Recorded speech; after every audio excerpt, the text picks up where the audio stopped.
A Laodicean, A Story of Today, Thomas Hardy. Preface. The changing of the old order in country manners and mansions may be slow or sudden, may have many issues romantic or otherwise, its romantic issues being not necessarily restricted to a change back to the original order, though this admissible instance appears to have been the only romance formally recognized by novelists as possible in the case. Whether the following production be a picture of other possibilities or not, its incidents may be taken to be fairly well supported by evidence every day forthcoming in most counties. The writing of the tale was rendered memorable to two persons, at least, by a tedious illness of 5 months that laid hold of the author soon after the story was begun in a well-known magazine, during which period the narrative had to be strenuously continued by dictation to a predetermined cheerful ending. As some of these novels of Wessex life address themselves more especially to readers into whose souls the iron has entered, and whose years have less pleasure in them now than heretofore, so a Laodicean may perhaps help to while away an idle afternoon of the comfortable ones whose lines have fallen to them in pleasant places, above all, of that large and happy section of the reading public which has not yet reached ripeness of years, those to whom marriage is the pilgrim's eternal city, and not a milestone on the way. Th. January 1896, Part 1, George Somerset, Chapter 1. The sun blazed down and down, till it was within half an hour of its setting, but the sketcher still lingered at his occupation of measuring and copying the chevron doorway, a bold and quaint example of a transitional style of architecture, which formed the tower entrance to an English village church. The graveyard being quite open on its western side, the tweed-clad figure of the young draftsman, and the tall mass of antique masonry which rose above him to a battlemented parapet, were fired to a great brightness by the solar rays, that crossed the neighboring mead like a warp of gold threads, in whose mazes groups of equally lustrous gnats danced and wailed incessantly. He was so absorbed in his pursuit that he did not mark the brilliant chromatic effect of which he composed the central feature, till it was brought home to his intelligence by the warmth of the moulded stonework under his touch when measuring, which led him at length to turn his head and gaze on its cause. There are few in whom the sight of a sunset does not beget as much meditative melancholy as contemplative pleasure, the human decline and death that it illustrates being too obvious to escape the notice of the simplest observer.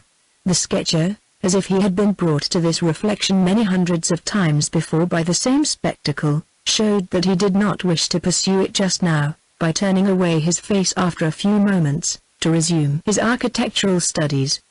He took his measurements carefully, and as if he reverenced the old workers whose trick he was endeavoring to acquire 600 years after the original performance had ceased and the performers passed into the unseen.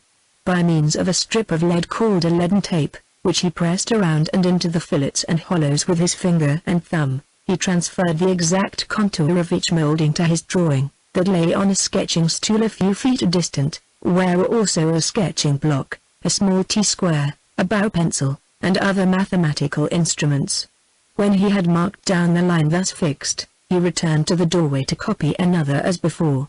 It being the month of August, when the pale face of the townsman and the stranger is to be seen among the brown skins of remotest uplanders, not only in England, but throughout the temperate zone, few of the homeward-bound labourers paused to notice him further than by a momentary turn of the head. They had beheld such gentlemen before, not exactly measuring the church so accurately as this one seemed to be doing, but painting it from a distance, or at least walking round the mouldy pile. At the same time the present visitor, even exteriorly, was not altogether commonplace. His features were good, his eyes of the dark deep sort called eloquent by the sex that ought to know, and with that ray of light in them which announces a heart susceptible to beauty of all kinds, in woman, in art, and in inanimate nature. Though he would have been broadly characterized as a young man, his face bore contradictory testimonies to his precise age. This was conceivably owing to a too dominant speculative activity in him, which, while it had preserved the emotional side of his constitution, and with it the significant flexuousness of mouth and chin, had played upon his forehead and temples till, at weary moments, they exhibited some traces of being over-exercised. A youthfulness about the mobile features, a mature forehead, though not exactly what the world has been familiar with in past ages, is now growing common, and with the advance of juvenile introspection it probably must grow commoner still. Briefly, he had more of the beauty, if beauty it ought to be called, of the future human type than of the past, but not so much as to make him other than a nice young man. His build was somewhat slender and tall. His complexion, though a little browned by recent exposure, was that of a man who spent much of his time indoors. Of beard he had but small show, though he was as innocent as a Nazarite of the use of the razor, but he possessed a moustache all sufficient to hide the subtleties of his mouth, which could thus be tremulous at tender moments without provoking inconvenient criticism. Owing to his situation on high ground, open to the west, he remained enveloped in the lingering aureate haze till a time when the eastern part of the churchyard was in obscurity, and damp with rising dew. When it was too dark to sketch further, he packed up his drawing, and, beckoning to a lad who had been idling by the gate, directed him to carry the stool and implements to a roadside in which he named, lying a mile or two ahead. The draughtsman leisurely followed the lad out of the churchyard, and along a lane in the direction signified.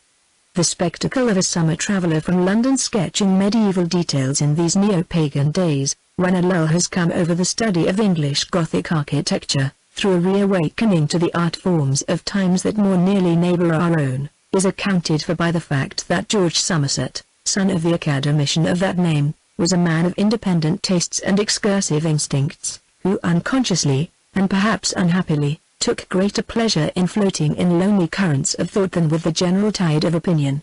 When quite a lad, in the days of the French Gothic mania which immediately succeeded to the great English pointed revival under Britton, Pugin, Rickman, Scott, and other medievalists, he had crept away from the fashion to admire what was good in Palladian and Renaissance. As soon as Jacobean, Queen Anne, and kindred accretions of decayed styles began to be popular, he purchased such old-school works as Rivet and Stewart, Chambers, and the rest, and worked diligently at the five orders, till quite bewildered on the question of style, he concluded that all styles were extinct, and with them all architecture as a living art. Somerset was not old enough at that time to know that, in practice, art had at all times been as full of shifts and compromises as every other mundane thing, that ideal perfection was never achieved by Greek, Goth, or Hebrew Jew, and never would be, and thus he was thrown into a mood of disgust with his profession, from which mood he was only delivered by recklessly abandoning these studies and indulging in an old enthusiasm for poetical literature. For 2 whole years he did nothing but write verse in every conceivable metre, and on every conceivable subject, from Wordsworthian sonnets on the singing of his tea kettle to epic fragments on the fall of empires. His discovery at the age of 25 that these inspired works were not jumped at by the publishers with all the eagerness they deserved, coincided in point of time with a severe hint from his father that unless he went on with his legitimate profession he might have to look elsewhere than at home for an allowance. Mr. Somerset Jr. then awoke to realities, became intently practical, rushed back to his dusty drawing boards, and worked up the styles anew, with a view of regularly starting in practice on the first day of the following January. It is an old story, and perhaps only deserves the light tone in which the soaring of a young man into the Empyrean, and his descent again, is always narrated. But as has often been said, the light in the truth may be on the side of the dreamer, a far wider view than the wise ones have may be his at that recalcitrant time, and his reduction to common measure be nothing less than a tragic event. The operation called lunging, in which a haltered colt is made to trot round and round a horsebreaker who holds the rope, till the beholder grows dizzy in looking at them, is a very unhappy one for the animal concerned.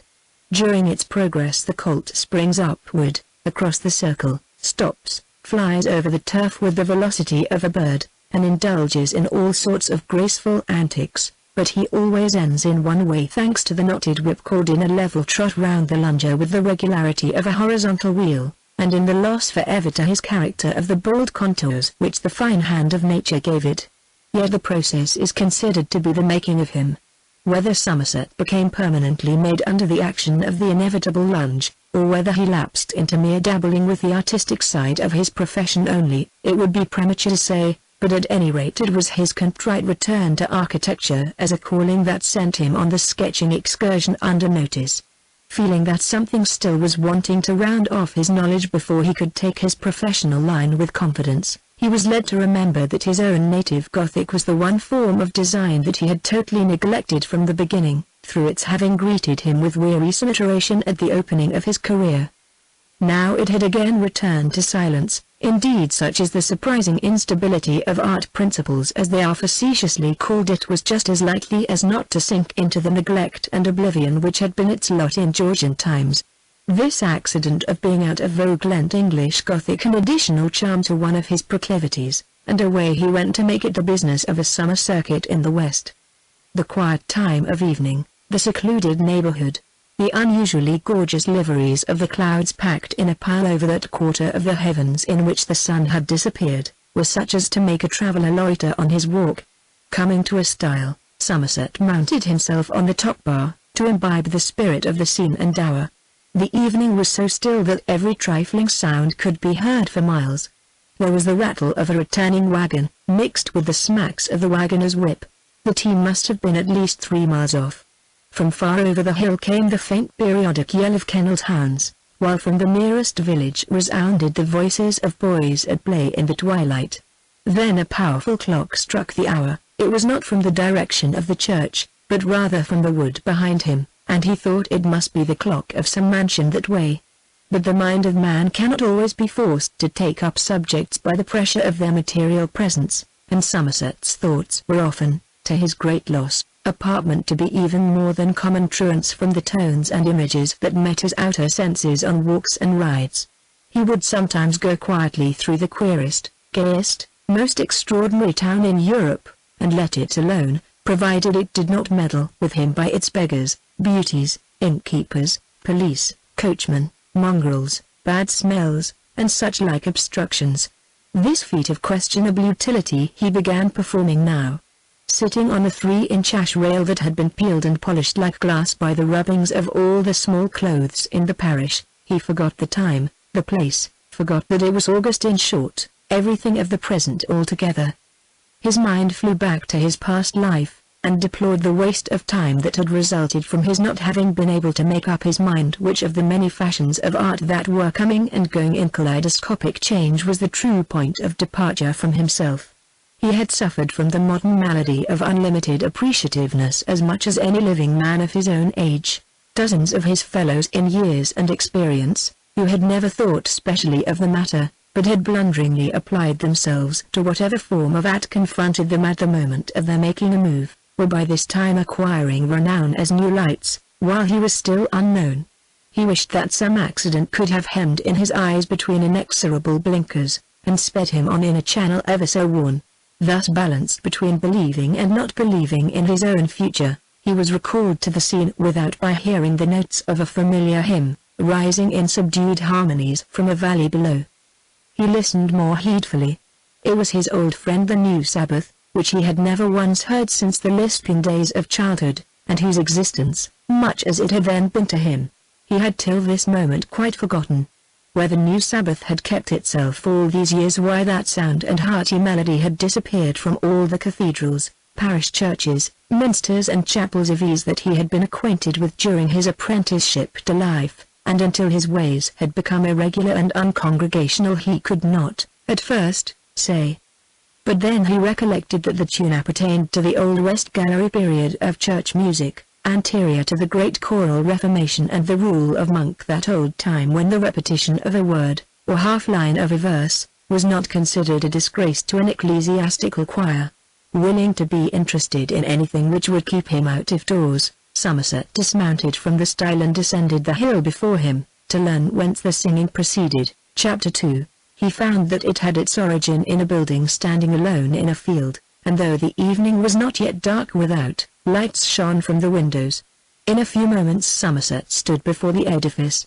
Being just then en rapport with ecclesiasticism by reason of his recent occupation, he could not help murmuring, "Shade of Pugin, what a monstrosity!" Perhaps this exclamation, rather out of date since the discovery that Pugin himself often nodded amazingly, would not have been indulged in by Somerset but for his new architectural resolves, which caused professional opinions to advance themselves officiously to his lips whenever occasion offered. The building was, in short, a recently erected chapel of red brick, with pseudo-classic ornamentation, and the white regular joints of mortar could be seen streaking its surface in geometrical oppressiveness from top to bottom. The roof was of blue slate, clean as a table, and unbroken from gable to gable. The windows were glazed with sheets of plate glass, a temporary iron stovepipe passing out near one of these, and running up to the height of the ridge, where it was finished by a covering like a parachute. Walking round to the end, he perceived an oblong white stone let into the wall just above the plinth, on which was inscribed in deep letters : erected 187, at the sole expense of John Power, Esquire, MP. The new Sabbath still proceeded line by line, with all the emotional swells and cadences that had of old characterized the tune, and the body of vocal harmony that it evoked implied a large congregation within, to whom it was plainly as familiar as it had been to churchgoers of a past generation. With a whimsical sense of regret at the secession of his once favorite heir, Somerset moved away, and would have quite withdrawn from the field had he not at that moment observed two young men with pitchers of water coming up from a stream hard by, and hastening with their burdens into the chapel vestry by a side door. Almost as soon as they had entered they emerged again with empty pitchers, and proceeded to the stream to fill them as before, an operation which they repeated several times. Somerset went forward to the stream, and waited till the young men came out again. "You are carrying in a great deal of water," he said, as each tipped his pitcher. One of the young men modestly replied, "Yes, we filled the cistern this morning, but it leaks, and requires a few pitcherfuls more." "Why do you do it?" "There is to be a baptism, sir." Somerset was not sufficiently interested to develop a further conversation, and observing them in silence till they had again vanished into the building, he went on his way. Reaching the brow of the hill he stopped and looked back. The chapel was still in view, and the shades of night having deepened, the lights shone from the windows yet more brightly than before. A few steps further would hide them and the edifice, and all that belonged to it from his sight, possibly forever. There was something in the thought which led him to linger. The chapel had neither beauty, quaintness, nor congeniality to recommend it. The dissimilitude between the new utilitarianism of the place and the scenes of venerable Gothic art which had occupied his daylight hours could not well be exceeded. But Somerset, as has been said, was an instrument of no narrow gamut. He had a key for other touches than the purely aesthetic, even on such an excursion as this. His mind was arrested by the intense and busy energy which must needs belong to an assembly that required such a glare of light to do its religion by. In the heaving of that tune there was an earnestness which made him thoughtful, and the shine of those windows he had characterized as ugly reminded him of the shining of the good deed in a naughty world. The chapel and its shabby plot of ground, from which the herbage was all trodden away by busy feet, had a living human interest that the numerous minsters and churches knee-deep in fresh green grass, visited by him during the foregoing week, had often lacked. Moreover, there was going to be a baptism, that meant the immersion of a grown-up person, and he had been told that Baptists were serious people and that the scene was most impressive. What manner of man would it be who on an ordinary plodding and bustling evening of the 19th century could single himself out as one different from the rest of the inhabitants, banish all shyness, and come forward to undergo such a trying ceremony? Who was he that had pondered, gone into solitudes, wrestled with himself, worked up his courage and said, "I will do this, though few else will, for I believe it to be my duty"? Whether on account of these thoughts, or from the circumstance that he had been alone amongst the tombs all day without communion with his kind, he could not tell in after years, when he had good reason to think of the subject, but so it was that Somerset went back, and again stood under the chapel wall. Instead of entering he passed round to where the stove chimney came through the bricks, and holding on to the iron stay he put his toes on the plinth and looked in at the window. The building was quite full of people belonging to that vast majority of society who are denied the art of articulating their higher emotions, and crave dumbly for a few women respectably dressed working people, whose faces and forms were worn and contorted by years of dreary toil. On a platform at the end of the chapel a haggard man of more than middle age, with grey whiskers ascetically cut back from the fore part of his face so far as to be almost banished from the countenance, stood reading a chapter. Between the minister and the congregation was an open space, and in the floor of this was sunk a tank full of water, which just made its surface visible above the blackness of its depths by reflecting the lights overhead. Somerset endeavoured to discover which one among the assemblage was to be the subject of the ceremony. but nobody appeared there who was at all out of the region of commonplace.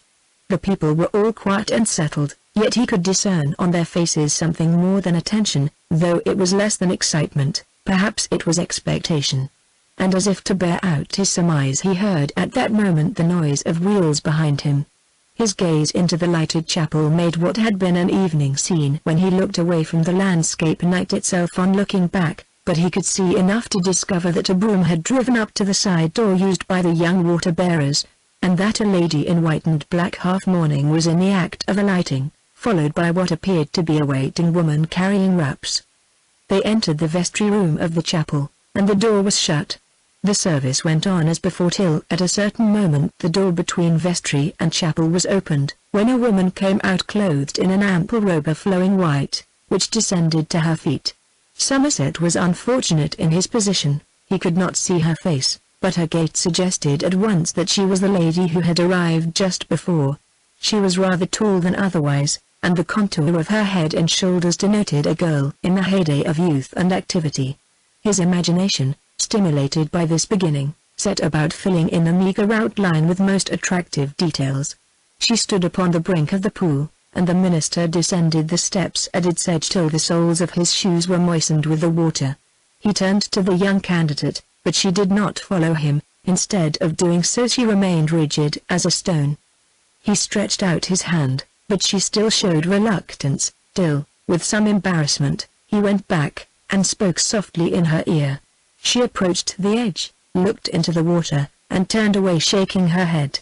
Somerset could for the first time see her face. Though humanly imperfect, as is every face we see, it was one which made him think that the best in womankind no less than the best in psalm tunes had gone over to the dissenters. He had certainly seen nobody so interesting in his tour hitherto. She was about 20 or 21, perhaps 23, for years have a way of stealing marches even upon beauties anointed. The total dissimilarity between the expression of her lineaments and that of the countenances around her was not a little surprising, and was productive of hypotheses without measure as to how she came there. She was, in fact, emphatically a modern type of maidenhood, and she looked ultra-modern by reason of her environment, a presumably sophisticated being among the simple ones, not wickedly so, but one who knew life fairly well for her age. Her hair, of good English brown, neither light nor dark, was abundant, too abundant for convenience in tying, as it seemed, and it threw off the lamplight in a hazy luster. And though it could not be said of her features that this or that was flawless, the nameless charm of them altogether was only another instance of how beautiful a woman can be as a whole without attaining in any one detail to the lines marked out as absolutely correct. The spirit in the life, weather, and material shapes could be disregarded. Whatever moral characteristics this might be the surface of, enough was shown to assure Somerset that she had some experience of things far removed from her present circumscribed horizon, and could live, and was even at that moment living, a clandestine, stealthy inner life which had very little to do with her outward one. The repression of nearly every external sign of that distress under which Somerset knew, by a sudden intuitive sympathy, that she was laboring, added strength to these convictions. "And you refuse?" said the astonished minister, as she still stood immovable on the brink of the pool. He persuasively took her sleeve between his finger and thumb as if to draw her, but she resented this by a quick movement of displeasure, and he released her, seeing that he had gone too far. "But, my dear lady," he said, "you promised. Consider your profession, and that you stand in the eyes of the whole church as an exemplar of your faith." "I cannot do it." "But your father's memory, miss. His last dying request."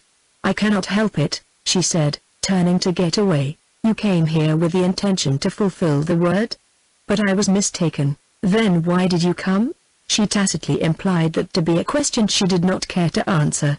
"Please say no more to me," she murmured, and hastened to withdraw.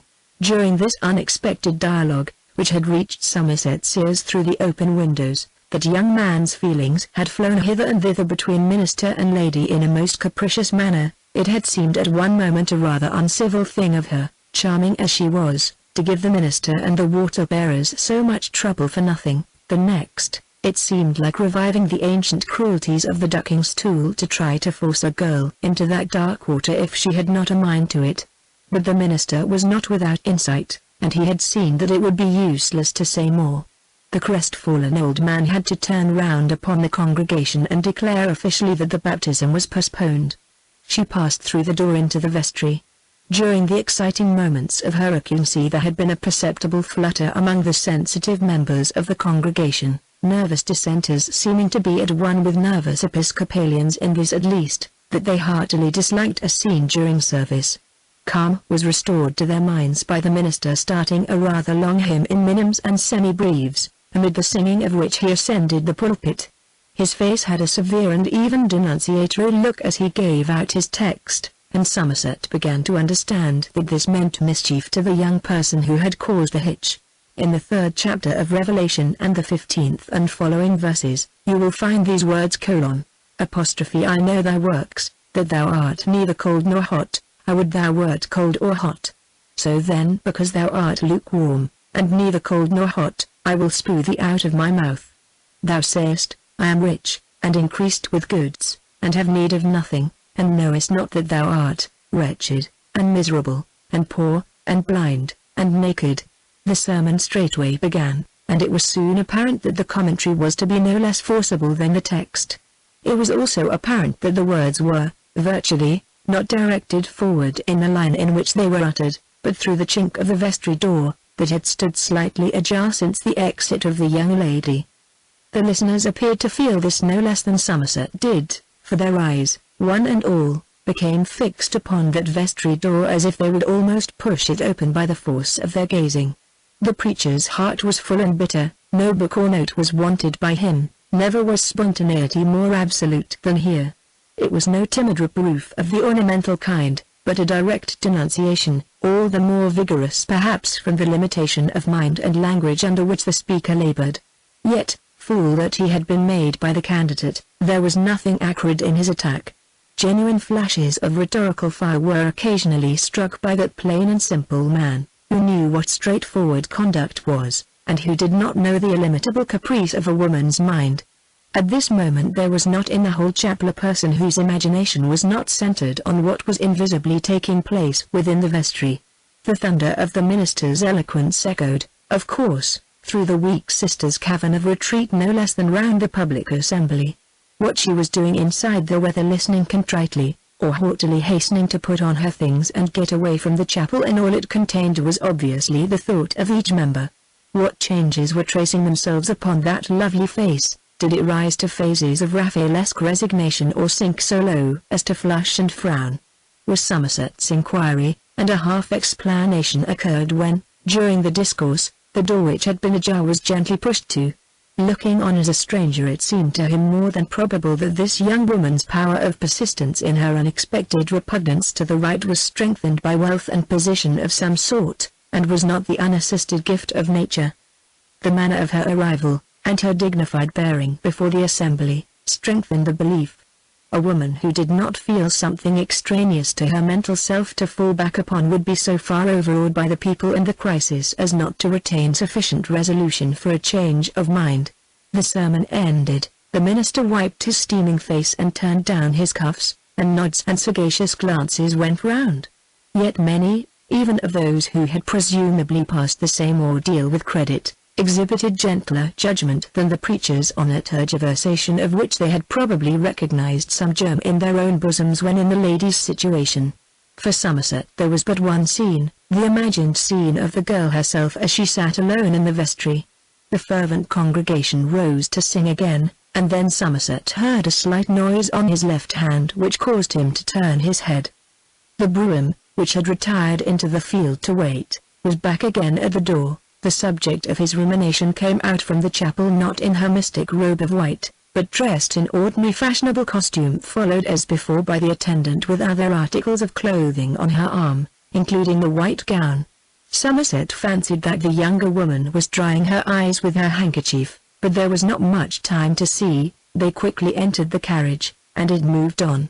Then a cat suddenly mewed, and he saw a white Persian standing forlorn where the carriage had been.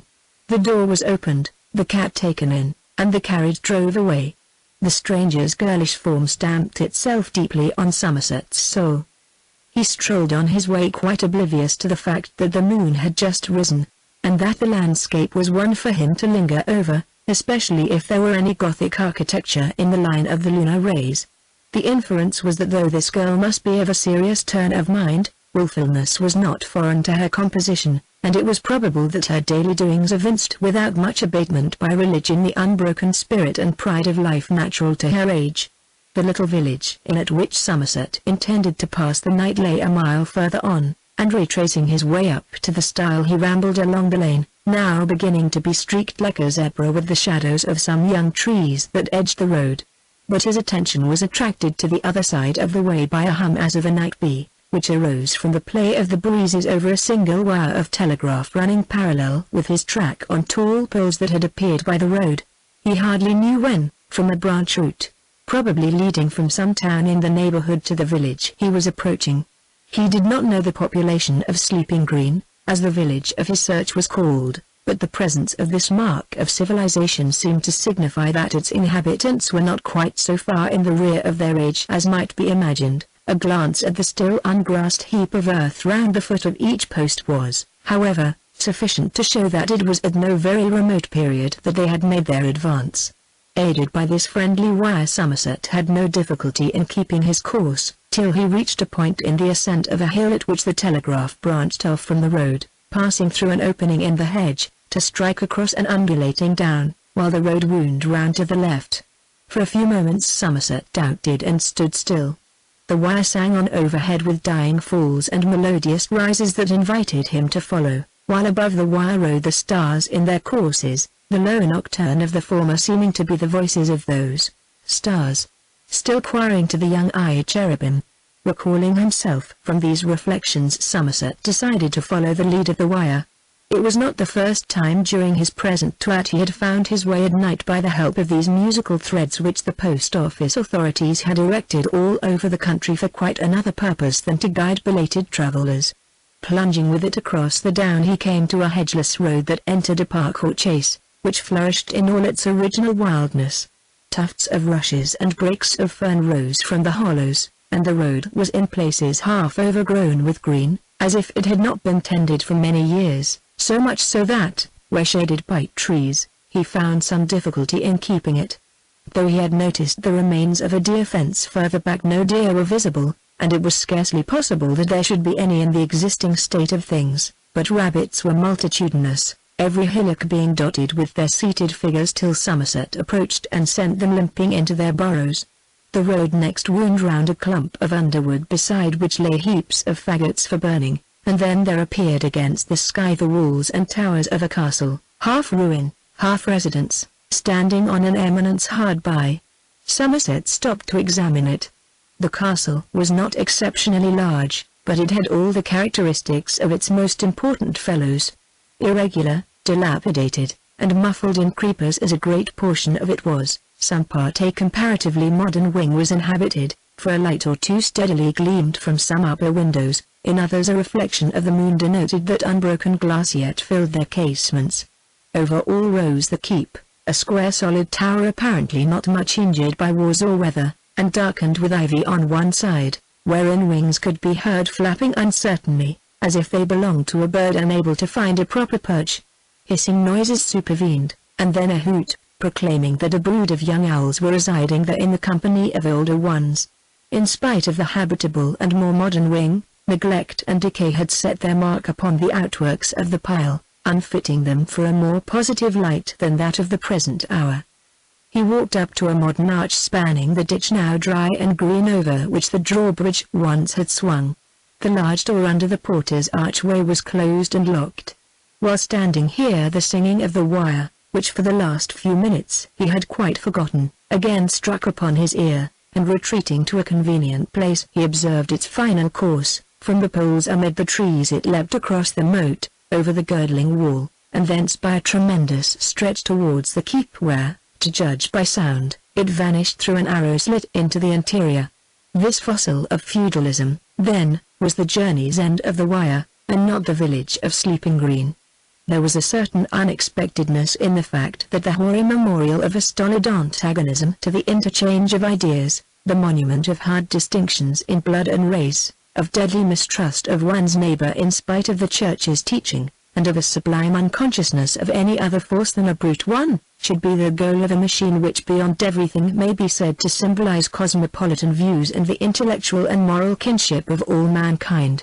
In that light the little buzzing wire had a far finer significance to the student Somerset than the vast walls which neighbored it.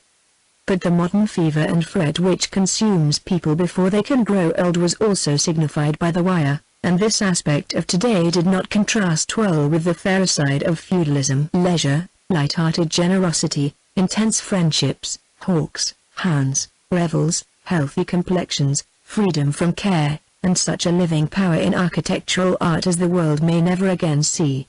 Somerset withdrew till neither the singing of the wire nor the hisses of the irritable owls could be heard any more. A clock in the castle struck 10, and he recognized the strokes as those he had heard when sitting on a stile. It was indispensable that he should retrace his steps and push on to Sleeping Green if he wished that night to reach his lodgings, which had been secured by letter at a little inn in the straggling line of roadside houses called by the above name, where his luggage had by this time probably arrived. In a quarter of an hour he was again at the point where the wire left the road, and following the highway over a hill he saw the hamlet at his feet. Chapter 3. By 10:30 the next morning Somerset was once more approaching the precincts of the building which had interested him the night before. Referring to his map he had learnt that it bore the name of Stancey Castle or Castle de Stancey, and he had been at once struck with its familiarity, though he had never understood its position in the county, believing it further to the west. If report spoke truly there was some excellent vaulting in the interior, and a change of study from ecclesiastical to secular Gothic was not unwelcome for a while. The entrance gate was open now, and under the archway the outward was visible, a great part of it being laid out as a flower garden. This was in process of clearing from weeds and rubbish by a set of gardeners, and the soil was so encumbered that in rooting out the weeds such few hardy flowers as still remained in the beds were mostly brought up with them. The groove wherein the portcullis had run was as fresh as if only cut yesterday, the very tooling of the stone being visible. Close to this hung a bell-pull formed of a large wooden acorn attached to a vertical rod. Somerset's application brought a woman from the porter's door, who informed him that the day before having been the weekly show day for visitors, it was doubtful if he could be admitted now. "Who is at home?" said Somerset. "Only Mr. Stancey," the porteress replied. His dread of being considered an intruder was such that he thought at first there was no help for it but to wait till the next week. But he had already through his want of effrontery lost a sight of many interiors, whose exhibition would have been rather a satisfaction to the inmates than a trouble. It was inconvenient to wait, he knew nobody in the neighborhood from whom he could get an introductory letter. He turned and passed the woman, crossed the wood where the gardeners were at work, over a second and smaller bridge, and up a flight of stone stairs, open to the sky, along whose steps sunburnt Tudor soldiers and other renowned dead men had doubtless many times walked. It led to the principal door on this side. Thence he could observe the walls of the lower court in detail, and the old mosses with which they were padded, mosses that from time immemorial had been burnt brown every summer, and every winter had grown green again. The arrow slit and the electric wire that entered it, like a worm uneasy at being unearthed, were distinctly visible now. So also was the clock, not, as he had supposed, a chronometer coeval with the fortress itself, but new and shining, and bearing the name of a recent maker. The door was opened by a bland, intensely shaven man out of livery, who took Somerset's name and politely worded request to be allowed to inspect the architecture of the more public portions of the castle. He pronounced the word architecture in the tone of a man who knew and practiced that art, for, he said to himself, if she thinks I am a mere idle tourist, it will not be so well. No such uncomfortable consequences ensued. Mr. Stancey had great pleasure in giving Mr. Somerset full permission to walk through whatever parts of the building he chose. He followed the butler into the inner buildings of the fortress, the ponderous thickness of whose walls made itself felt like a physical pressure. An internal stone staircase, ranged round four sides of a square, was next revealed, leading at the top of one flight into a spacious hall, which seemed to occupy the whole area of the keep. From this apartment a corridor floored with black oak led to the more modern wing, where light and air were treated in a less gingerly fashion. Here passages were broader than in the oldest portion, and upholstery enlisted in the service of the fine arts hid to a great extent the coldness of the walls. Somerset was now left to himself, and roving freely from room to room he found time to inspect the different objects of interest that abounded there. Not all the chambers, even of the habitable division, were in use as dwelling rooms, though these were still numerous enough for the wants of an ordinary country family. In a long gallery with a carved ceiling of arabesques which had once been gilded, hung a series of paintings representing the past personages of the D'Estancey line. It was a remarkable array, even more so on account of the incredibly neglected condition of the canvases than for the artistic peculiarities they exhibited. Many of the frames were dropping apart at their angles, and some of the canvas was so dingy that the face of the person depicted was only distinguishable as the moon through mist. For the color they had now they might have been painted during an eclipse, while, to judge by the webs tying them to the wall, the spiders that ran up and down their backs were such as to make the fair originals shudder in their graves. He wondered how many of the lofty foreheads and smiling lips of this pictorial pedigree could be credited as true reflections of their prototypes. Some were wilfully false, no doubt, many more so by unavoidable accident and want of skill. Somerset felt that it required a profounder mind than his to disinter from the lumber of conventionality the lineaments that really sat in the painter's presence, and to discover their history behind the curtain of mere tradition. The painters of this long collection were those who usually appear in such places: Holbein, Jansen, and Van Dyck, Sir Peter, Sir Geoffrey, Sir Joshua, and Sir Thomas. Their sitters, too, had mostly been Sirs, Sir William, Sir John, or Sir George D'Estancey, some undoubtedly having a nobility stamped upon them beyond that conferred by their robes and orders, and others not so fortunate. Their respective ladies hung by their sides feeble and watery, or fat and comfortable, as the case might be, also their fathers and the mothers-in-law, their brothers and remoter relatives, their contemporary reigning princes, and their intimate friends. Of the D'Estanceys pure there ran through the collection a mark by which they might surely have been recognized as members of one family, this feature being the upper part of the nose. Every one, even if lacking other points in common, had the special indent at this point in the face, sometimes moderate in degree, sometimes excessive. While looking at the pictures which, though not in his regular line of study, interested Somerset more than the architecture, because of their singular dilapidation, it occurred to his mind that he had in his youth been schoolfellow for a very short time with a pleasant boy bearing a surname attached to one of the paintings, the name of Ravensbury. The boy had vanished, he knew not how. He thought he had been removed from school suddenly on account of ill health. But the recollection was vague, and Somerset moved on to the rooms above and below. In addition to the architectural details of which he had as yet obtained but glimpses, there was a great collection of old movables and other domestic artwork all more than a century old, and mostly lying as lumber. There were suites of tapestry hangings, common and fine, green and scarlet leatherwork, on which the gilding was still but little injured, venerable damask curtains, quilted silk table covers, ebony cabinets, worked satin window cushions, carved bedsteads, and embroidered bed furniture which had apparently screened no sleeper for these many years. Downstairs there was also an interesting collection of armor, together with several huge trunks and coffers. A great many of them had been recently taken out and cleaned, as if a long dormant interest in them were suddenly revived. Doubtless they were those which had been used by the living originals of the phantoms that looked down from the frames. This excellent hoard of suggestive designs for woodwork, metalwork, and work of other sorts, induced Somerset to divert his studies from the ecclesiastical direction, to acquire some new ideas from the objects here for domestic application. Yet for the present he was inclined to keep his sketchbook closed and his ivory rule folded, and devote himself to a general survey. Emerging from the ground floor by a small doorway, he found himself on a terrace to the northeast, and on the other side than that by which he had entered. It was bounded by a parapet breast high, over which a view of the distant country met the eye, stretching from the foot of the slope to a distance of many miles.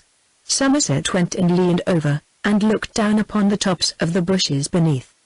The prospect included the village he had passed through on a previous day, and amidst the green lights and shades of the meadows he could discern the red brick chapel whose recalcitrant inmate had so engrossed him. Before his attention had long strayed over the incident which romanticized that utilitarian structure.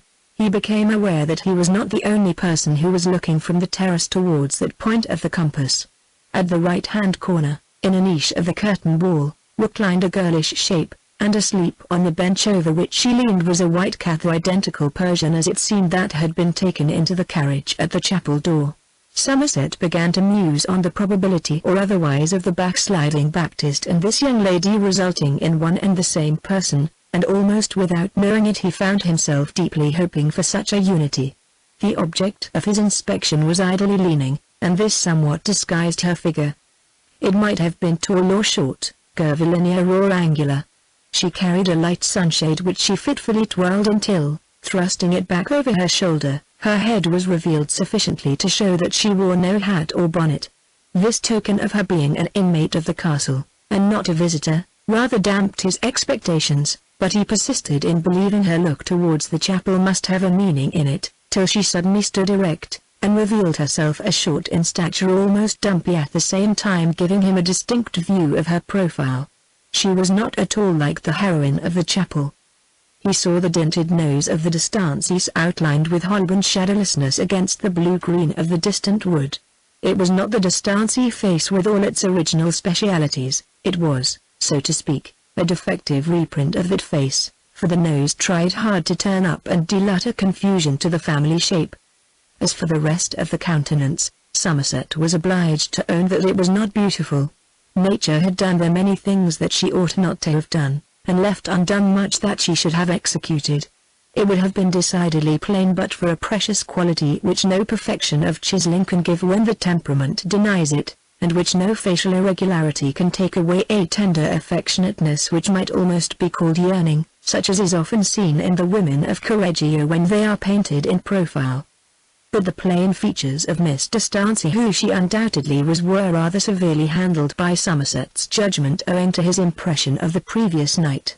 A beauty of a sort would have been lent by the flexuous contours of the mobile parts but for that unfortunate condition the poor girl was burdened with, of having to hand on a traditional feature with which she did not find herself otherwise in harmony. She glanced at him for a moment, and showed by an imperceptible movement that he had made his presence felt. Not to embarrass her, Somerset hastened to withdraw, at the same time that she passed round to the other part of the terrace, followed by the cat, in whom Somerset could imagine a certain denominational cast of countenance, notwithstanding her company. But as white cats are much alike each other at a distance, it was reasonable to suppose this creature was not the same one as that possessed by the beauty. Chapter 4. He descended the stone stairs to a lower story of the castle, in which was a crypt-like hall covered by vaulting of exceptional and a massive ingenuity. Built ere the art was known. By pointed island shafted stalk. The arcades of an alleyed walk, to emulate in stone. It happened that the central pillar whereon the vaults rested, reputed to exhibit some of the most hideous grotesques in England upon its capital, was within a locked door. Somerset was tempted to ask a servant for permission to open it, till he heard that the inner room was temporarily used for plate, the key being kept by Miss Distancy, at which he said no more. But afterwards the active housemaid redescended the stone steps. She entered the crypt with a bunch of keys in one hand, and in the other a candle, followed by the young lady whom Somerset had seen on the terrace. "I shall be very glad to unlock anything you may want to see. So few people take any real interest in what is here that we do not leave it open." Somerset expressed his thanks. Miss Distancy, a little to his surprise, had a touch of rusticity in her manner, and that forced absence of reserve which seclusion from society lends to young women more frequently than not. She seemed glad to have something to do. The arrival of Somerset was plainly an event sufficient to set some little mark upon her day. Deception had been written on the faces of those frowning walls in there, implying the insignificance of Somerset, when he found them tenanted only by this little woman whose life was narrower than his own. "We have not been here long," continued Miss Distancy, "and that's why everything is in such a dilapidated and confused condition." Somerset entered the dark store closet, thinking less of the ancient pillar revealed by the light of a candle than what a singular remark the latter was to come from a member of the family which appeared to have been there 5 centuries. He held the candle above his head, and walked round, and presently Miss Distancy came back. "There is another vault below," she said, with the severe face of a young woman who speaks only because it is absolutely necessary. Perhaps you are not aware of it? It was the dungeon. If you wish to go down the servant will show you the way. It is not at all ornamental, rough, unhewn arches and clumsy piers. Somerset thanked her, and would perhaps take advantage of her kind offer when he had examined the spot where he was, if it were not causing inconvenience. No, I am sure Paula will be glad to know that anybody thinks it interesting to go down the witches more than she does herself. Some obvious inquiries were suggested by this, but Somerset said, I have seen the pictures, and have been much struck by them, partly, he added, with some hesitation, because one or two of them reminded me of a schoolfellow. I think his name was John Ravensbury. Yes, she said, almost eagerly. He was my cousin, so that we are not quite strangers, but he is dead now. He was unfortunate. He was mostly spoken of as that unlucky boy. You know, I suppose, Mr. Somerset, why the paintings are in such a decaying state! It is owing to the peculiar treatment of the castle during Mr. Wilkins's time. He was blind, so one can imagine he did not appreciate such things as there are here. The castle has been shut up, you mean? Oh yes, for many years. But it will not be so again. We are going to have the pictures cleaned, and the frames mended, and the old pieces of furniture put in their proper places. It will be very nice then. Did you see those in the east closet? I have only seen those in the gallery. I will just show you the way to the others, if you would like to see them. They ascended to the room designated the east closet. The paintings here, mostly of smaller size, were in a better condition, owing to the fact that they were hung on an inner wall, and had hence been kept free from damp. Somerset inquired the names and histories of one or two. I really don't quite know, Mr. Stancy replied after some thought. But Paula knows, I am sure. I don't study them much. I don't see the use of it. She swung her sunshade, so that it fell open, and turned it up till it fell shut. I have never been able to give much attention to ancestors, she added, with her eyes on the parasol. These are your ancestors? He asked, for her position and tone were matters which perplexed him. In spite of the family likeness and other details, he could scarcely believe this frank and communicative country maiden to be the modern representative of the de Stancies. Oh yes, they certainly are, she said, laughing. People say I am like them. I don't know if I am. Well, yes, I know I am. I can see that, of course, any day. But they have gone from my family, and perhaps it is just as well that they should have gone. They are useless, she added, with serene conclusiveness. Ah, they have gone, have they? Yes, castle and furniture went together. It was long ago, long before I was born. It doesn't seem to me as if their place ever belonged to a relative of mine. Somerset corrected his smiling manner to one of solicitude. But you live here, Mr. Stancy? Yes, a great deal now, though sometimes I go home to sleep. This is home to you, and not home? I live here with Paula, my friend. I have not been here long, neither has she. For the first 6 months after her father's death she did not come here at all. They walked on, gazing at the walls, till the young man said, I fear I may be making some mistake, but I am sure you will. Pardon my inquisitiveness this once. Who is Paula? Ah, you don't know. Of course you don't. Local changes don't get talked of far away. She is the owner of this castle and estate. My father sold it when he was quite a young man, years before I was born, and not long after his father's death. It was purchased by a man named Wilkins, a rich man who became blind soon after he had bought it, and never lived here, so it was left uncared for. She went out upon the terrace, and without exactly knowing why, Somerset followed. Your friend has only come here quite recently. She is away from home today. It was very sad, murmured the young girl thoughtfully. No sooner had Mr. Power bought it of the representatives of Mr. Wilkins almost immediately indeed than he died from a chill caught after a warm bath. On account of that she did not take possession for several months, and even now she has only had a few rooms prepared as a temporary residence till she can think what to do. Poor thing, it is sad to be left alone. Somerset heedfully remarked that he thought he recognized the name Power, as one he had seen lately, somewhere or other. Perhaps you have been hearing of her father. Do you know what he was? Somerset did not. She looked across the distant country, where undulations of dark green foliage formed a prospect extending for miles.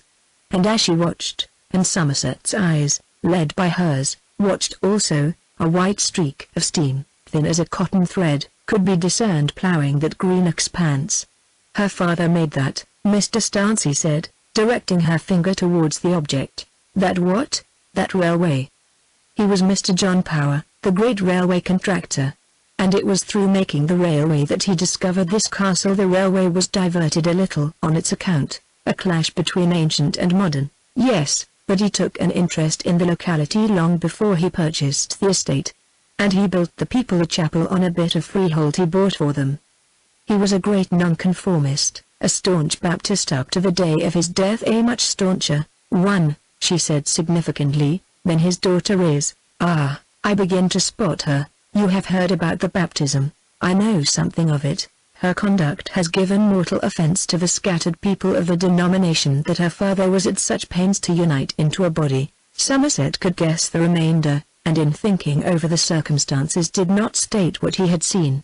She added, as if disappointed at his want of curiosity, she would not submit to the right when it came to the point. "The water looked so cold and dark and fearful," she said, "that she could not do it to save her life. Surely she should have known her mind before she had gone so far?" Somerset's words had a condemnatory form, but perhaps his actual feeling was that if Miss Power had known her own mind, she would have not interested him half so much. "Paula's own mind had nothing to do with it," said Mr. Stancy, warming up to staunch partisanship in a moment. "It was all undertaken by her from a mistaken sense of duty. It was her father's dying wish that she should make public profession of her of the denomination she belonged to, as soon as she felt herself fit to do it. So when he was dead she tried, and didn't get any more fit, and at last she screwed herself up to the pitch, and thought she must undergo the ceremony out of pure reverence for his memory. It was very short-sighted of her father to put her in such a position, because she is now very sad, as she feels she can never try again after such a sermon as was delivered against her." Somerset presumed that Miss Power need not have heard this knox or bossuet of hers if she had chosen to go away. She did not hear it in the face of the congregation, but from the vestry. "She told me some of it when she reached home. Would you believe it, the man who preached so bitterly is a tenant of hers? I said, 'Surely you will turn him out of his house?' But she answered, in her calm, deep, nice way, that she supposed he had a perfect right to preach against her, that she could not in justice molest him at all. I wouldn't let him stay if the house were mine. But she has often before allowed him to scold her from the pulpit in a smaller way. Once it was about an expensive dress she had worn, not mentioning her by name, you know, but all the people are quite aware that it is meant for her, because only one person of her wealth or position belongs to the Baptist body in this county." Somerset was looking at the homely affectionate face of the little speaker. "You are her good friend, I am sure," he remarked. She looked into the distant air with tacit admission of the impeachment. "So would you be if you knew her," she said, and a blush slowly rose to her cheek, as if the person spoken of had been a lover rather than a friend. "But you are not a Baptist any more than I?" continued Somerset. "Oh no. And I never knew one till I knew Paula. I think they are very nice, though I sometimes wish Paula was not one, but the religion of reasonable persons." They walked on, and came opposite to where the telegraph emerged from the trees, leapt over the parapet, and up through the loophole into the interior. "That looks strange in such a building," said her companion. Miss Power had it put up to know the latest news from town. "It costs £6 a mile. She can work it herself, beautifully, and so can I, but not so well." It was a great delight to learn.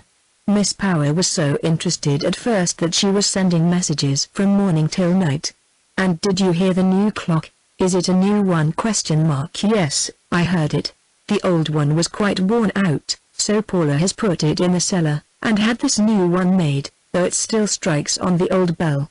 It tells the seconds, but the old one, which my very great-grandfather erected in the 18th century, only told the hours.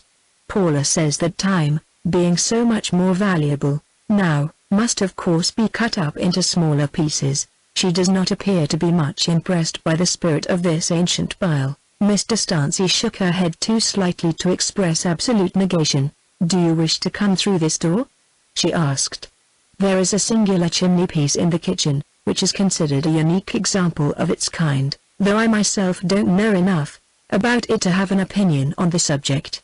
When they had looked at the corbelled chimney-piece they returned to the hall, where his eye was caught anew by a large map that he had conned for some time when alone, without being able to divine the locality represented. It was called General Plan of the Town, and showed streets and open spaces corresponding with nothing he had seen in the county. "Is that town here?" he asked. "It is not anywhere but in Paula's brain. She has laid it out from her own design. The site is supposed to be near our railway station, just across there, where the land belongs to her. She is going to grant cheap building leases, and develop the manufacture of pottery. Pottery, how very practical she must be." "Oh no. No," replied Mr. Stancy, in tones showing how supremely ignorant he must be of Miss Power's nature if he characterized her in those terms. "It is Greek pottery, she means Hellenic pottery she tells me to call it, only I forget. There is beautiful clay at the place, her father told her, he found it in making the railway tunnel. She has visited the British Museum, Continental Museums, and Greece, and Spain, and hopes to imitate the old fictile work in time, especially the Greek of the best period, 400 years after Christ, or before Christ, I forget which it was." Paula said. "Oh no, she is not practical in the sense you mean, at all. A mixed young lady, rather." Mr. Stancy appeared unable to settle whether this new definition of her dear friend should be accepted as kindly, or disallowed as decidedly sarcastic. "You would like her if you knew her," she insisted, in half tones of pique, after which she walked on a few steps. "I think very highly of her," said Somerset, "and yet at one time I could never have believed that I should have been her friend. One is prejudiced at first against people who are reported to have such differences in feeling, associations, and habit, as she seemed to have from mine. But it has not stood in the least in the way of our liking each other. I believe the difference makes us the more united. It says a great deal for the liberality of both," answered Somerset warmly. "Heaven send us more of the same sort of people. They are not too numerous at present." As this remark called for no reply from Mr. Stancy, she took advantage of an opportunity to leave him alone, first repeating her permission to him to wander where he would. He walked about for some time, sketchbook in hand, but was conscious that his interest did not lie much in the architecture. In passing along the corridor of an upper floor he observed an open door, through which was visible a room containing one of the finest Renaissance cabinets he had ever seen. It was impossible, on close examination, to do justice to it in a hasty sketch. It would be necessary to measure every line if he would bring away anything of utility to him as a designer. Deciding to reserve this gem for another opportunity, he cast his eyes round the room and blushed a little. Without knowing it, he had intruded into the absent Miss Paula's own particular set of chambers, including a boudoir and sleeping apartment. On the tables of the sitting room were most of the popular papers and periodicals that he knew, not only English, but from Paris, Italy, and America. Satirical prints, though they did not unduly preponderate, were not wanting. Besides these there were books from a London circulating library, paper-covered light literature in French and choice Italian, and the latest monthly reviews, while between the two windows stood the telegraph apparatus whose wire had been the means of bringing him hither. These things, ensconced amid so much of the old and hoary, were as if a stray hour from the 19th century had wandered like a butterfly into the 13th, and lost itself there. The door between this antechamber and the sleeping room stood open. Without venturing to cross the threshold, for he felt that he would be abusing hospitality to go so far, Somerset looked in for a moment. It was a pretty place, and seemed to have been hastily fitted up. In a corner, overhung by a blue and white canopy of silk, was a little cot, hardly large enough to impress the character of bedroom upon the old place. Upon a counterpane lay a parasol and a silk neckerchief. On the other side of the room was a tall mirror of startling newness, draped like the bedstead, in blue and white. Thrown at random upon the floor was a pair of satin slippers that would have fitted Cinderella. A dressing gown lay across a settee, and opposite, upon a small easy-chair in the same blue and white livery, were a Bible, the Baptist magazine, Wardlaw on infant baptism, Wolford's County Families, and the Court Journal. On and over the mantelpiece were knickknacks of various descriptions, and photographic portraits of the artistic, scientific, and literary celebrities of the day. A dressing room lay beyond, but, becoming conscious that his study of ancient architecture would hardly bear stretching further in that direction, Mr. Somerset retreated to the outside, obliviously passing by the gem of Renaissance that had let him in. She affects blue, he was thinking. Then she is fair. On looking up, some time later, at the new clock that told the seconds, he found that the hours at his disposal for work had flown without his having transferred a single feature of the building or furniture to his sketchbook. Before leaving he sent in for permission to come again, and then walked across the fields to the inn at Sleeping Green, reflecting less upon Miss Distancy, so little force of presence had she possessed, than upon the modern flower in a medieval flower pot whom Miss Distancy's information had brought before him, and upon the incongruities that were daily shaping themselves in the world under the great modern fluctuations of classes and creeds.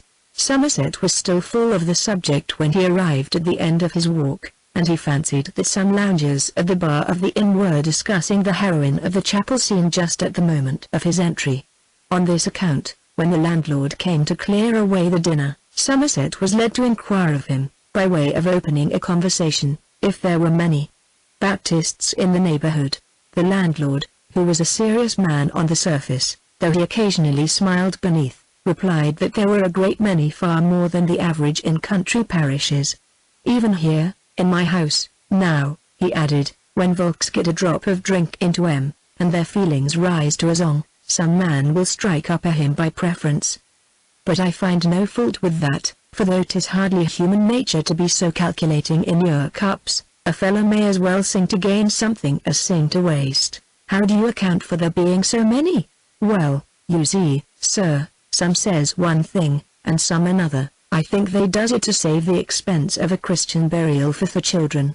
Now there's a poor family out in Long Lane, the husband used to smite for Jimmy Moore the blacksmith till he hurt his arm. They'd have no less than 11 children if they'd not been lucky t'other way, and buried 5 when they were 3 or 4 months old. Now every one of them children was given to the sexton in a little box that any journeyman could nail together in a quarter of an hour, and he buried them at night for $1 a head, whereas t'would have cost a couple of pounds each if they'd been christened at church. Of course there's the new lady at the castle, she's a chapel member, and that may make a little difference, but she's not been here long enough to show whether 'twill be worthwhile to join for the profit or whether 'twill not.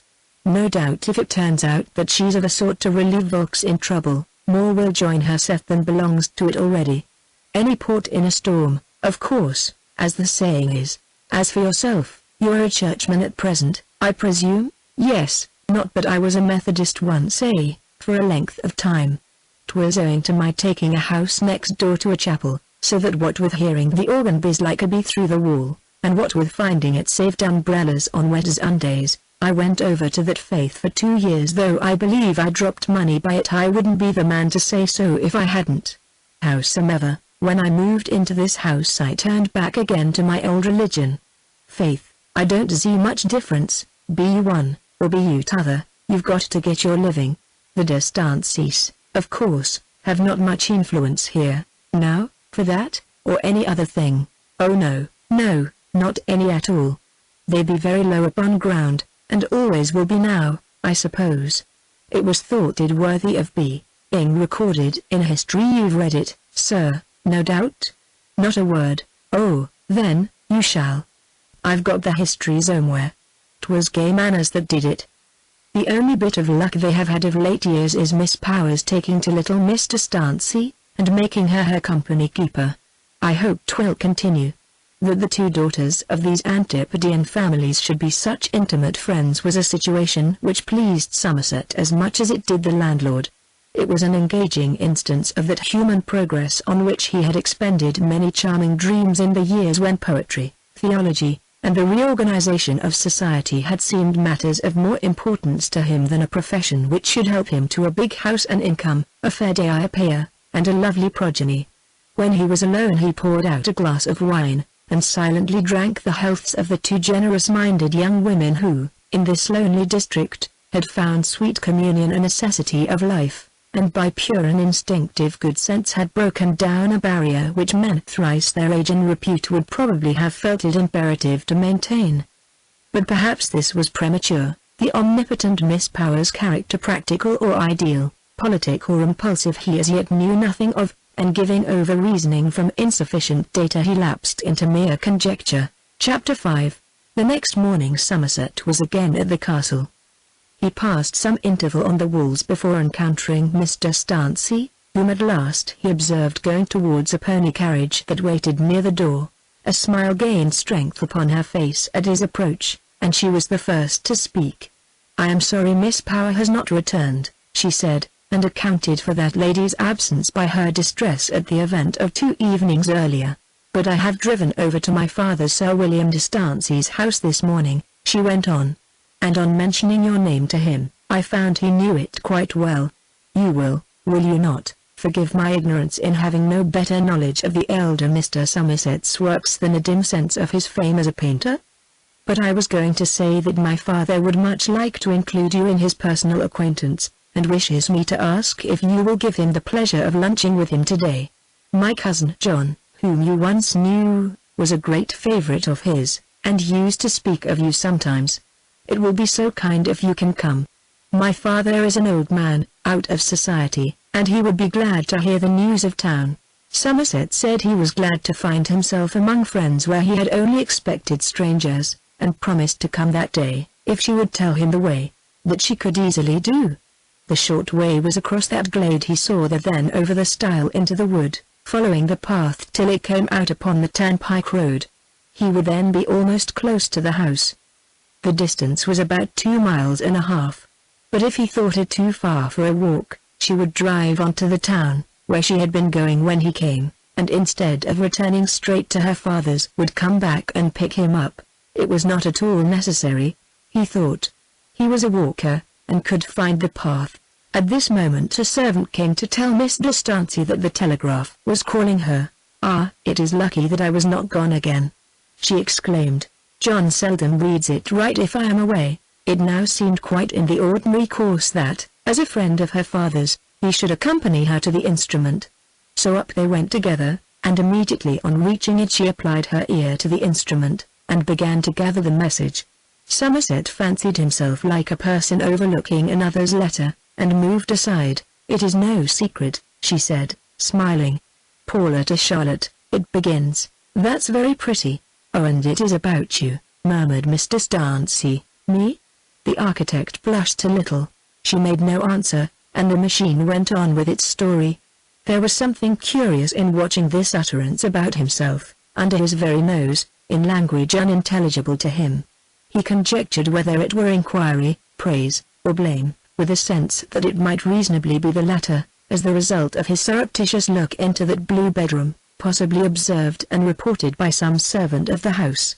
Apostrophe direct that every facility be given to Mr. Somerset to visit any part of the castle he may wish to see. On my return I shall be glad to welcome him as the acquaintance of your relatives. I have 2 of his father's pictures. Dear me, the plot thickens," he said, as Mr. Stancy announced the words. "How could she know about me? I sent a message to her this morning when I saw you crossing the park on your way here, telling her that Mr. Somerset, son of the academician, was making sketches of the castle, and that my father knew something of you. That's her answer. Where are the pictures by my father that she has purchased? Oh, not here, at least, not unpacked." Mr. Stancy then left him to proceed on her journey to Markton, so the nearest little town was called, informing him that she would be at her father's house to receive him at 2 o'clock. Just about 1 he closed his sketchbook, and set out in the direction she had indicated. At the entrance to the wood a man was at work pulling down a rotten gate that bore on its battered lock the initials W. to S, and erecting a new one, whose ironmongery exhibited the letters P. P. The warmth of the summer noon did not inconveniently penetrate the dense masses of foliage which now began to overhang the path, except in spots where a ruthless timber felling had taken place in previous years for the purpose of sale. It was that particular half-hour of the day in which the birds of the forest prefer walking to flying, and there being no wind, the hopping of the smallest songster over the dead leaves reached his ear from behind the undergrowth. The track had originally been a well-kept winding drive, but a deep carpet of moss and leaves overlaid it now, though the general outline still remained to show that its curves had been set out with as much care as those of a lawn walk, and the gradient made easy for carriages where the natural slopes were great. Fell trunks occasionally lay across it, and alongside were the hollow and fungus boles of trees sawn down in long past years. After a walk of 3/4 of an hour he came to another gate, where the letters P. again supplanted the historical W. to S. Climbing over this, he found himself on a highway which presently dipped down towards the town of Markton, a place he had never yet seen. It appeared in the distance as a quiet little borough of a few thousand inhabitants, and, without the town boundary on the side he was approaching, stood half a dozen genteel and modern houses, of the detached kind usually found in such suburbs. On inquiry, Sir William de Stancey's residence was indicated as one of these. It was almost new, of streaked brick, having a central door, and a small bay window on each side to light the 2 front parlours. A little lawn spread its green surface in front, divided from the road by iron railings, the low line of shrubs immediately within them being coated with pallid dust from the highway. On the neat piers of the neat entrance gate were chiselled the words Myrtle Villa. Genuine roadside respectability sat smiling on every brick of the eligible dwelling. Perhaps that which impressed Somerset more than the mushroom modernism of Sir William de Stancey's house was the air of healthful cheerfulness which pervaded it. He was shown in by a neat maidservant in black gown and white apron, a canary singing a welcome from a cage in the shadow of the window, the voices of crowing cocks coming over the chimneys from somewhere behind, and the sun and air riddling the house everywhere. A dwelling of those well-known and popular dimensions which allow the proceedings in the kitchen to be distinctly heard in the parlours. It was so planned that a raking view might be obtained through it from the front door to the end of the back garden. The drawing-room furniture was comfortable, in the walnut and green rep style of some years ago. Somerset had expected to find his friends living in an old house with remnants of their own antique furniture, and he hardly knew whether he ought to meet them with a smile or a gaze of condolence. His doubt was terminated, however, by the cheerful and dripping entry of Miss de Stancey, who had returned from her drive to Markton, and in a few more moments Sir William came in from the garden. He was an old man of tall and spare build, with a considerable stoop, his glasses dangling against his waistcoat buttons, and the front corners of his coat-tails hanging lower than the hinder parts, so that they swayed right and left as he walked. He nervously apologized to his visitor for having kept him waiting. "I am so glad to see you," he said, with a mild benevolence of tone, as he retained Somerset's hand for a moment or two, "partly for your father's sake, whom I met more than once in my younger days, before he became so well known, and also because I learned that you were a friend of my poor nephew John Ravensbury." He looked over his shoulder to see if his daughter were within hearing, and, with the impulse of the solitary to make a confidence, continued in a low tone, "She, poor girl, was to have married John. His death was a sad blow to her and to all of us. Pray take a seat, Mr. Somerset." The reverses of fortune which had brought Sir William de Stancey to this comfortable cottage awakened in Somerset a warmer emotion than curiosity, and he sat down with a heart as responsive to each speech uttered as if it had seriously concerned himself, while his host gave some words of information to his daughter on the trifling events that had marked the morning just past, such as that the cow had got out of the paddock into Miss Power's field, that the smith who had promised to come and look at the kitchen range had not arrived, that 2 wasps' nests had been discovered in the garden bank, and that Nick Jones's baby had fallen downstairs. Sir William had large cavernous arches to his eye sockets, reminding the beholder of the vaults in the castle he once had owned. His hands were long and almost fleshless, each knuckle showing like a bamboo joint from beneath his coat sleeves, which were small at the elbow and large at the wrist.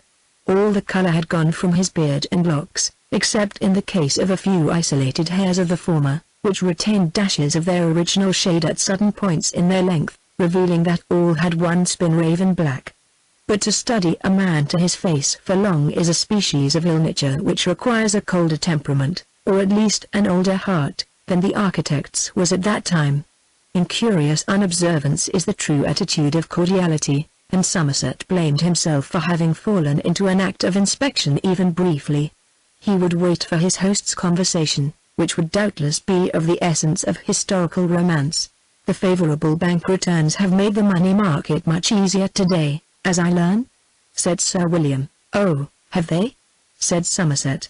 "Yes, I suppose they have, and something is meant by this unusual quietness in foreign stocks since the late remarkable fluctuations," insisted the old man. "Is the current of speculation quite arrested, or is it but a temporary lull?" Somerset said he was afraid he could not give an opinion, and entered very lamely into the subject, but Sir William seemed to find sufficient interest in his own thoughts to do away with the necessity of acquiring fresh impressions from other people's replies, for often after putting a question he looked on the floor, as if the subject were at an end. Lunch was now ready, and when they were in the dining room Mr. Darcy, to introduce a topic of more general interest, asked Somerset if he had noticed the myrtle on the lawn.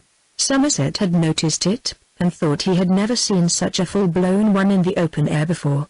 His eyes were, however, resting at the moment on the only objects at all out of the common that the dining room contained. One was a singular glass case over the fireplace, within which were some large medieval door keys, black with rust and age, and the others were two full-length oil portraits in the costume of the end of the last century, so out of all proportion to the size of the room they occupied that they almost reached to the floor. "Those originally belonged to the castle yonder," said Mr. Darcy, or Charlotte, as her father called her, noticing Somerset's glance at the keys. "They used to unlock the principal entrance doors, which were knocked to pieces in the civil wars. New doors were placed afterwards, but the old keys were never given up, and have been preserved by us ever since. They are quite useless mere lumber, particularly to me," said Sir William. "And those huge paintings were a present from Paula," she continued. "They are portraits of my great-grandfather and mother. Paula would give all the old family pictures back to me if we had room for them, but they would fill the house to the ceilings." Sir William was impatient of the subject. "What is the utility of such accumulations?" he asked. "Their originals are but clay now, mere forgotten dust, not worthy a moment's inquiry or reflection at this distance of time. Nothing can retain the spirit, and why should we preserve the shadow of the form? London has been very full this year, sir, I have been told." "It has," said Somerset, and he asked if they had been up that season. It was plain that the matter with which Sir William de Darcy least cared to occupy himself before visitors was the history of his own family, in which he was followed with more simplicity by his daughter Charlotte. "No," said the baronet. "One might be led to think there is a fatality which prevents it. We make arrangements to go to town almost every year, to meet some old friend who combines the rare conditions of being in London with being mindful of me, but he has always died or gone elsewhere before the event has taken place. But with a disposition to be happy, it is neither this place nor the other that can render us the reverse. In short, each man's happiness depends upon himself, and his ability for doing with little." He turned more particularly to Somerset, and added with an impressive smile, "I hope you cultivate the art of doing with little." Somerset said that he certainly did cultivate that art, partly because he was obliged to. "You don't mean to the extent that I mean. The world has not yet learned the riches of frugality," says, I think, Cicero, somewhere, and nobody can testify to the truth of that remark better than I. If a man knows how to spend less than his income, however small that may be, why he has the philosopher's stone. And Sir William looked in Somerset's face with frugality written in every pore of his own, as much as to say, "And here you see one who has been a living instance of those principles from his youth up." Somerset soon found that whatever turn the conversation took, Sir William invariably reverted to this topic of frugality. When luncheon was over he asked his visitor to walk with him into the garden, and no sooner were they alone than he continued, "Well, Mr. Somerset, you are down here sketching architecture for professional purposes. Nothing can be better. You are a young man, and your art is one in which there are innumerable chances." "I had begun to think they were rather few," said Somerset. "No, they are numerous enough. The difficulty is to find out where they lie. It is better to know where your luck lies than where your talent lies. That's an old man's opinion." "I'll remember it," said Somerset. "And now give me some account of your new clubs, new hotels, and new men." "What I was going to add, on the subject of finding out where your luck lies, is that nobody is so unfortunate as not to have a lucky star in some direction or other. Perhaps yours is at the antipodes. If so, go there. All I say is, discover your lucky star. I am looking for it. You may be able to do two things, one well, the other but indifferently, and yet you may have more luck in the latter. Then stick to that one, and never mind what you can do best. Your star lies there. There I am not quite at one with you, Sir William. You should be. Not that I mean to say that luck lies in any one place long, or at any one person's door. Fortune likes new faces, and your wisdom lies in bringing your acquisitions into safety while her favor lasts. To do that you must make friends in her time of smiles. Make friends with people, wherever you find them. My daughter has unconsciously followed that maxim. She has struck up a warm friendship with our neighbor, Miss Power, at the castle. We are diametrically different from her in associations, traditions, ideas, religion. She comes of a violent dissenting family among other things, but I say to Charlotte what I say to you, win affection and regard wherever you can, and accommodate yourself to the times. I put nothing in the way of their intimacy, and wisely so, for by this so many pleasant hours are added to the sum total vouchsafed to humanity. It was quite late in the afternoon when Somerset took his leave. Mr. Stansey did not return to the castle that night, and he walked through the wood as he had come, feeling that he had been talking with a man of simple nature, who flattered his own understanding by devising Machiavellian theories after the event, to account for any spontaneous action of himself or his daughter, which might otherwise seem eccentric or irregular. Before Somerset reached the inn he was overtaken by a slight shower, and on entering the house he walked into the general room, where there was a fire, and stood with one foot on the fender. The landlord was talking to some guest who sat behind a screen, and, probably because Somerset had been seen passing the window, and was known to be sketching at the castle, the conversation turned on Sir William de Stansey. I have often noticed, observed the landlord, that folks who have come to grief, and quite failed, have the rules how to succeed in life more at their fingers' ends than folks who have succeeded. I assure you that Sir William, so full as he is of wise maxims, never acted upon a wise maxim in his life, until he had lost everything, and it didn't matter whether he was wise or number. You know what he was in his young days, of course? No, I don't, said the invisible stranger. Oh, I thought everybody knew poor Sir William's history. He was the star, as I may say, of good company 40 years ago. I remember him in the height of his jinks, as I used to see him when I was a very little boy, and think how great and wonderful he was. I can seem to see now the exact style of his clothes, white hat, white trousers, white silk handkerchief, and his Joic face, as white as his clothes with keeping late hours.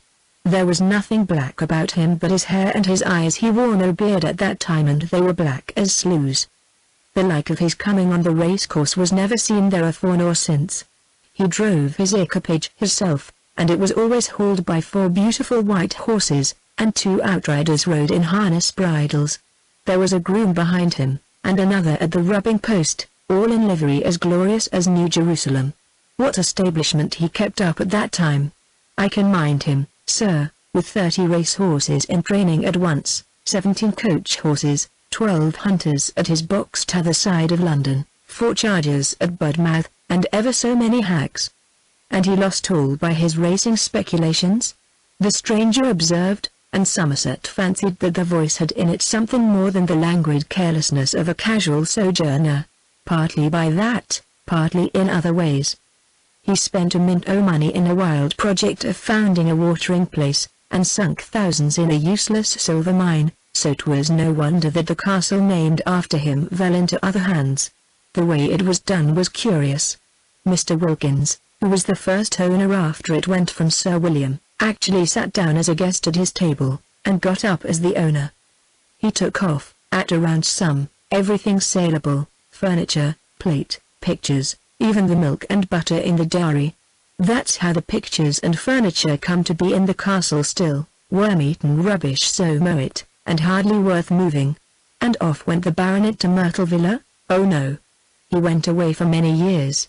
'Tis quite lately, since his illness, that he came to that little place, in sight of the stone walls that were the pride of his forefathers, from what I hear. He has not the manner of a broken-hearted man? Not at all. Since that illness he has been happy, as you see him, no pride, quite calm and mild, at new moon quite childish. 'Tis that makes him able to live there. Before he was so ill he couldn't bear us out of the place. But since then he is happy nowhere else, and never leaves the parish further than to drive once a week to Markton. His head won't stand society nowadays, and he lives quite lonely as you see, only seeing his daughter, or his son whenever he comes home, which is not often. They say that if his brain hadn't softened a little he would have died. 'Twas that saved his life. What's this I hear about his daughter? Is she really hired companion to the new owner? Now that's a curious thing again.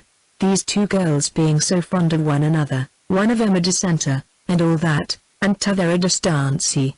Oh no, not hired exactly, but she mostly lives with Miss Power, and goes about with her, and I dare say Miss Power makes it worth her while.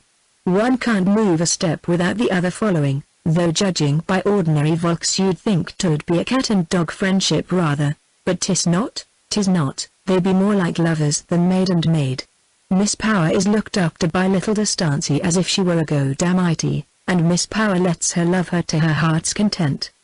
But whether Miss Power loves back again I can't say, for she's as deep as the North Star.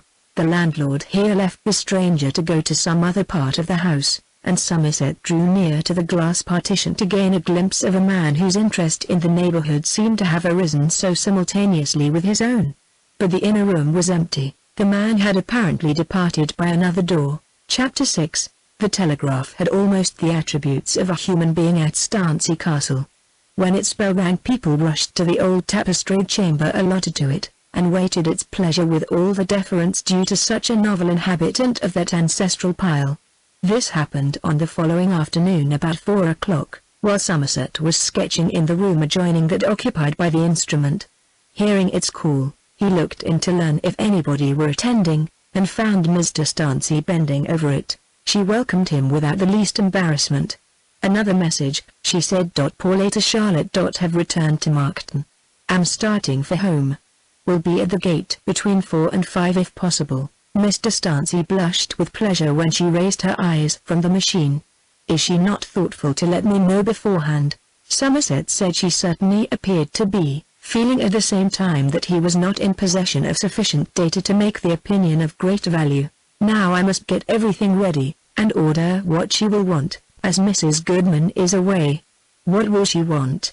"Dinner would be best. She has had no lunch, I know, or tea perhaps, and dinner at the usual time. Still, if she has had no lunch, hark, what do I hear?" She ran to an arrow slit, and Somerset, who had also heard something, looked out of an adjoining one. They could see from their elevated position a great way along the white road, stretching like a tape amid the green expanses on each side. There had arisen a cloud of dust, accompanied by a noise of wheels. "It is she," said Charlotte. "Oh yes, it is past 4. The telegram has been delayed. How would she be likely to come? She has doubtless hired a carriage at the inn." She said it would be useless to send to meet her, as she couldn't name a time. "Where is she now?" "Just where the boughs of those beeches overhang the road." "There she is again." Mr. Stancy went away to give directions, and Somerset continued to watch.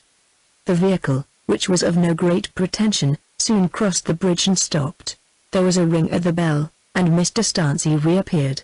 "Did you see her as she drove up? Is she not interesting?" "I could not see her." "Ah, no, of course you could not from this window because of the trees. Mr. Somerset, will you come downstairs? You will have to meet her, you know." Somerset felt an indescribable backwardness. "I will go on with my sketching," he said. "Perhaps she will not be." "Oh, but it would be quite natural, would it not? Our manners are easier here, you know, than they are in town, and Miss Power has adapted herself to them." A compromise was effected by Somerset declaring that he would hold himself in readiness to be discovered on the landing at any convenient time. A servant entered. "Miss Power?" said Mr. Stancy, before he could speak. The man advanced with a card. Mr. Stancy took it up, and read thereon, "Mr. William Dare." "It is not Miss Power who has come, then?" she asked, with a disappointed face. "No, ma'am." She looked again at the card. "This is some man of business, I suppose. Does he want to see me?" "Yes, miss. Leastwise, he would be glad to see you if Miss Power is not at home." Mr. Stancy left the room, and soon returned, saying, "Mr. Somerset, can you give me your counsel in this matter? This Mr. Dare says he is a photographic amateur, and it seems that he wrote some time ago to Miss Power, who gave him permission to take views of the castle, and promised to show him the best points. But I have heard nothing of it, and scarcely know whether I ought to take his word in her absence. Mrs. Goodman, Miss Power's relative, who usually attends to these things, is away." "I dare say it is all right," said Somerset. "Would you mind seeing him? If you think it quite in order, perhaps you will instruct him where the best views are to be obtained?" Thereupon Somerset at once went down to Mr. Dare. His coming as a sort of counterfeit of Miss Power disposed Somerset to judge him with as much severity as justice would allow, and his manner for the moment was not of a kind calculated to dissipate antagonistic instincts. Mr. Dare was standing before the fireplace with his feet wide apart, and his hands in the pockets of his coat-tails, looking at a carving over the mantelpiece. He turned quickly at the sound of Somerset's footsteps, and revealed himself as a person quite out of the common. His age it was impossible to say. There was not a hair on his face which could serve to hang a guess upon. In repose he appeared a boy, but his actions were so completely those of a man that the beholder's first estimate of 16 as his age was hastily corrected to 26, and afterwards shifted hither and thither along intervening years as the tenor of his sentences sent him up or down. He had a broad forehead, vertical as the face of a bastion, and his hair, which was parted in the middle, hung as a fringe or valance above, in the fashion sometimes affected by the other sex. He wore a heavy ring, of which the gold seemed fair, the diamond questionable, and the taste indifferent. There were the remains of a swagger in his body and limbs as he came forward, regarding Somerset with a confident smile, as if the wonder were, not why Mr. Dare should be present, but why Somerset should be present likewise, and the first tone that came from Dare's lips wound up his listener's opinion that he did not like him. A latent power in the man, or boy, was revealed by the circumstance that Somerset did not feel, as he would ordinarily have done, that it was a matter of profound indifference to him whether this gentleman photographer were a likable person or number. "I have called by appointment, or rather, I left a card stating that today would suit me, and no objection was made."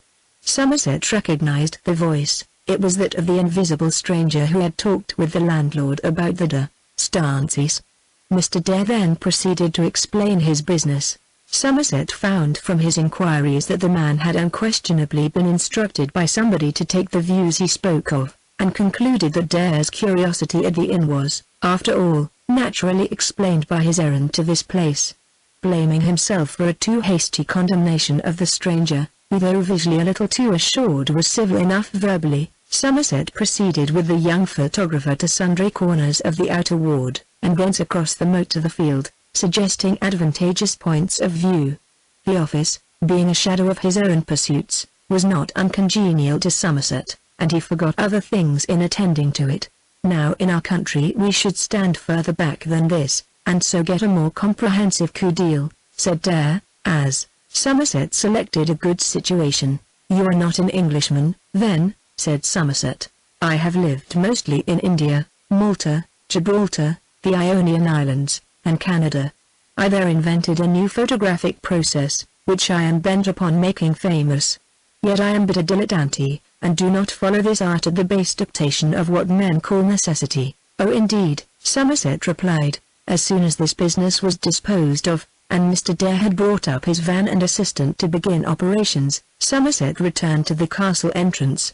While under the archway a man with a professional look drove up in a dog-cart and inquired if Miss Power were at home today. "She has not yet returned, Mr. Howville," was the reply. Somerset, who had hoped to hear an affirmative by this time, thought that Miss Power was bent on disappointing him in the flesh, notwithstanding the interest she expressed in him by telegraph, and as it was now drawing towards the end of the afternoon, he walked off in the direction of his inn.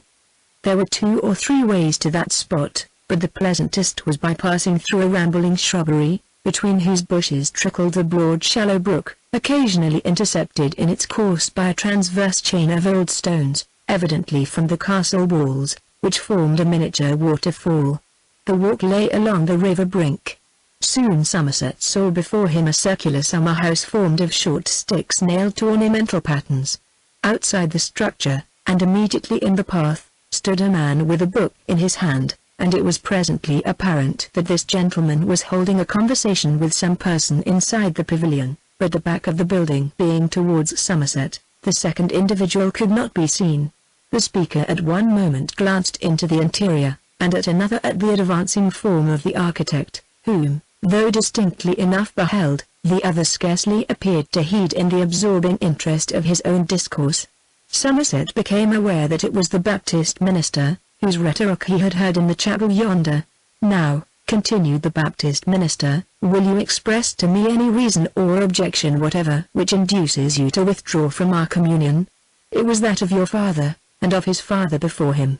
Any difficulty you may have met with I will honestly try to remove, for I need hardly say that in losing you we lose one of the most valued members of the Baptist Church in this district. I speak with all the respect due to your position, when I ask you to realize how irreparable is the injury you inflict upon the cause here by this lukewarm backwardness." "I don't withdraw," said a woman's low voice within. "What do you do?" "I decline to attend for the present." "And you can give no reason for this?" There was no reply, "Or for your refusal to proceed with the baptism." "I have been christened."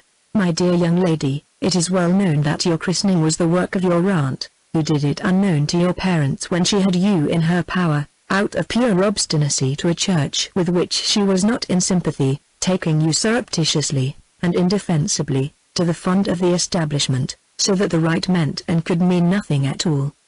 But I fear that your new position has brought you into contact with the Pedobaptists, that they have disturbed your old principles, and so induced you to believe in the validity of that trumpery ceremony. It seems sufficient. I will demolish the basis of that seeming in 3 minutes. Give me but that time as a listener. I have no objection." "Very well. First, then, I will assume that those who have influenced you in the matter have not been able to make any impression upon one so well grounded as yourself in our distinctive doctrine, by the stale old argument drawn from circumcision. You may assume it. Good, that clears the ground. And we now come to the New Testament." The minister began to turn over the leaves of his little Bible, which it impressed Somerset to observe was bound with a flap, like a pocket book, the black surface of the leather being worn brown at the corners by long usage. He turned on till he came to the beginning of the New Testament, and then commenced his discourse. After explaining his position, the old man ran very ably through the arguments, citing well-known writers on the point in dispute when he required more finished sentences than his own. The minister's earnestness and interest in his own case led him unconsciously to include Somerset in his audience as the young man drew nearer, till, instead of fixing his eyes exclusively on the person within the summer house, the preacher began to direct a good proportion of his discourse upon his new auditor, turning from one listener to the other attentively, without seeming to feel Somerset's presence as superfluous. "And now," he said in conclusion, "I put it to you, sir, as to her, do you find any flaw in my argument?" "Is there, madame, a single text which, honestly interpreted, affords the least foothold for the Pedobaptists, in other words, for your opinion on the efficacy of the rite administered to you in your unconscious infancy? I put it to you both as honest and responsible beings." He turned again to the young man. It happened that Somerset had been over this ground long ago.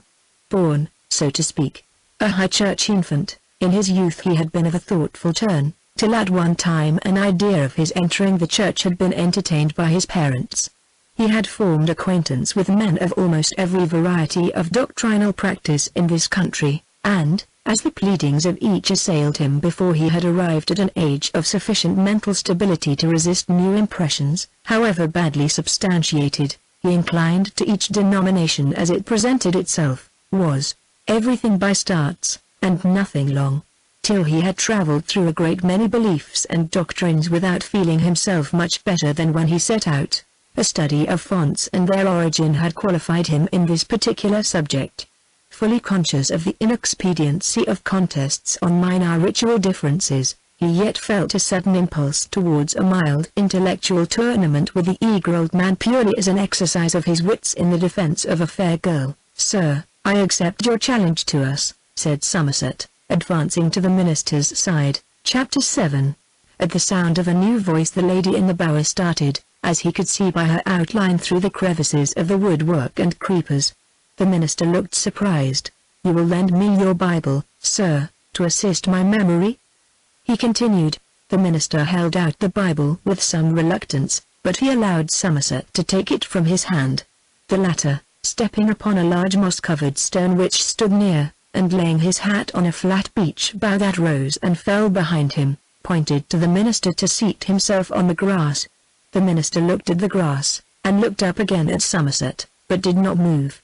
Somerset for the moment was not observing him.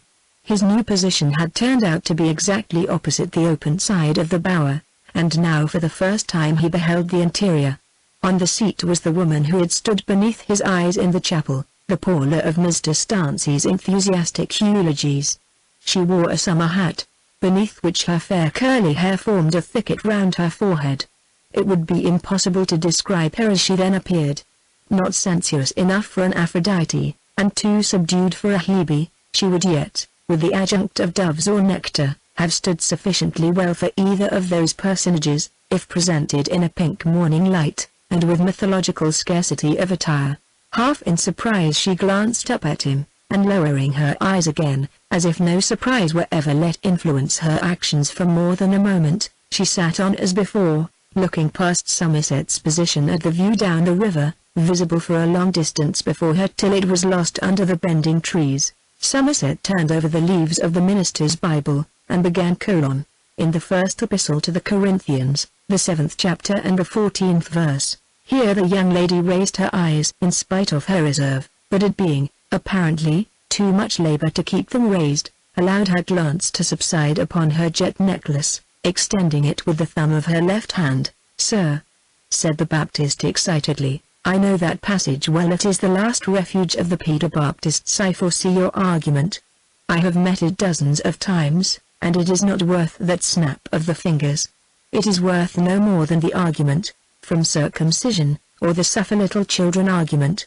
Then turn to the 16th chapter of the Acts, and the 33rd. "That, too," cried the minister, "is answered by what I said before.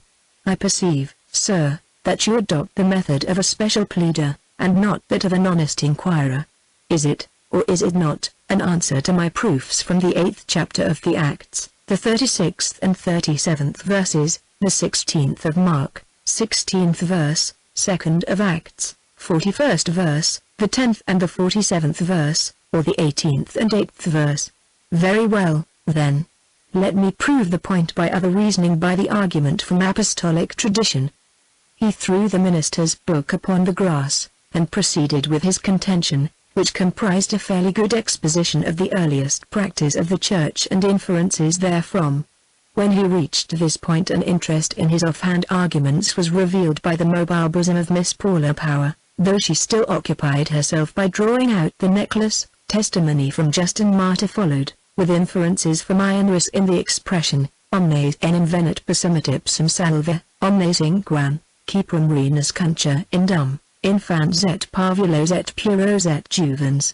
At the sound of so much seriousness Paula turned her eyes upon the speaker with attention. He next adduced proof of the signification of renusca in the writings of the Fathers, as reasoned by Wall, arguments from Tertullian's advice to defer the rite, citations from Cyprian, Nazianzen, Chrysostom, and Jerome, and briefly summed up the whole matter. Somerset looked round for the minister as he concluded. But the old man, after standing face to face with the speaker, had turned his back upon him, and during the latter portions of the attack had moved slowly away.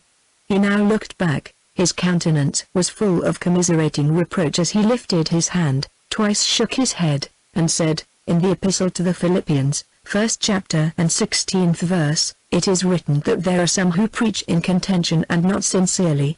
And in the 2nd Epistle to Timothy, 4th chapter and 4th verse, "Attention is drawn to those whose ears refuse the truth, and are turned unto fables."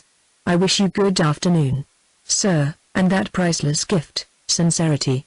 The minister vanished behind the trees, Somerset and Miss Power being left confronting each other alone. Somerset stepped aside from the stone, hat in hand, at the same moment in which Miss Power rose from her seat. She hesitated for an instant, and said, with a pretty girlish stiffness, sweeping back the skirt of her dress to free her toes in turning, "Although you are personally unknown to me, I cannot leave you without expressing my deep sense of your profound scholarship, and my admiration for the thoroughness of your studies in divinity." "Your opinion gives me great pleasure," said Somerset, bowing, and fairly blushing. "But, believe me, I am no scholar, and no theologian. My knowledge of the subject arises simply from the accident that some few years ago I looked into the question for a special reason. In the study of my profession I was interested in the designing of fonts and baptistries, and by a natural process I was led to investigate the history of baptism, and some of the arguments I then learned up still remain with me. That's the simple explanation of my erudition. If your sermons at the church only match your address today, I shall not wonder at hearing that the parishioners are at last willing to attend." It flashed upon Somerset's mind that she supposed him to be the new curate, of whose arrival he had casually heard, during his sojourn at the inn. Before he could bring himself to correct an error to which, perhaps, more than to anything else, was owing the friendliness of her manner, she went on, as if to escape the embarrassment of silence: "I need hardly say that I at least do not doubt the sincerity of your arguments. Nevertheless, I was not altogether sincere," he answered. She was silent. "Then why should you have delivered such a defense of me?" she asked with simple curiosity. Somerset involuntarily looked in her face for his answer. Paul again teased the necklace. "Would you have spoken so eloquently on the other side if occasion had served?" she inquired shyly. "Perhaps I would." Another pause, till she said, "I, too, was insincere." "You?" "I was." "In what way?" "In letting him, and you, think I had been at all influenced by authority, scriptural or patristic. May I ask, why, then, did you decline the ceremony the other evening?" "Ah, you, too, have heard of it?" she said quickly. "No, what then?" "I saw it." She blushed and looked down the river. "I cannot give my reasons," she said. "Of course not," said Somerset. "I would give a great deal to possess real logical dogmatism." "So would I." There was a moment of embarrassment. She wanted to get away, but did not precisely know how. He would have withdrawn had she not said, as if rather oppressed by her conscience, and evidently still thinking him the curate, "I cannot but feel that Mr. Woodwell's heart has been unnecessarily wounded." "The minister's?" "Yes. He is single-mindedness itself. He gives away nearly all he has to the poor. He works among the sick, carrying them necessaries with his own hands. He teaches the ignorant men and lads of the village when he ought to be resting at home, till he is absolutely prostrate from exhaustion, and then he sits up at night writing encouraging letters to those poor people who formerly belonged to his congregation in the village, and have now gone away. He always offends ladies, because he can't help speaking the truth as he believes it, but he hasn't offended me." Her feelings had risen towards the end, so that she finished quite warmly, and turned aside. "I was not in the least aware that he was such a man," murmured Somerset, looking wistfully after the minister. "Whatever you may have done, I fear that I have grievously wounded a worthy man's heart from an idle wish to engage in a useless, unbecoming, dull, last-century argument." "Not dull," she murmured, "for it interested me." Somerset accepted her correction willingly. "It was ill-considered of me, however," he said, "and in his distress he has forgotten his Bible." He went and picked up the worn volume from where it lay on the grass. "You can easily win him to forgive you, by just following, and returning the book to him," she observed. "I will," said the young man impulsively. And, bowing to her, he hastened along the river brink after the minister. He at length saw his friend before him, leaning over the gate which led from the private path into a lane, his cheek resting on the palm of his hand with every outward sign of abstraction. He was not conscious of Somerset's presence till the latter touched him on the shoulder. Never was a reconciliation effected more readily. When Somerset said that, fearing his motives might be misconstrued, he had followed to assure the minister of his goodwill and esteem, Mr. Woodwell held out his hand, and proved his friendliness in return by preparing to have the controversy on their religious differences over again from the beginning, with exhaustive detail. Somerset evaded this with alacrity, and once having won his companion to other subjects, he found that the austere man had a smile as pleasant as an infant's on the rare moments when he indulged in it. Moreover, that he was warmly attached to Miss Power. "Though she gives me more trouble than all the rest of the Baptist church in this district," he said, "I love her as my own daughter. But I am sadly exercised to know what she is at heart. Heaven supply me with fortitude to contest her wild opinions and intractability. But she has sweet virtues, and her conduct at times can be most endearing, I believe it," said Somerset, with more fervour than mere politeness required. "Sometimes I think those stancy towers and lands will be a curse to her. The spirit of old papistical times still lingers in the nooks of those silent walls, like a bad odour in a still atmosphere, dulling the iconoclastic emotions of the true Puritan. It would be a pity indeed if she were to be tainted by the very situation that her father's indomitable energy created for her." "Do not be concerned about her," said Somerset gently. "She's not a Pedobaptist at heart, although she seems so." Mr. Woodville placed his finger on Somerset's arm, saying, "If she's not a Pedobaptist, or Episcopalian, if she is not vulnerable to the medieval influences of her mansion, lands, and new acquaintance, it is because she's been vulnerable to what is worse, to doctrines beside which the errors of Pedobaptists, Episcopalians, Roman Catholics, arbiters err." "How? You astonish me. Have you heard in your metropolitan experience of a curious body of new lights, as they think themselves?" The minister whispered a name to his listener, as if he were fearful of being overheard. "Oh no," said Somerset, shaking his head, and smiling at the minister's horror. "She's not that, at least, I think not. She's a woman, nothing more. Don't fear for her, all will be well." The poor old man sighed. "I love her as my own. I will say no more." Somerset was now in haste to go back to the lady, to ease her apparent anxiety as to the result of his mission, and also because time seemed heavy in the loss of her discreet voice and soft, buoyant look. Every moment of delay began to be as two. But the minister was too earnest in his converse to see his companion's haste, and it was not till perception was forced upon him by the actual retreat of Somerset that he remembered time to be a limited commodity. He then expressed his wish to see Somerset at his house to tea any afternoon he could spare, and receiving the other's promise to call as soon as he could, allowed the younger man to set out for the summer house, which he did at a smart pace. When he reached it he looked around, and found she was gone. Somerset was immediately struck by his own lack of social dexterity. Why did he act so readily on the whimsical suggestion of another person, and follow the minister, when he might have said that he would call on Mr. Woodville tomorrow, and, making himself known to Miss Power as the visiting architect of whom she had heard from Mr. Stancy, have had the pleasure of attending her to the castle? "That's what any other man would have had wit enough to do," he said. There then arose the question whether her dispatching him after the minister was such an admirable act of good nature to a good man as it had at first seemed to be.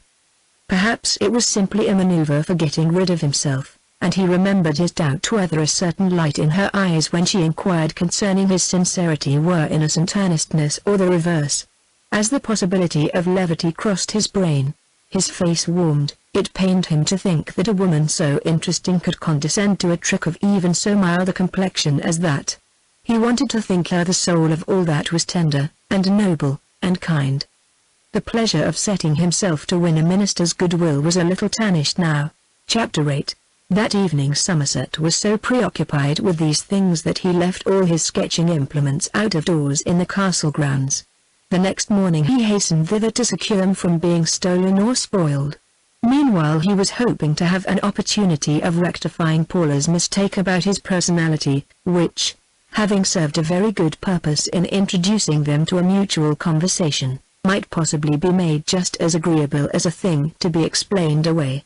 He fetched his drawing instruments, rods, sketching blocks and other articles from the field where they had lain, and was passing under the walls with them in his hands, when there emerged from the outer archway an open landau, drawn by a pair of black horses of fine action and obviously strong pedigree, in which Paula was seated, under the shade of a white parasol with black and white ribbons fluttering on the summit.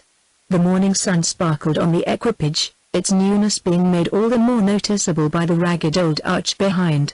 She bowed to Somerset in a way which might have been meant to express that she had discovered her mistake. But there was no embarrassment in her manner, and the carriage bore her away without her making any sign for checking it. He had not been walking towards the castle entrance, and she could not be supposed to know that it was his intention to enter that day. She had looked such a bud of youth and promise that his disappointment at her departure showed itself in his face as he observed her. However, he went on his way, entered a turret, ascended to the leads of the great tower, and stepped out. From this elevated position he could still see the carriage and the white surface of Paula's parasol in the glowing sun.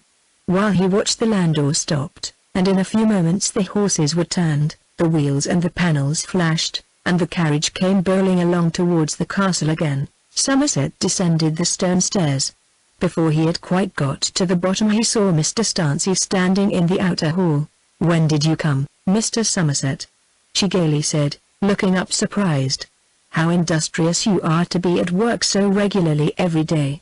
We didn't think you would be here today. Paula has gone to a vegetable show at Markton, and I am going to join her there soon." "Oh, gone to a vegetable show? But I think she has altered her." At this moment the noise of the carriage was heard in the ward, and after a few seconds Miss Power came in, Somerset being invisible from the door where she stood. "Oh Paula, what has brought you back?" said Mr. Stansey. "I have forgotten something. Mr. Somerset is here. Will you not speak to him?" Somerset came forward, and Mr. Stansey presented him to her friend. Mr. Somerset acknowledged the pleasure by a respectful inclination of his person, and said some words about the meeting yesterday. "Yes," said Miss Power, with a serene deliberateness quite noteworthy in a girl of her age, "I have seen it all since. I was mistaken about you, was I not? Mr. Somerset, I am glad to welcome you here, both as a friend of Mr. Stansey's family, and as the son of your father, which is indeed quite a sufficient introduction anywhere. You have 2 pictures painted by Mr. Somerset's father, have you not?" "I have already told him about them," said Mr. Stansey. "Perhaps Mr. Somerset would like to see them if they are unpacked." As Somerset had from his infancy suffered from a plethora of those productions, excellent as they were, he did not reply quite so eagerly as Mr. Stansey seemed to expect to her kind suggestion, and Paula remarked to him, "You will stay to lunch? Do order it at your own time, if our hour should not be convenient." Her voice was a voice of low note, in quality that of a flute at the grave end of its gamut. If she sang, she was a pure contralto unmistakably. "I am making use of the permission you have been good enough to grant me of sketching what is valuable within these walls. Yes, of course, I am willing for anybody to come. People hold these places in trust for the nation, in one sense. You lift your hands, Charlotte. I see I have not convinced you on that point yet." Mr. Stansey laughed, and said something to no purpose. Somehow Miss Power seemed not only more woman than Mr. Stansey, but more woman than Somerset was man, and yet in years she was inferior to both. Though becomingly girlish and modest, she appeared to possess a good deal of composure, which was well expressed by the shaded light of her eyes. "You have then met Mr. Somerset before?" said Charlotte. "He was kind enough to deliver an address in my defense yesterday. I suppose I seemed quite unable to defend myself." "Oh no," said he. When a few more words had passed she turned to Mr. Stansey and spoke of some domestic matter, upon which Somerset withdrew, Paula accompanying his exit with a remark that she hoped to see him again a little later in the day. Somerset retired to the chambers of antique lumber, keeping an eye upon the windows to see if she re-entered the carriage and resumed her journey to Markton. But when the horses had been standing a long time the carriage was driven round to the stables. Then she was not going to the vegetable show. That was rather curious, seeing that she had only come back for something forgotten. These queries and thoughts occupied the mind of Somerset until the bell was rung for luncheon. Owing to the very dusty condition in which he found himself after his morning's labors among the old carvings, he was rather late in getting downstairs, and seeing that the rest had gone in he went straight to the dining hall. The population of the castle had increased in his absence.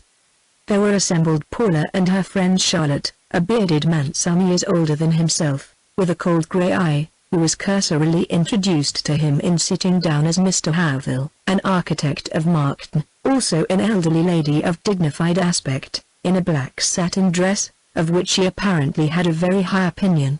This lady, who seemed to be a mere dummy in the establishment, was, as he now learnt, Mrs. Goodman by name, a widow of a recently deceased gentleman, and aunt to Paula, the identical aunt who had smuggled Paula into a church in her helpless infancy, and had her christened without her parents' knowledge.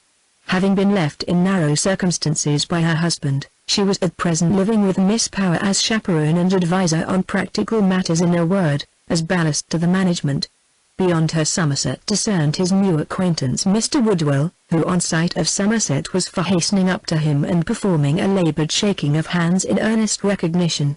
Paula had just come in from the garden, and was carelessly laying down her large shady hat as he entered. Her dress, a figured material in black and white, was short, allowing her feet to appear. There was something in her look, and in the style of her corsage, which reminded him of several of the bygone beauties in the gallery. The thought for a moment crossed his mind that she might have been imitating one of them. "Fine old screen, sir," said Mr. Havil, in a long-drawn voice across the table when they were seated, pointing in the direction of the traceried oak division between the dining hall and a vestibule at the end. "As good a piece of 14th century work as you shall see in this part of the country." "You mean 15th century, of course?" said Somerset.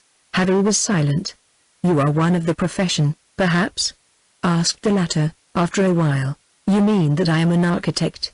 said Somerset. "Yes, are one of my own honoured vocation." Havil's face had been not unpleasant until this moment, when he smiled, whereupon there instantly gleamed over him a phase of meanness, remaining until the smile died away. Havil continued, with slow watchfulness: "What enormous sacrileges are committed by the builders every day, I observe. I was driving yesterday to Toneborough, where I am erecting a town hall, and passing through a village on my way I saw the workmen pulling down a chancel wall in which they found embedded a unique specimen of perpendicular work, a capital from some old arcade, the mouldings wonderfully undercut. They were smashing it up as filling in for the new wall." "It must have been unique," said Somerset, in the too readily controversial tone of the educated young man who has yet to learn diplomacy.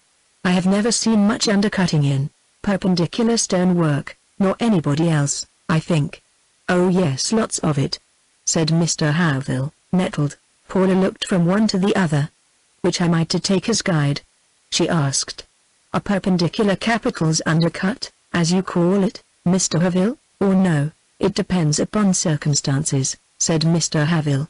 But Somerset had answered at the same time, "There is seldom or never any marked undercutting in moulded work later than the middle of the 14th century." Havil looked keenly at Somerset for a time, then he turned to Paula. "As regards that fine Saxon vaulting you did me the honor to consult me about the other day, I should advise taking out some of the old stones and reinstating new ones exactly like them." "But the new ones won't be Saxon," said Paula. "And then in time to come, when I have passed away, and those stones have become stained like the rest, people will be deceived. I should prefer an honest patch to any such make-believe Saxon relics." As she concluded, she let her eyes rest on Somerset for a moment, as if to ask him to side with her. Much as he liked talking to Paula, he would have preferred not to enter into this discussion with another professional man, even though that man were a spurious article. But he was led on to enthusiasm by a sudden pang of regret at finding that the masterly workmanship in this fine castle was likely to be tinkered and spoilt by such a man as Havil.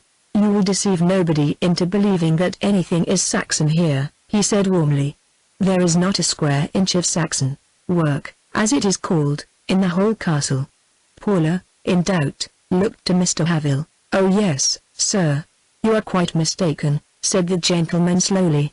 "Every stone of those lower vaults was reared in Saxon times, I can assure you," said Somerset deferentially, but firmly, "that there is not an arch or wall in this castle of a date anterior to the year 1100. No one whose attention has ever been given to the study of architectural details of that age can be of a different opinion. I have studied architecture, and I am of a different opinion. I have the best reason in the world for the difference, for I have history herself on my side. What will you say when I tell you that it is a recorded fact that this was used as a castle by the Romans, and that it is mentioned in Doomsday as a building of long standing? "I shall say that has nothing to do with it," replied the young man. "I don't deny that there may have been a castle here in the time of the Romans. What I say is, that none of the architecture we now see was standing at that date." There was a silence of a minute, disturbed only by a murmured dialogue between Mrs. Goodman and the minister, during which Paula was looking thoughtfully on the table as if framing a question. "Can it be," she said to Somerset, "that such certainty has been reached in the study of architectural dates? Now, would you really risk anything on your belief?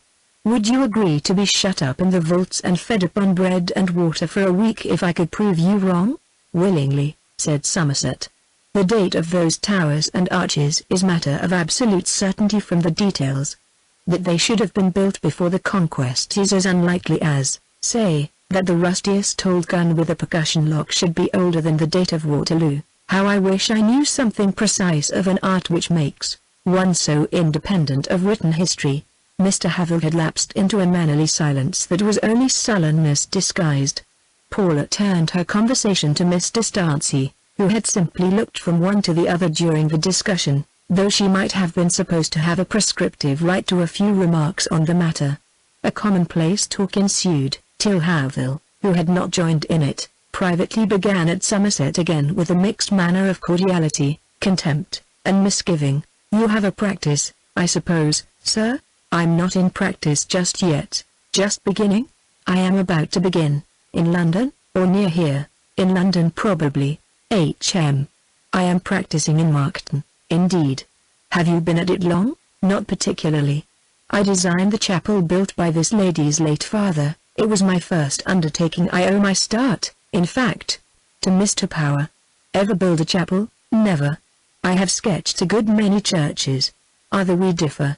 I didn't do much sketching in my youth, nor have I time for it now.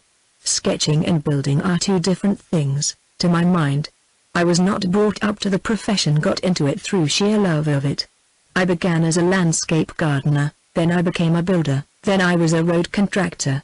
Every architect might do worse than have some such experience. But nowadays 'tis the men who can draw pretty pictures who get recommended, not the practical men. Young prigs win institute medals for a pretty design or two which, if anybody tried to build them, would fall down like a house of cards. Then they get traveling studentships and whatnot, and then they start as architects of some new school or other, and think they are the masters of us experienced ones." While Somerset was reflecting how far this statement was true, he heard the voice of Paula inquiring, "Who can he be?" Her eyes were bent on the window. Looking out, Somerset saw in the mead beyond the dry ditch, Dare, with his photographic apparatus. "He is the young gentleman who called about taking views of the castle," said Charlotte. "Oh yes, I remember, it is quite right. He met me in the village and asked me to suggest him some views. I thought him a respectable young fellow." "I think he is a Canadian," said Somerset. "No," said Paula. "He is from the East, at least he implied so to me." "There is Italian blood in him," said Charlotte brightly, "for he spoke to me with an Italian accent. But I can't think whether he is a boy or a man. It is to be earnestly hoped that the gentleman does not prevaricate," said the minister, for the first time attracted by the subject. "I accidentally met him in the lane, and he said something to me about having lived in Malta. I think it was Malta, or Gibraltar, even if he did not say that he was born there. His manners are no credit to his nationality," observed Mrs. Goodman, also speaking publicly for the first time. "He asked me this morning to send him out a pail of water for his process, and before I had turned away he began whistling. I don't like whistlers." "Then it appears," said Somerset, "that he is a being of no age, no nationality, and no behavior, a complete negative," added Havel, brightening into a civil sneer. "That is, he would be, if he were not a maker of negatives well known in Markton." "Not well known, Mr. Havel," answered Mrs. Goodman firmly. "For I lived in Markton for 30 years and in 3 months ago, and he was never heard of in my time." "He is something like you, Charlotte," said Paula, smiling playfully on her companion. All the men looked at Charlotte, on whose face a delicate nervous blush thereupon made its appearance. "Upon my word, there is a likeness, now I think of it," said Havel. Paula bent down to Charlotte and whispered, "Forgive my rudeness, dear. He is not a nice enough person to be like you." He is really more like one or other of the old pictures about their house. I forget which, and really it does not matter. People's features fall naturally into groups and classes," remarked Somerset. "To an observant person they often repeat themselves, though to a careless eye they seem infinite in their differences." The conversation flagged, and they idly observed the figure of the cosmopolite Dare as he walked round his instrument in the mead and busied himself with an arrangement of curtains and lenses, occasionally withdrawing a few steps, and looking contemplatively at the towers and walls. Chapter 9. Somerset returned to the top of the great tower with a vague consciousness that he was going to do something up there, perhaps sketch a general plan of the structure. But he began to discern that this Stancy Castle episode in his studies of Gothic architecture might be less useful than ornamental to him as a professional man, though it was too agreeable to be abandoned. Finding after a while that his drawing progressed but slowly, by reason of infinite joyful thoughts more allied to his nature than to his art, he relinquished rule and compass, and entered one of the two turrets opening on the roof. It was not the staircase by which he had ascended, and he proceeded to explore its lower part. Entering from the blaze of light without, and imagining the stairs to descend as usual, he became aware after a few steps that there was suddenly nothing to tread on, and found himself precipitated downwards to a distance of several feet. Arrived at the bottom, he was conscious of the happy fact that he had not seriously hurt himself, though his leg was twisted awkwardly. Next he perceived that the stone steps had been removed from the turret, so that he had dropped into it as into a dry well, that, owing to its being walled up below, there was no door of exit on either side of him, that he was, in short, a prisoner. Placing himself in a more comfortable position, he calmly considered the best means of getting out, or of making his condition known. For a moment he tried to drag himself up by his arm, but it was a hopeless attempt, the height to the first step being far too great. He next looked round at a lower level.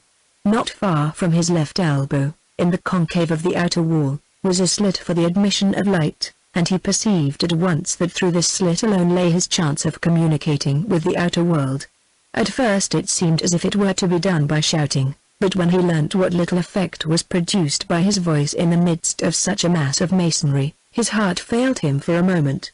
Yet, as either Paula or Mr. Stancy would probably guess his visit to the top of the tower, there was no cause for terror, if some for alarm. He put his handkerchief through the window slit, so that it fluttered outside, and, fixing it in its place by a large stone drawn from the loose ones around him, awaited succor as best he could.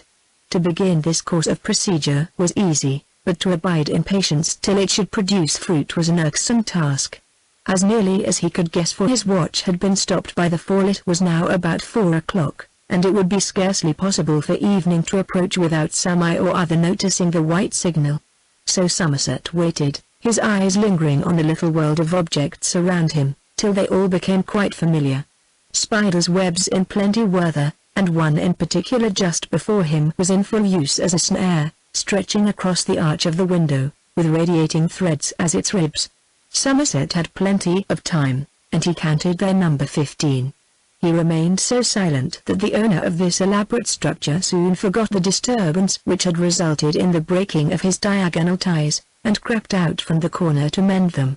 In watching the process, Somerset noticed that on the stonework behind the web sundry names and initials had been cut by explorers in years gone by.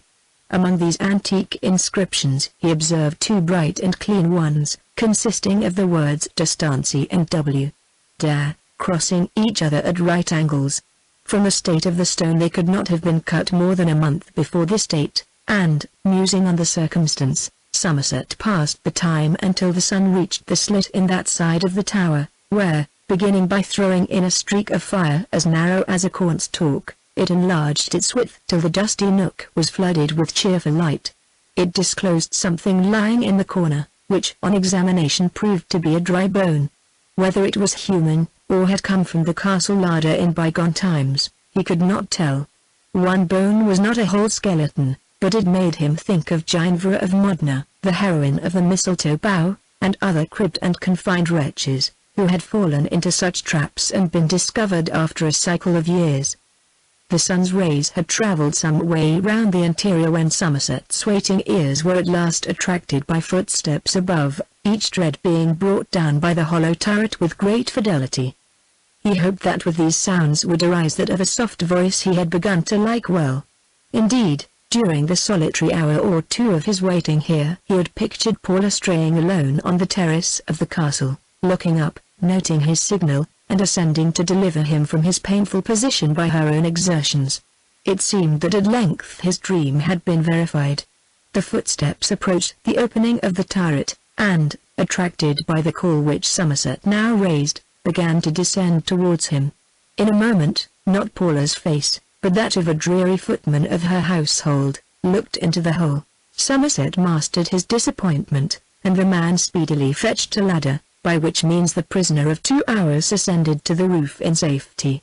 During the process he ventured to ask for the ladies of the house, and learnt that they had gone out for a drive together.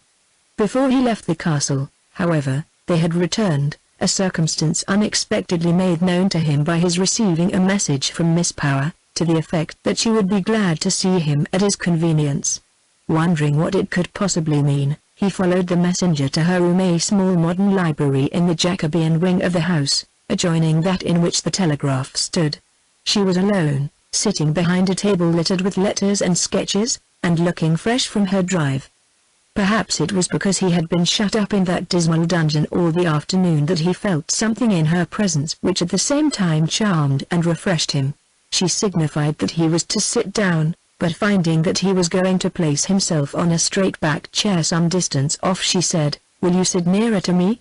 And then, as if rather oppressed by her dignity, she left her own chair of business and seated herself at ease on an ottoman which was among the diversified furniture of the apartment. "I want to consult you professionally," she went on. "I have been much impressed by your great knowledge of castellated architecture. Will you sit in that leather chair at the table, as you may have to take notes?"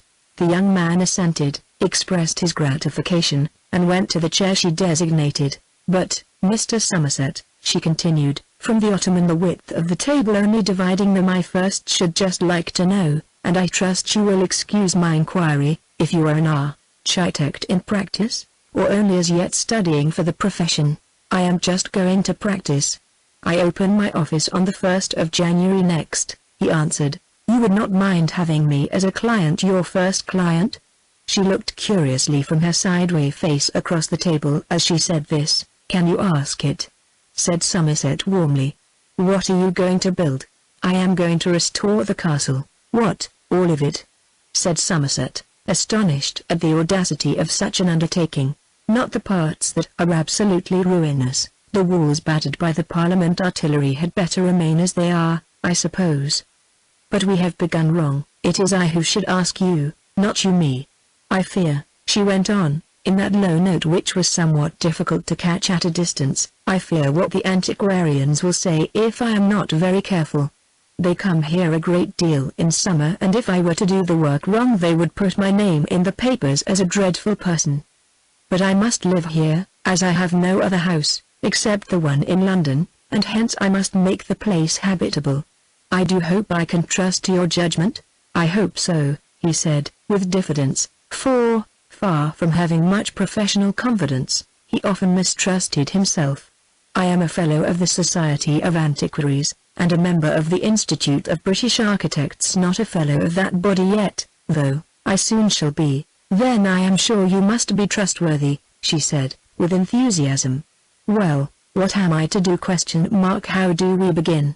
Somerset began to feel more professional, what with the business chair and the table, and the writing paper, notwithstanding that these articles, and the room they were in, were hers instead of his, and an evenness of manner which he had momentarily lost returned to him. "The very first step," he said, "is to decide upon the outlay. What is it to cost?" He faltered a little, for it seemed to disturb the softness of their relationship to talk thus of hard cash. But her sympathy with his feeling was apparently not great, and she said, "The expenditure shall be what you advise." What a heavenly client! He thought. "But you must just give some idea," he said gently. "For the fact is, any sum almost may be spent on such a building, 5,000, 10,000, 20,000, 50,000, 100,000. I want it done well, so suppose we say 100,000? My father's solicitor, my solicitor now says I may go to 100,000 without extravagance, if the expenditure is scattered over 2 or 3 years. Somerset looked round for a pen. With quickness of insight she knew what he wanted, and signified where one could be found. He wrote down in large figures 100,000. It was more than he had expected, and for a young man just beginning practice, the opportunity of playing with another person's money to that extent would afford an exceptionally handsome opening, not so much from the commission it represented, as from the attention that would be bestowed by the art world on such an undertaking. Paula had sunk into the reverie. I was intending to entrust the work to Mr. Haville, a local architect, she said. But I gathered from his conversation with you today that his ignorance of styles might compromise me very seriously. In short, though my father employed him in 1 or 2 little matters, it would not be right, even a morally culpable thing, to place such an historically valuable building in his hands. Has Mr. Haville ever been led to expect the commission? He asked. He may have guessed that he would have it. I have spoken of my intention to him more than once. Somerset thought over his conversation with Haville. Well, he did not like Haville personally, and he had strong reasons for suspecting that in the matter of architecture Haville was a quack. But was it quite generous to step in thus, and take away what would be a golden opportunity to such a man of making both ends meet comfortably for some years to come, without giving him at least one chance? He reflected a little longer, and then spoke out his feeling. I venture to propose a slightly modified arrangement, he said. Instead of committing the whole undertaking to my hands without better proof of my ability to carry it out than you have at present, let there be a competition between Mr. Haville and myself. Let our rival plans for the restoration and enlargement be submitted to a committee of the Royal Institute of British Architects, and let the choice rest with them, subject of course to your approval. It is indeed generous of you to suggest it. She looked thoughtfully at him. He appeared to strike her in a new light. You really recommend it? The fairness which had prompted his words seemed to incline her still more than before to resign herself entirely to him in the matter. I do, said Somerset deliberately. I will think of it, since you wish it. And now, what general idea have you of the plan to adopt? I do not positively agree to your suggestion as yet, so I may perhaps ask the question. Somerset, being by this time familiar with the general plan of the castle, took out his pencil and made a rough sketch. While he was doing it she rose, and coming to the back of his chair, bent over him in silence. Ah, I begin to see your conception, she murmured, and the breath of her words fanned his ear. He finished the sketch, and held it up to her, saying, I would suggest that you walk over the building with Mr. Haville and myself, and detail your ideas to us on each portion. Is it necessary? Clients mostly do it. I will, then. But it is too late for me this evening. Please meet me tomorrow at 10. Chapter 10. At 10 o'clock they met in the same room, Paula appearing in a straw hat having a bent-up brim lined with plaited silk, so that it surrounded her forehead like a nimbus, and Somerset armed with sketchbook, measuring rod, and other apparatus of his craft. And Mr. Haville? Said the young man. I have not decided to employ him. If I do he shall go round with me independently of you, she replied rather brusquely. Somerset was by no means sorry to hear this. His duty to Haville was done. And now, she said, as they walked on together through the passages, I must tell you that I am not a medievalist myself, and perhaps that's a pity. What are you? I am Greek, that's why I don't wish to influence your design. Somerset, as they proceeded, pointed out where roofs had been and should be again, where gables had been pulled down, and where floors had vanished, showing her how to reconstruct their details from marks in the walls, much as a comparative anatomist reconstructs an antediluvian from fragmentary bones and teeth. She appeared to be interested, listened attentively, but said little in reply. They were ultimately in a long narrow passage, indifferently lighted, when Somerset, treading on a loose stone, felt a twinge of weakness in one knee, and knew in a moment that it was the result of the twist given by his yesterday's fall. He paused, leaning against the wall. What is it? Said Paula, with a sudden timidity in her voice. I slipped down yesterday, he said.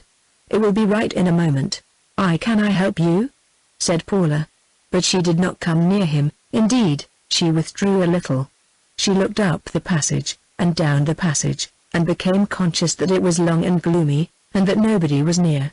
A curious coy uneasiness seemed to take possession of her.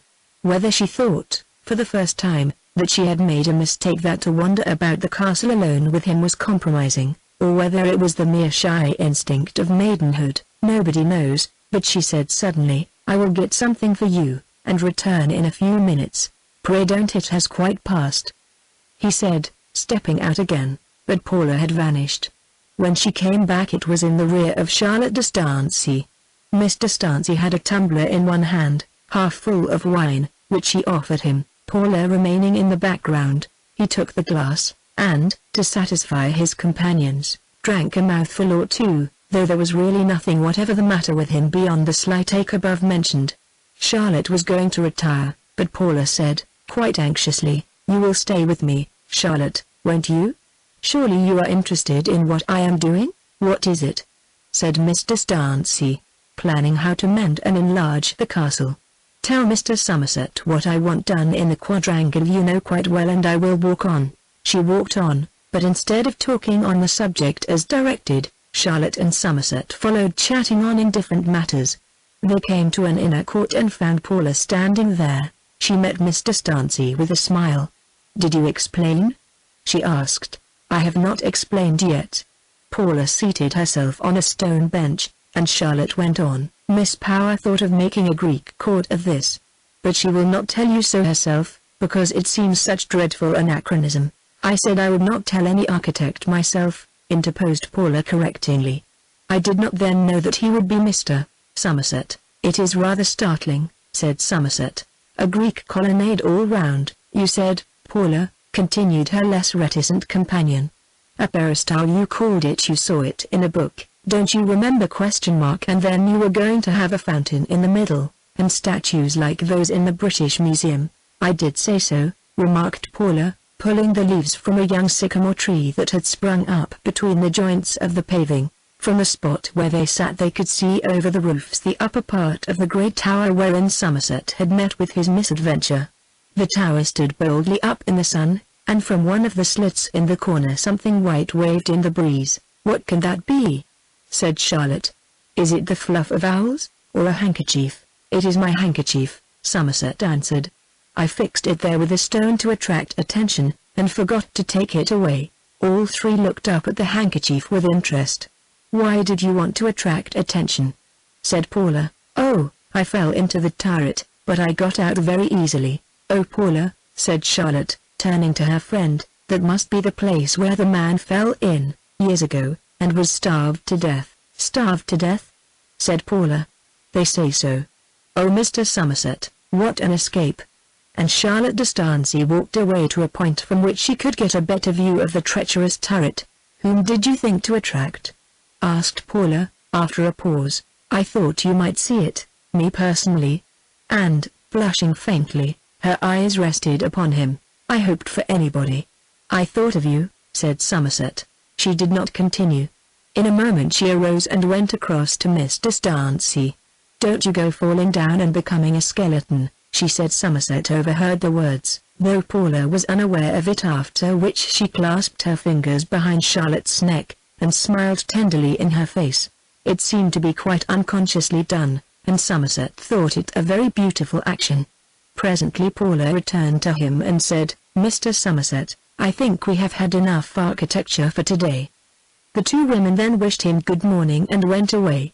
Somerset, feeling that he had now every reason for prowling about the castle, remained near the spot, endeavoring to evolve some plan of procedure for the project entertained by the beautiful owner of those weather-scathed walls.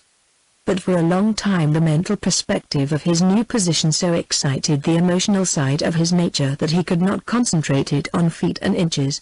As Paula's architect, supposing Havel not to be admitted as a competitor, he must of necessity be in constant communication with her for a space of 2 or 3 years to come, and particularly during the next few months. She, doubtless, cherished far too ambitious views of her career to feel any personal interest in this enforced relationship with him, but he would be at liberty to feel what he chose, and to be the victim of an unrequited passion, while afforded such splendid opportunities of communion with the one beloved, deprived that passion of its most deplorable features. Accessibility is a great point in matters of love, and perhaps of the two there is less misery in loving without return a goddess who is to be seen and spoken to every day, than in having an affection tenderly reciprocated by one always hopelessly removed. With this view of having to spend a considerable time in the neighborhood, Somerset shifted his quarters that afternoon from the little inn at Sleeping Green to a larger one at Markton. He required more rooms in which to carry out Paula's instructions than the former place afforded, and a more central position. Having reached and dined at Markton, he found the evening tedious, and again strolled out in the direction of the castle. When he reached it the light was declining, and a solemn stillness overspread the pile. The great tower was in full view. That spot of white which looked like a pigeon fluttering from the loophole was his handkerchief, still hanging in the place where he had left it. His eyes yet lingered on the walls when he noticed, with surprise, that the handkerchief suddenly vanished. Believing that the breezes, though weak below, might have been strong enough at that height to blow it into the turret, and in no hurry to get off the premises, he leisurely climbed up to find it, ascending by the second staircase, crossing the roof, and going to the top of the treacherous turret. The ladder by which he had escaped still stood within it, and beside the ladder he beheld the dim outline of a woman, in a meditative attitude, holding his handkerchief in her hand. Somerset softly withdrew. When he had reached the ground he looked up. A girlish form was standing at the top of the tower looking over the parapet upon him, possibly not seeing him, for it was dark on the lawn. It was either Mr. Stancy or Paula. One of them had gone there alone for his handkerchief and had remained a while, pondering on his escape. But which? If I were not a faint heart I should run all risk and wave my hat or kiss my hand to her, whoever she is, he thought. But he did not do either. So he lingered about silently in the shades, and then thought of strolling to his rooms at Markton. Just at leaving, as he passed under the inhabited wing, whence one or two lights now blinked, he heard a piano, and a voice singing the Mistletoe Bough. The song had probably been suggested to the romantic fancy of the singer by her visit to the scene of his captivity. Chapter 11. The identity of the lady whom he had seen on the tower and afterwards heard singing was established the next day. "I have been thinking," said Miss Power, on meeting him, "that you may require a studio on the premises. If so, the room I showed you yesterday is at your service. If I employ Mr. Havel to compete with you I will offer him a similar one." Somerset did not decline, and she added, "In the same room, you will find the handkerchief that was left on the tower." "Ah, I saw that it was gone." "Somebody brought it down?" "I did," she shyly remarked, looking up for a second under her shady hat brim. "I am much obliged to you." "Oh no. I went up last night to see where the accident happened, and there I found it." "When you came up were you in search of it, or did you want me?" Then she saw me, he thought. "I went for the handkerchief only." "I was not aware that you were there," he answered simply. And he involuntarily sighed. It was very soft, but she might have heard him, for there was interest in her voice as she continued. "Did you see me before you went back?" "I did not know it was you. I saw that some lady was there, and I would not disturb her.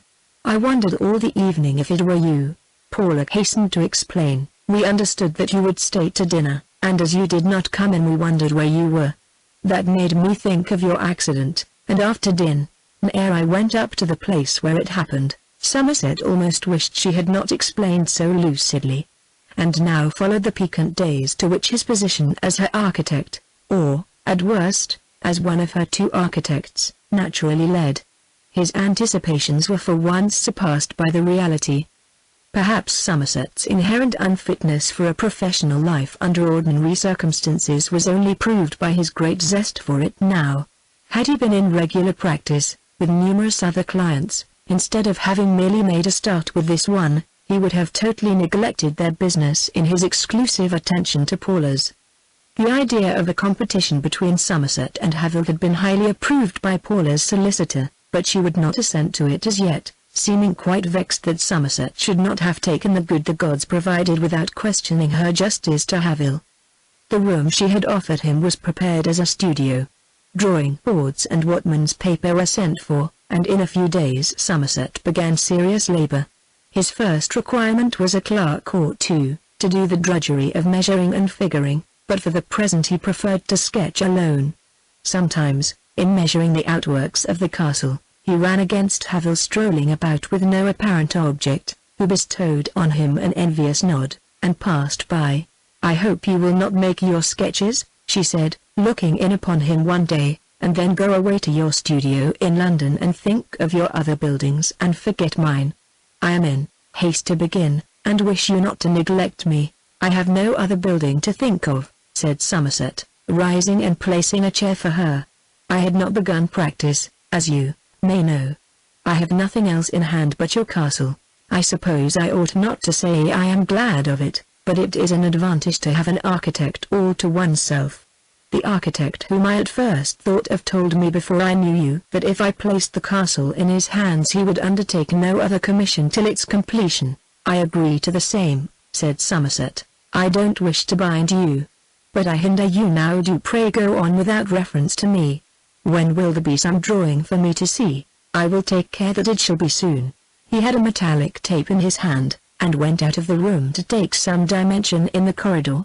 The assistant for whom he had advertised had not arrived, and he attempted to fix the end of the tape by sticking his penknife through the ring into the wall. Paula looked on at a distance. "I will hold it," she said. She went to the required corner and held the end in its place. She had taken it the wrong way, and Somerset went over and placed it properly in her fingers, carefully avoiding to touch them. She obediently raised her hand to the corner again, and stood till he had finished, when she asked, "Is that all?" "That is all," said Somerset. "Thank you." Without further speech she looked at his sketchbook, while he marked down the lines just acquired. "You said the other day," she observed, "that early Gothic work might be known by the undercutting, or something to that effect. I have looked in Rickman and the Oxford Glossary, but I cannot quite understand what you meant." It was only too probable to her lover, from the way in which she turned to him, that she had looked in Rickman and the Glossary, and was thinking of nothing in the world but of the subject of her inquiry. "I can show you, by actual example, if you will come to the chapel?" He returned hesitatingly. "Don't go on purpose to show me when you are there on your own account. I will come in. I shall be there in half an hour." "Very well," said Paula. She looked out of the window, and, seeing Mr. Stancy on the terrace, left him. Somerset stood thinking of what he had said. He had no occasion whatever to go into the chapel of the castle that day. He had been tempted by her words to say he would be there, and half an hour had come to his lips almost without his knowledge. This community of interest, if it were not anything more tender, was growing serious.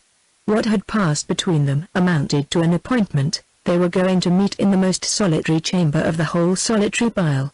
Could it be that Paula had well considered this in replying with her friendly "very well"? Probably not. Somerset proceeded to the chapel and waited.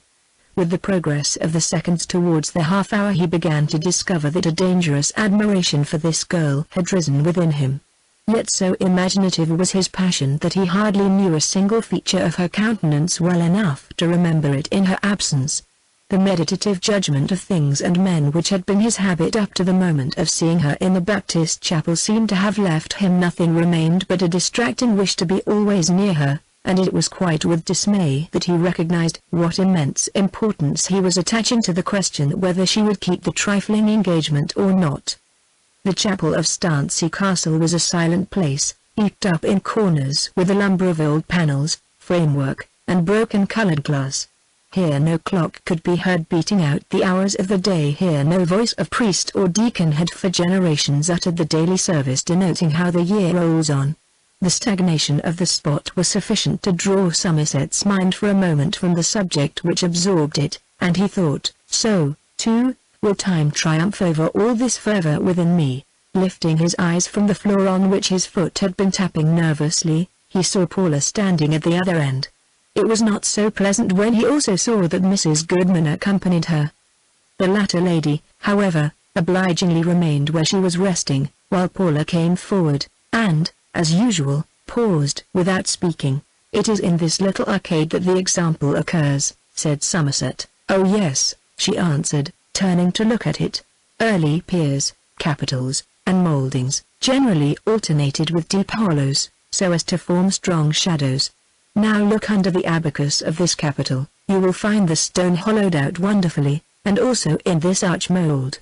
it is often difficult to understand how it could be done without cracking off the stone. The difference between this and late work can be felt by the hand even better than it can be seen. He suited the action to the word and placed his hand in the hollow. She listened attentively, then stretched up her own hand to test the cutting as he had done. She was not quite tall enough. She would step upon this piece of wood. Having done so, she tried again, and succeeded in putting her finger on the spot. No, she could not understand it through her glove even now. She pulled off her glove, and, her hand resting in the stone channel, her eyes became abstracted in the effort of realization. The ideas derived through her hand passing into her face. "No, I am not sure now," she said. Somerset placed his own hand in the cavity. Now their two hands were close together again. They had been close together half an hour earlier, and he had sedulously avoided touching hers. He dared not let such an accident happen now. And yet surely she saw the situation. Was the inscrutable seriousness with which she applied herself to his lesson a mockery?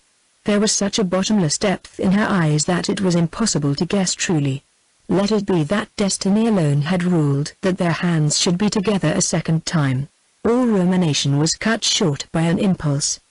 He seized her forefinger between his own finger and thumb, and drew it along the hollow, saying, "That is the curve I mean." Somerset's hand was hot and trembling. Paula's, on the contrary, was cool and soft as an infant's. "Now the arch mold," continued he.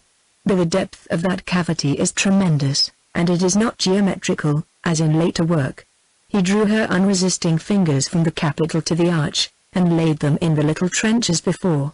She allowed them to rest quietly till he relinquished them.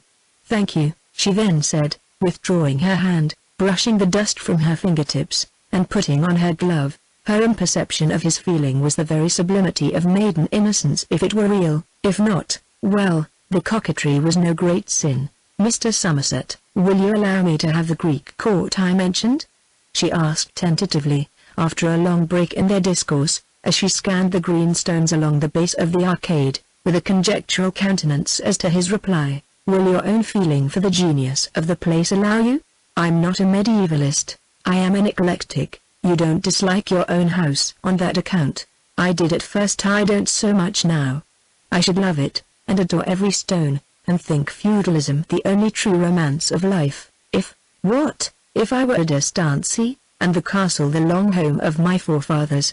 Somerset was a little surprised at the avowal. The minister's words on the effects of her new environment recurred to his mind. "Mr. Stancy doesn't think so," he said. "She cares nothing about those things."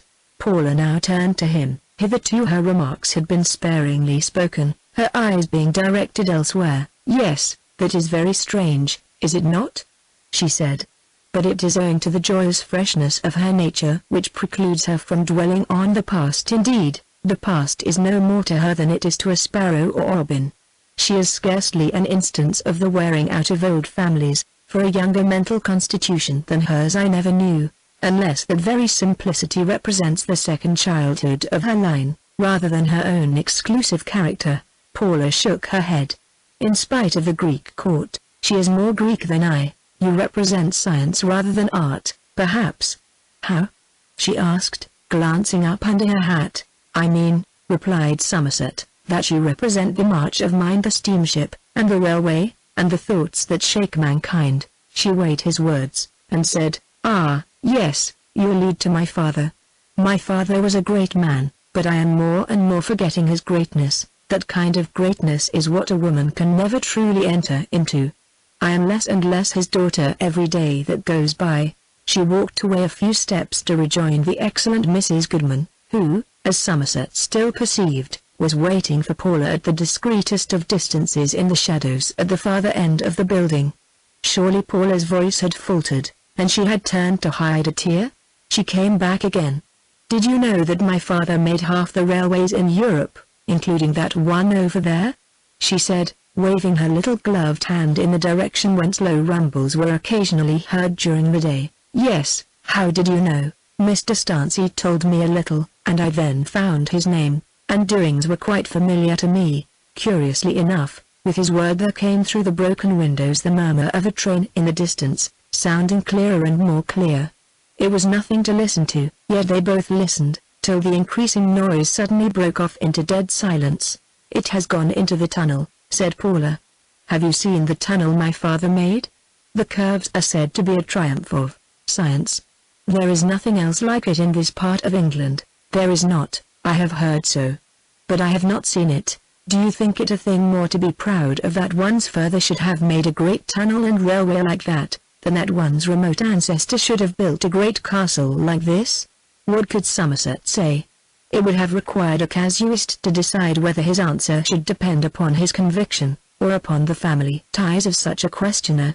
From a modern point of view, railways are, no doubt, things more to be proud of than castles, he said, though perhaps I myself, from mere association, should decide in favor of the ancestor who built the castle. The serious anxiety to be truthful that Somerset threw into his observation, was more than the circumstance required. To design great engineering works, he added musingly, and without the least tie to the disparagement of her parent, requires no doubt a leading mind. But to execute them, as he did, requires, of course, only a following mind. His reply had not altogether pleased her, and there was a distinct reproach conveyed by her slight movement towards Mrs. Goodman. He saw it, and was grieved that he should have spoken so. "I am going to walk over and inspect that famous tunnel of your father's," he added gently. "It will be a pleasant study for this afternoon." She went away. "I am no man of the world," he thought. "I ought to have praised that father of hers straight off. I shall not win her respect, much less her love." Chapter 12. Somerset did not forget what he had planned, and when lunch was over he walked away through the trees. The tunnel was more difficult of discovery than he had anticipated, and it was only after considerable winding among green lanes, whose deep ruts were like canyons of Colorado in miniature, that he reached the slope in the distant upland where the tunnel began. A road stretched over its crest, and thence along one side of the railway cutting. He there unexpectedly saw standing Miss Power's carriage, and on drawing nearer he found it to contain Paula herself, Mr. Stansey, and Mrs. Goodman. "How singular!" exclaimed Mr. Stansey gaily. "It is most natural," said Paula instantly. "In the morning two people discuss a feature in the landscape, and in the afternoon each has a desire to see it from what the other has said of it, therefore they accidentally meet."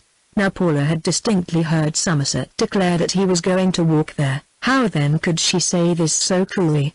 It was with a pang at his heart that he returned to his old thought of her being possibly a finished coquette and dissembler. Whatever she might be, she was not a creature starched very stiffly by Puritanism. Somerset looked down on the mouth of the tunnel. The popular commonplace that science, steam, and travel must always be unromantic and hideous, was not proven at this spot. On either slope of the deep cutting, green with long grass, grew drooping young trees of ash, beech, and other flexible varieties, their foliage almost concealing the actual railway which ran along the bottom, its thin steel rails gleaming like silver threads in the depths. The vertical front of the tunnel, faced with brick that had once been red, was now weather-stained, lichened, and mossed over in harmonious rusty browns, pearly greys, and neutral greens, at the very base appearing a little blue-black spot like a mouse hole the tunnel's mouth.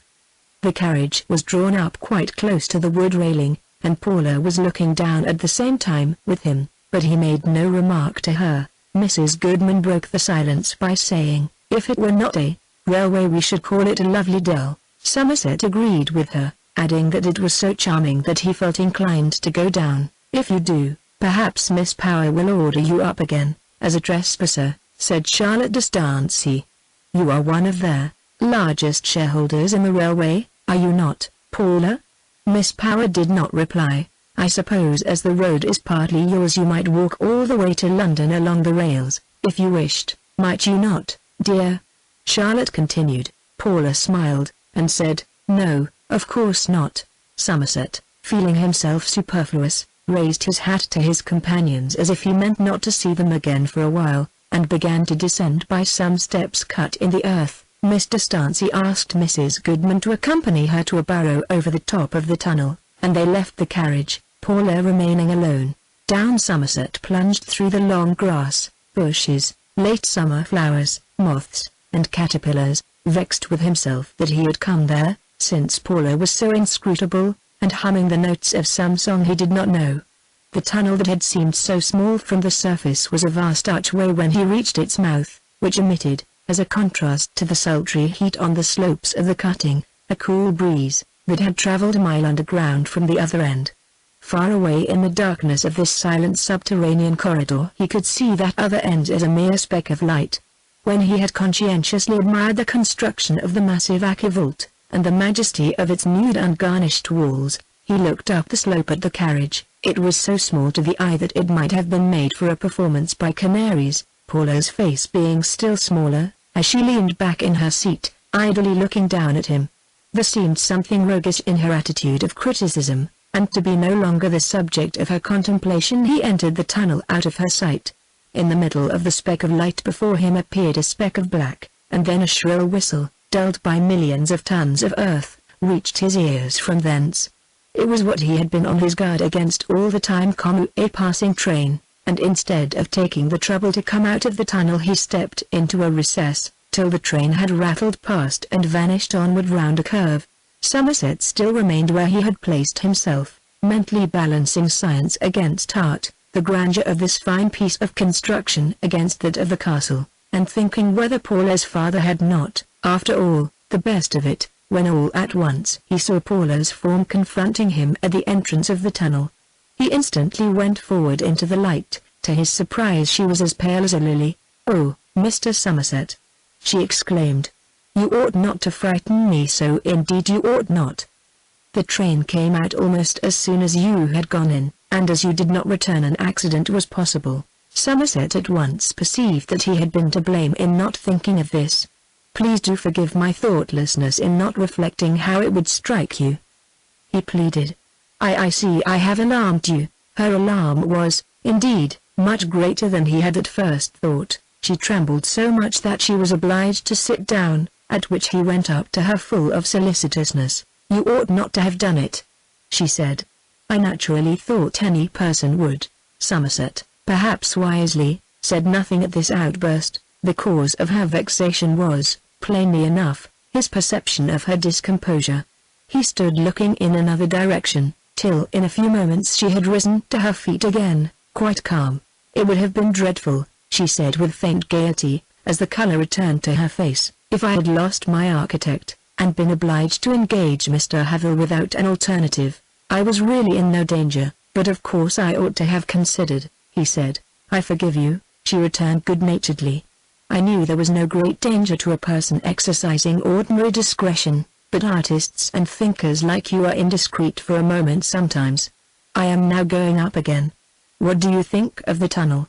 They were crossing the railway to ascend by the opposite path, Somerset keeping his eye on the interior of the tunnel for safety, when suddenly there arose a noise and shriek from the contrary direction behind the trees.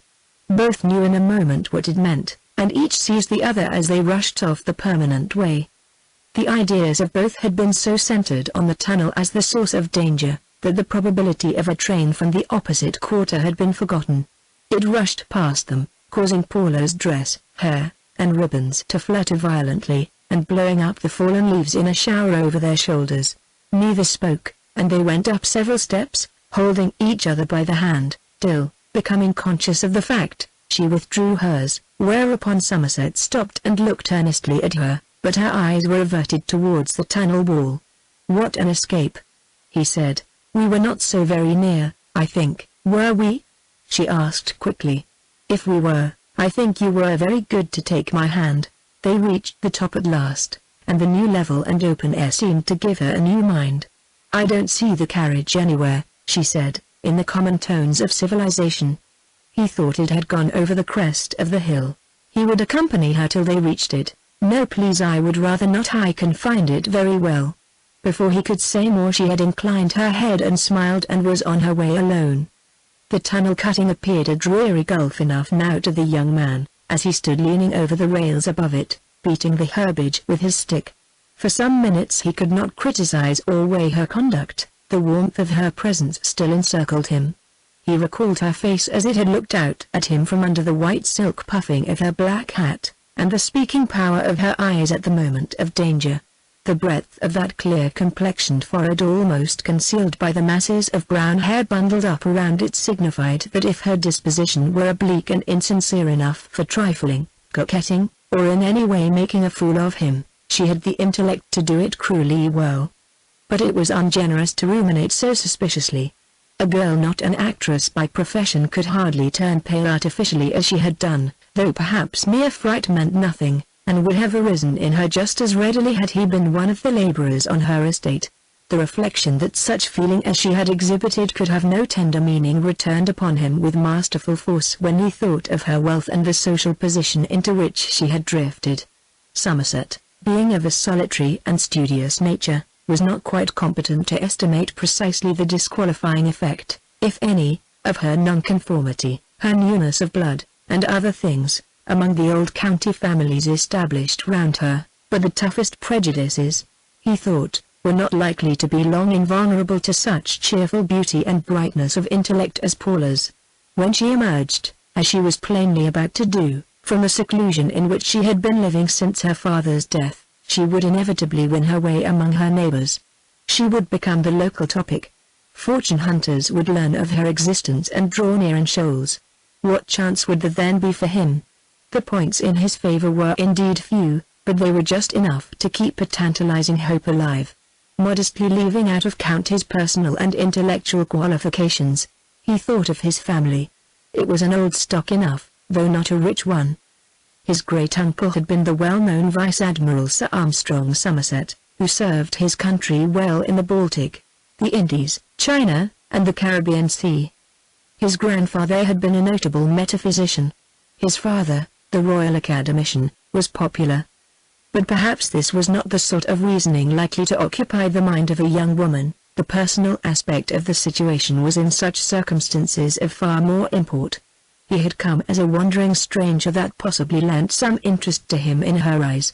He was installed in an office which would necessitate free communion with her for some time to come. That was another advantage, and would be a still greater one if she showed, as Paula seemed disposed to do, such artistic sympathy with his work as to follow up with interest the details of its progress. The carriage did not reappear, and he went on towards Markton, disinclined to return again that day to the studio which had been prepared for him at the castle. He heard feet brushing the grass behind him, and, looking round, saw there. "Baptist minister, I have just come from the village," said Mr. Woodwell, who looked worn and weary, his boots being covered with dust. "And I have learned that which confirms my fears for her, for Miss Power, most assuredly. What danger is there?" said Somerset. "The temptations of her position have become too much for her. She is going out of mourning next week, and will give a large dinner party on the occasion, for though the invitations are partly in the name of her relative Mrs. Goodman, they must come from her. The guests are to include people of old Cavalier families who would have treated her grandfather, sir, and even her father, with scorn for their religion and connections, also the parson and curate. Yes, actually people who believe in the apostolic succession. And what's more, they're coming. My opinion is, that it has all arisen from her friendship with Mr. Darcy." "Well," cried Somerset warmly, "this only shows liberality of feeling on both sides. I suppose she has invited you as well?" "She has not invited me. Mr. Somerset, notwithstanding your erroneous opinions on important matters, I speak to you as a friend, and I tell you that she has never in her secret heart forgiven that sermon of mine, in which I likened her to the church at Laodicea. I admit the words were harsh, but I was doing my duty, and if the case arose tomorrow I would do it again. Her displeasure is a deep grief to me, but I serve one, greater than she. You, of course, are invited to this dinner?" "I have heard nothing of it," murmured the young man. Their paths diverged, and when Somerset reached the hotel he was informed that somebody was waiting to see him. "Man or woman?" he asked. The landlady, who always liked to reply in person to Somerset's inquiries, apparently thinking him, by virtue of his drawing implements and liberality of payment, a possible Lord of Burleigh, came forward and said it was certainly not a woman, but whether man or boy she could not say. "His name is Mr. Dare," she added. "Oh, that youth," he said. Somerset went upstairs, along the passage, down 2 steps, round the angle, and so on to the rooms reserved for him in this rambling edifice of stagecoach memories, where he found Dare waiting.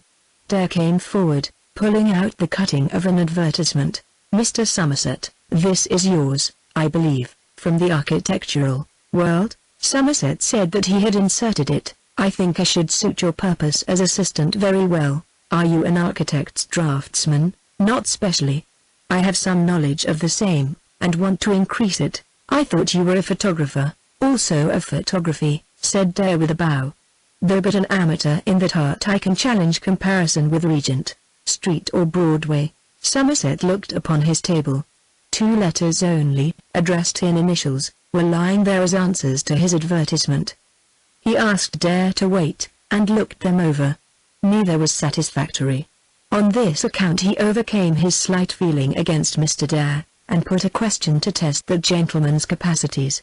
"How would you measure the front of a building, including windows, doors, mouldings, and every other feature, for a ground plan, so as to combine the greatest accuracy with the greatest dispatch?" "In running dimensions," said Dare. As this was the particular kind of work he wanted done, Somerset thought the answer promising. Coming to terms with Dare, he requested the would-be student of architecture to wait at the castle the next day, and dismissed him. A quarter of an hour later, when Dare was taking a walk in the country, he drew from his pocket 8 other letters addressed to Somerset in initials, which, to judge by their style and stationery, were from men far superior to those 2 whose communications alone Somerset had seen. Dare looked them over for a few seconds as he strolled on, then tore them into minute fragments, and, burying them under the leaves in the ditch, went on his way again. Chapter 13. Though exhibiting indifference, Somerset had felt a pang of disappointment when he heard the news of Paula's approaching dinner party. It seemed a little unkind of her to pass him over, seeing how much they were thrown together just now. That dinner meant more than it sounded. Notwithstanding the roominess of her castle, she was at present living somewhat incommodiously, owing partly to the stagnation caused by her recent bereavement, and partly to the necessity for overhauling the Distancy lumber piled in those vast and gloomy chambers before they could be made tolerable to 19th-century fastidiousness. To give dinners on any large scale before Somerset had at least set a few of these rooms in order for her, showed, to his thinking, an overpowering desire for society. During the week he saw less of her than usual, her time being to all appearance much taken up with driving out to make calls on her neighbors and receiving return visits. All this he observed from the windows of his studio overlooking the castle ward, in which room he now spent a great deal of his time, bending over drawing boards and instructing Dare, who worked as well as could be expected of a youth of such varied attainments. Nearer came the Wednesday of the party, and no hint of that event reached Somerset, but such as had been communicated by the Baptist minister. At last, on the very afternoon, an invitation was handed into his studio, not a kind note in Paula's handwriting, but a formal printed card in the joint names of Mrs. Goodman and Miss Power. It reached him just 4 hours before the dinner time. He was plainly to be used as a stopgap at the last moment because somebody could not come.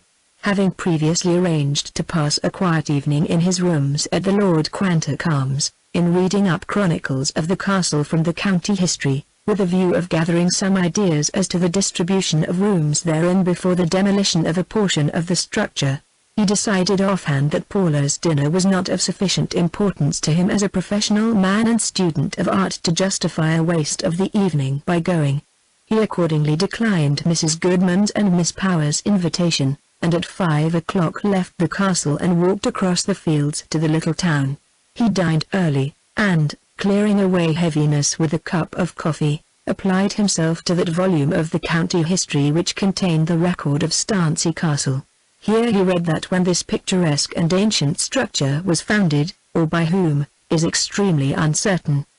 But that a castle stood on the site in very early times appears from many old books of charters. In its prime it was such a masterpiece of fortification as to be the wonder of the world, and it was thought, before the invention of gunpowder, that it never could be taken by any force less than divine.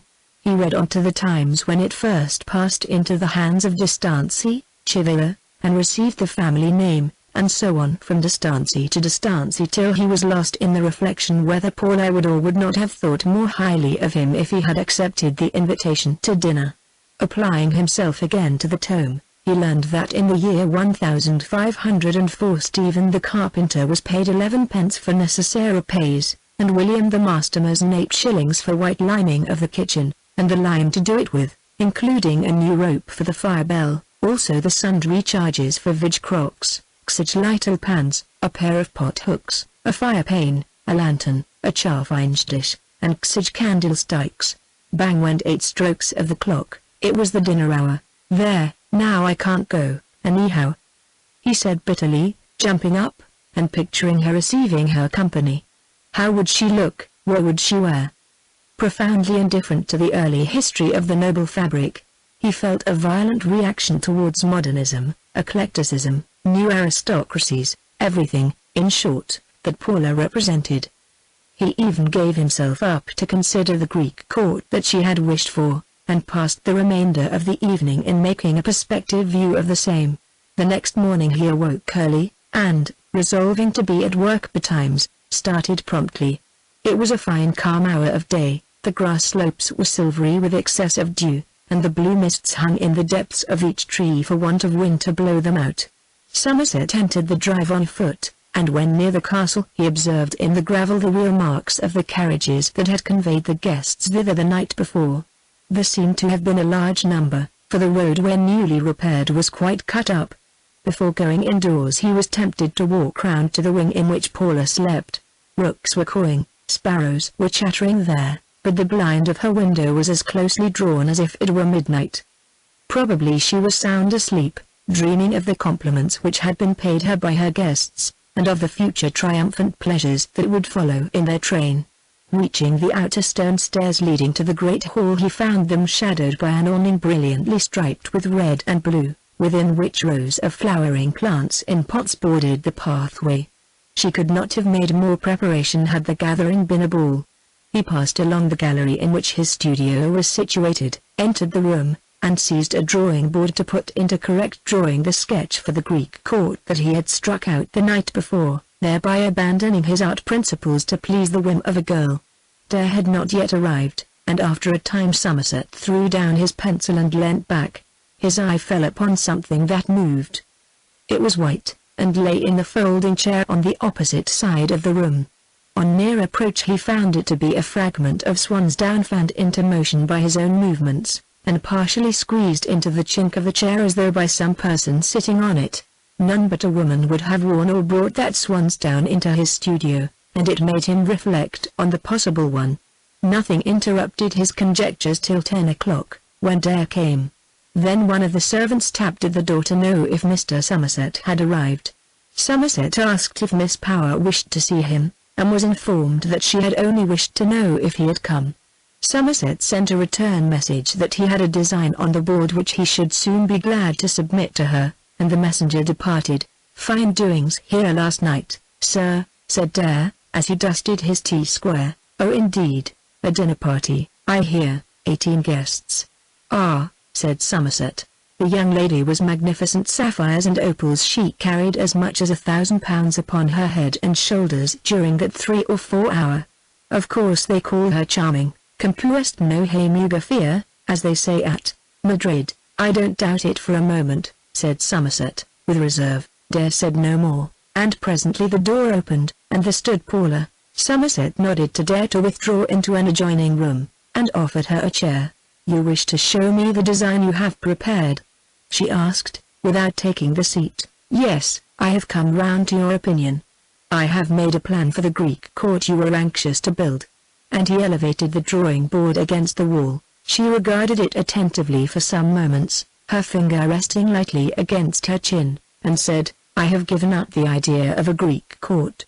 He showed his astonishment, and was almost disappointed. He had been grinding up Greek architecture entirely on her account, had wrenched his mind round to this strange arrangement, all for nothing. "Yes," she continued, "on reconsideration I perceive the want of harmony that would result from inserting such a piece of marble work in a medieval fortress, so in future we will limit ourselves strictly to synchronism of style, that is to say, make good the Norman work by Norman, the perpendicular by perpendicular, and so on. I have informed Mr. Haviland of the same thing." Somerset pulled the Greek drawing off the board, and tore it in two pieces. She involuntarily turned to look in his face, but stopped before she had quite lifted her eyes high enough. "Why did you do that?" she asked with suave curiosity. "It is of no further use," said Somerset, tearing the drawing in the other direction, and throwing the pieces into the fireplace. "You have been reading up orders and styles to some purpose, I perceive." He regarded her with a faint smile. "I have had a few books down from town. It is desirable to know a little about the architecture of one's own house." She remained looking at the torn drawing, when Somerset, observing on the table the particle of swansdown he had found in the chair, gently blew it so that it skimmed across the table under her eyes. "It looks as if it came off a lady's dress," he said idly. "Off a lady's fan," she replied. "Oh, off a fan? Yes, off mine." At her reply Somerset stretched out his hand for the swansdown, and put it carefully in his pocket-book, whereupon Paula, molding her cherry-red lower lip beneath her upper one in arch self-consciousness at his act, turned away to the window, and after a pause said softly as she looked out, "Why, did you not accept our invitation to dinner?" It was impossible to explain why. He impulsively drew near and confronted her, and said, "I hope you pardon me. I don't know that I can quite do that," answered she, with ever so little reproach. "I know why you did not come. You were mortified at not being asked sooner. But it was purely by an accident that you received your invitation so late. My aunt sent the others by post, but as yours was to be delivered by hand it was left on her table, and was overlooked." Surely he could not doubt her words. Those nice friendly accents were the embodiment of truth itself. "I don't mean to make a serious complaint," she added, in injured tones, showing that she did. "Only we had asked nearly all of them to meet you, as the son of your illustrious father, whom many of my friends know personally, and they were disappointed." It was now time for Somerset to be genuinely grieved at what he had done. Paula seemed so good and honorable at that moment that he could have laid down his life for her. "When I was dressed, I came in here to ask you to reconsider your decision," she continued, "or to meet us in the drawing-room if you could not possibly be ready for dinner. But you were gone, and you sat down in that chair, didn't you, darling, and remained there a long time musing." He thought, but that he did not say. "I am very sorry," he murmured. "Will you make amends by coming to our garden party?" "I ask you the very first." "I will," replied Somerset. To add that it would give him great pleasure, etc., seemed an absurdly weak way of expressing his feelings, and he said no more. "It is on the 19th. Don't forget the day." He met her eyes in such a way that, if she were woman, she must have seen it to mean as plainly as words. "Do I look as if I could forget anything you say?" She must, indeed, have understood much more by this time the whole of his open secret. But he did not understand her. History has revealed that a supernumerary lover or two is rarely considered a disadvantage by a woman, from queen to cottage girl, and the thought made him pause. Chapter 14. When she was gone he went on with the drawing, not calling in Dare, who remained in the room adjoining. Presently a servant came and laid a paper on his table, which Miss Power had sent. It was one of the morning newspapers, and was folded so that his eye fell immediately on a letter headed Restoration or Demolition. The letter was professedly written by a dispassionate person solely in the interests of art. It drew attention to the circumstance that the ancient and interesting castle of the D'Estancias had unhappily passed into the hands of an iconoclast by blood, who, without respect for the tradition of the county, or any feeling whatever for history in stone, was about to demolish much, if not all, that was interesting in that ancient pile, and insert in its midst a monstrous travesty of some Greek temple. In the name of all lovers of medieval art, conjured the simple-minded writer, let something be done to save a building which, injured and battered in the civil wars, was now to be made a complete ruin by the freaks of an irresponsible owner. Her sending him the paper seemed to imply that she required his opinion on the case, and in the afternoon, leaving Dare to measure up a wing according to directions, he went out in the hope of meeting her, having learnt that she had gone to the village. On reaching the church he saw her crossing the churchyard path with her aunt and Mr. Stancy. Somerset entered the enclosure, and as soon as she saw him she came across. "What is to be done?" she asked. "You need not be concerned about such a letter as that." "I am concerned. I think it dreadful impertinence," spoke up Charlotte, who had joined them. "Can you think who wrote it, Mr. Somerset?" Somerset could not. "Well, what am I to do?" repeated Paula, "just as you would have done before." "That's what I say," observed Mrs. Goodman emphatically. "But I have already altered. I have given up the Greek court." "Oh, you had seen the paper this morning before you looked at my drawing?" "I had," she answered. Somerset thought it a forcible illustration of her natural reticence that she should have abandoned the design without telling him the reason, but he was glad she had not done it from mere caprice. She turned to him and said quietly, "I wish you would answer that letter." "It would be ill-advised," said Somerset. "Still, if, after consideration, you wish it much, I will. Meanwhile let me impress upon you again the expediency of calling in Mr. Havilter whom, as your father's architect, expecting this commission, something perhaps is owed in getting him to furnish an alternative plan to mine, and submitting the choice of designs to some members of the Royal Institute of British Architects. This letter makes it still more advisable than before." "Very well," said Paula reluctantly. "Let him have all the particulars you have been good enough to explain to me so that we start fair in the competition." She looked negligently on the grass. "I will tell the building steward to write them out for him," she said. The party separated and entered the church by different doors. Somerset went to a nook of the building that he had often intended to visit. It was called the Stancy Aisle, and in it stood the tombs of that family. Somerset examined them. They were unusually rich and numerous, beginning with cross-legged knights in hauberks of chain mail, their ladies beside them in wimple and coverchief, all more or less coated with the green mold and dirt of ages, and continuing with others of later date, in fine alabaster, gilded and coloured, some of them wearing round their necks the Yorkist collar of Suns and Roses, the livery of Edward IV. In scrutinizing the tallest canopy over these he beheld Paula behind it, as if in contemplation of the same objects. "You came to the church to sketch these monuments, I suppose, Mr. Somerset?" she asked, as soon as she saw him. "No. I came to speak to you about the letter," she sighed. "Yes, that letter," she said. "I am persecuted.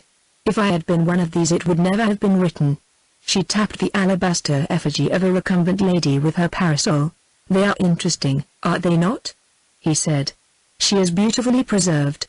The gilding is nearly gone, but beyond that she is perfect." "She is like Charlotte," said Paula.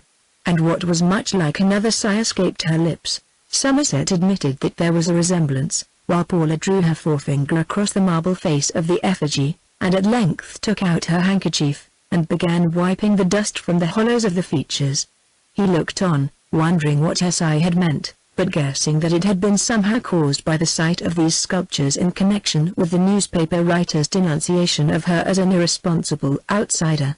The secret was out when, in answer to his question, idly put, if she wished she were like one of these, she said, with exceptional vehemence for one of her demeanor, "I don't wish I was like one of them, I wish I was one of them." "What, you wish you were a de Stancy?" "Yes.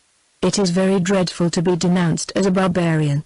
I want to be romantic and historical." "Mr. Stancy seems not to value the privilege," he said, looking round at another part of the church where Charlotte was innocently prattling to Mrs. Goodman, quite heedless of the tombs of her forefathers. "If I were one," she continued, "I should come here when I feel alone in the world, as I do today, and I would defy people, and say, 'You cannot spoil what has been.'" They walked on till they reached the old black pew attached to the castle, a vast square enclosure of oak paneling occupying half the aisle, and surmounted with a little balustrade above the framework. Within, the baize lining that had once been green, now faded to the color of a common in August, was torn, kicked and scraped to rags by the feet and hands of the ploughboys who had appropriated the pew as their own special place of worship since it had ceased to be used by any resident at the castle, because its height afforded convenient shelter for playing at marbles and pricking with pins. Charlotte and Mrs. Goodman had by this time left the building, and could be seen looking at the headstones outside. "If you were a de Stancy," said Somerset, who had pondered more deeply upon that new wish of hers than he had seemed to do, "you would be a churchwoman, and sit here." and I should have the pew done up," she said readily, as she rested her pretty chin on the top rail and looked at the interior, her cheeks pressed into deep dimples. Her quick reply told him that the idea was no new one with her, and he thought of poor Mr. Woodwell's shrewd prophecy as he perceived that her days as a separatist were numbered. "Well, why can't you have it done up, and sit here?" he said warily. Paula shook her head. "You are not at enmity with Anglicanism, I am sure?" "I want not to be." "I want to be what?" "What the D'Estancys were, and are," he said insidiously, and her silenced bearing told him that he had hit the nail. It was a strange idea to get possession of such a nature as hers, and for a minute he felt himself on the side of the minister. So strong was Somerset's feeling of wishing her to show the quality of fidelity to paternal dogma and party, that he could not help adding, "But have you forgotten that other nobility, the nobility of talent and enterprise?" "No. But I wish I had a well-known line of ancestors." "You have. Archimedes, Newcomen, Watt, Telford, Stevenson, those are your father's direct ancestors. Have you forgotten them? Have you forgotten your father, and the railways he made over half Europe, and his great energy and skill, and all connected with him as if he had never lived?" She did not answer for some time. "No, I have not forgotten it," she said, still looking into the pew. "But, I have a predilection d'artiste for ancestors of the other sort, like the D'Estancys." Her hand was resting on the low pew next the high one of the D'Estancys. Somerset looked at the hand, or rather at the glove which covered it, then at her averted cheek, then beyond it into the pew, then at her hand again, until by an indescribable consciousness that he was not going too far he laid his own upon it. "No, no," said Paula quickly, withdrawing her hand. But there was nothing resentful or haughty in her tone, nothing, in short, which makes a man in such circumstances feel that he has done a particularly foolish action. The flower on her bosom rose and fell somewhat more than usual as she added, "I am going away now. I will leave you here." Without waiting for a reply she adroitly swept back her skirts to free her feet and went out of the church blushing. Somerset took her hint and did not follow, and when he knew that she had rejoined her friends, and heard the carriage roll away, he made towards the opposite door. Pausing to glance once more at the alabaster effigies before leaving them to their silence and neglect, he beheld Dare bending over them, to all appearance intently occupied. He must have been in the church some time, certainly during the tender episode between Somerset and Paula, and could not have failed to perceive it. Somerset blushed. It was unpleasant that Dare should have seen the interior of his heart so plainly. He went across and said, "I think I left you to finish the drawing of the north wing, Mr. Dare?" "3 hours ago, sir," said Dare. "Having finished that, I came to look at the church. Fine building, fine monuments, 2 interesting people looking at them." "What?" "I stand corrected. Pensa molto, parla poco, as the Italians have it." "Well, now, Mr. Dare, suppose you get back to the castle?" "Which history Dobbs Castle Stancy?" "Certainly. How do you get on with the measuring?" Dare sighed whimsically. "Badly in the morning, when I have been tempted to indulge overnight, and worse in the afternoon, when I have been tempted in the morning." Somerset looked at the youth, and said, "I fear I shall have to dispense with your services, Dare, for I think you have been tempted today." "On my honor no. My manner is a little against me, Mr. Somerset. But you need not fear for my ability to do your work. I am a young man wasted, and am thought of slight account. It is the true men who get snubbed, while traitors are allowed to thrive. Hang sentiment, Dare, and off with you." A little ruffled, Somerset had turned his back upon the interesting speaker, so that he did not observe the slight twist Dare threw into his right eye as he spoke. The latter went off in one direction and Somerset in the other, pursuing his pensive way towards Markton with thoughts not difficult to divine. From one point in her nature he went to another, till he again recurred to her romantic interest in the D'Estancey family. To wish she was one of them, how very inconsistent of her. That she really did wish it was unquestionable. Chapter 15. It was the day of the garden party. The weather was too cloudy to be called perfect, but it was as sultry as the most thinly clad young lady could desire. Great trouble had been taken by Paula to bring the lawn to a fit condition after the neglect of recent years, and Somerset had suggested the design for the tents.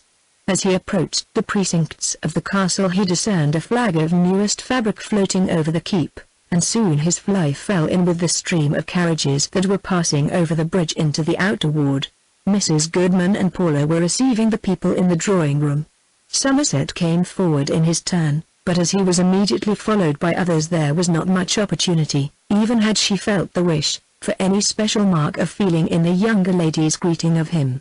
He went on through a canvas passage, lined on each side with flowering plants, till he reached the tents. Thence, after nodding to one or two guests slightly known to him, he proceeded to the grounds, with a sense of being rather lonely.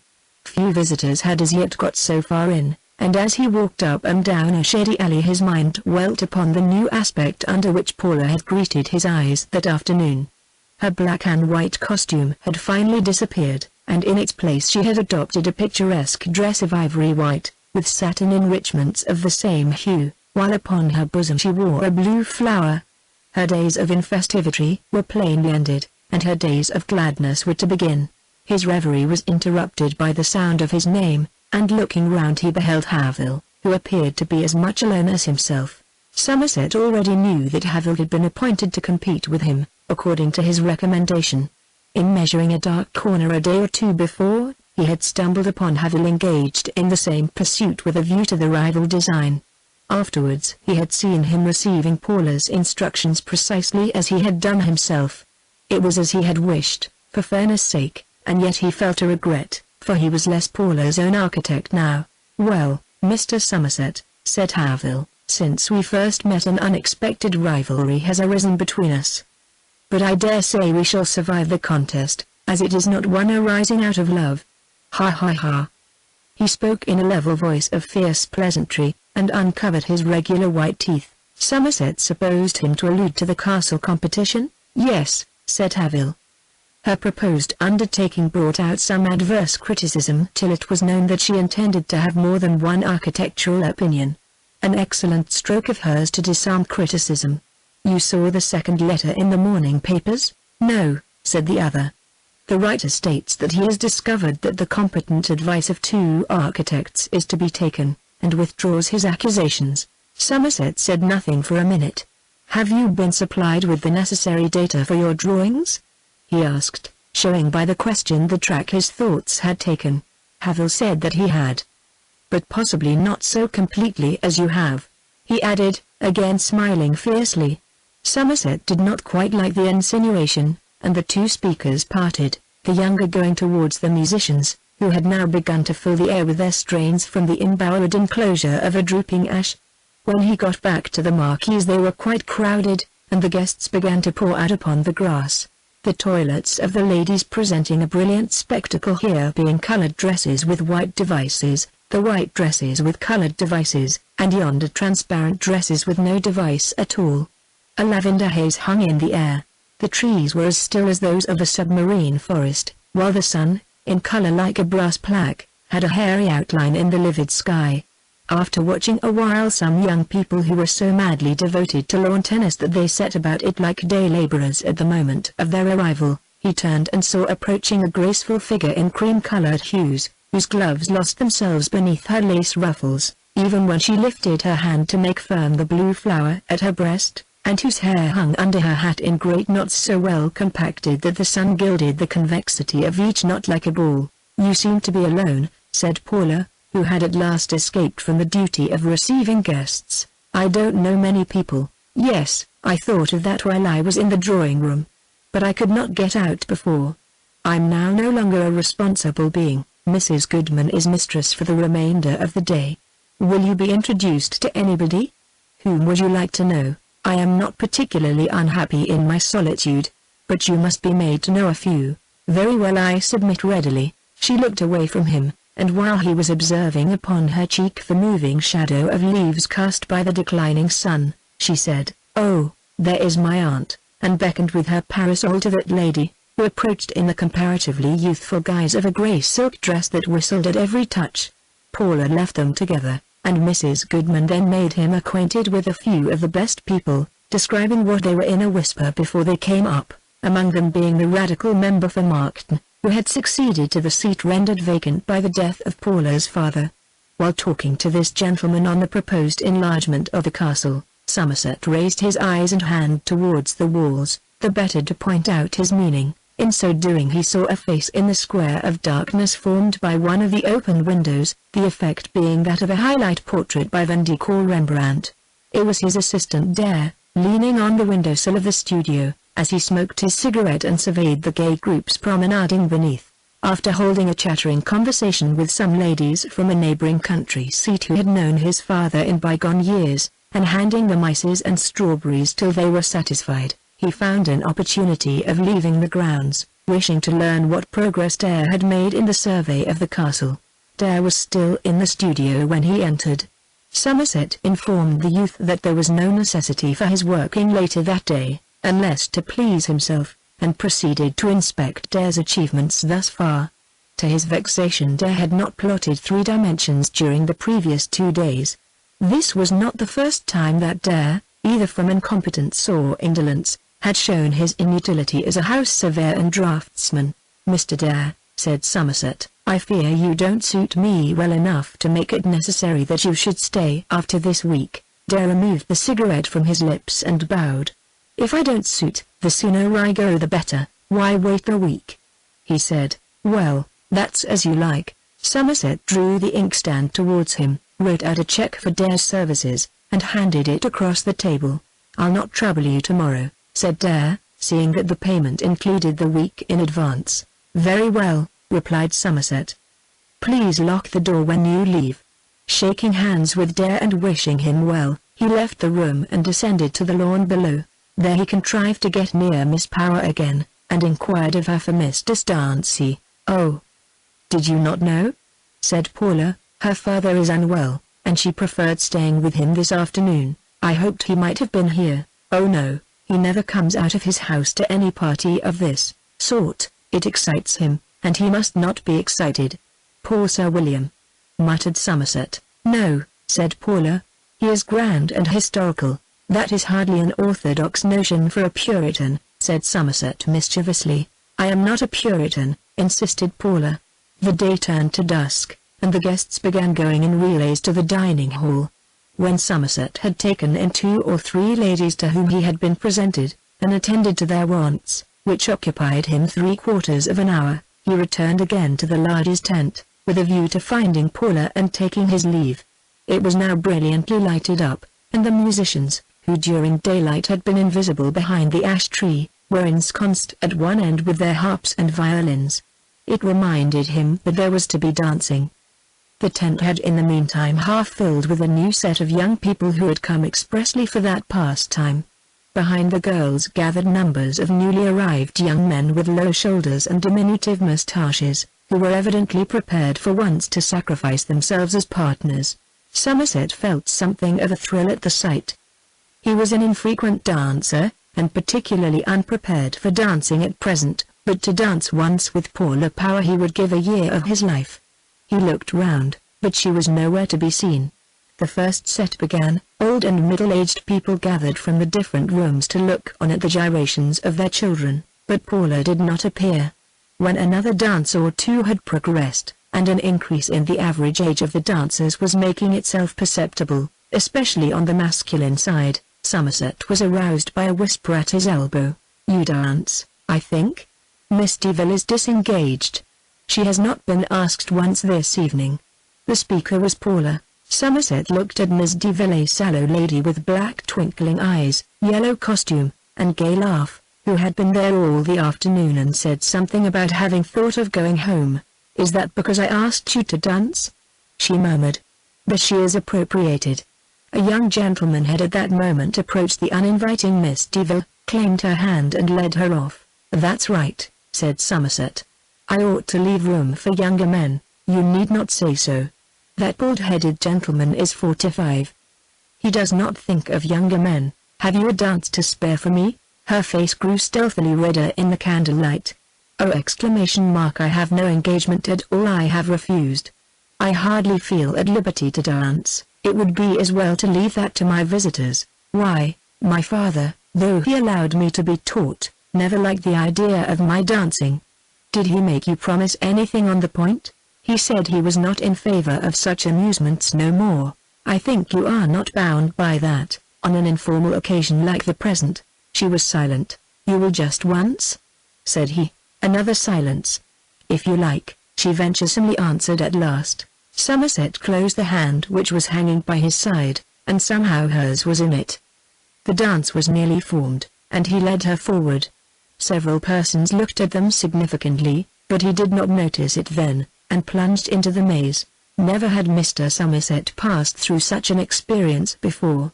Had he not felt her actual weight and warmth, he might have fancied the whole episode a figment of the imagination.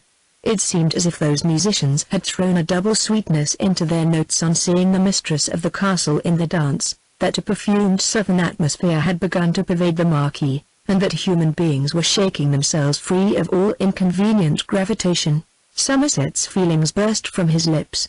"This is the happiest moment I have ever known," he said. "Do you know why?" "I think I saw a flash of lightning through the opening of the tent," said Paula, with roguish abruptness. He did not press for an answer. Within a few minutes a long growl of thunder was heard. It was as if Jove could not refrain from testifying his jealousy of Somerset for taking this covetable woman so presumptuously in his arms. The dance was over, and he had retired with Paula to the back of the tent, when another faint flash of lightning was visible through an opening. She lifted the canvas, and looked out, Somerset looking out behind her. Another dance was begun, and being on this account left out of notice, Somerset did not hasten to leave Paula's side. "I think they begin to feel the heat," she said. "A little ventilation would do no harm." He flung back the tent door where he stood, and the light shone out upon the grass. "I must go to the drawing room soon," she added. "They will begin to leave shortly. It is not late.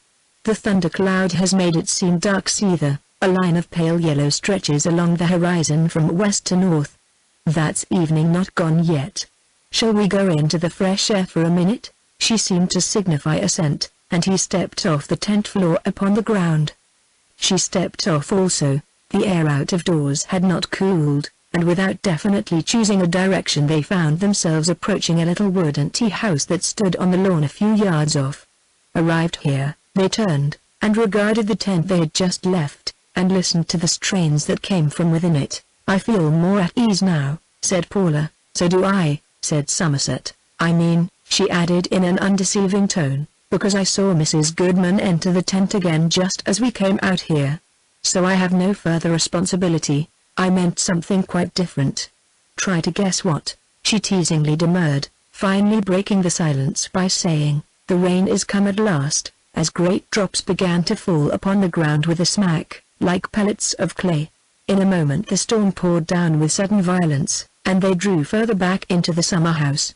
The side of the tent from which they had emerged still remained open, the rain streaming down between their eyes and the lighted interior of the marquee like a tissue of glass threads, the brilliant forms of the dancers passing and repassing behind the watery screen, as if they were people in an enchanted submarine palace.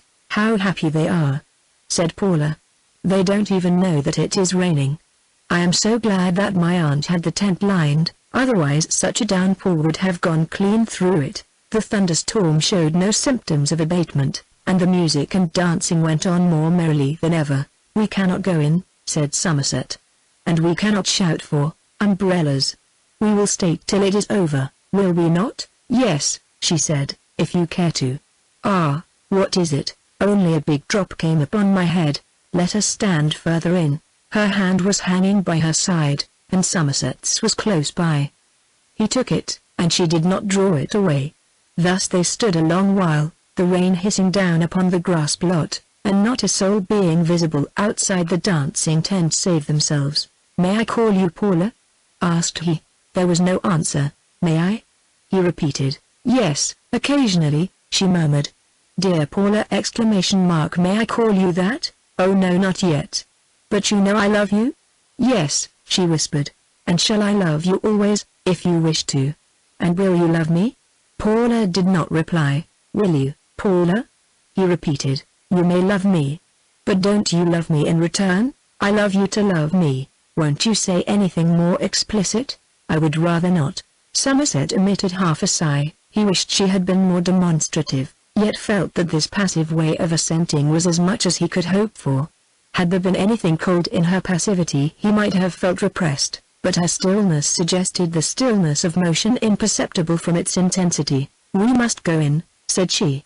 "The rain is almost over, and there is no longer any excuse for this." Somerset bent his lips toward hers. "No," said the fair Puritan decisively. "Why not?" he asked. "Nobody ever has." "But!" expostulated Somerset. "To everything there is a season, and the season for this is not just now," she answered, walking away.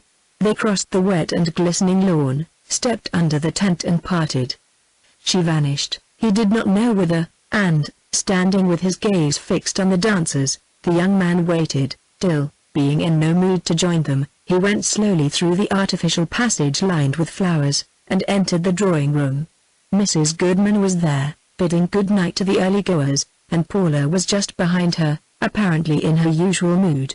His parting with her was quite formal, but that he did not mind, for her color rose decidedly higher as he approached, and the light in her eyes was like the ray of a diamond.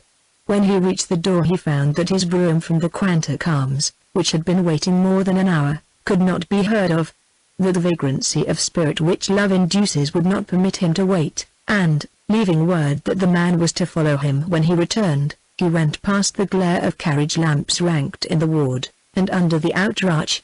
The night was now clear and beautiful, and he strolled along his way full of mysterious elation till the vehicle overtook him, and he got in. Up to this point Somerset's progress in his suit had been, though incomplete, so uninterrupted, that he almost feared the good chance he enjoyed. How should it be in a mortal of his caliber to command success with such a sweet woman for long? He might, indeed, turn out to be one of the singular exceptions which are said to prove rules, but when fortune means to men most good, observes the bard, she looks upon them with a threatening eye. Somerset would even have been content that a little disapproval of his course should have occurred in some quarter, so as to make his wooing more like ordinary life. But Paula was not clearly won, and that was drawback sufficient. In these pleasing agonies and painful delights he passed the journey to Markton. Part 2. Dare and Havil, Chapter 1. Young Dare sat thoughtfully at the window of the studio in which Somerset had left him, till the gay scene beneath became embrowned by the twilight, and the brilliant red stripes of the marquees, the bright sunshades, the many-tinted costumes of the ladies, were indistinguishable from the blacks and greys of the masculine contingent moving among them. He had occasionally glanced away from the outward prospect to study a small old volume that lay before him on the drawing-board. Near scrutiny revealed the book to bear the title Moever's Doctrine of Chances. The evening had been so still that Dare had heard conversations from below with a clearness unsuspected by the speakers themselves, and among the dialogues which thus reached his ears was that between Somerset and Havil on their professional rivalry. When they parted, and Somerset had mingled with the throng, Havil went to a seat at a distance. Afterwards he rose, and walked away, but on the bench he had quitted there remained a small object resembling a book or leather case. Dare put away the drawing-board and plotting scales which he had kept before him during the evening as a reason for his presence at that post of his pile, locked up the door, and went downstairs. Notwithstanding his dismissal by Somerset, he was so serene in countenance and easy in gait as to make it a fair conjecture that professional servitude, however profitable, was no necessity with him. The gloom now rendered it practicable for any unbidden guest to join Paula's assemblage without criticism, and Dare walked boldly out upon the lawn. The crowd on the grass was rapidly diminishing. The tennis players had relinquished sport, many people had gone into dinner or supper, and many others, attracted by the cheerful radiance of the candles, were gathering in the large tent that had been lighted up for dancing. Dare went to the garden chair on which Havil had been seated, and found the article left behind to be a pocket-book.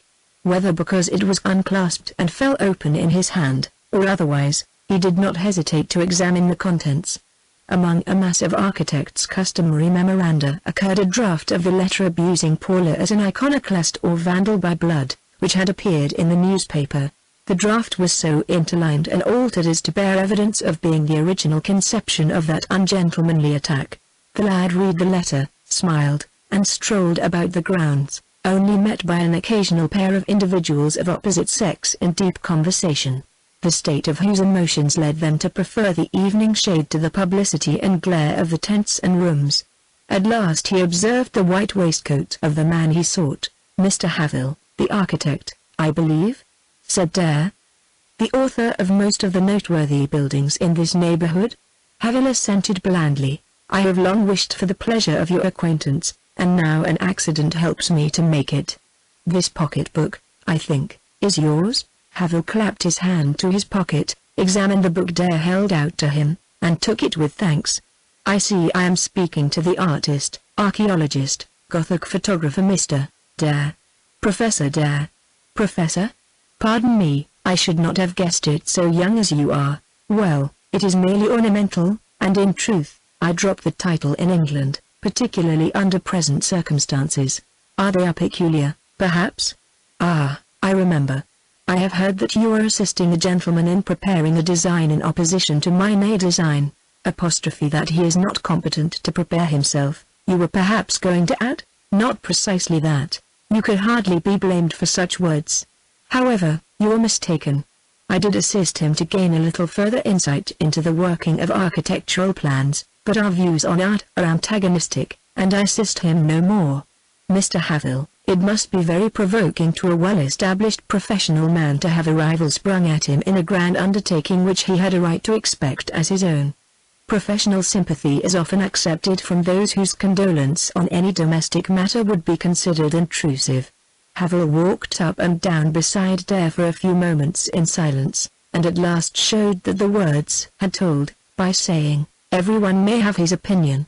Had I been a stranger to the Power family, the case would have been different, but having been specially elected by the lady's father as a competent advisor in such matters, and then to be degraded to the position of a mere competitor, it wounds me to the quick.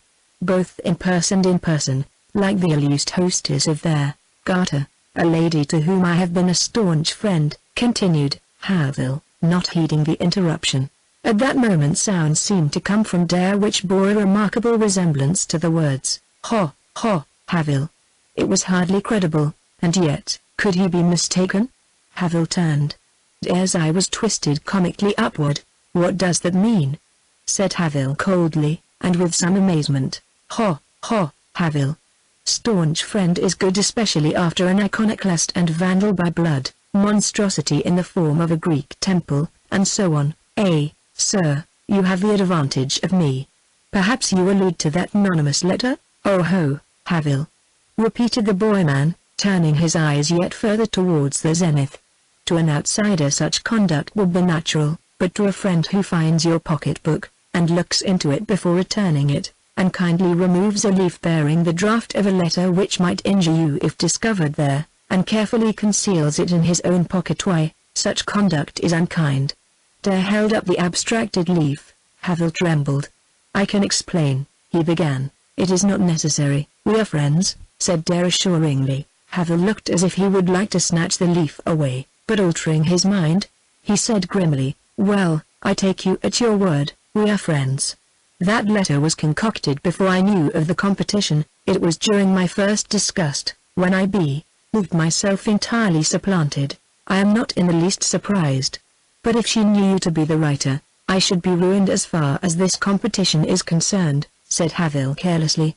"Had I known I was to be invited to compete, I should not have written it, of course. To be supplanted is hard, and thereby hangs a tale." "Another tale? You astonish me. Then you have not heard the scandal, though everybody is talking about it. A scandal implies indecorum. Well, 'tis indecorous.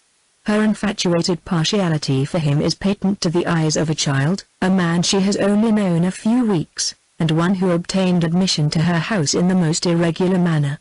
Had she a watchful friend beside her, instead of that moonstruck Mrs. Goodman, she would be cautioned against bestowing her favors on the first adventurer, who appears at her door. It is a pity, a great pity. Oh, there is love-making in the wind?" said Dare slowly. "That alters the case for me. But it is not proved." "It can easily be proved. I wish it were, or disproved. You have only to come this way to clear up all doubts." Havel took the lad towards the tent, from which the strains of a waltz now proceeded, and on whose sides flitting shadows told of the progress of the dance. The companions looked in.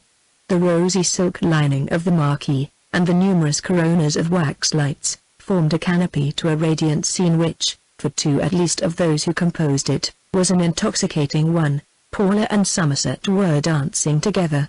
"That proves nothing," said Dare. "Look at their rapt faces, and say if it does not," sneered Havel. Dare objected to a judgment based on looks alone. "Very well, time will show," said the architect, dropping the tent curtain. "Good God! A girl worth 50,000 and more a year to throw herself away upon a fellow like that, she ought to be whipped." "Time must not show," said Dare. "You speak with emphasis. I have reason. I would give something to be sure on this point, one way or the other. Let us wait till the dance is over, and observe them more carefully. Horensigonist Halbgelogen. Hearsay is half-lies." Sheet lightnings increased in the northern sky, followed by thunder like the indistinct noise of a battle. Havel and Dare retired to the trees. When the dance ended, Somerset and his partner emerged from the tent, and slowly moved towards the tea-house. Divining their goal, Dare seized Havel's arm, and the two worthies entered the building unseen, by first passing round behind it. They seated themselves in the back part of the interior, where darkness prevailed. As before related, Paula and Somerset came and stood within the door. When the rain increased, they drew themselves further inward, their forms being distinctly outlined to the gaze of those lurking behind by the light from the tent beyond. But the hiss of the falling rain and the lowness of their tones prevented their words from being heard. "I wish myself out of this," breathed Havel to Dare, as he buttoned his coat over his white waistcoat. "I told you it was true, but you wouldn't believe. I wouldn't she should catch me here eavesdropping for the world." "Courage, man Friday," said his cooler comrade. Paula and her lover backed yet further, till the hem of her skirt touched Havel's feet. Their attitudes were sufficient to prove their relations to the most obstinate Didymus who should have witnessed them. Tender emotions seemed to pervade the summer house like an aroma. The calm ecstasy of the condition of at least one of them was not without a coercive effect upon the two invidious spectators, so that they must need have remained passive had they come there to disturb or annoy. The serenity of Paula was even more impressive than the hushed ardor of Somerset. She did not satisfy curiosity as Somerset satisfied it, she piqued it. Poor Somerset had reached a perfectly intelligible depth, one which had a single blissful way out of it, and 9 calamitous ones, but Paula remained an enigma all through the scene. The rain ceased, and the pair moved away. The enchantment worked by their presence vanished, the details of the meeting settled down in the watchers' minds, and their tongues were loosened. Dare, turning to Havel, said, "Thank you, you have done me a timely turn today." "What? Had you hopes that way?" asked Havel satirically. "Aye. The woman that interests my heart has yet to be born," said Dare, with a steely coldness strange in such a juvenile, and yet almost convincing. "But though I have not personal hopes, I have an objection to this courtship.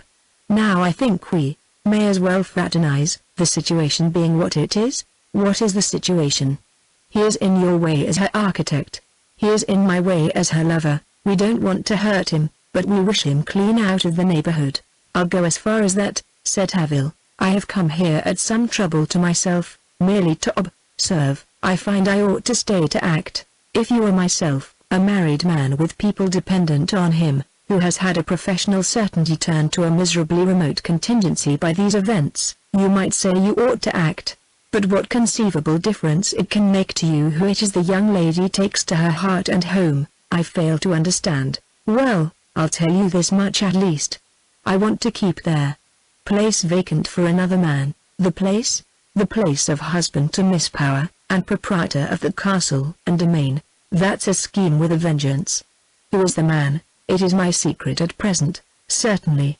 Havel drew a deep breath, and dropped into a tone of depression. "Well, scheme as you will, there will be small advantage to me," he murmured. "The castle commission is as good as gone, and a bill for £200 falls due next week. Cheer up, heart. My position, if you only knew it, has 10 times the difficulties of yours, since this disagreeable discovery.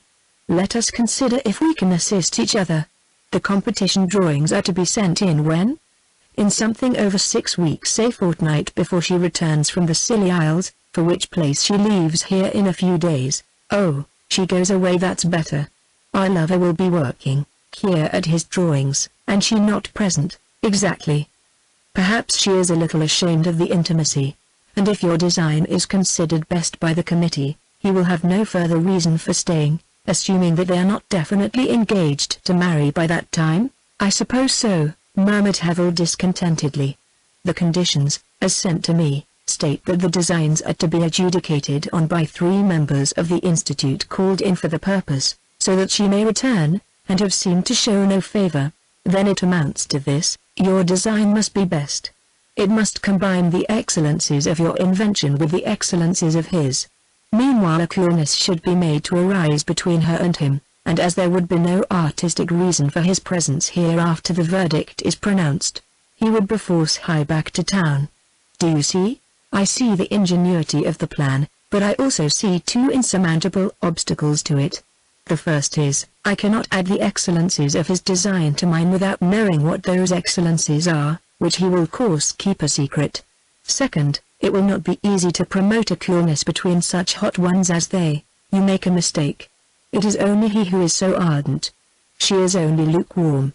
If we had any spirit, a bargain would be struck between us. You would appropriate his design, I should cause the coolness. How could I appropriate his design? By copying it, I suppose. Copying it? By going into his studio and looking it over. Havel turned to Dare, and stared. By George, you don't stake at trifles, young man. You don't suppose I would go into a man's rooms and steal his inventions like that? I scarcely suppose you would, said Dare indifferently, as he rose. And if I were to, said Havel curiously, how is the coolness to be caused? By the second man, who is to produce him. Her Majesty's government. Havel looked meditatively at his companion, and shook his head. In these idle suppositions we have been assuming conduct which would be quite against my principles as an honest man. Chapter 2. A few days after the party at Stancy Castle, Dare was walking down the high street of Markton, a cigarette between his lips and a silver-topped cane in his hand. His eye fell upon a brass plate on an opposite door, bearing the name of Mr. Havel, architect. He crossed over, and rang the office bell. The clerk who admitted him stated that Mr. Havel was in his private room, and would be disengaged in a short time. While Dare waited, the clerk affixed to the door a piece of paper bearing the words "back at 2", and went away to his dinner, leaving Dare in the room alone. Dare looked at the different drawings on the boards about the room. They all represented one subject, which, though unfinished as yet, and bearing no inscription, was recognized by the visitor as the design for the enlargement and restoration of Stancy Castle. When he had glanced it over, Dare sat down. The doors between the office and private room were double, but the one towards the office being only ajar, Dare could hear a conversation in progress within. It presently rose to an altercation, the tenor of which was obvious. Somebody had come for money. Really, I can stand it no longer, Mr. Havel. Really, I will not, said the creditor excitedly. Now this bill overdue again. What can you expect? Why, I might have negotiated it, and where would you have been then?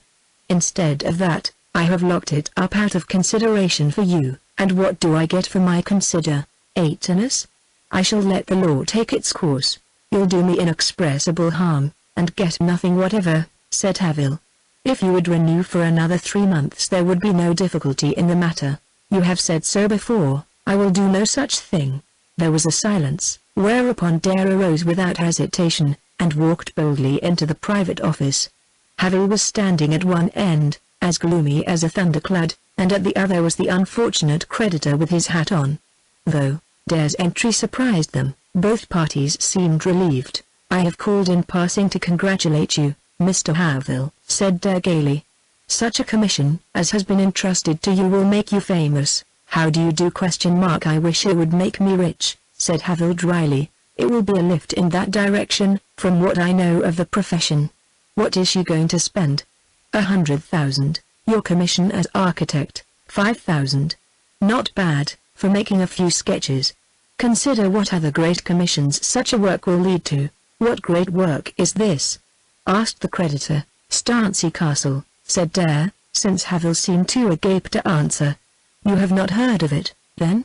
Those are the drawings, I presume, in the next room? Havel replied in the affirmative. beginning to perceive the maneuver. "Perhaps you would like to see them?" he said to the creditor. The latter offered no objection, and all three went into the drawing office. "It will certainly be a magnificent structure," said the creditor, after regarding the elevations through his spectacles. "Stancy Castle, I had no idea of it." "And when do you begin to build, Mr. Havel?" he inquired in mollified tones. "In 3 months, I think," said Dare, looking to Havel. Havel assented. £5,000 commission, murmured the creditor. "Paid down, I suppose?" Havel nodded.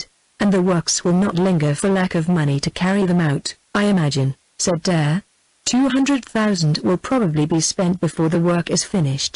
"There is not much doubt of it," said Havel. "You said nothing to me about this?" whispered the creditor to Havel, taking him aside, with a look of regret. "You would not listen. It alters the case greatly." The creditor retired with Havel to the door, and after a subdued colloquy in the passage he went away, Havel returning to the office. "What the devil do you mean by hoaxing him like this, when the job is no more mine than Inigo Jones's?" "Don't be too curious," said Dare, laughing. "Rather thank me for getting rid of him." "But it is all a vision," said Havel, ruefully regarding the penciled towers of Stancy Castle. "If the competition were really the commission that you have represented it to be, there might be something to laugh at. It must be made a commission, somehow," returned Dare carelessly. "I am come to lend you little assistance. I must stay in the neighborhood, and I have nothing else to do." A carriage slowly passed the window, and Havel recognized the power liveries. "Hello, she's coming here," he said under his breath, as the carriage stopped by the curb. "What does she want, I wonder? Dare, does she know you? I would just as soon be out of the way, then go into the garden." Dare went out through the back office as Paula was shown in at the front.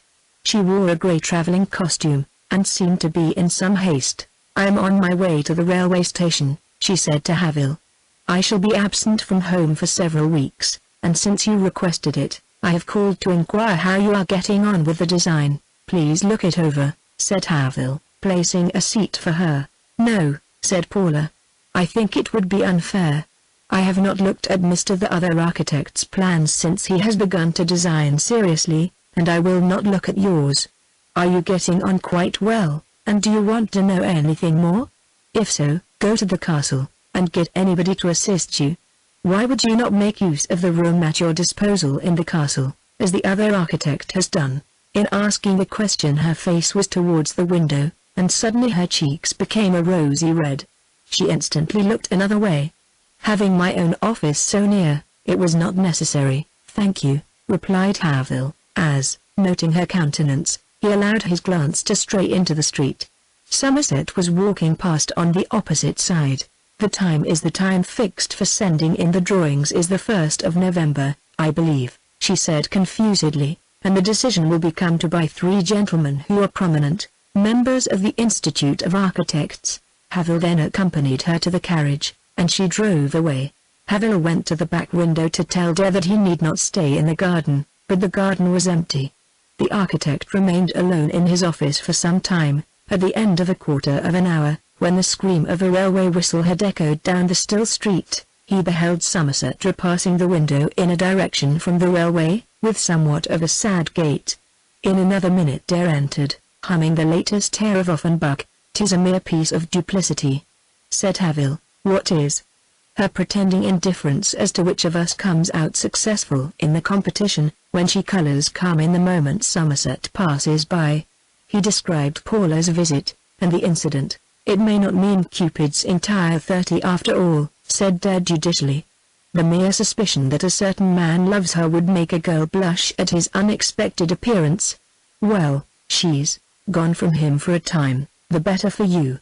He has been privileged to see her off at any rate." "Not privileged, how do you know that?"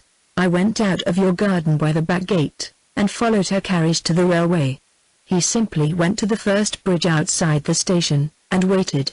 When she was in the train, it moved forward, he was all expectation, and drew out his handkerchief ready to wave, while she looked out of the window towards the bridge. The train backed before it reached the bridge, to attach the box containing her horses, and the carriage struck. Then it started for good, and when it reached the bridge she looked at again. He waving his handkerchief to her, and she waving hers back. No, she didn't. She looked at him, nothing more. I wouldn't give much for his chance. After a while Dare added musingly, you are a mathematician, did you ever investigate the doctrine of expectations? Never. Dare drew from his pocket his book of chances, a volume as well thumbed as the minister's Bible. This is a treatise on their subject, he said. I will teach it to you some day. The same evening Havel asked Dare to dine with him. He was just at this time living in Garkan, his wife and children being away on a visit. After dinner they sat until their faces were rather flushed. The talk turned, as before, on the castle competition. To know his design is to win, said Dare. And to win is to send him back to London where he came from. Havel inquired if Dare had seen any sketch of the design while with Somerset. Not a line. I was concerned only with the old building. Not to know it is to lose, undoubtedly, murmured Havel. Suppose we go for a walk that way, instead of consulting here? They went down the town, and along the highway. When they reached the entrance to the park a man driving a basket carriage came out from the gate and passed them by in the gloom. That was he, said Dare. He sometimes drives over from the hotel, and sometimes walks. He has been working late this evening. Strolling on under the trees they met three masculine figures, laughing and talking loudly. Those are the three first-class London draftsmen, Bowles, Knowles, and Cockton, whom he has engaged to assist him, regardless of expense, continued Dare. Oh Lord! Groaned Havel. There's no chance for me. The castle now rose before them, endowed by the rayless shade with a more massive majesty than either sunlight or moonlight could impart, and Havel sighed again as he thought of what he was losing by Somerset's rivalry. Well, what was the use of coming here? He asked. I thought it might suggest something, some way of seeing the design. The servants would let us into his room, I dare say. I don't care to ask. Let us walk through the woods, and then homeward. They sauntered on smoking, Dare leading the way through the gatehouse into a corridor which was not enclosed, a lamp hanging at the further end. We are getting into the inhabited part, I think, said Havel. Dare, however, had gone on, and knowing the tortuous passages from his few days' experience in measuring them with Somerset, he came to the butler's pantry. Dare knocked, and nobody answering he entered, took down a key which hung behind the door, and rejoined Havel. It is all right, he said. The cat's away, and the mice are at play in consequence. Proceeding up a stone staircase he unlocked the door of a room in the dark, struck a light inside, and returning to the door called in a whisper to Havel, who had remained behind. This is Mr. Somerset's studio, he said. How did you get permission? Inquired Havel, not knowing that Dare had seen no one. Anyhow, said Dare carelessly, we can examine the plans at leisure, for if the placid Mrs. Goodman, who is the only one at home, sees the light, she will only think it is Somerset still at work. Dare uncovered the drawings, and young Somerset's brainwork for the last 6 weeks lay under their eyes. To Dare, who was too cursory to trouble himself by entering into such details, it had very little meaning, but the design shone into Havel's head like a light into a dark place. It was original, and it was fascinating. Its originality lay partly in the circumstance that Somerset had not attempted to adapt an old building to the wants of the new civilization. He had placed his new erection beside it as a slightly attached structure, harmonizing with the old, heightening and beautifying, rather than subduing it. His work formed a palace, with a ruinous castle annexed as a curiosity. To Havel the conception had more charm than it could have to the most appreciative outsider. For when a mediocre and jealous mind that has been cudgeling itself over a problem capable of many solutions, lights on the solution of a rival, all possibilities in that kind seem to merge in the one beheld. Dare was struck by the arrested expression of the architect's face. Is it rather good? He asked. Yes, rather, said Havel, subduing himself. More than rather? Yes, the clever devil! Exclaimed Havel, unable to depreciate longer. How? The riddle that has worried me 3 weeks he has solved in a way which is simplicity itself. He has got it, and I am undone. Nonsense, don't give way. Let's make it racing. The ground plan will be sufficient, said Havel, his courage reviving. The idea is so simple, that if once seen it is not easily forgotten.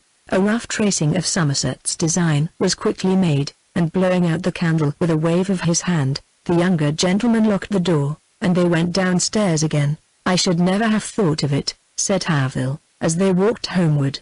"One man has need of another every 10 years, ogni dieci anni uomo ha bisogno dell'altro, as they say in Italy. You'll help me for this turn if I have need of you? I shall never have the power." "Oh yes, you will. A man who can contrive to get admitted to a competition by writing a letter abusing another man, has any amount of power." The stroke was a good one. Havil was silent till he said, "I think these gusts mean that we are to have a storm of rain." Dare looked up. The sky was overcast. The trees shivered, and a drop or two began to strike into the walkers' coats from the east. They were not far from the inn at Sleeping Green, where Dare had lodgings, occupying the rooms which had been used by Somerset till he gave them up for more commodious chambers at Markton, and they decided to turn in till the rain should be over. Having possessed himself of Somerset's brains, Havil was inclined to be jovial, and ordered the best in wines that the house afforded. Before starting from home they had drunk as much as was good for them, so that their potations here soon began to have a marked effect upon their tongues. The rain beat upon the windows with a dull-dogged pertinacity which seemed to signify boundless reserves of the same and long continuance. The wind rose, the sign creaked, and the candles waved. The weather had, in truth, broken up for the season, and this was the first night of the change. "Well, here we are," said Havil, as he poured out another glass of the brandied liquor called Old Port at Sleeping Green, "and it seems that here we are to remain for the present. I am at home anywhere," cried the lad, whose brow was hot and eye wild. Havil, who had not drunk enough to affect his reasoning, held up his glass to the light and said, "I never can quite make out what you are, or what your age is. Are you 16, and 20, or 27? And are you an Englishman, Frenchman, Indian, American, or what? You seem not to have taken your degrees in these parts." "That's a secret, my friend," said Dare. "I am a citizen of the world. I owe no country patriotism, and no king or queen obedience. A man whose country has no boundary is your only true gentleman. Well, where were you born? Somewhere, I suppose. It would be a fact worth the telling." "The secret of my birth lies here." And Dare slapped his breast with his right hand. "Literally, just under your shirt front, or figuratively, in your heart?" asked Havil. "Literally there. It is necessary that it should be recorded, for one's own memory is a treacherous book of reference, should verification be required at a time of delirium, disease, or death." Havil asked no further what he meant, and went to the door. Finding that the rain still continued, he returned to Dare, who was by this time sinking down in a one-sided attitude, as if hung up by the shoulder. Informing his companion that he was but little inclined to move far in such a tempestuous night, he decided to remain in the inn till next morning. On calling in the landlord, however, they learned that the house was full of farmers on their way home from a large sheep fair in the neighborhood, and that several of these, having decided to stay on account of the same tempestuous weather, had already engaged the spare beds. If Mr. Dare would give up his room, and share a double-bedded room with Mr. Havil, the thing could be done, but not otherwise. To this the two companions agreed, and presently went upstairs with as gentlemanly a walk and vertical a candle as they could exhibit under the circumstances. The other inmates of the inn soon retired to rest, and the storm raged on unheeded by all local humanity. Chapter 3. At 2 o'clock the rain lessened its fury. At 2:30 the obscured moon shone forth, and at 3 Havil awoke. The blind had not been pulled down overnight, and the moonlight streamed into the room, across the bed whereon Dare was sleeping. He lay on his back, his arms thrown out, and his well-curved youthful form looked like an unpedestaled Dionysus in the colorless lunar rays.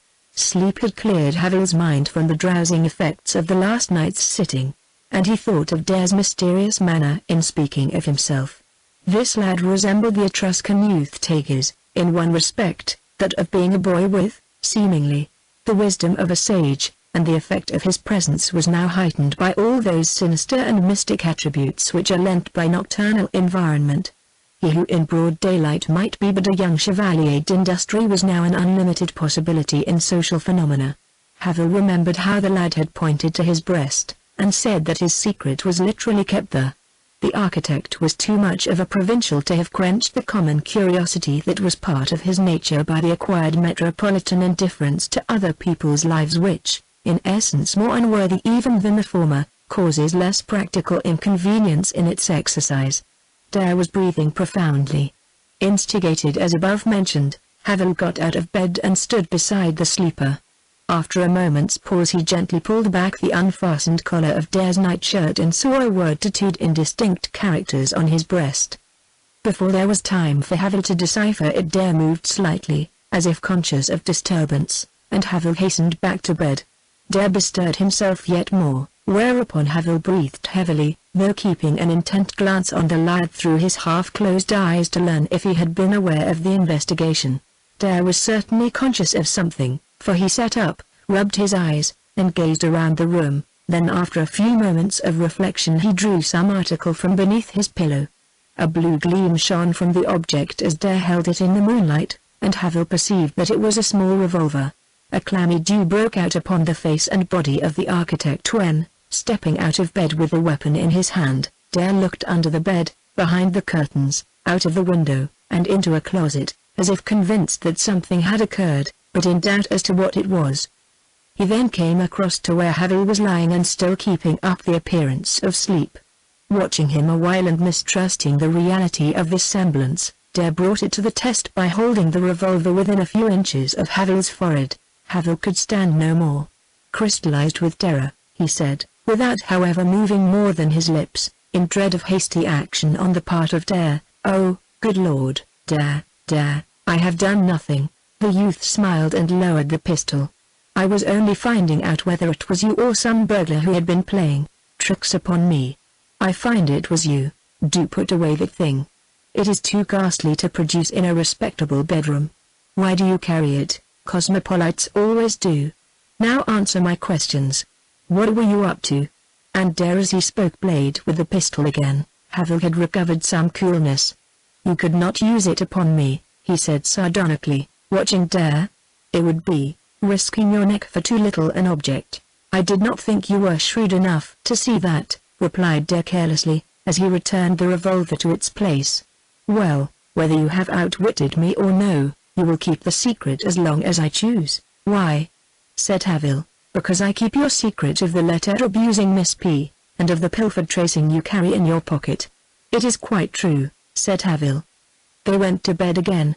Dare was soon asleep, but Havel did not attempt to disturb him again. The elder man slept but fitfully.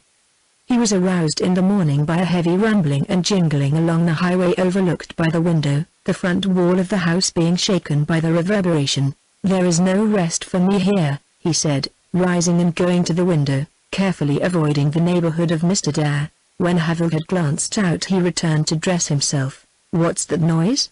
said Dare, awakened by the same rumble. "It is the artillery going away." "From where?" "Martin Barracks." "Hurrah!" said Dare, jumping up in bed. "I have been waiting for that these 6 weeks." Havel did not ask questions as to the meaning of this unexpected remark. When they were downstairs Dare's first act was to ring the bell and ask if his Army and Navy Gazette had arrived. While the servant was gone Havel cleared his throat and said, "I am an architect, and I take in the architect. You are an architect, and you take in the Army and Navy Gazette. I am not an architect any more than I am a soldier, but I have taken in the Army and Navy Gazette these many weeks." When they were at breakfast the paper came in. Dare hastily tore it open and glanced at the pages. "I am going to Markton after breakfast," he said suddenly, before looking up. "We will walk together if you like." They walked together as planned, and entered Markton about 10 o'clock. "I have just to make a call here," said Dare, when they were opposite the barrack entrance on the outskirts of the town, where wheel tracks and a regular chain of hoof marks left by the departed batteries were imprinted in the gravel between the open gates. "I shall not be a moment." Havel stood still while his companion entered and asked the commissary in charge, or somebody representing him, when the new batteries would arrive to take the place of those which had gone away. He was informed that it would be about noon. "Now I am at your service," said Dare, "and will help you to rearrange your design by the new intellectual light we have acquired." They entered Havil's office and set to work. When contrasted with the tracing from Somerset's plan, Havil's design, which was not far advanced, revealed all its weaknesses to him. After seeing Somerset's scheme, the bands of Havil's imagination were loosened. He laid his own previous efforts aside, got fresh sheets of drawing paper and drew with vigor. "I may as well stay and help you," said Dare. "I have nothing to do till 12 o'clock, and not much then." So there he remained. At 11:45 children and idlers began to gather against the railings of Havil's house. A few minutes past 12 the noise of an arriving host was heard at the entrance to the town. Thereupon Dare and Havil went to the window. The X and Y batteries of the Z Brigade, Royal Horse Artillery, were entering Markton, each headed by the Major with his bugler behind him. In a moment they came abreast and passed, every man in his place, that is to say, 6 shining horses, in pairs, harnessed by rope traces white as milk, with a driver on each near horse, 2 gunners on the lead-coloured stout-wheeled limber, their carcasses jolted to a jelly for lack of springs, 2 gunners on the lead-coloured stout-wheeled gun carriage, in the same personal condition. The 9-pounder gun, dipping its heavy head to earth, as if ashamed of its office in these enlightened times, the complement of jingling and prancing troopers, riding at the wheels and elsewhere, 6 shining horses with their drivers, and traces white as milk, as before, 2 more gallant jolted men, on another jolting limber, and more stout wheels and lead-coloured paint, 2 more jolted men on another drooping gun, more jingling troopers on horseback, again 6 shining draft horses, traces, drivers, gunners, lead paint, stout wheels and troopers as before.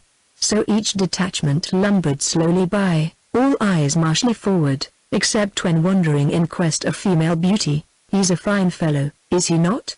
said Dare, denoting by a nod a mounted officer, with a sallow, yet handsome face, and black moustache, who came up on a bay gelding with the men of his battery. "What is he?" said Havil. "A captain who lacks advancement." "Do you know him?" "I know him, yes, do you?"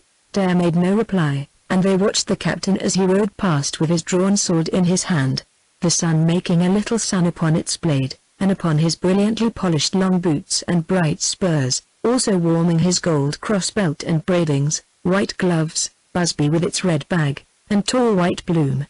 Havil seemed to be too indifferent to press his questioning, and when all the soldiers had passed by, Dare observed to his companion that he should leave him for a short time, but would return in the afternoon or next day. After this he walked up the street in the rear of the artillery, following them to the barracks. On reaching the gates he found a crowd of people gathered outside, looking with admiration at the guns and gunners drawn up within the enclosure. When the soldiers were dismissed to their quarters the sightseers dispersed, and Dare went through the gates to the barricade.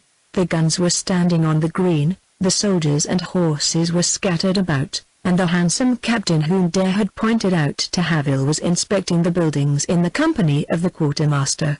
Dare made a mental note of these things, and, apparently changing a previous intention, went out from the barracks and returned to the town. Chapter 4. To return for a while to George Somerset.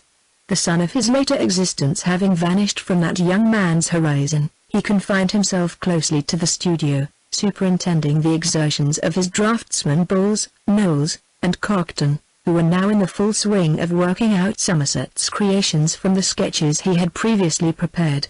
He had so far got the start of Havil in the competition that, by the help of these 3 gentlemen, his design was soon finished. But he gained no unfair advantage on this account, an additional month being allowed to Havil to compensate for his later information. Before scaling up his drawings Somerset wished to spend a short time in London, and dismissing his assistants till further notice, he locked up the rooms which had been appropriated as office and studio and prepared for the journey. It was afternoon. Somerset walked from the castle in the direction of the wood to reach Markton by a detour. He had not proceeded far when there approached his path a man riding a bay horse with a square-cut tail. The equestrian wore a grizzled beard, and looked at Somerset with a piercing eye as he noiselessly ambled nearer over the soft sod of the park. He proved to be Mr. Cunningham Hayes, chief constable of the district, who had become slightly known to Somerset during his sojourn here. "One word, Mr. Somerset," said the chief, After they had exchanged nods of recognition, reining his horse as he spoke, Somerset stopped. "You have a studio at the castle in which you are preparing drawings?" "I have." "Have you a clerk?" "I had 3 till yesterday, when I paid them off." "Would they have any right to enter the studio late at night?" "There would have been nothing wrong in their doing so. Either of them might have gone back at any time for something forgotten. They lived quite near the castle." "Ah, then all is explained. I was riding past over the grass on the night of last Thursday, and I saw 2 persons in your studio with a light. It must have been about 9:30. One of them came forward and pulled down the blind so that the light fell upon his face. But I only saw it for a short time. If it were Knowles or Cochrane he would have had a beard. He had no beard." "Then it must have been Bowles." "A young man?" "Quite young. His companion in the background seemed older. They are all about the same age really. By the way, it couldn't have been Dare and Haville, surely." "Would you recognize them again?" "The young one possibly. The other not at all, for he remained in the shade." Somerset endeavored to discern in a description by the chief constable the features of Mr. Bowles, but it seemed to approximate more closely to Dare in spite of himself. "I'll make a sketch of the only one who had no business there, and show it to you," he presently said. "I should like this cleared up." Mr. Cunningham Hayes said he was going to Toneborough that afternoon, but would return in the evening before Somerset's departure. With this they parted.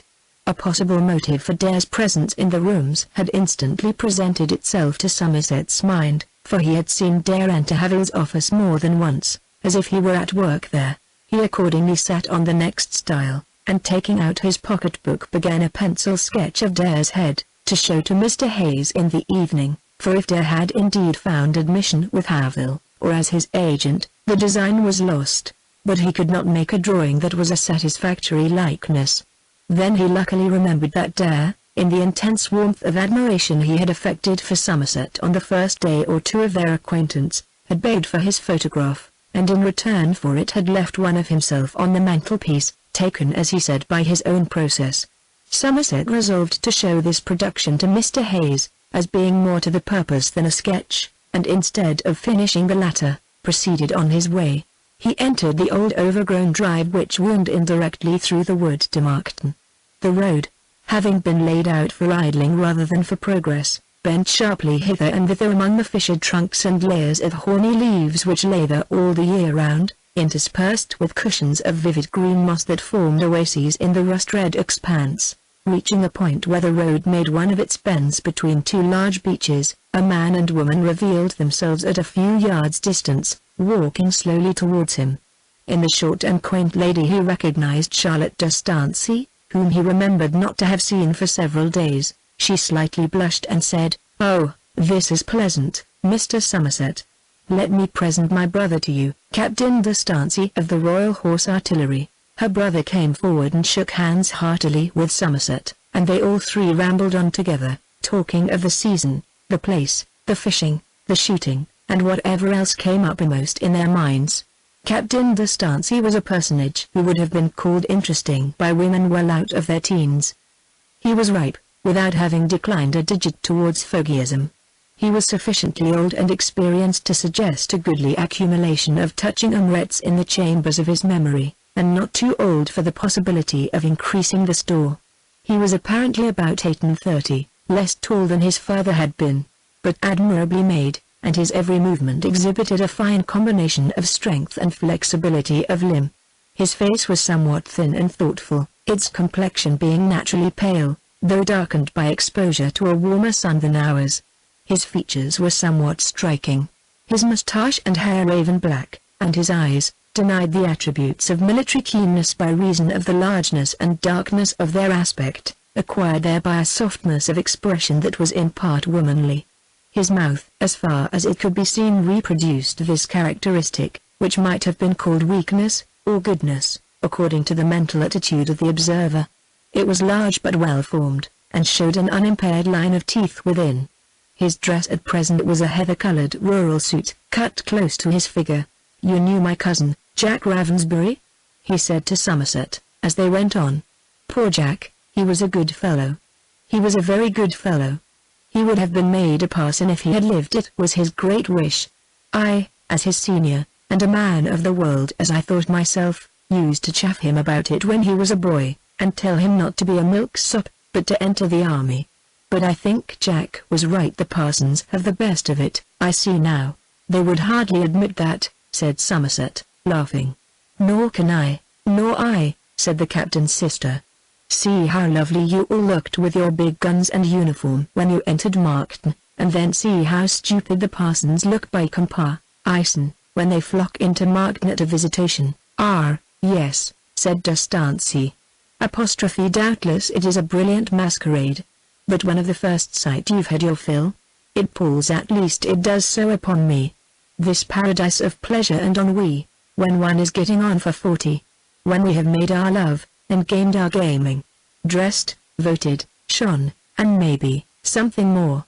With dandies dined, heard senators declaiming, seen beauties brought to market by the score, and so on, there arises a strong desire for a quiet old-fashioned country life, in which incessant movement is not a necessary part of the program. But you are not 40, Will?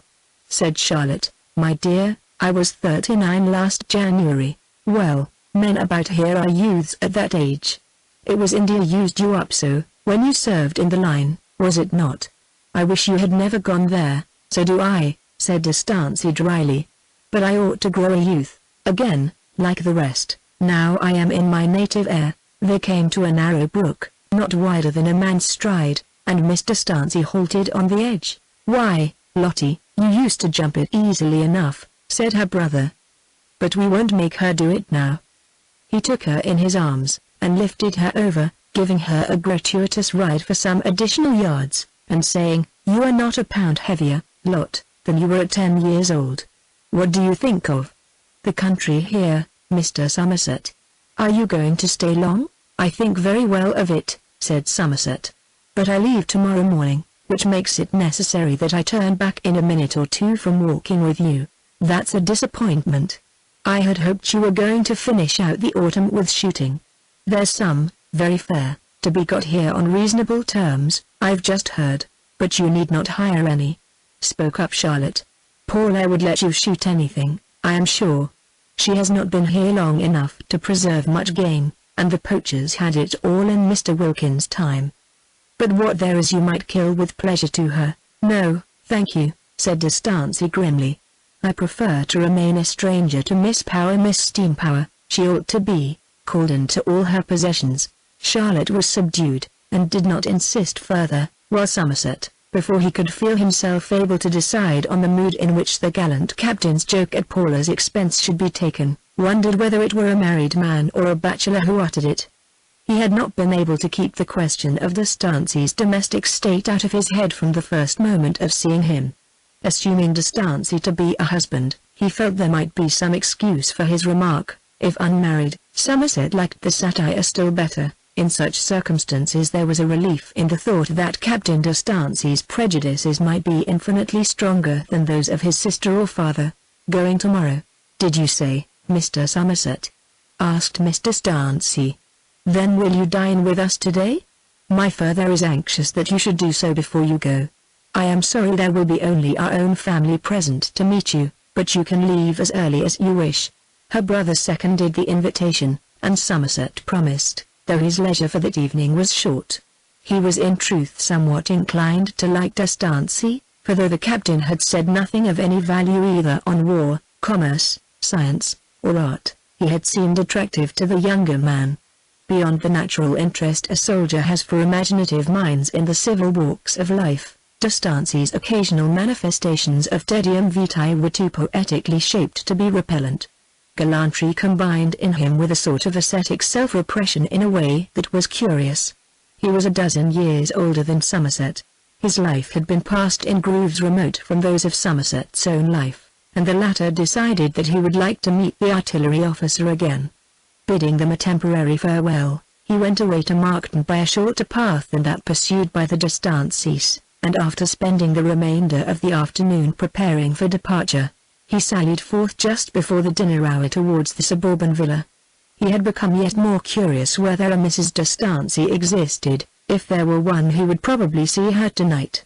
He had an irrepressible hope that there might be such a lady. On entering the drawing room, only the father, son, and daughter were assembled. Somerset fell into talk with Charlotte during the few minutes before dinner, and his thought found its way out. "There is no Mrs. D'Estancey?" he said in an undertone. "None," she said. "My brother is a bachelor." The dinner having been fixed at an early hour to suit Somerset, they had returned to the drawing room at 8 o'clock. About 9 he was aiming to get away. "You are not off yet?" said the captain. "There would have been no hurry," said Somerset, "had I not just remembered that I have left one thing undone which I want to attend to before my departure. I want to see the chief constable tonight." Cunningham Hayes ? He is the very man I too want to see. But he went out of town this afternoon, and I hardly think you will see him tonight. His return has been delayed. Then the matter must wait. I have left word at his house asking him to call here if he gets home before 10:30, but at any rate I shall see him tomorrow morning. Can I do anything for you, since you are leaving early? Somerset replied that the business was of no great importance, and briefly explained the suspected intrusion into his studio, that he had with him a photograph of the suspected young man. "If it is a mistake," added Somerset, "I should regret putting my draftsman's portrait into the hands of the police, since it might injure his character. Indeed, it would be unfair to him. So I wish to keep the likeness in my own hands, and merely to show it to Mr. Hayes. That's why I prefer not to send it. My matter with Hayes is that the barrack furniture does not correspond with the inventories. If you like, I'll ask your question at the same time." "With pleasure." Thereupon Somerset gave Captain D'Estancey an unfastened envelope containing the portrait, asking him to destroy it if the constable should declare it not to correspond with the face that met his eye at the window. Soon after, Somerset took his leave of the household. He had not been absent 10 minutes when other wheels were heard on the gravel without, and the servant announced Mr. Cunningham Hayes, who had returned earlier than he had expected, and had called as requested. They went into the dining room to discuss their business. When the barrack matter had been arranged, D'Estancey said, "I have a little commission to execute for my friend Mr. Somerset. I am to ask you if this portrait of the person he suspects of unlawfully entering his room is like the man you saw there?" The speaker was seated on one side of the dining table and Mr. Hayes on the other. As he spoke, D'Estancey pulled the envelope from his pocket, and half drew out the photograph, which he had not as yet looked at, to hand it over to the constable. In the act his eye fell upon the portrait, with its uncertain expression of age, a short look, and hair worn in a fringe like a girl's. Captain D'Estancey's face became strained, and he leant back in his chair, having previously had sufficient power over himself to close the envelope and return it to his pocket. "Good heavens, you are ill, Captain D'Estancey?" said the chief constable. "It was only momentary," said D'Estancey. "Better in a minute. A glass of water will put me right." Mr. Hayes got him a glass of water from the sideboard. "These spasms occasionally overtake me," said D'Estancey when he had drunk. "I am already better. What were we saying? Oh, this affair of Mr. Somerset's. I find that this envelope is not the right one." He ostensibly searched his pocket again. "I must have mislaid it," he continued, rising. "I'll be with you again in a moment." D'Estancey went into the room adjoining, opened an album of portraits that lay on the table, and selected one of a young man quite unknown to him, whose age was somewhat akin to Des, but who in no other attribute resembled him. D'Estancey placed this picture in the original envelope, and returned with it to the chief constable, saying he had found it at last. Thank you," said Cunningham Hayes, looking it over. "I perceive it is not what I expected to see." Mr. Somerset was mistaken. When the chief constable had left the house, Captain D'Estancey shut the door and drew out the original photograph. As he looked at the transcript of Dare's features, he was moved by a painful agitation, till recalling himself to the present, he carefully put the portrait into the fire. During the following days, Captain D'Estancey's manner on the roads, in the streets, and at barracks, was that of Crusoe after seeing the print of a man's foot on the sand. Chapter 5. Anybody who had closely considered Dare at this time would have discovered that, shortly after the arrival of the Royal Horse Artillery at Markton Barracks, he gave up his room at the inn at Sleeping Green and took permanent lodgings over a broker's shop in the town above mentioned. The peculiarity of the rooms was that they commanded a view lengthwise of the barrack lane along which any soldier, in the natural course of things, would pass either to enter the town, to call at Myrtle Villa, or to go to Stancy Castle. Dare seemed to act as if there were plenty of time for his business. Some few days had slipped by when, perceiving Captain de Stancy walk past his window and into the town, Dare took his hat and cane, and followed in the same direction. When he was about 50 yards short of Myrtle Villa on the other side of the town, he saw de Stancy enter its gate. Dare mounted a stile beside the highway and patiently waited. In about 20 minutes de Stancy came out again and turned back in the direction of the town, till Dare was revealed to him on his left hand. When de Stancy recognized the youth he was visibly agitated, though apparently not surprised. Standing still a moment he dropped his glance upon the ground, and then came forward to Dare, who having alighted from the stile stood before the captain with a smile. "My dear lad," said de Stancy, much moved by recollections. He held Dare's hand for a moment in both his own, and turned askance. "You are not astonished," said Dare, still retaining his smile, as if to his mind there was something comic in the situation. "I knew you were somewhere near. Where do you come from?" "From going to and fro in the earth, and walking up and down in it, as Satan said to his maker. Southampton last, in common speech. Have you come here to see me?" "Entirely. I divined that your next quarters would be marked, the previous batteries that were at your station having come on here. I have wanted to see you badly." "You have? I am rather out of cash. I have been knocking about a good deal since you last heard from me. I will do what I can again." "Thanks, Captain, but, Willie, I am afraid it will not be much at present. You know I am as poor as a mouse. But such as it is, could you write a check for it now? I will send it to you from the barracks. I have a better plan. By getting over this stile we could go round at the back of the villas to Sleeping Green Church. There is always a pen and ink in the vestry, and we can have a nice talk on the way. It would be unwise for me to appear at the barracks just now." "That's true." De Stancy sighed, and they were about to walk across the fields together. "No," said Dare, suddenly stopping, "my plans make it imperative that we should not run the risk of being seen in each other's company for long. Walk on, and I will follow. You can stroll into the churchyard, and move about as if you were ruminating on the epitaphs. There are some with excellent morals.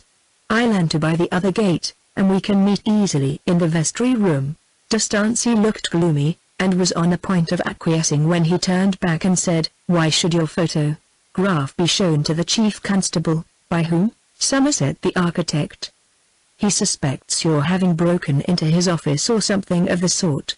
De Stancy briefly related what Somerset had explained to him at the dinner table. "It was merely diamond cut diamond between us, on an architectural matter," murmured Dare. "Oh. And he suspects, and that's his remedy. I hope this is nothing serious?" asked de Stancy gravely. "I peeped at his drawing, that's all. But since he chooses to make that use of my photograph, which I gave him in friendship, I'll make use of his in a way he little dreams of. Well now, let's on." A quarter of an hour later they met in the vestry of the church at Sleeping Green. "I have only just transferred my account to the bank here," said de Stancy, as he took out his checkbook, "and it will be more convenient to me at present to draw but a small sum. I will make up the balance afterwards." When he had written it, Dare glanced over the paper and said ruefully, "It is small, Dad." "Well, there is all the more reason why I should broach my scheme, with a view to making such documents larger in the future." "I shall be glad to hear of any such scheme," answered de Stancy, with a languid attempt at jocularity. "Then here it is. The plan I have arranged for you is of the nature of a marriage." "You are very kind," said de Stancy, agape. "The lady's name is Miss Paula Power, who, as you may have heard since your arrival, is in absolute possession of her father's property and estates, including Stancy Castle. As soon as I heard of her I saw what a marvelous match it would be for you, and your family. It would make a man of you, in short, and I have set my mind upon your putting no objection in the way of its accomplishment. But, Willie, it seems to me that, of us two, it is you who exercise paternal authority. True, it is for your good. Let me do it." "Well, one must be indulgent under the circumstances, I suppose." But, added D'Estancey simply, Willie, I don't want to marry, you know. I have lately thought that someday we may be able to live together, you and I, go off to America or New Zealand, where we are not known, and lead a quiet, Torah life, defying social rules and troublesome observances. I can't hear of it, Captain, replied Dare approvingly. I am what events have made me, and having fixed my mind upon getting you settled in life by this marriage, I have put things in train for it at an immense trouble to myself. If you had thought over it o' nights as much as I have, you would not say nay, but I ought to have married your mother if anybody. And as I have not married her, the least I can do in respect to her is to marry no other woman. You have some sort of duty to me, have you not, Captain D'Estancey? Yes, Willie, I admit that I have, the elder replied reflectively. And I don't think I have failed in it thus far. This will be the crowning proof. Paternal affection, family pride, the noble instincts to reinstate yourself in the castle of your ancestors, all demand the step. And when you have seen the lady, she has the figure and motions of a sylph, the face of an angel, the eye of love itself. What a sight she is crossing the lawn on a sunny afternoon, or gliding airily along the corridors of the old place the D'Estanceys knew so well. Her lips are the softest, reddest, most distracting things you ever saw. Her hair is as soft as silk, and of the rarest, tenderest brown. The captain moved uneasily. Don't take the trouble to say more, Willie, he observed. You know how I am. My cursed susceptibility to these matters has already wasted years of my life. And I don't want to make myself a fool about her too. You must see her. No, don't let me see her, D'Estancey expostulated. If she is only half so good-looking as you say, she will drag me at her heels like a blind Samson. You are a mere youth as yet, but I may tell you that the misfortune of never having been my own master where a beautiful face was concerned obliges me to be cautious if I would preserve my peace of mind. Well, to my mind, Captain D'Estancey, your objections seem trivial. Are those all? They are all I care to mention just now to you, Captain. Can there be secrets between us?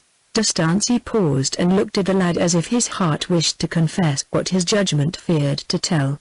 There should not be on this point, he murmured. Then tell me, why do you so much object to her? I once vowed a vow, said Dare, rather disconcerted. A vow of infinite solemnity. I must tell you from the beginning. Perhaps you are old enough to hear it now, though you have been too young before. Your mother's life ended in much sorrow, and it was occasioned entirely by me. In my regret for the wrong done her, I swore to her that though she had not been my wife, no other woman should stand in that relationship to me, and this to her was a sort of comfort. When she was dead, my knowledge of my own plaguey impressionableness, which seemed to be ineradicable as it seems still, led me to think what safeguards I could set over myself with a view to keeping my promise to live a life of celibacy, and among other things I determined to forswear the society, and if possible the sight, of women young and attractive, as far as I had the power to do. It is not so easy to avoid the sight of a beautiful woman if she crosses your path, I should think. It is not easy, but it is possible. How? By directing your attention another way. But do you mean to say, Captain, that you can be in a room with a pretty woman who speaks to you, and not look at her? I do, though mere looking has less to do with it than mental attentiveness, allowing your thoughts to flow out in her direction to comprehend her image. But it would be considered very impolite not to look at the woman or comprehend her image. It would, and is. I am considered the most impolite officer in the service. I have been nicknamed the man with the averted eyes, the man with the detestable habit, the man who greets you with his shoulder, and so on. 99 fair women at the present moment hate me like poison and death for having persistently refused to plumb the depths of their offered eyes. How can you do it, who are by nature courteous? I cannot always, I break down sometimes. But, upon the whole, recollection holds me to it. Dread of a lapse. Nothing is so potent as fear well maintained. D'Estancey narrated these details in a grave meditative tone with his eyes on the wall, as if he were scarcely conscious of a listener. But haven't you reckless moments, Captain ? When you have taken a little more wine than usual, for instance? I don't take wine. Oh, you are a teetotaler. Not a pledged one, but I don't touch alcohol unless I get wet, or anything of that sort. Don't you sometimes forget this vow of yours to my mother? No, I wear a reminder. What is that like? Dostancy held up his left hand, on the third finger of which appeared an iron ring. Dare surveyed it, saying, "Yes, I have seen that before, though I never knew why you wore it." "Well, I wear a reminder also, but of a different sort." He threw open his shirt front, and revealed tattooed on his breast the letters Dostancy, the same marks which Havel had seen in the bedroom by the light of the moon. The captain rather winced at the sight. "Well, well," he said hastily, "that's enough. Now, at any rate, you understand my objection to no Miss Power." "But, Captain," said the lad coaxingly, as he fastened his shirt, "you forget me and the good you may do me by marrying? Surely that's a sufficient reason for a change of sentiment. This inexperienced sweet creature owns the castle and estate which bears your name, even to the furniture and pictures. She is the possessor of at least 40,000 a year. How much more I cannot say. While, buried here in outer Wessex, she lives at the rate of 1,200 in her simplicity. It is very good of you to set this before me. But I prefer to go on as I am going. Well, I won't bore you any more with her today." A monk in regimentals! "'Tis strange." Dare arose and was about to open the door, when, looking through the window, Captain Dostancy said, "Stop." He had perceived his father, Sir William Dostancy, walking among the tombstones without. "Yes, indeed," said Dare, turning the key in the door. "It would look strange if he were to find us here." As the old man seemed indisposed to leave the churchyard just yet, they sat down again. "What a capital card table this green cloth would make," said Dare, as they waited. "You play, Captain, I suppose?" "Very seldom, the same with me. But as I enjoy a hand of cards with a friend, I don't go unprovided." Saying which, Dare drew a pack from the tail of his coat. "Shall we while away this leisure with the witching things?" "Really, I'd rather not, but," coaxed the young man, "I am in the humor for it, so don't be unkind." "But, Willie, why do you care for these things? Cards are harmless enough in their way, but I don't like to see you carrying them in your pocket. It isn't good for you. It was by the merest chance I had them. Now come, just one hand, since we are prisoners. I want to show you how nicely I can play. I won't corrupt you." "Of course not," said Dostancy, as if ashamed of what his objection implied. "You are not corrupt enough yourself to do that, I should hope." The cards were dealt and they began to play. Captain Dostancy abstractedly, and with his eyes mostly straying out of the window upon the large yew, whose boughs as they moved were distorted by the old green window panes. "It is better than doing nothing," said Dare cheerfully, as the game went on. "I hope you don't dislike it." "Not if it pleases you," said Dostancy listlessly. "And the consecration of this place does not extend further than the aisle wall, doesn't it?" said Dostancy, as he mechanically played out his cards. "What became of that box of books I sent you with my last check?" "Well, as I hadn't time to read them, and as I knew you would not like them to be wasted, I sold them to a bloke who peruses them from morning till night." "Ah, now you have lost a fiver altogether. How queer. We'll double the stakes." "So, as I was saying, just at the time the books came I got an inkling of this important business, and literature went to the wall." "Important business what?" "The capture of this lady, to be sure." Dostancy sighed impatiently. "I wish you were less calculating, and had more of the impulse natural to your years. Game, by Jove. You have lost again, Captain. That makes, let me see, £9.15 to square us." "I owe you that?" said Dostancy, startled. "It is more than I have in cash. I must write another check." "Never mind. Make it payable to yourself, and our connection will be quite unsuspected." Captain Dostancy did as requested, and rose from his seat. Sir William, though further off, was still in the churchyard. "How can you hesitate for a moment about this girl?" said Dare, pointing to the bent figure of the old man. "Think of the satisfaction it would be to him to see his son within the family walls again. It should be a religion with you to compass such a legitimate end as this." "Well, well, I'll think of it," said the captain, with an impatient laugh. "You are quite a Mephistopheles. Will I say it to my sorrow? Would that I were in your place, would that you were. 15 years ago I might have called the chance a magnificent one. But you are a young man still, and you look younger than you are. Nobody knows our relationship, and I am not such a fool as to divulge it. Of course, if through me you reclaim this splendid possession, I should leave it to your feelings what you would do for me." Sir William had by this time cleared out of the churchyard, and the pair emerged from the vestry and departed. Proceeding towards Markton by the same bypath, they presently came to an eminence covered with bushes of blackthorn, and tufts of yellowing fern. From this point a good view of the woods and glades about Stancy Castle could be obtained. Dare stood still on the top and stretched out his finger. The captain's eye followed the direction, and he saw above the many-hued foliage in the middle distance the towering keep of Paula's castle. "That's the goal of your ambition, Captain Ambition, do I say? Most righteous and dutiful endeavor. How the hoary shape catches the sunlight! It is the raison d'etre of the landscape, and its possession is coveted by 1,000 hearts. Surely it is an hereditary desire of yours? You must make a point of returning to it, and appearing in the map of the future as in that of the past. I delight in this work of encouraging you, and pushing you forward towards your own. You are really very clever, you know, but I say it with respect. How comes it that you want so much waking up? Because I know the day is not so bright as it seems, my boy. However, you make a little mistake. If I care for anything on earth, I do care for that old fortress of my forefathers. I respect so little among the living that all my reverence is for my own dead. But maneuvering, even for my own, as you call it, is not in my line. It is distasteful, it is positively hateful to me. Well, let it stand thus for the present. But will you refuse me one little request, merely to see her? I'll contrive it so that she may not see you. Don't refuse me, it is the one thing I ask, and I shall think it hard if you deny me." "I will," said the captain wearily. "Why will you plead so?" "No, even though your mind is particularly set upon it, I cannot see her, or bestow a thought upon her, much as I should like to gratify you." Chapter 6.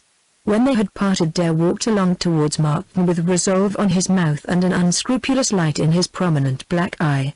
Could any person who had heard the previous conversation have seen him now, he would have found little difficulty in divining that, notwithstanding de Stancy's obduracy, the reinstation of Captain de Stancy in the castle, and the possible legitimation and enrichment of himself, was still the dream of his brain. Even should any legal settlement or offspring intervene to nip the extreme development of his projects, there was abundant opportunity for his glorification. Two conditions were imperative. De Stancy must see Paula before Somerset's return, and it was necessary to have help from Havel, even if it involved letting him know all. Whether Havel already knew all was a nice question from Mr. Dare's luminous mind. Havel had had opportunities of reading his secret, particularly on the night they occupied the same room. If so, by revealing it to Paula, Havel might utterly blast his project for the marriage. Havel, then, was at all risks to be retained as an ally. Yet Dare would have preferred a stronger check upon his confederate than was afforded by his own knowledge of that anonymous letter and the competition trick. For were the competition lost to him, Havel would have no further interest in conciliating Miss Power, would as soon as not let her know the secret of de Stancy's relation to him. Fortune as usual helped him in his dilemma. Entering Havel's office, Dare found him sitting there, but the drawings had all disappeared from the boards. The architect held an open letter in his hand. "Well, what news?" said Dare. "Miss Power has returned to the castle, Somerset is detained in London, and the competition is decided," said Havel, with a glance of quiet dubiousness. "And you have won it?" "No. We are bracketed, it's a tie.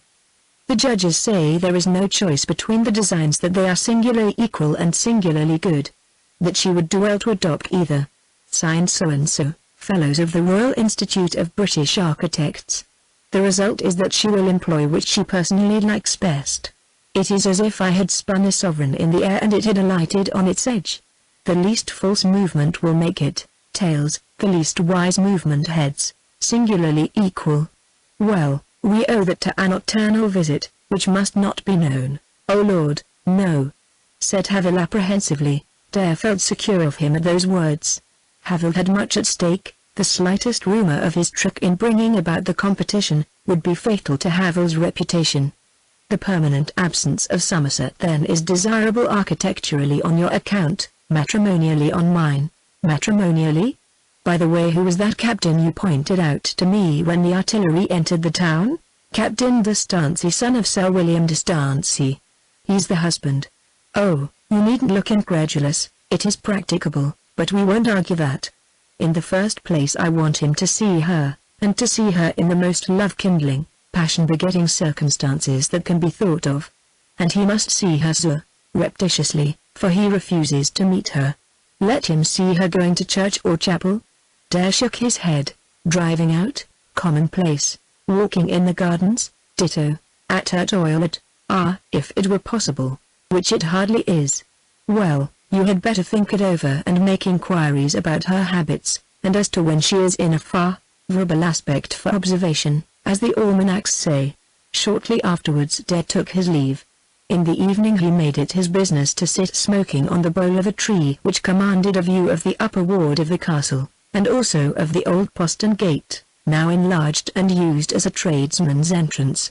It was 6:30. The dressing bell rang, and Dare saw a light-footed young woman hasten at the sound across the ward from the servants' quarter. A light appeared in a chamber which he knew to be Paula's dressing-room, and there it remained half an hour, a shadow passing and repassing on the blind in the style of headdress worn by the girl he had previously seen. The dinner bell sounded and the light went out.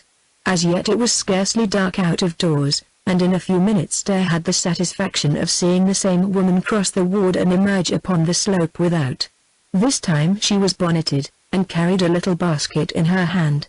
A nearer view showed her to be, as he had expected, Millie Birch, Paula's maid, who had friends living in Markton, whom she was in the habit of visiting almost every evening during the 3 hours of leisure which intervened between Paula's retirement from the dressing-room and return thither at 10 o'clock. When the young woman had descended the road and passed into the large drive, Dare rose and followed her. "Oh, it is you, Miss Birch," said Dare, on overtaking her. "I am glad to have the pleasure of walking by your side." "Yes, sir." "Oh, it's Mr. Dare. We don't see you at the castle now, sir." "No." "And do you get to walk like this every evening when the others are at their busiest?" "Almost every evening. That's the one return to the poor lady's maid for losing her leisure when the others get it in their absence of the family from home." "Is Miss Power a hard mistress?" "No, rather fanciful than hard, I presume." "Just so, sir. And she likes to appear to advantage." "No doubt, I suppose so," said Millie, laughing. "We all do. When does she appear to the best advantage?" "When riding. Or driving, or reading her book." "Not altogether then, if you mean the very best. Perhaps it is when she sits looking in the glass at herself, and you let down her hair." "Not particularly, to my mind." "When does she to your mind?" "When dressed for a dinner party or ball." "She's middling, then. But there is one time when she looks nicer and cleverer than at any. It is when she is in the gymnasium." "Oh, gymnasium?" "Because when she is there she wears such a pretty boy's costume, and is so charming in her movements, that you think she is a lovely young youth and not a girl at all." "When does she go to this gymnasium?" "Not so much as she used to. Only on wet mornings now, when she can't get out for walks or drives. But she used to do it every day." "I should like to see her there." "Why, sir, I am a poor artist, and can't afford models. To see her attitudes would be of great assistance to me in the art I love so well." Millie shook her head. "She's very strict about the door being locked. If I were to leave it open she would dismiss me, as I should deserve. But consider, dear Miss Birch, the advantage to a poor artist the sight of her would be, if you could hold the door ajar it, would be worth £5 to me, and a good deal to you." "No," said the incorruptible Millie, shaking her head. "Besides, I don't always go there with her." "Oh no, I couldn't." Millie remained so firm at this point that Dare said no more. When he had left her he returned to the castle grounds, and though there was not much light he had no difficulty in discovering the gymnasium, the outside of which he had observed before, without thinking to inquire its purpose.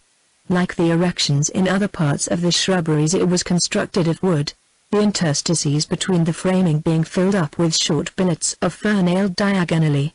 Dare, even when without a settled plan in his head, could arrange for probabilities, and wrenching out one of the billets he looked inside. It seemed to be a simple oblong apartment, fitted up with ropes, with a little dressing closet at one end, and lighted by a skylight or lantern in the roof. Dare replaced the wood and went on his way. Harry was smoking on his doorstep when Dare passed up the street. He held up his hand. "Since you have been gone," said the architect, "I've hit upon something that may help you in exhibiting your lady to your gentleman. In the summer I had orders to design a gymnasium for her, which I did, and they say she is very clever on the ropes and bars. Now, I've discovered it. I shall contrive for him to see her there on the first twilight morning, which is when she practices." What made her think of it? As you may have heard, she holds advanced views on social and other matters, and in those on the higher education of women she is very strong, talking a good deal about the physical training of the Greeks, whom she adores, or did. Every philosopher and man of science who ventilates his theories in the monthly reviews has a devout listener in her, and this subject of the physical development of her sex has had its turn with other things in her mind. So she had the place built on her very first arrival, according to the latest lights on athletics, and in imitation of those at the new colleges for women. How deuced clever of the girl. She means to live to be 100. Chapter 7. The wet day arrived with all the promptness that might have been expected of it in this land of rains and mists. The alder bushes behind the gymnasium dripped monotonously leaf upon leaf, added to this being the purl of the shallow stream a little way off, producing a sense of satiety in watery sounds. Though there was drizzle in the open meads, the rain here in the thicket was comparatively slight, and two men with fishing tackle who stood beneath one of the larger bushes found its boughs a sufficient shelter. "We may as well walk home again as study nature here, Willie," said the taller and elder of the twain. "I feared it would continue when we started. The magnificent sport you speak of must rest for today." The other looked at his watch, but made no particular reply. "Come, let us move on. I don't like intruding into other people's grounds like this," D'Estancey continued. "We are not intruding. Anybody walks outside this fence." He indicated an iron railing newly tarred, dividing the wilder underwood amid which they stood from the inner and well-kept parts of the shrubbery, and against which the back of the gymnasium was built. Light footsteps upon a gravel walk could be heard on the other side of the fence, and a trio of cloaked and umbrella-screened figures were for a moment discernible. They vanished behind the gymnasium, and again nothing resounded but the river murmurs and the clock-like drippings of the leafage. "Hush," said Dare. "No pranks, my boy," said D'Estancey suspiciously. "You should be above them, and you should trust to my good sense, Captain," Dare remonstrated.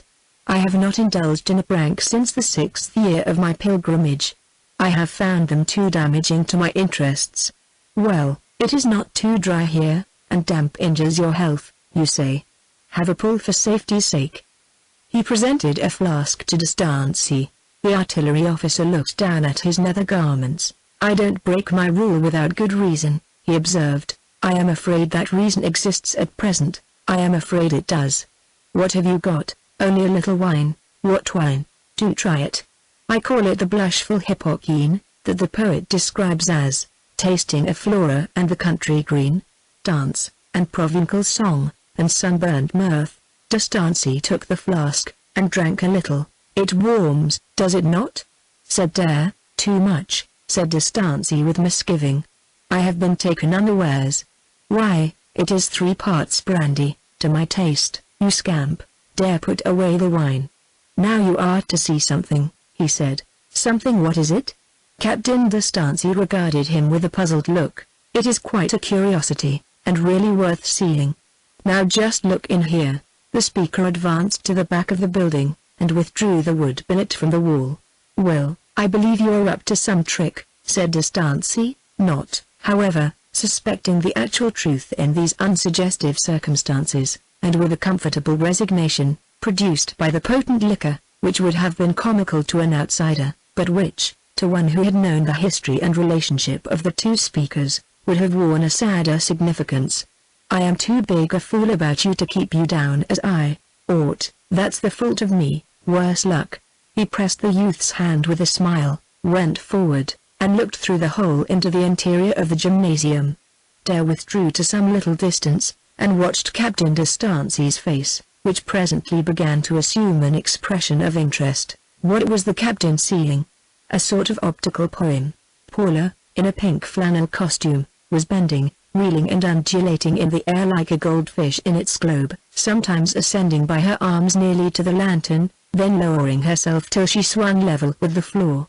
Her aunt Mrs. Goodman, and Charlotte D'Estancey, were sitting on camp stools at one end, watching her gyrations, Paula occasionally addressing them with such an expression as "Now, Aunt, look at me and you, Charlotte, is not that shocking to your weak nerves?" when some adroit feat would be repeated, which, however, seemed to give much more pleasure to Paula herself in performing it than to Mrs. Goodman in looking on, the latter sometimes saying, "Oh, it is terrific, do not run such a risk again." It would have demanded the poetic passion of some joyous Elizabethan lyrist like Lodge, Nash, or Constable, to fitly phrase Paula's presentation of herself at this moment of absolute abandonment to every muscular whim that could take possession of such a supple form. The white manila ropes clung about the performer like snakes as she took her exercise, and the color in her face deepened as she went on.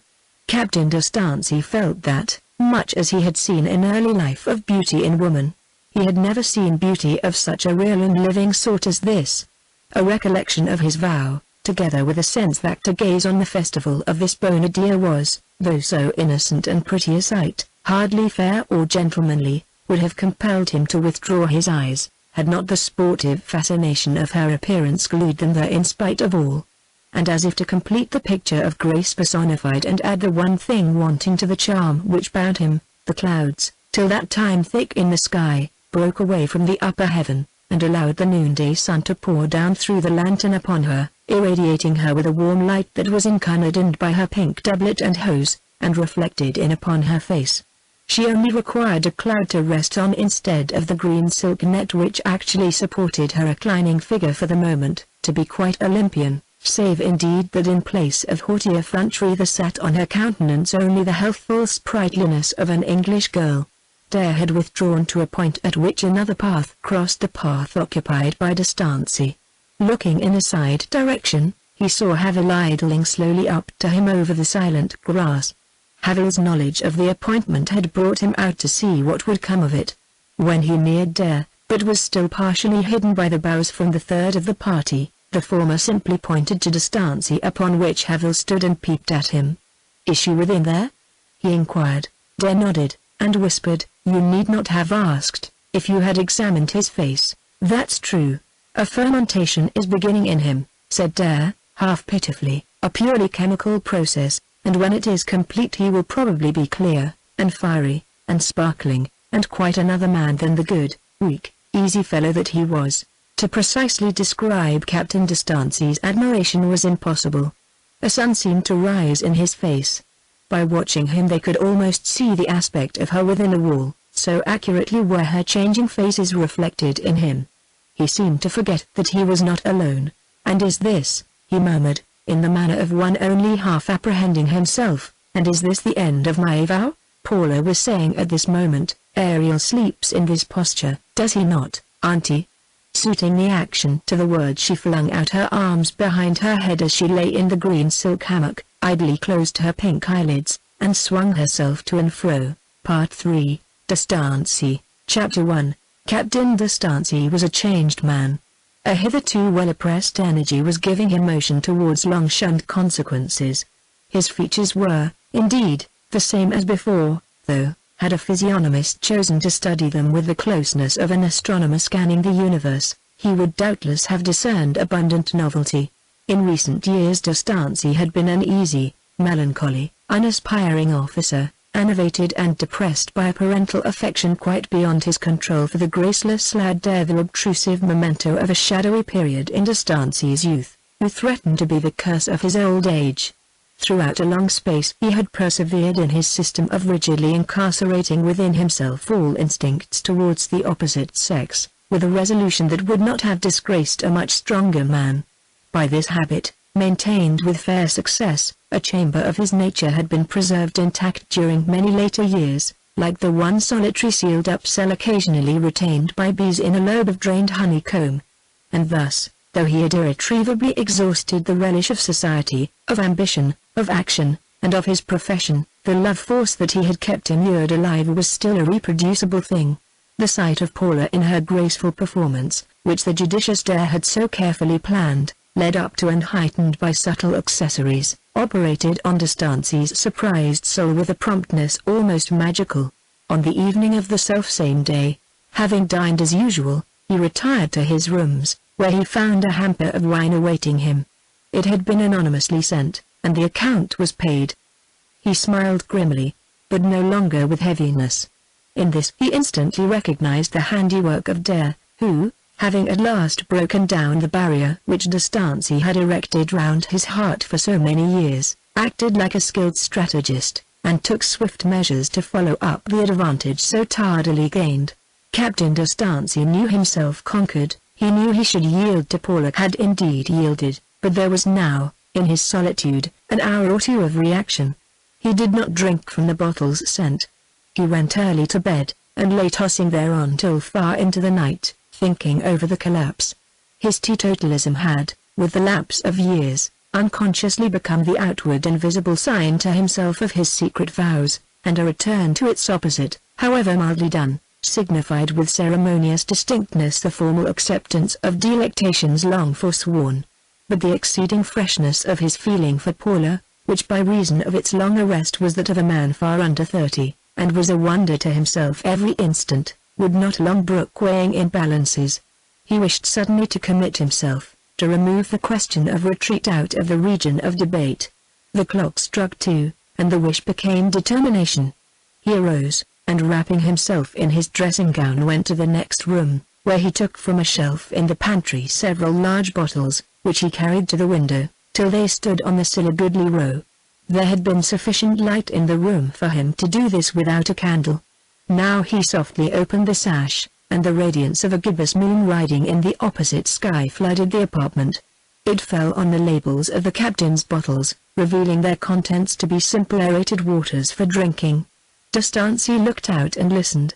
The guns that stood drawn up within the yard glistened in the moonlight reaching them from over the barrack wall. There was an occasional stamp of horses in the stables, also a measured tread of sentinels, one or more at the gates, one at the hospital, one between the wings, two at the magazine, and others further off.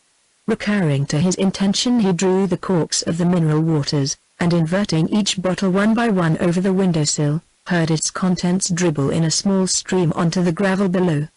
He then opened the hamper which Dare had sent.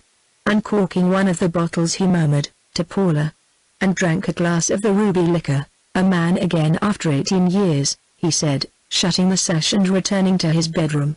The first overt result of his kindled interest in Miss Power was his saying to his sister the day after the surreptitious sight of Paula, "I am sorry, Charlotte, for a word or two I said the other day." "Well, I was rather disrespectful to your friend Miss Power." "I don't think so, were you?" "Yes. When we were walking in the wood, I made a stupid joke about her." "What does she know about me? Do you ever speak of me to her?" "Only in general terms." "What general terms?" "You know well enough, William, of your idiosyncrasies and so on, that you are a bit of a woman-hater, or at least a confirmed bachelor, and have but little respect for your own family." "I wish you had not told her that," said D'Estancey with dissatisfaction. "But I thought you always liked women to know your principles," said Charlotte, in injured tones, "and would particularly like her to know them, living so near." "Yes, yes," replied her brother hastily. "Well, I ought to see her, just to show her that I am not quite a brute." "That would be very nice," she answered, putting her hands together in agreeable astonishment. "It is just what I have wished, though I did not dream of suggesting it after what I have heard you say. I am going to stay with her again tomorrow, and I will let her know about this. Don't tell her anything plainly, for heaven's sake. I really want to see the interior of the castle. I have never entered its walls since my babyhood." He raised his eyes as he spoke to where the walls in question showed their ashlar faces over the trees. "You might have gone over it at any time." "Oh yes. It is only recently that I have thought much of the place. I feel now that I should like to examine the old building thoroughly, since it was for so many generations associated with our fortunes, especially as most of the old furniture is still there. My sedulous avoidance hitherto of all relating to our family vicissitudes has been, I own, stupid conduct for an intelligent being, but impossible grapes are always sour, and I have unconsciously adopted radical notions to obliterate disappointed hereditary instincts. But these have a trick of re-establishing themselves as one gets older, and the castle and what it contains have a keen interest for me now. It contains Paula. D'Estancey's pulse, which had been beating languidly for many years, beat double at the sound of that name. I meant furniture and pictures for the moment, he said, but I don't mind extending the meaning to her, if you wish it. She is the rarest thing there, so you have said before. The castle and our family history have as much romantic interest for her as they have for you, Charlotte went on. She delights in visiting our tombs and effigies and ponders over them for hours. Indeed, said D'Estancey, allowing his surprise to hide the satisfaction which accompanied it. That should make us friendly. Does she see many people? Not many as yet. And she cannot have many staying there during the alterations. Ah. Yes, the alterations.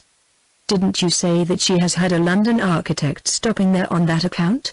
What was he, old or young? He is a young man. He has been to our house. Don't you remember you met him there? What was his name? Mr. Somerset. Oh, that man. Yes, I remember. Hello, Lottie. What? Your face is as red as a peony. Now I know a secret. Charlotte vainly endeavored to hide her confusion. Very well, not a word. I won't say more, continued D'Estancey good-humouredly, except that he seems to be a very nice fellow. D'Estancey had turned the dialogue onto this little well-preserved secret of his sister's with sufficient outward lightness, but it had been done in instinctive concealment of the disquieting start with which he had recognized that Somerset, Dare's enemy, whom he had intercepted in placing Dare's portrait into the hands of the chief constable, was a man beloved by his sister Charlotte. This novel circumstance might lead to a curious complication. But he was to hear more. He may be very nice, replied Charlotte, with an effort, after this silence. But he is nothing to me, more than a very good friend. There's no engagement, or thought of one between you? Certainly there's not, said Charlotte, with brave emphasis. It is more likely to be between Paula and him than me and him. D'Estancey's bare military ears and closely cropped poll flushed hot. Miss Power and him? I don't mean to say there is, because Paula denies it, but I mean that he loves Paula. That I do know. D'Estancey was dumb. This item of news which Dare had kept from him, not knowing how far D'Estancey's sense of honor might extend, was decidedly grave. Indeed, he was so greatly impressed with the fact, that he could not help saying as much aloud. This is very serious. Why? She murmured tremblingly, for the first leaking out of her tender and sworn secret had disabled her quite. Because I love Paula too. What do you say, William? You question a woman you have never seen. I have seen her by accident. And now, my dear little sis, you will be my close ally, won't you? As I will be yours, as brother and sister should be. He placed his arm coaxingly round Charlotte's shoulder. Oh, William, how can I? At last she stammered. Why, how can't you, I should say? We're both in the same ship. I love Paula, you love Mr. Somerset. It behoves both of us to see that this flirtation of theirs ends in nothing. I don't like you to put it like that I love him. It frightens me, murmured the girl, visibly agitated. I don't want to divide him from Paula. I wouldn't do anything to separate them. Believe me, Will, I could not. I am sorry you love her also, though I should be glad if it happened in the natural order of events that she should come round to you. But I cannot do anything to part them and make Mr. Somerset's youth fur. It would be too wrong and blamable. Now, you silly Charlotte, that's just how you women fly off at a tangent. I mean nothing dishonorable in the least. Have I ever prompted you to do anything dishonorable? Fair fighting allies was all I thought of. Miss D'Estancey breathed more freely. Yes, we will be that, of course, we are always that, William. But I hope I can be your ally, and be quite neutral. I would so much rather. Well, I suppose it will not be a breach of your precious neutrality if you get me invited to see the castle? Oh no, she said brightly, I don't mind doing such a thing as that. Why not come with me tomorrow? I will say I am going to bring you. There will be no trouble at all. D'Estancey readily agreed. The effect upon him of the information now acquired was to intensify his ardor tenfold. the stimulus being due to a perception that Somerset, with a little more knowledge, would hold a card which could be played with disastrous effect against himself, his relationship to Dare. Its disclosure to a lady of such Puritan antecedents as Paula's, would probably mean her immediate severance from himself as an unclean thing. Is Miss Power a severe pietist, or precisian, or is she a compromising lady? He asked abruptly. She is severe and uncompromising if you mean in her judgments on morals, said Charlotte, not quite hearing. The remark was peculiarly apposite, and de Stancy was silent. He spent some following hours in a close study of the castle history, which till now had unutterably bored him. More particularly did he dwell over documents and notes which referred to the pedigree of his own family. He wrote out the names of all, and there were many who had been born within those domineering walls since their first erection, of those among them who had been brought thither by marriage with the owner, and of stranger knights and gentlemen who had entered the castle by marriage with its mistress.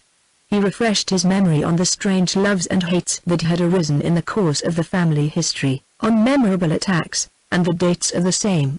The most memorable among them being the occasion on which the party represented by Paula battered down the castle walls that she was now about to mend, and, as he hoped, return in their original intact shape to the family dispossessed, by marriage with himself, its living representative. In Sir William's villa were small engravings after many of the portraits in the castle galleries, some of them hanging in the dining room in plain oak and maple frames, and others preserved in portfolios.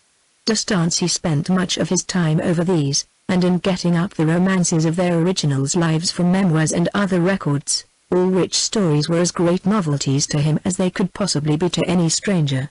Most interesting to him was the life of an Edward de Stancy, who had lived just before the Civil Wars, and to whom Captain de Stancy bore a very traceable likeness. This ancestor had a mole on his cheek, black and distinct as a fly in cream, and as in the case of the first Lord Amherst's wart, and Bennet Earl of Arlington's nose scar, the painter had faithfully reproduced the defect on canvas. It so happened that the captain had a mole, though not exactly on the same spot of his face, and this made the resemblance still greater. He took infinite trouble with his dress that day, showing an amount of anxiety on the matter which for him was quite abnormal. At last, when fully equipped, he set out with his sister to make the call proposed. Charlotte was rather unhappy at sight of her brother's earnest attempt to make an impression on Paula, but she could say nothing against it, and they proceeded on their way.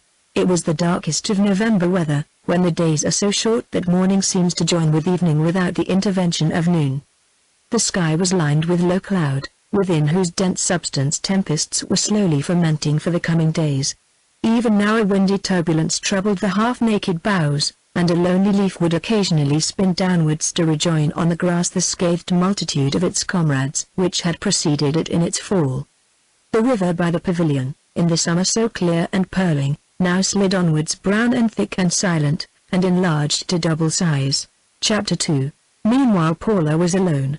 Of anyone else it would have been said that she must be finding the afternoon rather dreary in the quaint halls not of her forefathers, but of Miss Power it was unsafe to predicate so surely. She walked from room to room in a black velvet dress which gave decision to her outline without depriving it of softness. She occasionally clasped her hands behind her head and looked out of a window, but she more particularly bent her footsteps up and down the long gallery, where she had caused a large fire of logs to be kindled, in her endeavor to extend cheerfulness somewhat beyond the precincts of the sitting-rooms. The fire glanced up on Paula, and Paula glanced down at the fire, and at the gnarled beech fuel, and at the wood lice which ran out from beneath the bark to the extremity of the logs as the heat approached them.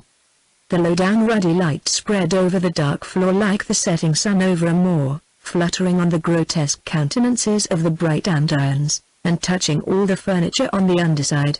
She now and then crossed to one of the deep embrasures of the windows, to decipher some sentence from a letter she held in her hand.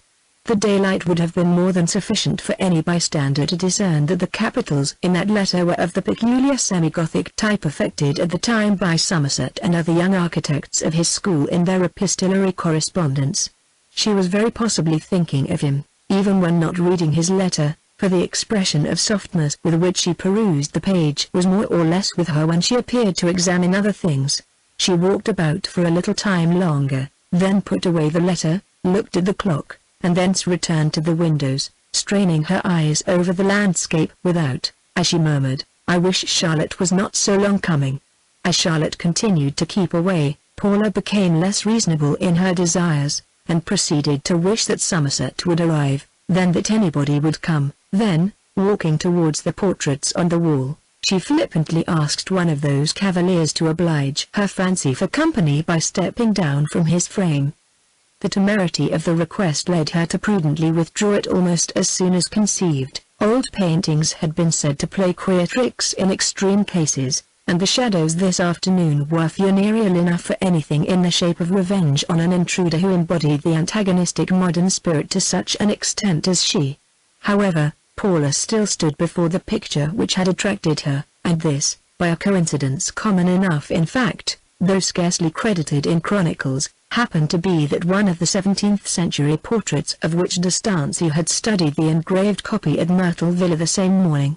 Whilst she remained before the picture, wondering her favorite wonder, how would she feel if this and its accompanying canvases were pictures of her own ancestors, she was surprised by a light footstep upon the carpet which covered part of the room, and turning quickly she beheld the smiling little figure of Charlotte de Stancy. "What has made you so late?" said Paula.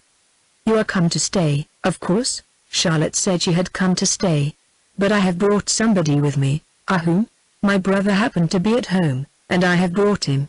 Mr. Stancy's brother had been so continuously absent from home in India, or elsewhere, so little spoken of, and, when spoken of, so truly though unconsciously represented as one whose interests lay wholly outside this antiquated neighborhood, that to Paula he had been a mere nebulosity whom she had never distinctly outlined.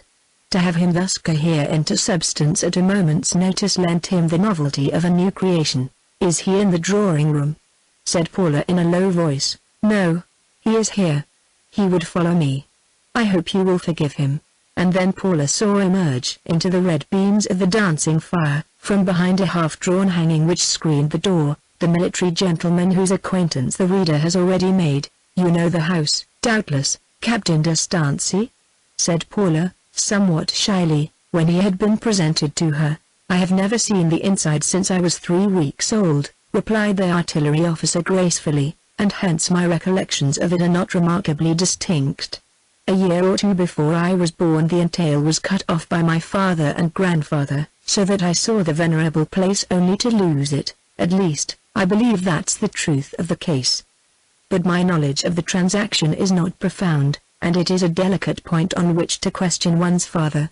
Paula assented, and looked at the interesting and noble figure of the man whose parents had seemingly righted themselves at the expense of wronging him. "The pictures and furniture were sold about the same time, I think?" said Charlotte. "Yes," murmured de Stancy. "They went in a mad bargain of my father with his visitor, as they sat over their wine. My father sat down as host on that occasion, and arose as guest. He seemed to speak with such a courteous absence of regret for the alienation, that Paula, who was always fearing that the recollection would rise as a painful shadow between herself and the de Stancys, felt reassured by his magnanimity. De Stancy looked with interest round the gallery, seeing which Paula said she would have lights brought in a moment. "No, please not," said de Stancy. "The room and ourselves are of so much more interesting a color by this light." As they moved hither and thither, the various expressions of de Stancy's face made themselves picturesquely visible in the unsteady shine of the blaze. In a short time he had drawn near to the painting of the ancestor whom he so greatly resembled. When her quick eye noted the speck on the face, indicative of inherited traits strongly pronounced, a new and romantic feeling that the de Stancys had stretched out a tentacle from their genealogical tree to seize her by the hand and draw her into their mass took possession of Paula. As has been said, the de Stancys were a family on whom the hallmark of membership was deeply stamped, and by the present light the representative under the portrait and the representative in the portrait seemed beings not far removed. Paula was continually starting from a reverie and speaking irrelevantly, as if such reflections as those seized hold of her in spite of her natural unconcern. When candles were brought in, Captain de Stancy ardently contrived to make the pictures the theme of conversation. From the nearest they went to the next, whereupon Paula as hostess took up one of the candlesticks and held it aloft to light up the painting. The candlestick being tall and heavy, Dostoevsky relieved her of it, and taking another candle in the other hand, he imperceptibly slid into the position of exhibitor rather than spectator. Thus he walked in advance holding the two candles on high, his shadow forming a gigantic figure on the neighboring wall, while he recited the particulars of family history pertaining to each portrait, that he had learnt up with such eager persistence during the previous 24 hours. I have often wondered what could have been the history of this lady, but nobody has ever been able to tell me, Paula observed, pointing to a Van Dyck which represented a beautiful woman wearing curls across her forehead, a square-cut bodice, and a heavy pearl necklace upon the smooth expanse of her neck. I don't think anybody knows, Charlotte said. Oh yes, replied her brother promptly, seeing with enthusiasm that it was yet another opportunity for making capital of his acquired knowledge, with which he felt himself as inconveniently crammed as a candidate for a government examination. That lady has been largely celebrated under a fancy name, though she is comparatively little known by her own. Her parents were the chief ornaments of the almost irreproachable court of Charles I, and were not more distinguished by their politeness and honor than by the affections and virtues which constitute the great charm of private life. The stock verbiage of the family memoir was somewhat apparent in this effusion, but it much impressed his listeners, and he went on to point out that from the lady's necklace was suspended a heart-shaped portrait, that of the man who broke his heart by her persistent refusal to encourage his suit. Dostoevsky then led them a little further, where hung a portrait of the lover, one of his own family, who appeared in full panoply of plate mail, the pommel of his sword standing up under his elbow. The gallant captain then related how this personage of his line wooed the lady fruitlessly, how, after her marriage with another, she and her husband visited the parents of the disappointed lover, the then occupiers of the castle, how, in a fit of desperation at the sight of her, he retired to his room, where he composed some passionate verses, which he wrote with his blood, and after directing them to her ran himself through the body with his sword. Too late the lady's heart was touched by his devotion. She was ever after a melancholy woman, and wore his portrait despite her husband's prohibition. This, continued Dostoevsky, leading them through the doorway into the hall where the coats of mail were arranged along the wall, and stopping opposite a suit which bore some resemblance to that of the portrait. This is his armor, as you will perceive by comparing it with the picture, and this is the sword with which he did the rash deed. What unreasonable devotion, said Paula practically. It was too romantic of him. She was not worthy of such a sacrifice. He also is one whom they say you resemble a little in feature, I think, said Charlotte. Do they? Replied Dostoevsky. I wonder if it's true. He set down the candles, and asking the girls to withdraw for a moment, was inside the upper part of the suit of armor in incredibly quick time. Going then and placing himself in front of a low-hanging painting near the original, so as to be enclosed by the frame while covering the figure, arranging the sword as in the one above, and setting the light that it might fall in the right direction, he recalled them, when he put the question, is the resemblance strong? He looked so much like a man of bygone times that neither of them replied, but remained curiously gazing at him. His modern and comparatively sallow complexion, as seen through the open visor, lent an ethereal ideality to his appearance which the time-stained countenance of the original warrior totally lacked. At last Paula spoke, so stilly that she seemed a statue enunciating. Are the verses known that he wrote with his blood? Oh yes, they have been carefully preserved. Captain Dostoevsky, with true wooer's instinct, had committed some of them to memory that morning from the printed copy to be found in every well-ordered library. I fear I don't remember them all, he said, but they begin in this way: from one that dieth in his discontent. Dear fair, receive this greeting to thee sent, and still as oft as it is read by thee. Then with some deep sad sigh remember me, oh 'twas my fortune's error to vow duty, to one that bears defiance in her beauty. Sweet poison, precious woo, infectious jewel, such is a lady that is fair and cruel, how well could I with her, chameleon-like, live happy, and still gazing on thy cheek, in which, forsaken man, methink I see, how goodly love doth threaten cares to me. Why dost thou frown thus on a kneeling Sheol? whose faults in love thou mayst as well control?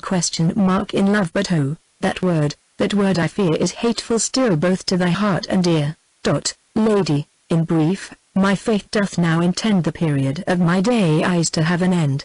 Waste not on me thy pity, precious fair. Rest you in much content, I, in despair. A solemn silence followed the close of the recital, which D'Estancey improved by turning the point of the sword to his breast, resting the pommel upon the floor, and saying: After writing that, we may picture him turning this same sword in this same way, and falling on it thus. He inclined his body forward as he spoke. Don't, Captain D'Estancey, please don't, cried Paula involuntarily. No, don't show us any further, William, said his sister. It is too tragic. D'Estancey put away the sword, himself rather excited, not, however, by his own recital, but by the direct gaze of Paula at him. This protean quality of D'Estancey's, by means of which he could assume the shape and situation of almost any ancestor at will, had impressed her, and he perceived it with a throb of fervor. But it had done no more than impress her, for though in delivering the lines he had so fixed his look upon her as to suggest, to any maiden practiced in the game of the eyes, a present significance in the words, the idea of any such repentancy had by no means commended itself to her soul. At this time a messenger from MagneonBooks arrived at the castle and wished to speak to Captain D'Estancey in the hall. Begging the two ladies to excuse him for a moment, he went out. While D'Estancey was talking in the twilight to the messenger at one end of the apartment, some other arrival was shown in by the side door, and in making his way after the conference across the hall to the room he had previously quitted, D'Estancey encountered the newcomer. There was just enough light to reveal the countenance to be Dare's.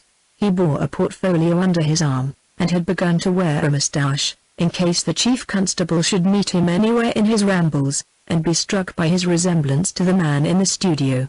"What the devil are you doing here?" said Captain D'Estancey, in tones he had never used before to the young man. Dare started back in surprise, and naturally so. D'Estancey, having adopted a new system of living, and relinquished the meager diet and enervating waters of his past years, was rapidly recovering tone. His voice was firmer, his cheeks were less pallid, and above all he was authoritative towards his present companion, whose ingenuity in vamping up a being for his ambitious experiments seemed about to be rewarded, like Frankenstein's, by his discomfiture at the hands of his own creature. "What the devil are you doing here, I say?" repeated D'Estancey. "You can talk to me like that, after my working so hard to get you on in life, and make a rising man of you," expostulated Dare, as one who felt himself no longer the leader in this enterprise. "But," said the captain less harshly, "if you let them discover any relations between us here, you will ruin the fairest prospects man ever had." "Oh, I like that, Captain, when you owe all of it to me. That's too cool, Will." "No, what I say is true. However, let that go. So now you are here on a call, but how are you going to get here often enough to win her before the other man comes back? If you don't see her every day, twice, 3 times a day, you will not capture her in the time." "I must think of that," said D'Estancey. "There is only one way of being constantly here. You must come to copy the pictures or furniture, something in the way he did." "I'll think of it," muttered D'Estancey hastily, as he heard the voices of the ladies, whom he hastened to join as they were appearing at the other end of the room. His countenance was gloomy as he recrossed the hall, for Dare's words on the shortness of his opportunities had impressed him. Almost at once he uttered a hope to Paula that he might have further chance of studying, and if possible of copying, some of the ancestral faces with which the building abounded. Meanwhile Dare had come forward with his portfolio, which proved to be full of photographs. While Paula and Charlotte were examining them, he said to D'Estancey, as a stranger, "Excuse my interruption, sir, but if you should think of copying any of the portraits, as you were stating just now to the ladies, my patent photographic process is at your service, and is, I believe, the only one which would be effectual in the dim indoor lights." "It is just what I was thinking of," said D'Estancey, now so far cooled down from his irritation as to be quite ready to accept Dare's adroitly suggested scheme. On application to Paula, she immediately gave D'Estancey permission to photograph to any extent, and told Dare he might bring his instruments as soon as Captain D'Estancey required them. "Don't stare at her in such a brazen way," whispered the latter to the young man, when Paula had withdrawn a few steps.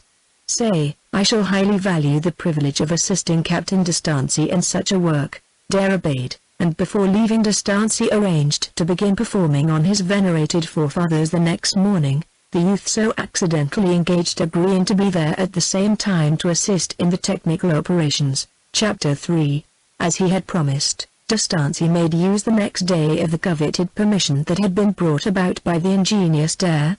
Dare's timely suggestion of tendering assistance had the practical result of relieving the other of all necessity for occupying his time with the proceeding, further than to bestow a perfunctory superintendence now and then, to give a color to his regular presence in the fortress, the actual work of taking copies being carried on by the younger man. The weather was frequently wet during these operations, and Paula, Miss D'Estancey, and her brother, were often in the house whole mornings together. By constant urging and coaxing the latter would induce his gentle sister, much against her conscience, to leave him opportunities for speaking to Paula alone. It was mostly before some print or painting that these conversations occurred, while D'Estancey was ostensibly occupied with its merits, or in giving directions to his photographer how to proceed.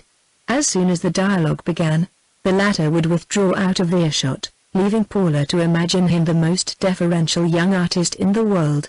"You will soon possess duplicates of the whole gallery," she said on one of these occasions, examining some curled sheets which Dare had printed off from the negatives. "No," said the soldier. "I shall not have patience to go on.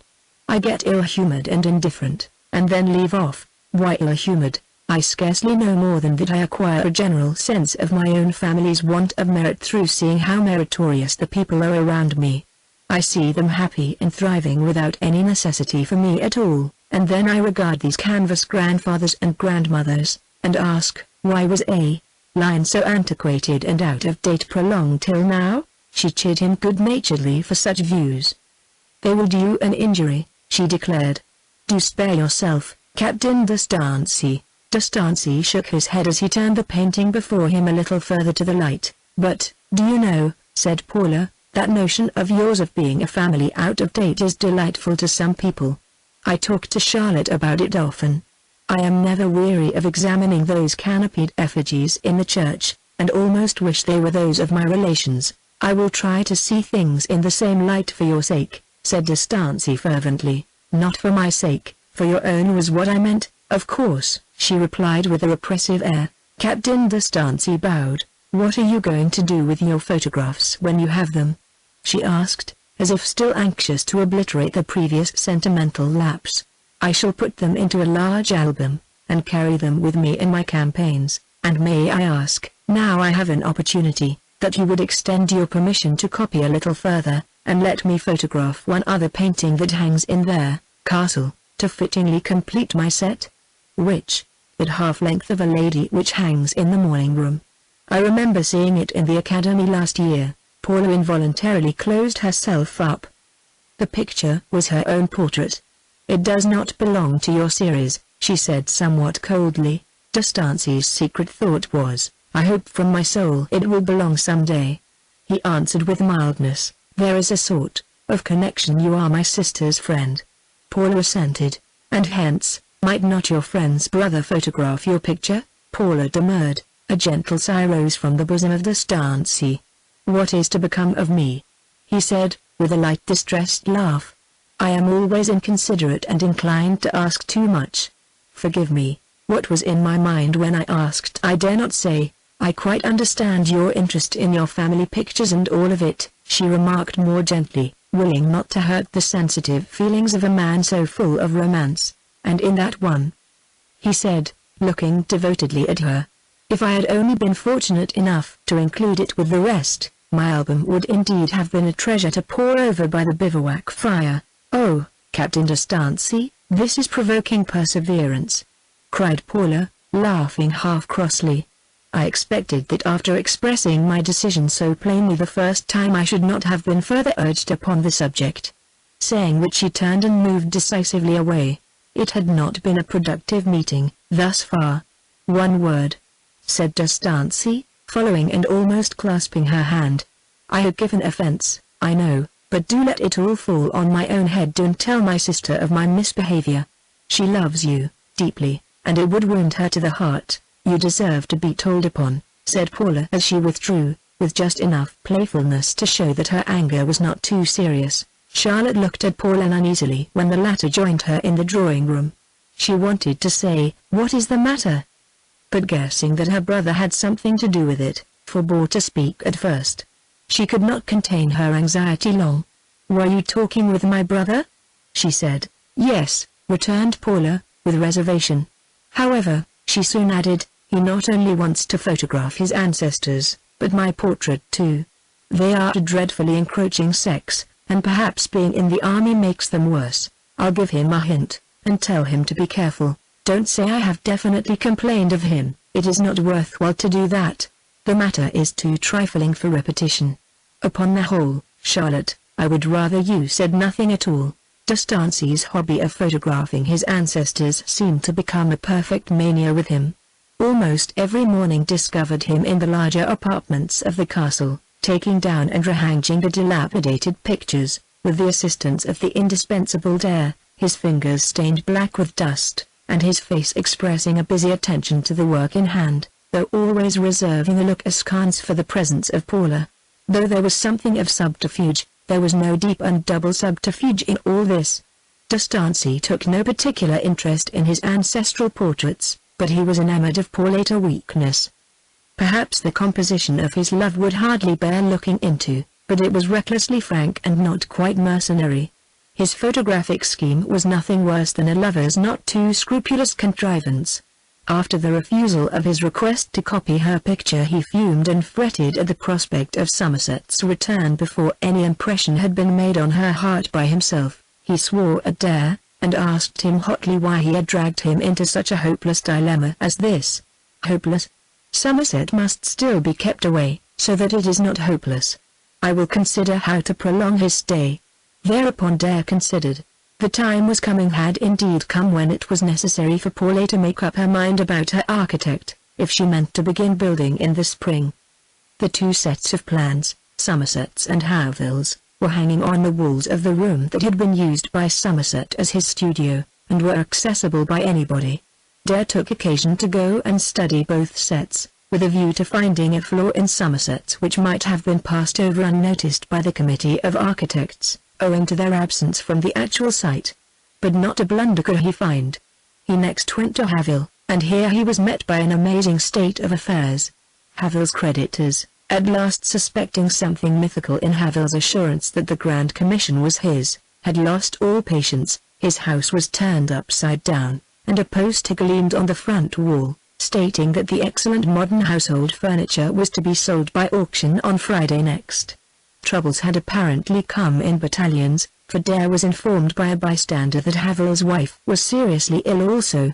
Without staying for a moment to enter his friend's house, back went Mr. Dare to the castle, and told Captain D'Estancey of the architect's desperate circumstances, begging him to convey the news in some way to Miss Power.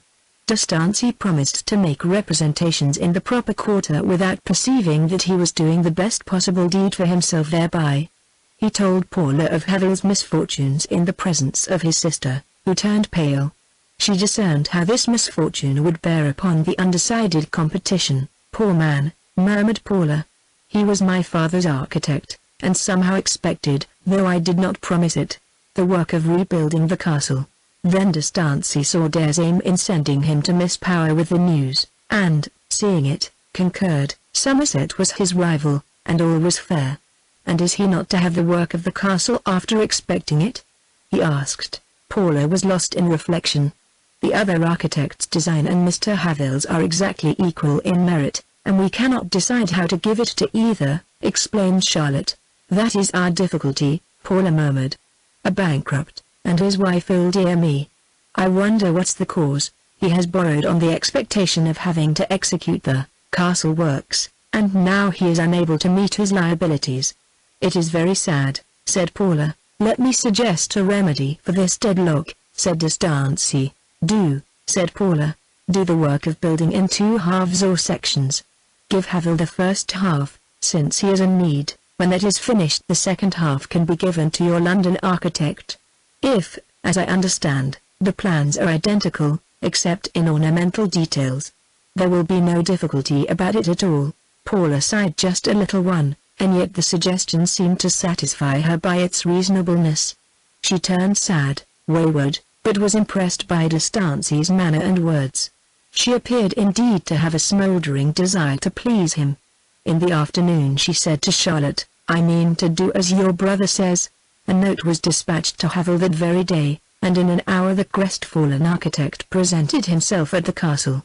Paula instantly gave him audience, commiserated him, and commissioned him to carry out a first section of the buildings, comprising work to the extent of about £20,000 expenditure, and then, with a prematureness quite amazing among architects' clients, she handed him over a cheque for £500 on account. When he had gone, Paula's bearing showed some sign of being disquieted at what she had done, but she covered her mood under a cloak of saucy serenity. Perhaps a tender remembrance of a certain thunderstorm in the foregoing August when she stood with Somerset in the arbour, and did not own that she loved him, was pressing on her memory and bewildering her. She had not seen quite clearly, in adopting D'Estancey's suggestion, that Somerset would now have no professional reason for being at the castle for the next 12 months. But the captain had, and when Havel entered the castle he rejoiced with great joy. Dare, too, rejoiced in his cold way, and went on with his photography, saying, "The game progresses, Captain." "Game? Call it divine comedy, rather," said the soldier exultingly. "He is practically banished for a year or more. What can't you do in a year, Captain Havel?" In the meantime, having respectfully withdrawn from the presence of Paula, passed by Dare and D'Estancey in the gallery as he had done in entering. He spoke a few words to Dare, who congratulated him. While they were talking somebody was heard in the hall, inquiring hastily for Mr. Havel. "What shall I tell him?" demanded the porter. "His wife is dead," said the messenger. Havel overheard the words, and hastened away. "An unlucky man," said Dare. "That, happily for us, will not affect his installation here," said D'Estancey. "Now hold your tongue and keep at a distance. She may come this way." Surely enough in a few minutes she came. D'Estancey, to make conversation, told her of the new misfortune which had just befallen Mr. Havel. Paula was very sorry to hear it, and remarked that it gave her great satisfaction to have appointed him as architect of the first wing before he learnt the bad news. "I owe you best thanks, Captain D'Estancey, for showing me such an expedient." "Do I really deserve thanks?" asked D'Estancey. "I wish I deserved a reward, but I must bear in mind the fable of the priest and the jester. I never heard it. The jester implored the priest for alms, but the smallest sum was refused, though the holy man readily agreed to give him his blessing. Query, its value? How does it apply? You give me unlimited thanks, but deny me the tiniest substantial trifle I desire. What persistence!" exclaimed Paula, coloring. "Very well, if you will photograph my picture you must. It is really not worthy further pleading. Take it when you like." When Paula was alone she seemed vexed with herself for having given way, and rising from her seat she went quietly to the door of the room containing the picture, intending to lock it up till further consideration, whatever he might think of her. But on casting her eyes round the apartment the painting was gone. The captain, wisely taking the current when it served, already had it in the gallery, where he was to be seen bending attentively over it, arranging the lights and directing Dare with the instruments. On leaving he thanked her, and said that he had obtained a splendid copy. Would she look at it? Paula was severe and icy. "Thank you, I don't wish to see it," she said. D'Estancey bowed and departed in a glow of triumph, satisfied, notwithstanding her frigidity, that he had compassed his immediate aim, which was that she might not be able to dismiss from her thoughts him and his persevering desire for the shadow of her face during the next 24 hours. And his confidence was well founded. She could not. "I fear this divine comedy will be slow business for us, Captain," said Dare, who had heard her cold words. "Oh no," said D'Estancey, flushing a little. He had not been perceiving that the lad had the measure of his mind so entirely as to gauge his position at any moment. But he would show no shamefacedness. "Even if it is, my boy," he answered, "there's plenty of time before the other can come." At that hour and minute of D'Estancey's remark the other, to look at him, seemed indeed securely shelved.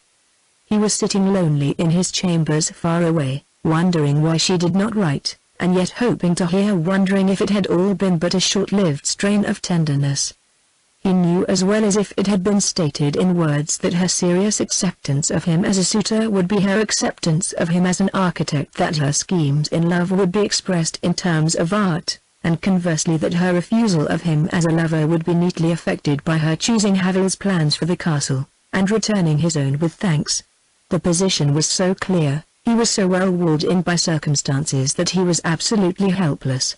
To wait for the line that would not come, the letter saying that, as she had desired, his was the design that pleased her, was still the only thing to do. There, to Somerset, surprising accident that the Committee of Architects should have pronounced the designs absolutely equal in point of merit, and thus have caused the final choice to revert after all to Paula, had been a joyous thing to him when he first heard of it, full of confidence in her favor. But the fact of her having again become the arbitrator, though it had made acceptance of his plans all the more probable, made refusal of them, should it happen, all the more crushing. He could have conceived himself favored by Paula as her lover, even had the committee decided in favor of Havel as her architect. But not to be chosen as architect now was to be rejected in both kinds. Chapter 4. It was the Sunday following the funeral of Mrs. Havel, news of whose death had been so unexpectedly brought to her husband at the moment of his exit from Starnsey Castle. The minister, as was his custom, improved the occasion by a couple of sermons on the uncertainty of life. One was preached in the morning in the old chapel of Markton, the second at evening service in the rural chapel near Starnsey Castle, built by Paula's father, which bore to the first somewhat the relation of an episcopal chapel of fees to the mother church. The unscreened lights blazed through the plate-glass windows of the smaller building and outshone the steely stars of the early night, just as they had done when Somerset was attracted by their glare 4 months before. The fervid minister's rhetoric equalled its force on that more romantic occasion, but Paula was not there. She was not a frequent attendant now at her father's votive building. The mysterious tank, whose dark waters had so repelled her at the last moment, was boarded over. A table stood on its center, with an open quarto Bible upon it, behind which Havel, in a new suit of black, sat in a large chair. Havel held the office of deacon, and he had mechanically taken the deacon's seat as usual tonight, in the face of the congregation, and under the nose of Mr. Woodwell. Mr. Woodwell was always glad of an opportunity. He was gifted with a burning natural eloquence, which, though perhaps a little too freely employed in exciting the wortherism of the uncultivated, had in it genuine power. He was a master of that oratory which no limitation of knowledge can repress, and which no training can impart. The neighboring rector could eclipse Woodwell's scholarship, and the free-thinker at the corner shop in Markton could demolish his logic, but the Baptist could do in 5 minutes what neither of these had done in a lifetime. He could move some of the hardest of men to tears. Thus it happened that, when the sermon was fairly under way, Havel began to feel himself in a trying position. It was not that he had bestowed much affection upon his deceased wife, irreproachable woman as she had been, but the suddenness of her death had shaken his nerves, and Mr. Woodwell's address on the uncertainty of life involved considerations of conduct on earth that bore with singular directness upon Havel's unprincipled maneuver for victory in the castle competition. He wished he had not been so inadvertent as to take his customary chair in the chapel.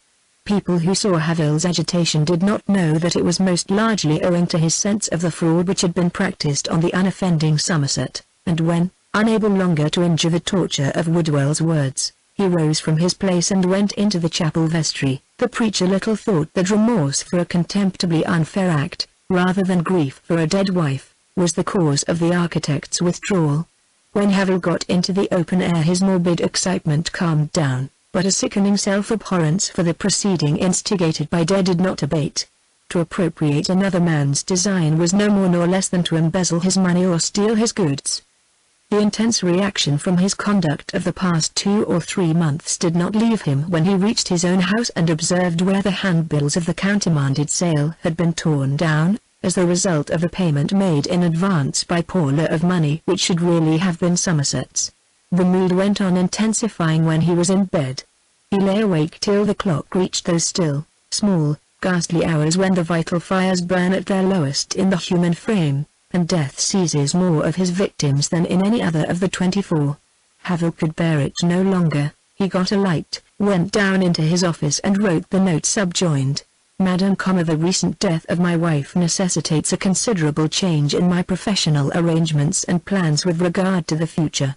One of the chief results of the change is, I regret to state, that I no longer find myself in a position to carry out the enlargement of the castle which you had so generously entrusted to my hands.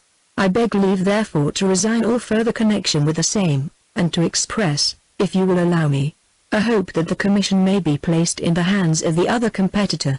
Herewith is returned a check for 1/2 of the sum so kindly advanced in anticipation of the commission I should receive. The other half, with which I had cleared off my immediate embarrassments before perceiving the necessity for this course, shall be returned to you as soon as some payments from other clients drop in. I beg to remain, Madame, your obedient servant, James Havel. Havel would not trust himself till the morning to post this letter.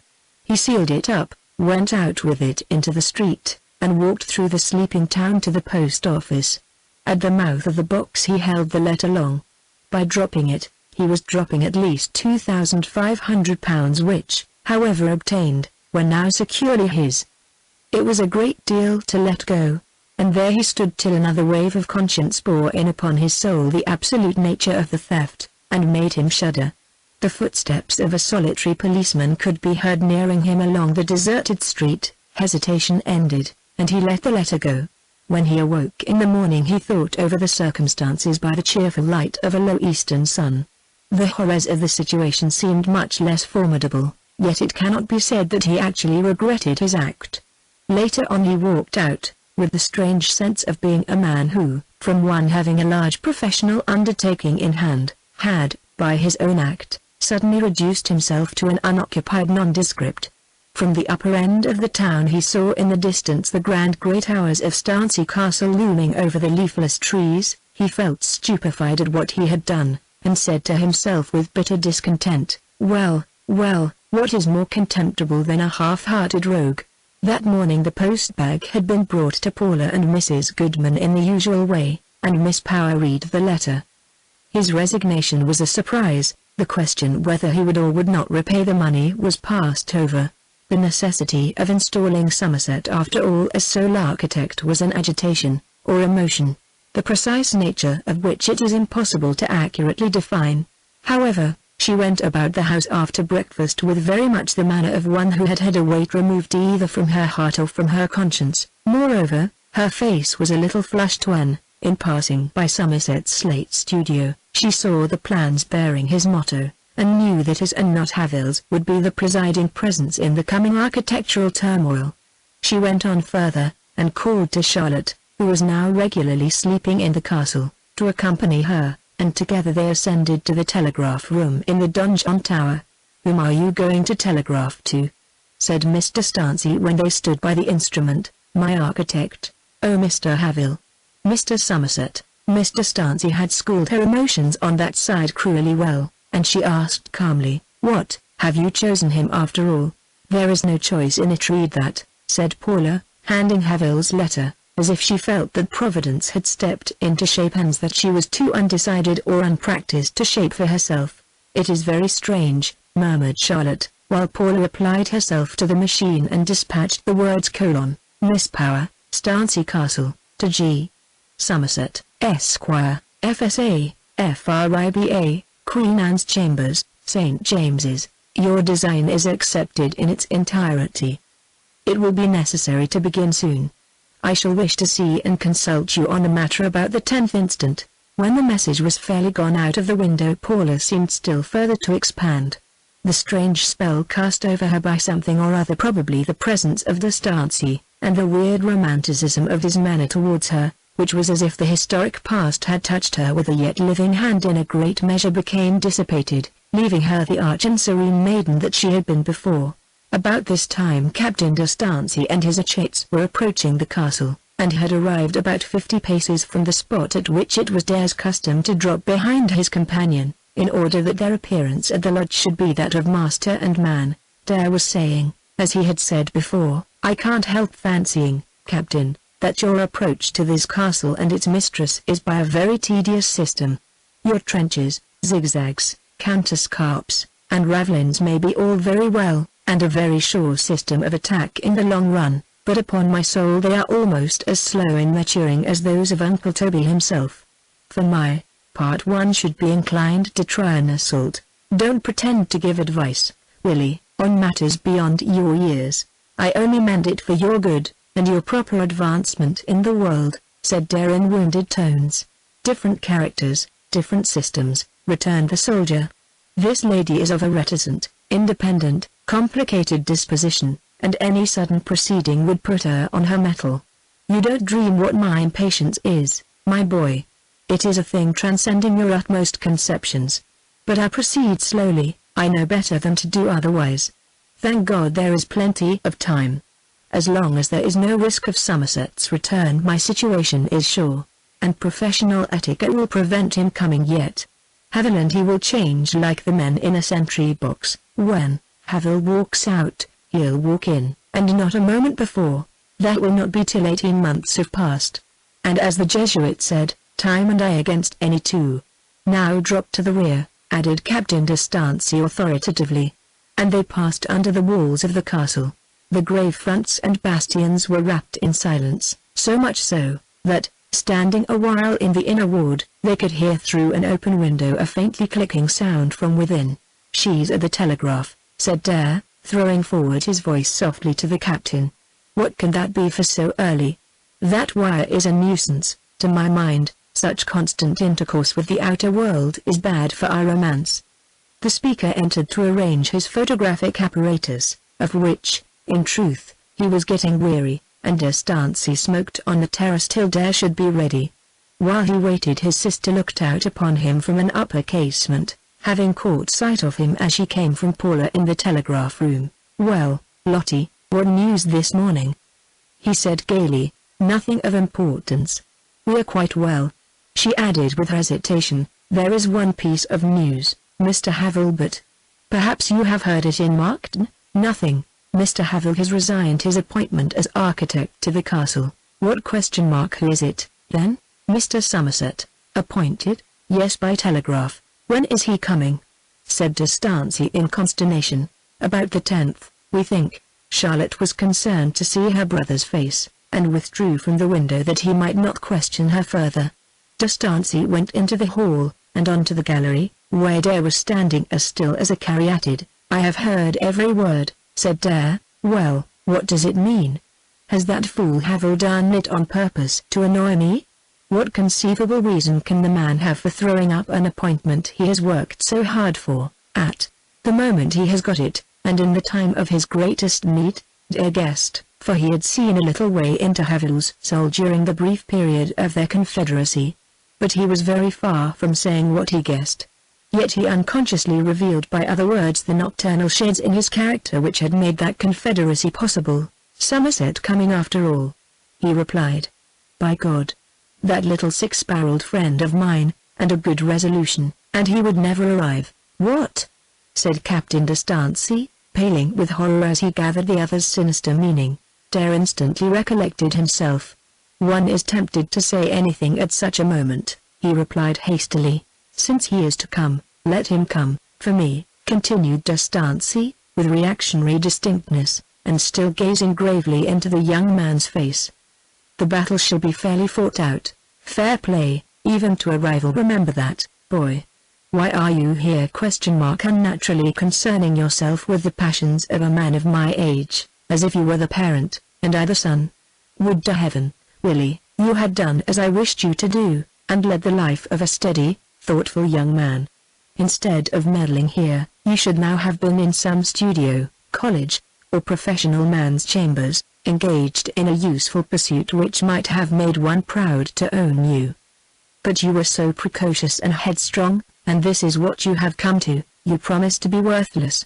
I think I shall go to my lodgings today instead of staying here over these pictures," said Dare, after a silence during which Captain de Stancy endeavored to calm himself.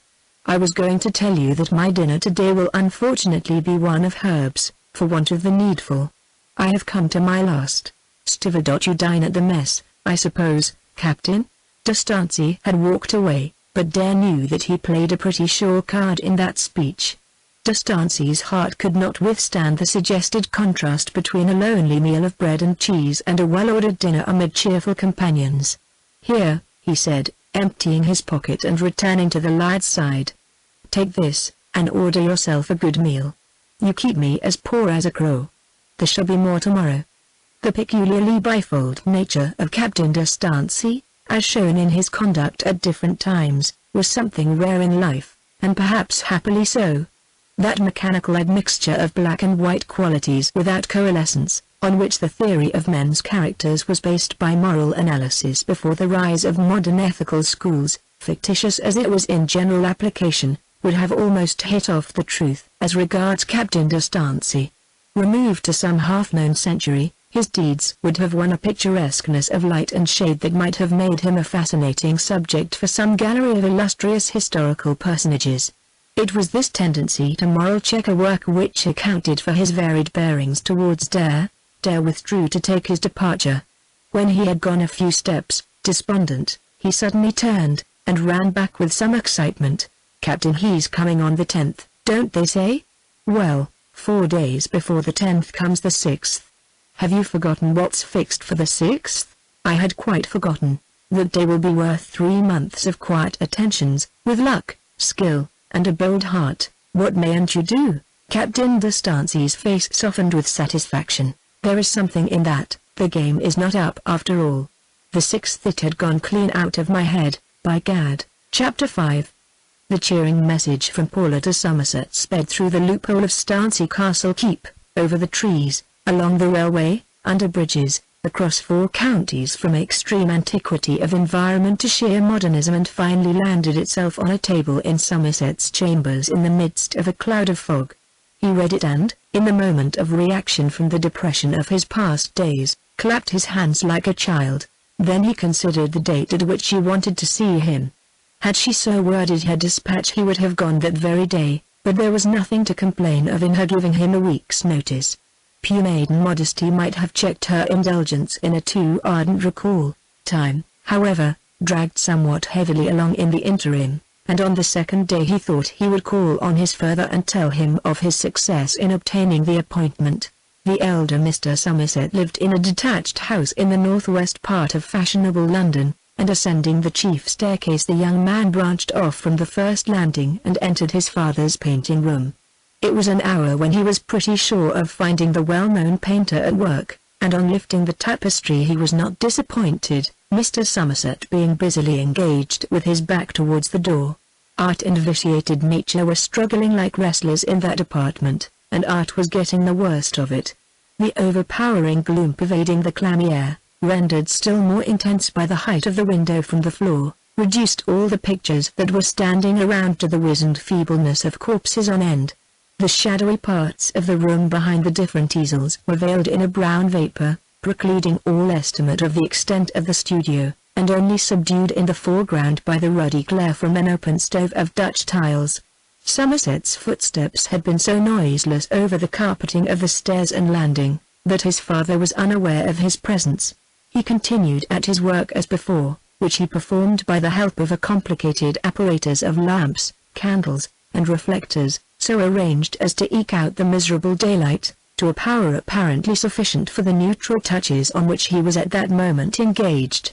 The first thought of an unsophisticated stranger on entering that room could only be the amazed inquiry why a professor of the art of color, which beyond all other arts requires pure daylight for its exercise, should fix himself on the single square league inhabitable Europe to which light is denied at noonday for weeks in succession.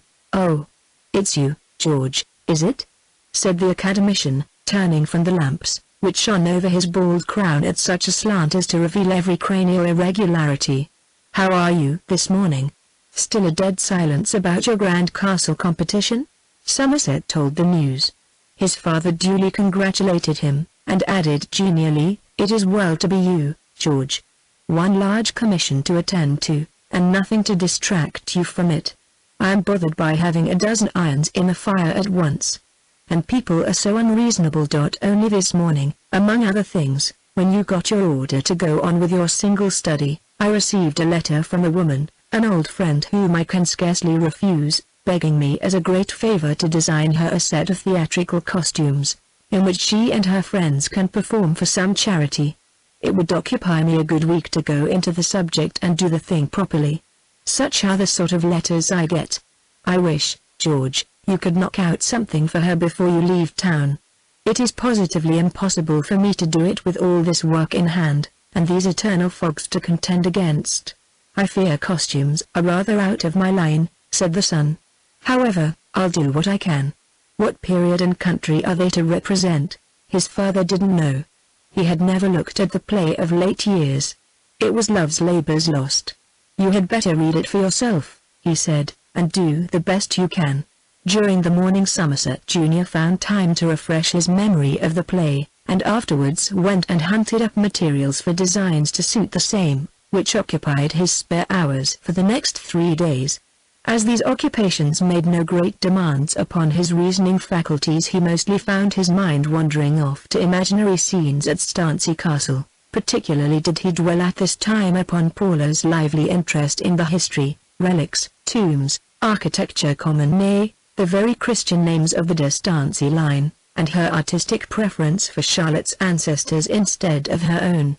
Yet what more natural than that a clever meditative girl, encased in the feudal lumber of that family, should imbibe at least an antiquarian interest in it. Human nature at bottom is romantic rather than ascetic, and the local habitation which accident had provided for Paula was perhaps acting as a solvent of the hard, morbidly introspective views thrust upon her in early life. Somerset wondered if his own possession of a substantial genealogy like Captain de Stancy's would have had any appreciable effect upon her regard for him. His suggestion to Paula of her belonging to a worthy strain of engineers had been based on his content with his own intellectual line of descent through Phidias, Ictinus and Callicrates, Chersiphron, Vitruvius, Wylers of Cambrai, William of Wykeham, and the rest of that long and illustrious roll, but Miss Power's marked preference for an animal pedigree led him to muse on what he could show for himself in that kind. These thoughts so far occupied him that when he took the sketches to his father, on the morning of the 5th, he was led to ask, "Has anyone ever sifted out our family pedigree?" "Family pedigree? Yes.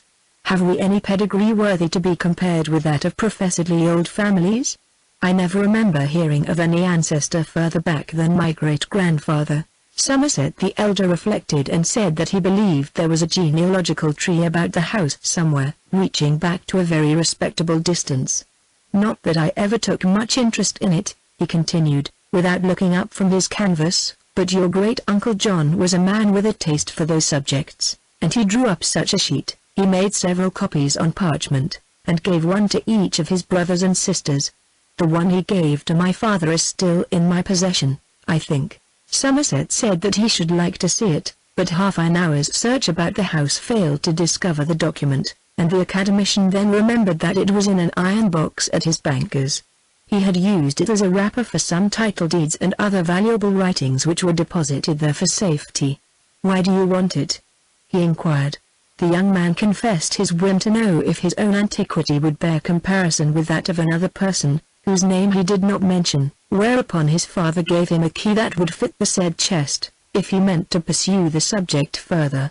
Somerset, however, did nothing in the matter that day, but the next morning, having to call at the bank on other business, he remembered his new fancy. It was about 11 o'clock. The fog, though not so brown as it had been on previous days, was still dense enough to necessitate lights in the shops and offices. When Somerset had finished his business in the outer office of the bank, he went to the manager's room.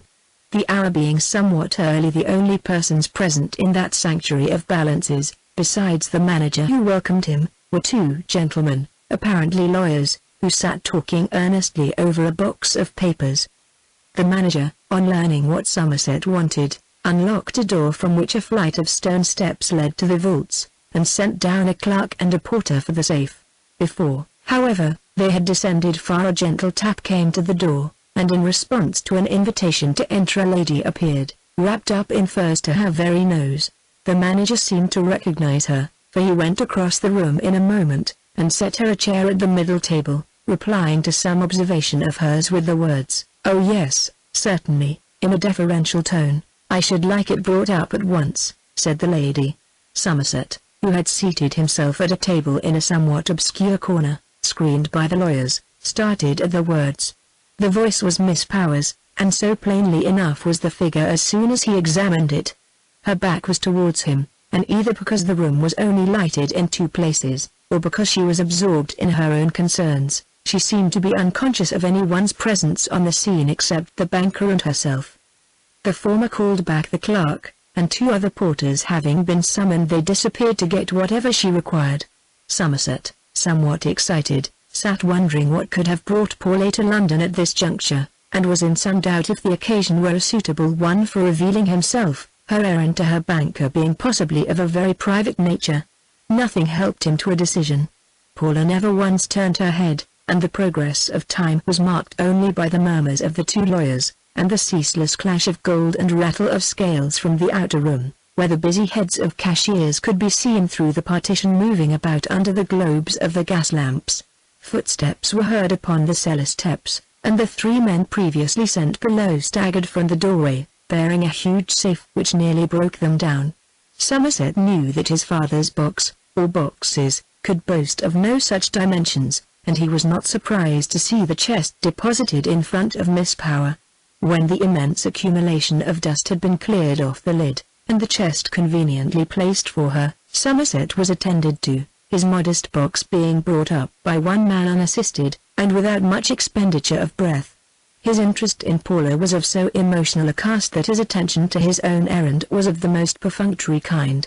She was close to a gas standard, and the lawyers, whose seats had intervened, having finished their business and gone away. All her actions were visible to him. While he was opening his father's box, the manager assisted Paula to unseal and unlock hers, and he now saw her lift from it a morocco case, which she placed on the table before her, and unfastened. Out of it she took a dazzling object that fell like a cascade over her fingers. It was a necklace of diamonds and pearls, apparently of large size and many strands, though he was not near enough to see distinctly. When satisfied by her examination that she had got the right article, she shut it into its case. The manager closed the chest for her, and when it was again secured, Paula arose, tossed the necklace into her handbag, bowed to the manager, and was about to bid him good morning. Thereupon he said with some hesitation, "Pardon one question, Miss Power. Do you intend to take those jewels far?" "Yes," she said simply, "to Stancy Castle." "You are going straight there?" "I have one or two places to call at first. I would suggest that you carry them in some other way, by fastening them into the pocket of your dress, for instance, but I am going to hold the bag in my hand and never once let it go." The banker slightly shook his head. "Suppose your carriage gets overturned, you would let it go then?" "Perhaps so.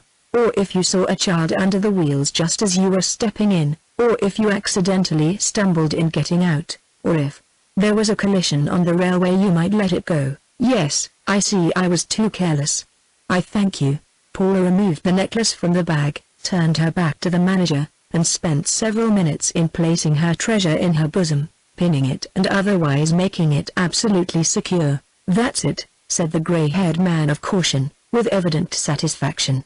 "There is not much danger now. You are not traveling alone?" Paula replied that she was not alone, and went to the door. There was one moment during which Somerset might have conveniently made his presence known, but the juxtaposition of the bank manager, and his own disarranged box of securities, embarrassed him. The moment slipped by, and she was gone. In the meantime he had mechanically unearthed the pedigree, and, locking up his father's chest, Somerset also took his departure at the heels of Paula. He walked along the misty street, so deeply musing as to be quite unconscious of the direction of his walk. What, he inquired of himself, could she want that necklace for so suddenly? He recollected a remark of Dare's to the effect that her appearance on a particular occasion at Stancy Castle had been magnificent by reason of the jewels she wore, which proved that she had retained a sufficient quantity of those valuables at the castle for ordinary requirements. What exceptional occasion, then, was impending on which she wished to glorify herself beyond all previous experience? He could not guess. He was interrupted in these conjectures by a carriage nearly passing over his toes at a crossing in Bond Street, Looking up, he saw between the two windows of the vehicle the profile of a thickly mantled bosom, on which a camellia rose and fell. All the remainder part of the lady's person was hidden, but he remembered that flower of convenient season as one which had figured in the bank parlour half an hour earlier today. Somerset hastened after the carriage, and in a minute saw it stop opposite a jeweller's shop. Out came Paula, and then another woman, in whom he recognized Mrs. Birch, one of the ladies' maids at Starnsey Castle. The young man was at Paula's side before she had crossed the pavement. Chapter 6. A quick arrested expression in her two sapphire eyes, accompanied by a very little, blush which loitered long, was all the outward disturbance that the sight of her lover caused. The habit of self-repression at any new emotional impact was instinctive with her always. Somerset could not say more than a word. He looked his intense solicitude, and Paula spoke. She declared that this was an unexpected pleasure. Had he arranged to come on the 10th, as she wished? How strange that they should meet thus! And yet not strange, the world was so small. Somerset said that he was coming on the very day she mentioned that the appointment gave him infinite gratification, which was quite within the truth. "Come into this shop with me," said Paula, with good-humoured authoritativeness. They entered the shop and talked on while she made a small purchase. But not a word did Paula say of her sudden errand to town. "I am having an exciting morning," she said. "I am going from here to catch the 1 o'clock train to Markton. It is important that you get there this afternoon, I suppose?" "Yes." "You know why?" "Not at all. The hunt ball. It was fixed for the 6th, and this is the 6th. I thought they might have asked you." "No," said Somerset, a trifle gloomily. "No, I'm not asked. But it is a great task for you, a long journey and a ball all in one day." "Yes," Charlotte said that. "But I don't mind it. You are glad you are going." "Are you glad?" he said softly. Her air confessed more than her words. "I am not so very glad that I am going to the hunt ball," she replied confidentially. "Thanks for that," said he. She lifted her eyes to his for a moment. Her manner had suddenly become so nearly the counterpart of that in the tea-house that to suspect any deterioration of affection in her was no longer generous. It was only as if a thin layer of recent events had overlaid her memories of him, until his presence swept them away. Somerset looked up, and finding the shopman to be still some way off, he added, "When will you assure me of something in return for what I assured you that evening in the rain?" "Not before you have built the castle. My aunt does not know about it yet, nor anybody. I ought to tell her." "No, not yet. I don't wish it." "Then everything stands as usual?" She lightly nodded. "That is, I may love you, but you still will not say you love me." She nodded again, and directing his attention to the advancing shopman, said, "Please not a word more." Soon after this, they left the jeweller's, and parted, Paula driving straight off to the station and Somerset going on his way uncertainly happy. His re-impression after a few minutes was that a special journey to town to fetch that magnificent necklace which she had not once mentioned to him, but which was plainly to be the medium of some proud purpose with her this evening, was hardly in harmony with her assertions of indifference to the attractions of the hunt ball. He got into a cab and drove to his club, where he lunched, and mopingly spent a great part of the afternoon in making calculations for the foundations of the castle works. Later in the afternoon he returned to his chambers, wishing that he could annihilate the 3 days remaining before the 10th, particularly this coming evening. On his table was a letter in a strange writing, and indifferently turning it over he found from the superscription that it had been addressed to him days before at the Lord Quantockham's Hotel, Markton, where it had lain ever since, the landlord probably expecting him to return. Opening the missive, he found to his surprise that it was, after all, an invitation to the hunt ball. "Too late," said Somerset. "To think I should be served this trick a second time." After a moment's pause, however, he looked to see the time of day. It was 5 minutes past 5, just about the hour when Paula would be driving from Markton Station to Starnsey Castle to rest and prepare herself for her evening triumph. There was a train at 6 o'clock, time to reach Markton between 11 and 12, which by great exertion he might save even now, if it were worthwhile to undertake such a scramble for the pleasure of dropping into the ball at a late hour. A moment's vision of Paula moving to swift tunes on the arm of a person or persons unknown was enough to impart the impetus required. He jumped up, flung his dress clothes into a portmanteau, sent down to call a cab, and in a few minutes was rattling off to the railway which had borne Paula away from London just 5 hours earlier.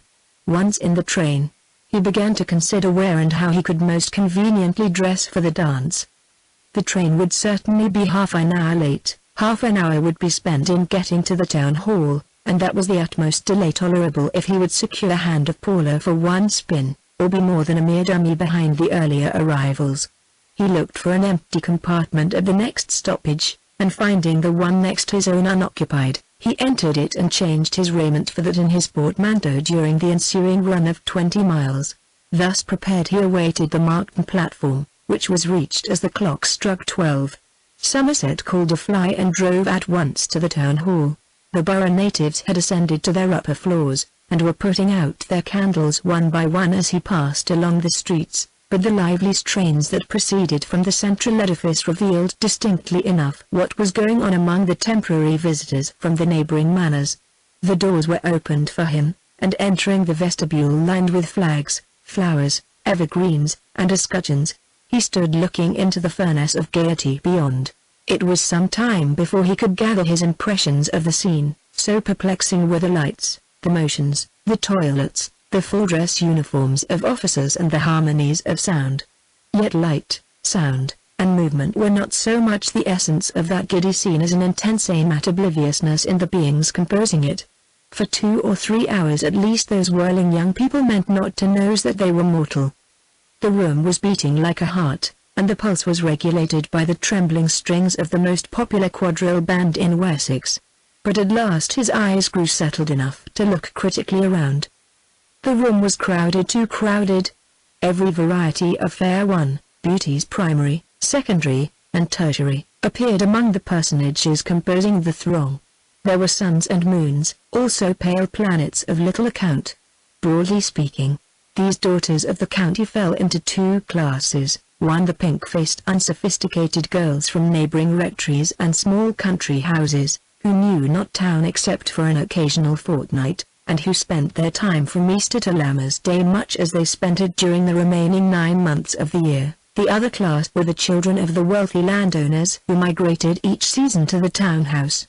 These were pale and collected, showed less enjoyment in their countenances, and wore in general an approximation to the languid manners of the capital. A quadrille was in progress, and Somerset scanned each set. His mind had run so long upon the necklace, that his glance involuntarily sought out that gleaming object rather than the personality of its wearer. At the top of the room there he beheld it, but it was on the neck of Charlotte de Stancy. The whole lucid explanation broke across his understanding in a second. His dear Paula had fetched the necklace that Charlotte should not appear to disadvantage among the county people by reason of her poverty. It was generously done, a disinterested act of sisterly kindness. Theirs was the friendship of Hermia and Helena. Before he had got further than to realize this, there wheeled round amongst the dancers a lady whose tournure he recognized well.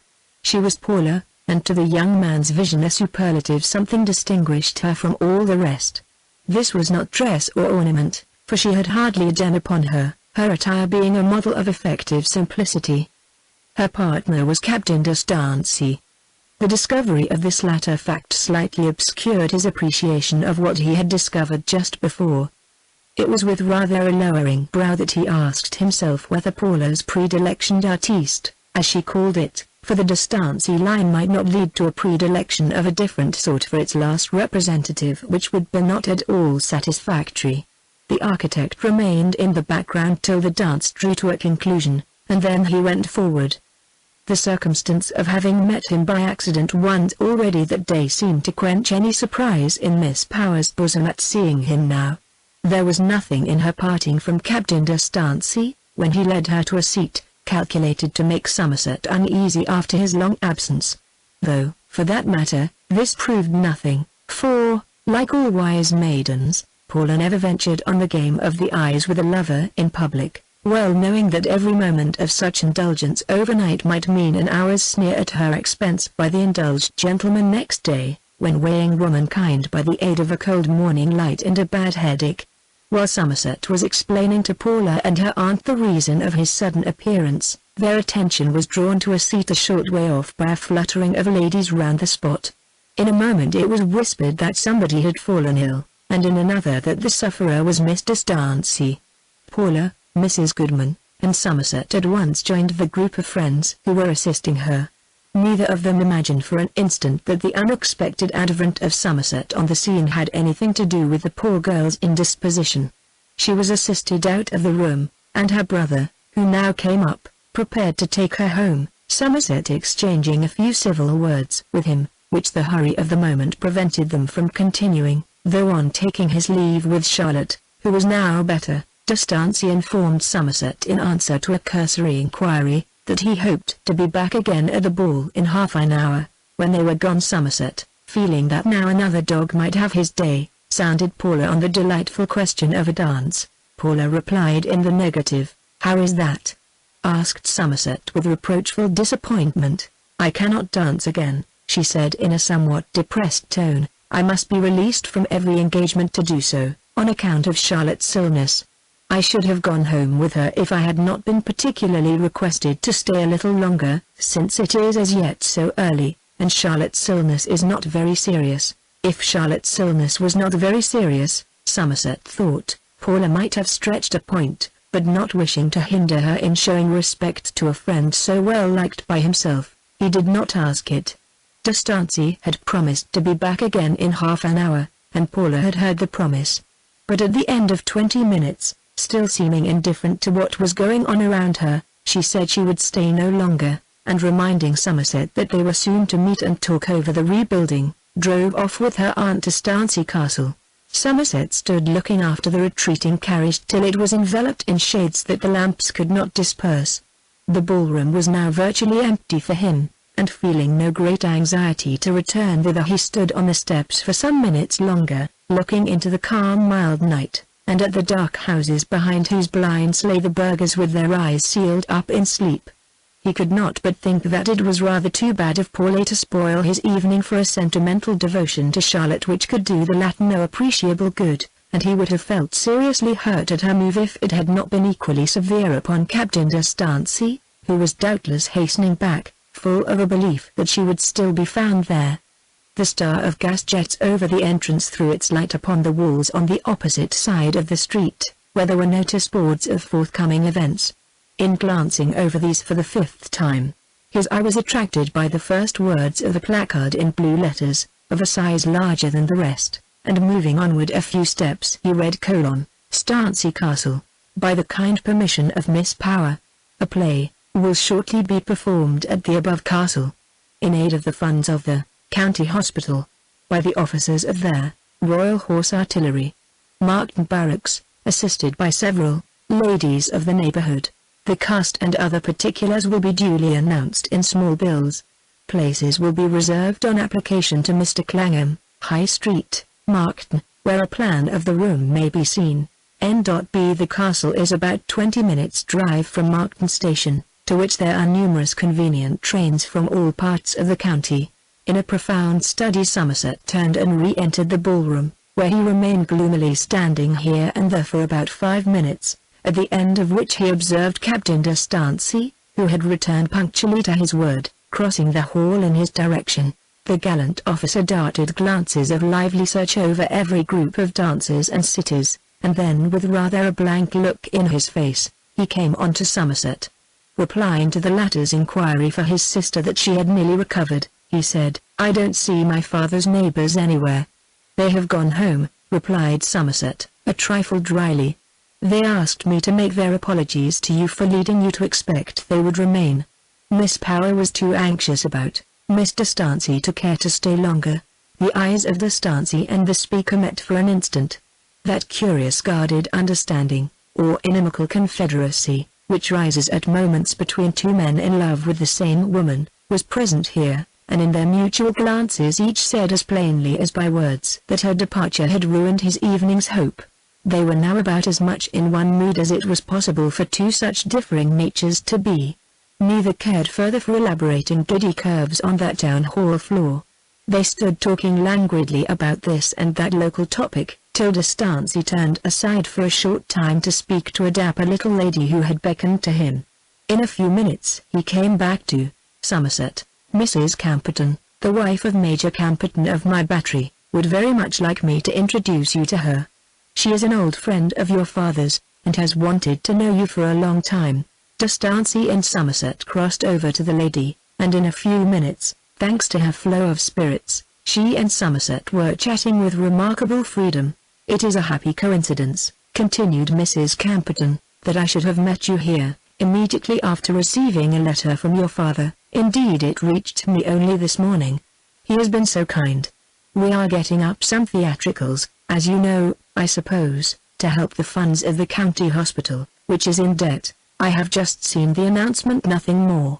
"Yes, such an estimable purpose, and as we wished to do it thoroughly well, I asked Mr. Somerset to design us the costumes, and he has now sent me the sketches. It is quite a secret at present, but we are going to play Shakespeare's romantic drama, Love's Labour's Lost, and we hope to get Miss Power to take the leading part. You see, being such a handsome girl, and so wealthy, and rather an undiscovered novelty in the county as yet, she would draw a crowded room, and greatly benefit the funds." "Miss Power going to play herself? I am rather surprised," said Somerset. "Whose idea is all this?" "Oh, Captain de Stancy's. He's the originator entirely. You see, he is so interested in the neighborhood, his family having been connected with it for so many centuries, that naturally a charitable object of this local nature appeals to his feelings, naturally." Her listener laconically repeated. "And have you settled who is to play the junior gentleman's part, leading lover, hero, or whatever he is called?" "Not absolutely, though I think Captain de Stancy will not refuse it, and he is a very good figure. At present it lies between him and Mr. Mild, one of our young lieutenants. My husband, of course, takes the heavy line, and I am to be the second lady, though I am rather too old for the part really. If we can only secure Miss Power for heroine, the cast will be excellent." "Excellent," said Somerset, with a spectral smile. Chapter 7. When he awoke the next morning at the Lord Quantockham's Hotel, Somerset felt quite morbid on recalling the intelligence he had received from Mrs. Camperton. But as the day for serious practical consultation about the castle works, to which Paula had playfully alluded, was now close at hand, he determined to banish sentimental reflections on the frailties that were besieging her nature, by active preparation for his professional undertaking. To be her high priest in art, to elaborate a structure whose cunning workmanship would be meeting her eye every day till the end of her natural life, and saying to her, he invented it, with all the eloquence of an inanimate thing long regarded. This was no mean satisfaction, come what else would. He returned to town the next day to set matters there in such trim that no inconvenience should result from his prolonged absence at the castle, for having no other commission he determined, with an eye rather to heart interests than to increasing his professional practice, to make, as before, the castle itself his office, studio, and chief abiding place till the works were fairly in progress. On the 10th he reappeared at Markton. Passing through the town, on the road to Stancy Castle, his eyes were again arrested by the notice board which had conveyed such startling information to him on the night of the ball. The small bills now appeared thereon, but when he anxiously looked them over to learn how the parts were to be allotted, he found that intelligence still withheld. Yet they told enough. The list of lady players was given, and Miss Power's name was one. That a young lady who, 6 months ago, would scarcely join for conscientious reasons in a simple dance on her own lawn, should now be willing to exhibit herself on a public stage, simulating love passages with a stranger, argued a rate of development which under any circumstances would have surprised him, but which, with the particular addition, as leading colleague, of Captain de Stancy, inflamed him almost to anger. What clandestine arrangements had been going on in his absence to produce such a full-blown intention it were futile to guess. Paula's course was a race rather than a march, and each successive heat was startling in its eclipse of that which went before. Somerset was, however, introspective enough to know that his morals would have taken no such virtuous alarm had he been the chief male player instead of Captain de Stancy. He passed under the castle arch and entered. There seemed a little turn in the tide of affairs when it was announced to him that Miss Power expected him, and was alone. The well-known antechambers through which he walked, filled with twilight, draughts, and thin echoes that seemed to reverberate from 200 years ago, did not delay his eye as they had done when he had been ignorant that his destiny lay beyond, and he followed on through all this ancientness to where the modern Paula sat to receive him. He forgot everything in the pleasure of being alone in a room with her. She met his eye with that in her own which cheered him. It was a light expressing that something was understood between them. She said quietly in 2 or 3 words that she had expected him in the forenoon. Somerset explained that he had come only that morning from London. After a little more talk, in which she said that her aunt would join them in a few minutes, and Mr. Stansey was still indisposed at her father's house, she rang for tea and sat down beside a little table. "Shall we proceed to business at once?" she asked him. "I suppose so. First then, when will the working drawings be ready, which I think you said must be made out before the work could begin?" While Somerset informed her on this and other matters, Mrs. Goodman entered and joined in the discussion, after which they found it would be necessary to adjourn to the room where the plans were hanging. On their walk thither Paula asked if he stayed late at the ball. "I left soon after you." "That was very early, seeing how late you arrived." "Yes.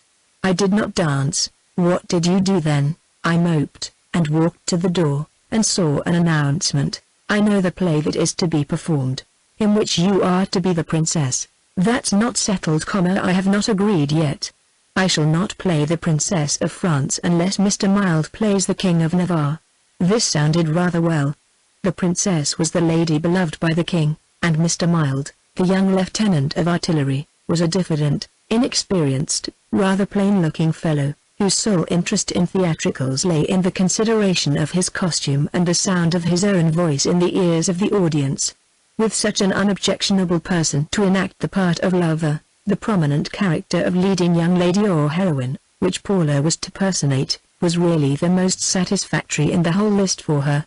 For although she was to be wooed hard, there was just as much love-making among the remaining personages, while, as Somerset had understood the play, there could occur no flingings of her person upon her lover's neck, or agonized downfalls upon the stage, in her whole performance, as there were in the parts chosen by Mrs. Camperton, the Major's wife, and some of the other ladies. "Why do you play at all?" he murmured. "What a question! How could I refuse for such an excellent purpose? They say that my taking a part will be worth £100 to the charity. My father always supported the hospital, which is quite undenominational, and he said I was to do the same. Do you think the peculiar means you have adopted for supporting it entered into his view?" inquired Somerset, regarding her with critical dryness. "For my part, one don't." "It is an interesting way," she returned persuasively, though apparently in a state of mental equipoise on the point raised by his question. "And I shall not play the princess, as I said, to any other than that quiet young man. Now I assure you of this, so don't be angry and absurd. Besides, the king doesn't marry me at the end of the play, as in Shakespeare's other comedies. And if Mr. Stansey continues seriously unwell I shall not play at all." The young man pressed her hand, but she gently slipped it away. "Are we not engaged, Paula?" he asked. She evasively shook her head. "Come, yes we are. Shall we tell your aunt?" he continued. Unluckily at that moment Mrs. Goodman, who had followed them to the studio at a slower pace, appeared round the doorway. "No comer to the last," replied Paula hastily. Then her aunt entered, and the conversation was no longer personal. Somerset took his departure in a serene mood though not completely assured. Chapter 8. His serenity continued during 2 or 3 following days, when, continuing at the castle, he got pleasant glimpses of Paula now and then. Her strong desire that his love for her should be kept secret, perplexed him, but his affection was generous, and he acquiesced in that desire. Meanwhile news of the forthcoming dramatic performance radiated in every direction, and in the next number of the county paper it was announced, to Somerset's comparative satisfaction, that the cast was definitely settled, Mr. Mild having agreed to be the king and Miss Power the French princess. Captain de Stansey, with becoming modesty for one who was the leading spirit, figured quite low down, in the secondary character of Sir Nathaniel. Somerset remembered that, by a happy chance, the costume he had designed for Sir Nathaniel was not at all picturesque. Moreover, Sir Nathaniel scarcely came near the princess through the whole play. Every day after this there was coming and going to and from the castle of railway vans laden with canvas columns, pasteboard trees, limp-house fronts, woolen lawns, and lath balustrades. There were also frequent arrivals of young ladies from neighboring country houses, and warriors from the X and Y batteries of artillery, distinguishable by their regulation shaving.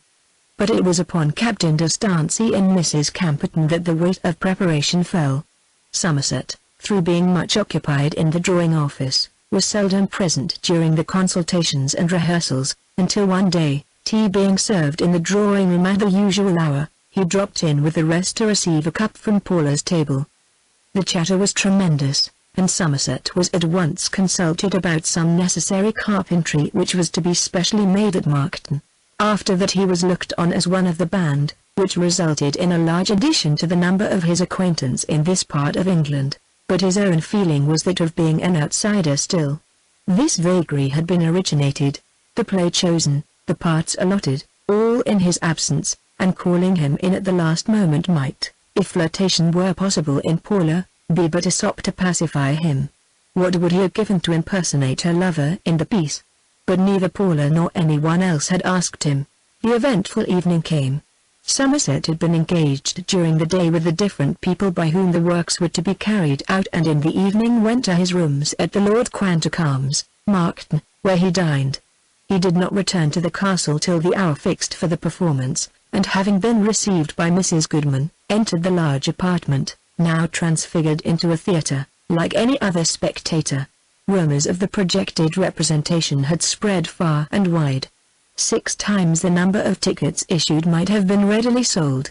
Friends and acquaintances of the actors came from curiosity to see how they would acquit themselves, while other classes of people came because they were eager to see well-known notabilities in unwonted situations.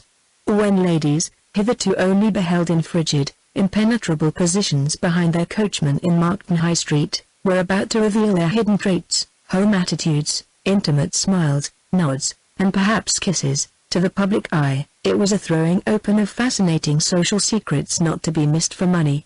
The performance opened with no further delay than was occasioned by the customary refusal of the curtain at these times to rise more than 2 feet 6 inches, but this hitch was remedied, and the play began. It was with no enviable emotion that Somerset, who was watching intently, saw, not Mr. Mild, but Captain de Stancy, enter as the King of Navarre. Somerset, as a friend of the family, had had a seat reserved for him next to that of Mrs. Goodman, and turning to her he said with some excitement, "I understood that Mr. Mild had agreed to take that part?" "Yes," she said in a whisper, "so he had, but he broke down." Luckily Captain de Stancy was familiar with the part, through having coached the others so persistently, and he undertook it offhand. Being about the same figure as Lieutenant Mild, the same dress fits him, with a little alteration by the tailor. It did fit him indeed, and of the male costumes it was that on which Somerset had bestowed most pains when designing them. It shrewdly burst upon his mind that there might have been collusion between Mild and de Stancy, the former agreeing to take the captain's place and act as blind till the last moment. A greater question was, could Paula have been aware of this, and would she perform as the Princess of France now de Stancy was to be her lover? "Does Miss Power know of this change?" he inquired. "She did not till quite a short time ago." He controlled his impatience till the beginning of the second act. The princess entered. It was Paula. But whether the slight embarrassment with which she pronounced her opening words, "Good Lord Boyet, my beauty, though but mean, needs not the painted flourish of your praise," was due to the newness of her situation, or to her knowledge that de Stancy had usurped Mild's part of her lover, he could not guess. De Stancy appeared, and Somerset felt grim as he listened to the gallant captain's salutation of the princess, and her response, "To S fair princess, welcome to the court of Navarre." Paula. "Fair, I give you back again, and welcome, I have not yet." Somerset listened to this and to all that which followed of the same sort, with the reflection that, after all, the princess never throughout the piece compromised her dignity by showing her love for the king, and that the latter never addressed her in words in which passion got the better of courtesy. Moreover, as Paula had herself observed, they did not marry at the end of the piece, as in Shakespeare's other comedies. Somewhat calm in this assurance, He waited on while the other couples respectively indulged in their lovemaking and banter, including Mrs. Camperton as the sprightly Rosalind. But he was doomed to be surprised out of his humor when the end of the act came on. In abridging the play for the convenience of representation, the favors or gifts from the gentlemen to the ladies were personally presented, and now Somerset saw Stancy advance with the necklace fetched by Paula from London, and clasp it on her neck. This seemed to throw a less pleasant light on her hasty journey. To fetch a valuable ornament to lend it to a poorer friend was estimable, but to fetch it that the friend's brother should have something magnificent to use as a lover's offering to herself in public, that wore a different complexion. And if the article were recognized by the spectators as the same that Charlotte had worn at the ball, the presentation by Stancy of what must seem to be an heirloom of his house would be read as symbolizing a union of the families. Stancy's mode of presenting the necklace, though unauthorized by Shakespeare, had the full approval of the company, and set them in good humor to receive Major Camperton as Armado the Braggart. Nothing calculated to stimulate jealousy occurred again till the fifth act, and then there arose full cause for it. The scene was the outside of the princess's pavilion. Stancy, as the King of Navarre, stood with his group of attendants awaiting the princess, who presently entered from her door. The two began to converse as the play appointed, Stancy turning to her with this reply, "Rebuke me not for that which you provoke, the virtue of your eye must break my oath." So far all was well, and Paula opened her lips for the set rejoinder. But before she had spoken Stancy continued, "If I profane with my unworthy hand, taking her hand, this holy shrine, the gentle fine is this my lips, two blushing pilgrims, ready stand, to smooth that rough touch with a tender kiss." Somerset stared. Surely in this comedy the king never addressed the princess in such warm words, and yet they were Shakespeare's, for they were quite familiar to him. A dim suspicion crossed his mind. Mrs. Goodman had brought a copy of Shakespeare with her, which she kept in her lap and never looked at. Borrowing it, Somerset turned to Romeo and Juliet, and there he saw the words which Stancy had introduced as gag, to intensify the mild lovemaking of the other play. Meanwhile Stancy continued, "Oh then, dear saint, let lips do what hands do. They pray, grant thou, lest faith turn to despair. Then move not, while my prayers effect I take, thus from my lips, by yours, my sin is purged." Could it be that Stancy was going to do what came next in the stage direction, kiss her? Before there was time for conjecture on that point the sound of a very sweet and long-drawn osculation spread through the room, followed by loud applause from the people in the cheap seats. Stancy withdrew from bending over Paula, and she was very red in the face. Nothing seemed clearer than that he had actually done the deed. The applause continuing, Somerset turned his head. 500 faces had regarded the act, without a consciousness that it was an interpolation, and 450 mouths in those faces were smiling. About one half of them were tender smiles, these came from the women. The other half were at best humorous, and mainly satirical, these came from the men. It was a profanation without parallel, and his face blazed like a coal. The play was now nearly at an end, and Somerset sat on, feeling what he could not express. More than ever was he assured that there had been collusion between the two artillery officers to bring about this end. That he should have been the unhappy man to design those picturesque dresses in which his rival so audaciously played the lover to his, Somerset's, mistress, was an added point to the satire. He could hardly go so far as to assume that Paula was a consenting party to this startling interlude, but her otherwise unaccountable wish that his own love should be clandestinely shown lent immense force to a doubt of her sincerity. The ghastly thought that she had merely been keeping him on, like a pet spaniel, to amuse her leisure moments till she should have found appropriate opportunity for an open engagement with someone else, trusting to his sense of chivalry to keep secret their little episode, filled him with a grim heat. Chapter 9. At the back of the room the applause had been loud at the moment of the kiss, real or counterfeit. The cause was partly owing to an exceptional circumstance which had occurred in that quarter early in the play. The people had all seated themselves, and the first act had begun, when the tapestry that screened the door was lifted gently and a figure appeared in the opening. The general attention was at this moment absorbed by the newly disclosed stage, and scarcely a soul noticed the stranger. Had any one of the audience turned his head, There would have been sufficient in the countenance to detain his gaze, notwithstanding the counter-attraction forward. He was obviously a man who had come from afar. There was not a square inch about him that had anything to do with modern English life. His visage, which was of the color of light porphyry, had little of its original surface left. It was a face which had been the plaything of strange fires or pestilences, that had molded to whatever shape they chose his originally supple skin, and left it pitted, puckered, and seemed like a dried watercourse. But though dire catastrophes or the treacherous airs of remote climates had done their worst upon his exterior, they seemed to have affected him but little within, to judge from a certain robustness which showed itself in his manner of standing. The face marks had a meaning, for anyone who could read them, beyond the mere suggestion of their origin. They signified that this man had either been the victim of some terrible necessity as regarded the occupation to which he had devoted himself, or that he was a man of dogged obstinacy, from sheer sang-froid holding his ground amid malign forces when others would have fled affrighted away. As nobody noticed him, he dropped the door hangings after a while, walked silently along the matted alley, and sat down in one of the back chairs. His manner of entry was enough to show that the strength of character which he seemed to possess had phlegm for its space and not ardor. One might have said that perhaps the shocks he had passed through had taken all his original warmth out of him. His beaver hat, which he had retained on his head till this moment, he now placed under the seat, where he sat absolutely motionless till the end of the first act, as if he were indulging in a monologue which did not quite reach his lips. When Paula entered at the beginning of the second act he showed as much excitement as was expressed by a slight movement of the eyes.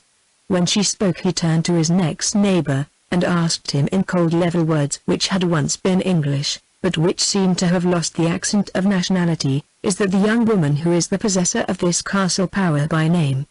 His neighbor happened to be the landlord at Sleeping Green, and he informed the stranger that she was what he supposed. "And who is that gentleman whose line of business seems to be to make love to Power?" "He's Captain de Stancy, Sir William de Stancy's son, who used to own this property." "Baronet or knight?" "Baronet, a very old established family about here." The stranger nodded, and the play went on, no further word being spoken till the fourth act was reached, when the stranger again said, without taking his narrow black eyes from the stage, "There's something in that love-making between Stancy and Power that's not all sham." "Well," said the landlord, "I have heard different stories about that, and wouldn't be the man to say what I couldn't swear to. The story is that Captain de Stancy, who is as poor as a galley crow, is in full cry to her, and that his only chance lies in his being heir to a title and the world name.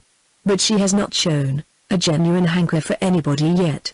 If she finds the money, and this Stancy finds the name and blood, 'twould be a very neat match between M, hey? That's the argument." Nothing more was said again for a long time, but the stranger's eyes showed more interest in the passes between Paula and de Stancy than they had shown before. At length the crisis came, as described in the last chapter, de Stancy saluting her with that semblance of a kiss which gave such umbrage to Somerset. The stranger's thin lips lengthened a couple of inches with satisfaction. He put his hand into his pocket, drew out 2 half-crowns which he handed to the landlord, saying, "Just applaud that, will you, and get your comrades to do the same." The landlord, though a little surprised, took the money, and began to clap his hands as desired. The example was contagious, and spread all over the room, for the audience, gentle and simple, though they might not have followed the blank verse in all its bearings, could at least appreciate the kiss. It was the unusual acclamation raised by this means which had led Somerset to turn his head. When the play had ended the stranger was the first to rise, and going downstairs at the head of the crowd he passed out of doors, and was lost to view. Some questions were asked by the landlord as to the stranger's individuality, but few had seen him, fewer had noticed him, singular as he was, and none knew his name. While these things had been going on in the quarter allotted to the commonalty, Somerset in front had waited the fall of the curtain with those sick and sorry feelings which should be combated by the aid of philosophy and a good conscience, but which really are only subdued by time and the upbraiding rush of affairs. He was, however, stoical enough, when it was all over, to accept Mrs. Goodman's invitation to accompany her to the drawing-room, fully expecting to find there a large company, including Captain de Stancy. But none of the acting ladies and gentlemen had emerged from their dressing rooms as yet. Feeling that he did not care to meet any of them that night, he bade farewell to Mrs. Goodman after a few minutes of conversation, and left her. While he was passing along the corridor, at the side of the gallery which had been used as the theatre, Paula crossed it from the latter apartment towards an opposite door. She was still in the dress of the princess, and the diamond and pearl necklace still hung over her bosom as placed the by Captain d'Estancey. Her eye caught Somerset's, and she stopped. Probably there was something in his face which told his mind, for she invited him by a smile into the room she was entering. "I congratulate you on your performance," he said mechanically, when she pushed to the door. "Do you really think it was well done?" She drew near him with a sociable air. "It was startlingly done, the part from Romeo and Juliet preeminently so. Do you think I knew he was going to introduce it, or do you think I didn't know?"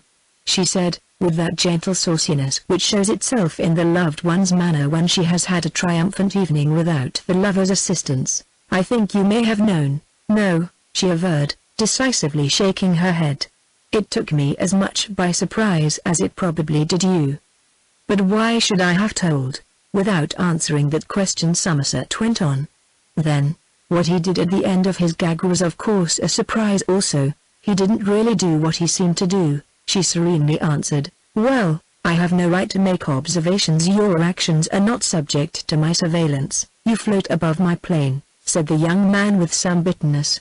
"But to speak plainly, surely he kissed you?" "No," she said. "He only kissed the air in front of me ever so far off." "Was it 6 inches off?" "No, not 6 inches, nor 3, it was quite 1, she said with an ingenuous air. "I don't call that very far. A miss is as good as a mile, says the time-honored proverb. And it is not for us modern mortals to question its truth." "How can you be so offhand?" broke out Somerset.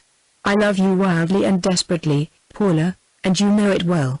"I have never denied knowing it," she said softly. "Then why do you, with such knowledge, adopt an air of levity at such a moment as this? You keep me at arm's length, and won't say whether you care for me one bit, or no. I have owned all to you, yet never once have you owned anything to me." "I have owned much. And you do me wrong if you consider that I show levity. But even if I had not owned everything, and you all, it is not altogether such a grievous thing." "You mean to say that it is not grievous, even if a man does love a woman, and suffers all the pain of feeling he loves in vain?" "Well, I say it is quite the reverse, and I have grounds for knowing." "Now, don't fume so, George Somerset, but hear me. My not owning all may not have the dreadful meaning you think, and therefore it may not be really such a grievous thing. There are genuine reasons for women's conduct in these matters as well as for men's, though it is sometimes supposed to be regulated entirely by caprice. And if I do not give way to every feeling I mean demonstration, it is because I don't want to. There now, you know what that implies, and be content." "Very well," said Somerset, with repressed sadness, "I will not expect you to say more. But you do like me a little, Paula, now?" she said, shaking her head with symptoms of tenderness and looking into his eyes. "What have you just promised?" "Perhaps I like you a little more than a little, which is much too much." "Yes, Shakespeare says so, and he is always right." "Do you still doubt me?" "Ah, I see you do. Because somebody has stood nearer to you tonight than I, a fogey like him! Half as old again as either of us. How can you mind him? What shall I do to show you that I do not for a moment let him come between me and you? It is not for me to suggest what you should do.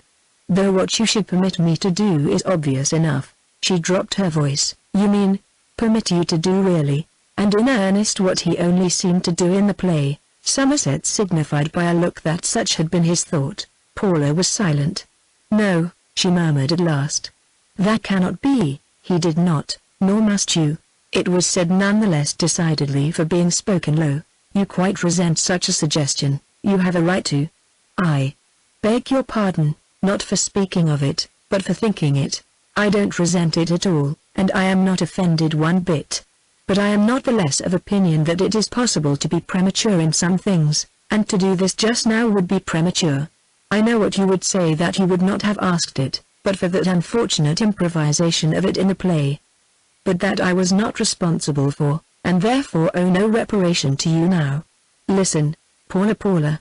Where in the world are you?"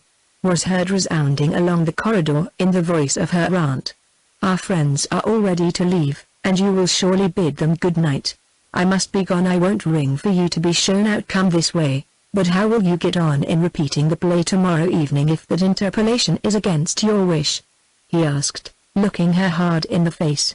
"I'll think it over during the night. Come tomorrow morning to help me settle. But," she added, with coy yet genial independence, "listen to me. Not a word more about what you asked for, mind. I don't want to go so far, and I will not just yet anyhow. I mean perhaps never. You must promise that, or I cannot see you again alone. It shall be as you request." "Very well. And not a word of this to a soul. My aunt suspects, but she is a good aunt and will say nothing. Now that is clearly understood, I should be glad to consult with you tomorrow early. I will come to you in the studio or Pleasance as soon as I am disengaged." She took him to a little chamfered doorway in the corner, which opened into a descending turret, and Somerset went down. When he had unfastened the door at the bottom, and stepped into the lower corridor, she asked, "Are you down?" and on receiving an affirmative reply she closed the top door. Chapter 10. Somerset was in the studio the next morning about 10 o'clock superintending the labors of Knowles, Bowles, and Carkton, whom he had again engaged to assist him with the drawings on his appointment to carry out the works. When he had set them going he ascended the staircase of the great tower for some purpose that bore upon the forthcoming repairs of this part. Passing the door of the telegraph room he heard little sounds from the instrument, which somebody was working. Only 2 people in the castle, to the best of his knowledge, knew the trick of this, Miss Power, and a page in her service called John. Mr. Stancy could also dispatch messages, but she was at Myrtle Villa. The door was closed, and much as he would have liked to enter, the possibility that Paula was not the performer led him to withhold his steps. He went on to where the uppermost masonry had resisted the mighty hostility of the elements for 500 years without receiving worse dilapidation than half a century produces upon the face of man. But he still wondered who was telegraphing, and whether the message bore on housekeeping, architecture, theatricals, or love. Could Somerset have seen through the panels of the door in passing, he would have beheld the room occupied by Paula alone. It was she who sat at the instrument, and the message she was dispatching ran as under: "Can you send down a competent actress, who will undertake the part of Princess of France in Love's Labours Lost this evening in a temporary theatre here? Dresses already provided suitable to a lady about the middle height. State price." The telegram was addressed to a well-known theatrical agent in London. Off went the message, and Paula retired into the next room, leaving the door open between that and the one she had just quitted. Here she busied herself with writing some letters, till in less than an hour the telegraph instrument showed signs of life, and she hastened back to its side. The reply received from the agent was as follows: "Miss Barbara Bell of the Regent's Theatre could come. Quite competent. Her terms would be about 25 guineas. Without a moment's pause Paula returned for answer: "The terms are quite satisfactory." Presently she heard the instrument again, and emerging from the next room in which she had passed the intervening time as before, she read: "Miss Barbara Bell's terms were accidentally understated. They would be 40 guineas, in consequence of the distance. I'm waiting at the office for a reply." Paula set to work as before and replied: "Quite satisfactory, only let her come at once." She did not leave the room this time, but went to an arrows lit hard by and gazed out at the trees till the instrument began to speak again. Returning to it with a leisurely manner, implying a full persuasion that the matter was settled, she was somewhat surprised to learn that Miss Bell, in stating her terms, understands that she will not be required to leave London till the middle of the afternoon. If it is necessary for her to leave at once, 10 guineas extra would be indispensable, on account of the great inconvenience of such a short notice. Paula seemed a little vexed, but not much concerned. She sent back with a readiness scarcely politic in the circumstances: "She must start at once." Price agreed to. Her impatience for the answer was mixed with curiosity as to whether it was due to the agent or to Miss Barbara Bell that the prices had grown like Jack's beanstalk in the negotiation. Another telegram duly came: "Traveling expenses are expected to be paid. With decided impatience she dashed off: "Of course, but nothing more will be agreed to." Then, and only then, came the desired reply: "Miss Bell starts by the 12 o'clock train." This business being finished, Paula left the chamber and descended into the enclosure called the Pleasance, a spot grassed down like a lawn. Here stood Somerset, who, having come down from the tower, was looking on while a man searched for old foundations under the sod with a crowbar. He was glad to see her at last, and noticed that she looked serene and relieved, but could not for the moment divine the cause. Paula came nearer, returned his salutation, and regarded the man's operations in silence a while till his work led him to a distance from them. "Do you still wish to consult me?" asked Somerset. "About the building perhaps," said she. "Not about the play, but you said so." "Yes, but it will be unnecessary." Somerset thought this meant skittishness, and merely bowed. "You mistake me as usual," she said, in a low tone. "I am not going to consult you on that matter, because I have done all you could have asked for without consulting you. I take no part in the play tonight. Forgive my momentary doubt. Somebody else will play for me, an actress from London. But on no account must the substitution be known beforehand, or the performance tonight will never come off, and that I should much regret. Captain de Stancy will not play his part if he knows you will not play yours." "That's what you mean?" "You may suppose it is," she said, smiling. "And to guard against this you must help me to keep the secret by being my confederate." To be Paula's confederate, today, indeed, time had brought him something worth waiting for. "In anything?" cried Somerset. "Only in this," said she, with soft severity. "And you know what you have promised, George. And you remember there is to be no what we talked about. Now will you go in the horse brougham to Markton Station this afternoon, and meet the 4 o'clock train?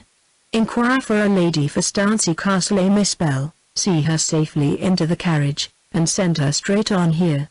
I am particularly anxious that she should not enter the town, for I think she once came to Markton in a starring company, and she might be recognized, and my plan be defeated."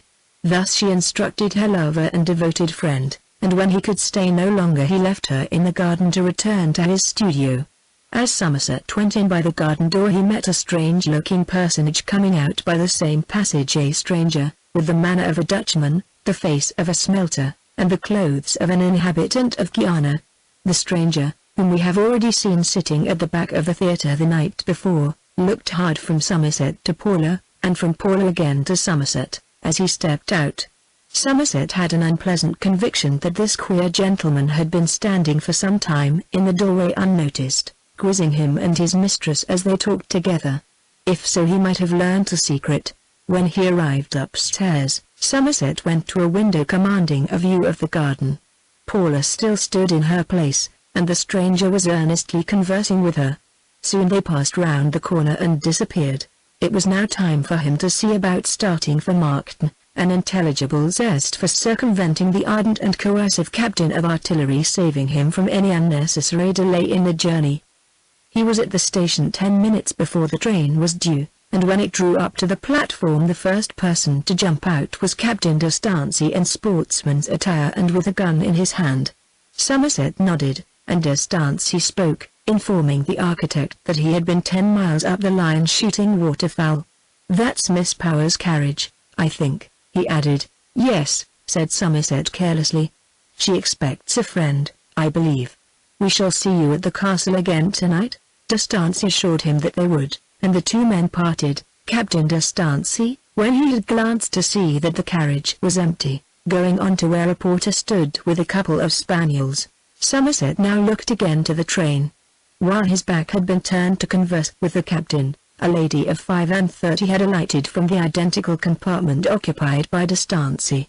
She made an inquiry about getting to Stancy Castle, upon which Somerset, who had not till now observed her, went forward, and introducing himself assisted her to the carriage and saw her safely off.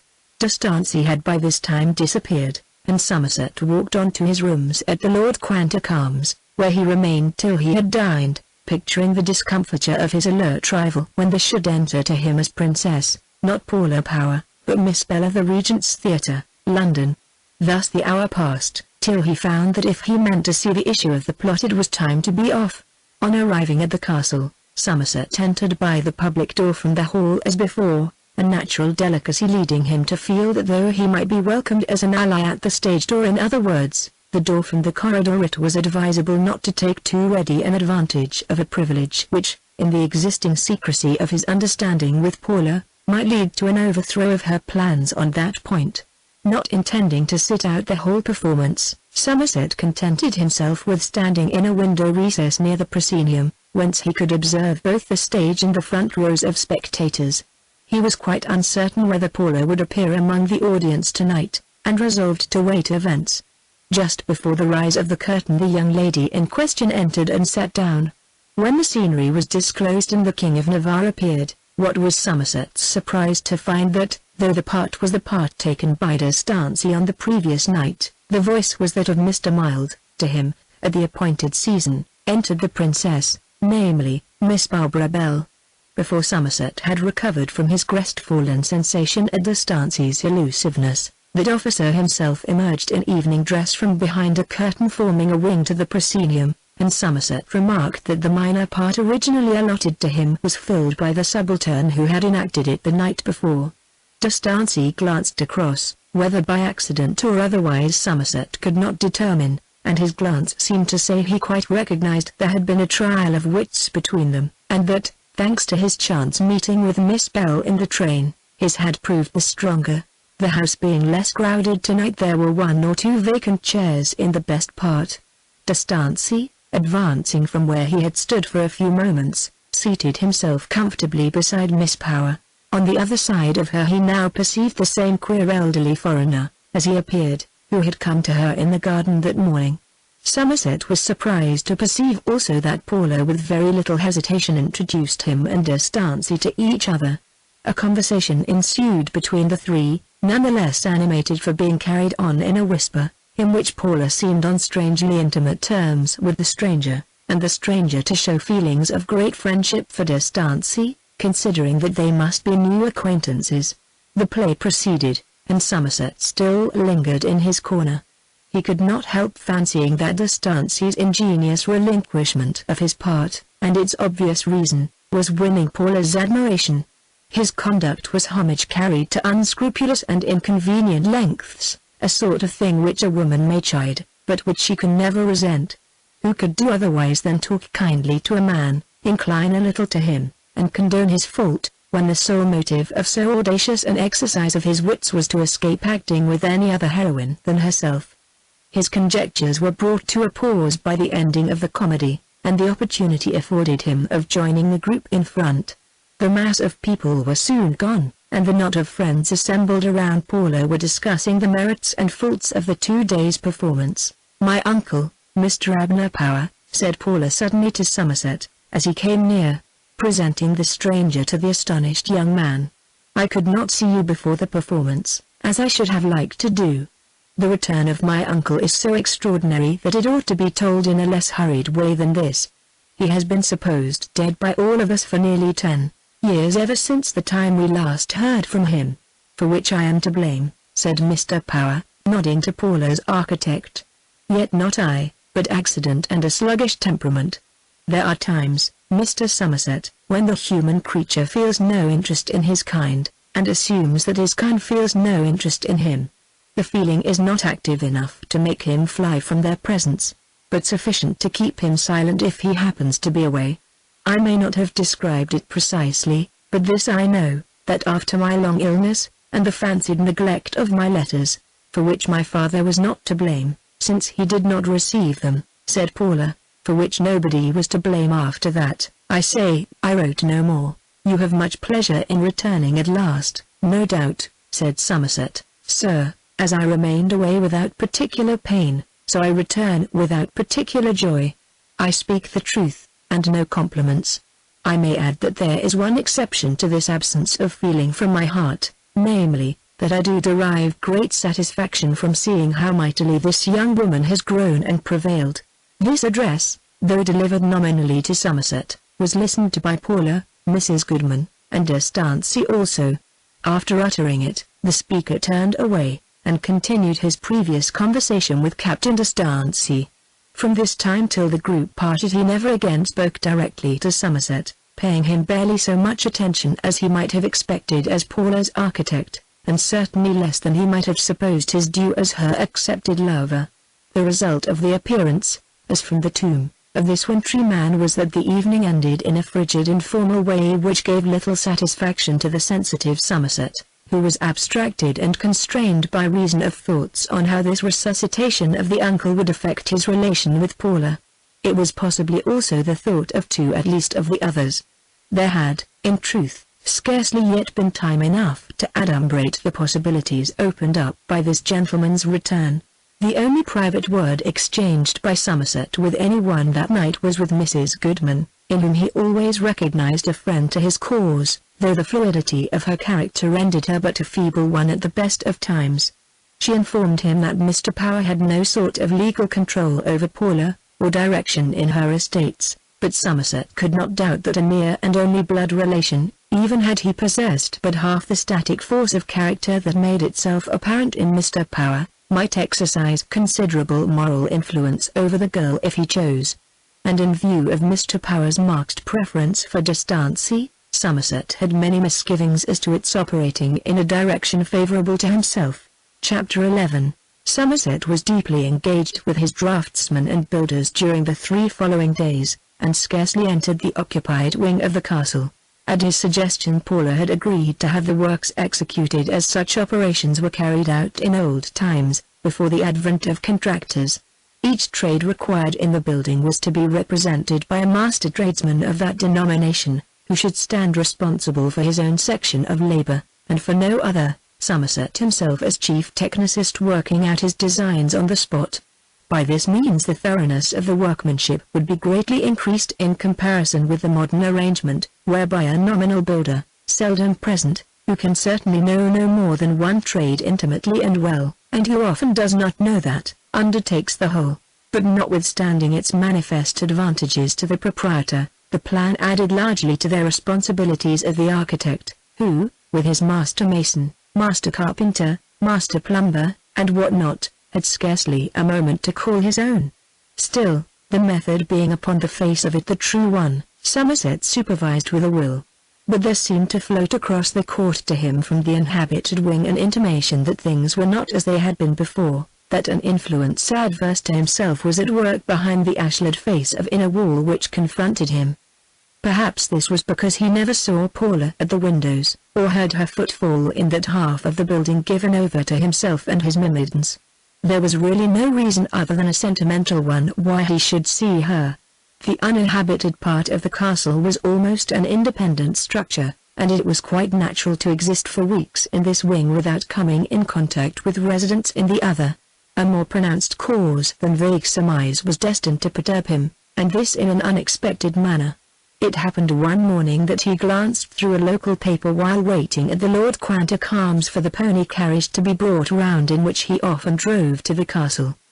The paper was 2 days old, but to his unutterable amazement he read, therein a paragraph which ran as follows: "We are informed that a marriage is likely to be arranged between Captain D'Estancey, of the Royal Horse Artillery, only surviving son of Sir William D'Estancey, Baronet, and Paula, only daughter of the late John Power, Esquire, MP, of Stancey Castle." Somerset dropped the paper, and stared out of the window. Fortunately for his emotions, the horse and carriage were at this moment brought to the door, so that nothing hindered Somerset in driving off to the spot at which he would be soonest likely to learn what truth or otherwise there was in the newspaper report. From the first he doubted it, and yet how should it have got there? Such strange rumors, like paradoxical maxims, generally include a portion of truth. 5 days had elapsed since he last spoke to Paula.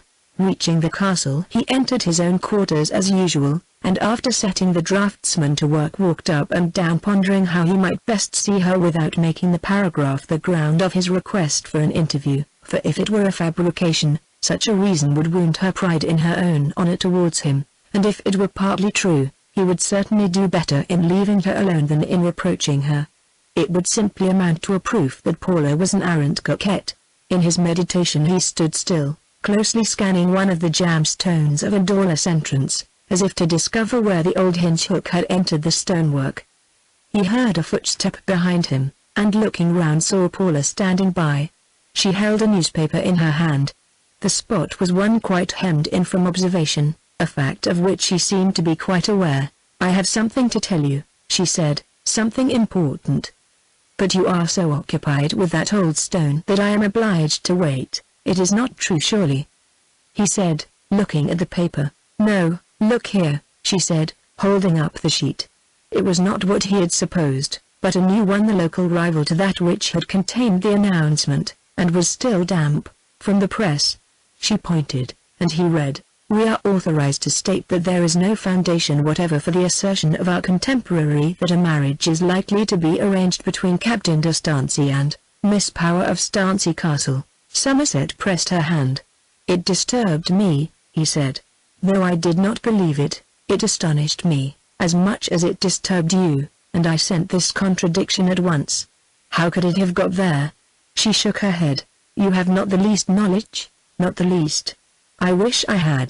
"It was not from any friends of the Stanceys? Or himself?" "It was not. His sister has ascertained beyond doubt that he knew nothing of it." "Well, now, don't say any more to me about the matter. I'll find out how it got into the paper." "Not now, any future time will do. I have something else to tell you." "I hope the news is as good as the last," he said, looking into her face with anxiety, for though that face was blooming, it seemed full of a doubt as to how her next information would be taken. "Oh yes, it is good, because everybody says so. We are going to take a delightful journey. My new created uncle, as he seems, and I, and my aunt, and perhaps Charlotte, if she is well enough, are going to Nice, and other places about there." "To Nice?" said Somerset, rather blankly. "And I must stay here?" "Why, of course you must, considering what you have undertaken," she said, looking with saucy composure into his eyes. "My uncle's reason for proposing the journey just now is, that he thinks the alterations will make residence here dusty and disagreeable during the spring. The opportunity of going with him is too good a one for us to lose. As I have never been there, I wish I was going to be one of the party." "What do you wish about it?" She shook her head impenetrably. "A woman may wish some things she does not care to tell. Are you really glad you are going, dearest? As I must call you just once," said the young man, gazing earnestly into her face, which struck him as looking far too rosy and radiant to be consistent with ever so little regret at leaving him behind. "I take great interest in foreign trips, especially to the shores of the Mediterranean, and everybody makes a point of getting away when the house is turned out of the window. But you do feel a little sadness, such as I should feel if our positions were reversed." "I think you ought not to have asked that so incredulously," she murmured. "We can be near each other in spirit, when our bodies are far apart, can we not?" Her tone grew softer and she drew a little closer to his side with a slightly nestling motion, as she went on. "May I be sure that you will not think unkindly of me when I am absent from your sight, and not begrudge me any little pleasure because you are not there to share it with me? May you? Can you ask it? As for me, I shall have no pleasure to be begrudged or otherwise. The only pleasure I have is, as you well know, in you. When you are with me, I am happy. When you are away, I take no pleasure in anything. I don't deserve it. I have no right to disturb you so," she said, very gently. "But I have given you some pleasure, have I not? A little more pleasure than pain, perhaps?" "You have, and yet.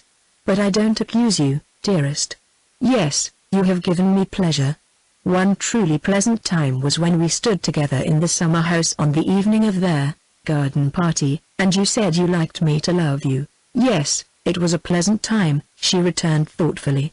"How the rain came down, and formed a gauze between us and the dancers, did it not? And how afraid we were, at least I was, lest anybody should discover us there, and how quickly I ran in after the rain was over." "Yes," said Somerset, "I remember it. But no harm came of it to you. And perhaps no good will come of it to me. Do not be premature in your conclusions, sir," she said archly. "If you really do feel for me only half what you say, you will make good come of it in some way or other, dear Paula. Now I believe you, and can bear anything. Then we will say no more, because, as you recollect, we agreed not to go too far. No expostulations, for we are going to be practical young people. Besides, I won't listen if you utter them. I simply echo your words, and say I, too, believe you. Now I must go. Have faith in me, and don't magnify trifles light as air. I think I understand you. And if I do, it will make a great difference in my conduct. You will have no cause to complain. Then you must not understand me so much as to make much difference, for your conduct as my architect is perfect. But I must not linger longer, though I wished you to know this news from my very own lips. Bless you for it. When do you leave? The day after tomorrow. So early? Does your uncle guess anything? Do you wish him to be told just yet? Yes, to the first. No, to the second. I may write to you? On business, yes. It will be necessary. How can you speak so at a time of parting? Now, George, you see I say George, and not Mr. Somerset, and you may draw your own inference. Don't be so morbid in your reproaches. I have informed you that you may write, or still better, telegraph, since the wire is so handy on business. Well, of course, it is for you to judge whether you will add postscript of another sort. There, you make me say more than a woman ought, because you are so obtuse and literal. Good afternoon, goodbye. This will be my address. She handed him a slip of paper, and flitted away. Though he saw her again after this, it was during the bustle of preparation, when there was always a third person present, usually in the shape of that breathing refrigerator, her uncle. Hence the few words that passed between them were of the most formal description, and chiefly concerned the restoration of the castle, and a church at Nice designed by him, which he wanted her to inspect. They were to leave by an early afternoon train, and Somerset was invited to lunch on that day. The morning was occupied by a long business consultation in the studio with Mr. Power and Mrs. Goodman on what rooms were to be left locked up, what left in charge of the servants, and what thrown open to the builders and workmen under the surveillance of Somerset. At present the work consisted mostly of repairs to existing rooms, so as to render those habitable which had long been used only as stores for lumber. Paula did not appear during this discussion, but when they were all seated in the dining hall she came in dressed for the journey, and, to outward appearance, with blithe anticipation at its prospect blooming from every feature. Next to her came Charlotte D'Estancey, still with some of the pallor of an invalid, but wonderfully brightened up, as Somerset thought, by the prospect of a visit to a delightful shore. It might have been this, and it might have been that Somerset's presence had a share in the change. It was in the hall, when they were in the bustle of leave-taking, that there occurred the only opportunity for the 2 or 3 private words with Paula to which his star treated him on that last day. His took the hasty form of, "You will write soon? Telegraphing will be quicker," she answered in the same low tone, and whispering, "Be true to me." Turned away. How unreasonable he was! In addition to those words, warm as they were, he would have preferred a little paleness of cheek, or trembling of lip, instead of the bloom and the beauty which sat upon her undisturbed maidenhood, to tell him that in some slight way she suffered at his loss. Immediately after this they went to the carriages waiting at the door. Somerset, who had in a measure taken charge of the castle, accompanied them and saw them off, much as if they were his visitors. She stepped in, a general adieu was spoken, and she was gone. While the carriages rolled away, he ascended to the top of the tower, where he saw them lessen to spots on the road, and turn the corner out of sight. The chances of arrival seemed to grow in proportion as Paula receded from his side, but he could not have answered why. He had bidden her and her relatives adieu on her own doorstep, like a privileged friend of the family, while D'Estancey had scarcely seen her since the play night. That the silence into which the captain appeared to have sunk was the placidity of conscious power, was scarcely probable, yet that adventitious aids existed for D'Estancey he could not deny. The link formed by Charlotte between D'Estancey and Paula, much as he liked the ingenuous girl, was one that he could have wished away. It constituted a bridge of access to Paula's inner life and feelings which nothing could rival, except that one fact which, as he firmly believed, did actually rival it, giving him faith and hope, his own primary occupation of Paula's heart.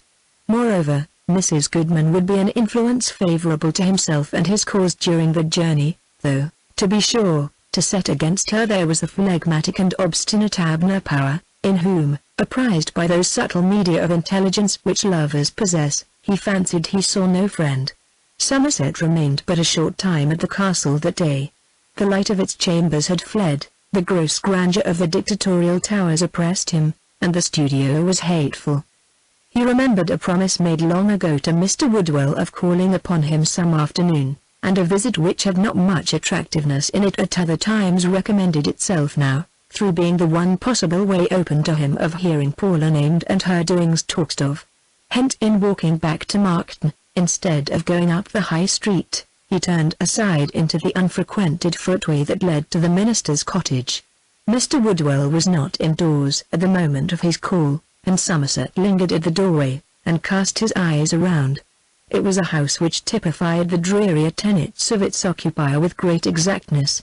It stood upon its spot of earth without any natural union with it, no mosses disguised the stiff straight line where wall met earth, not a creeper softened the aspect of the bare front.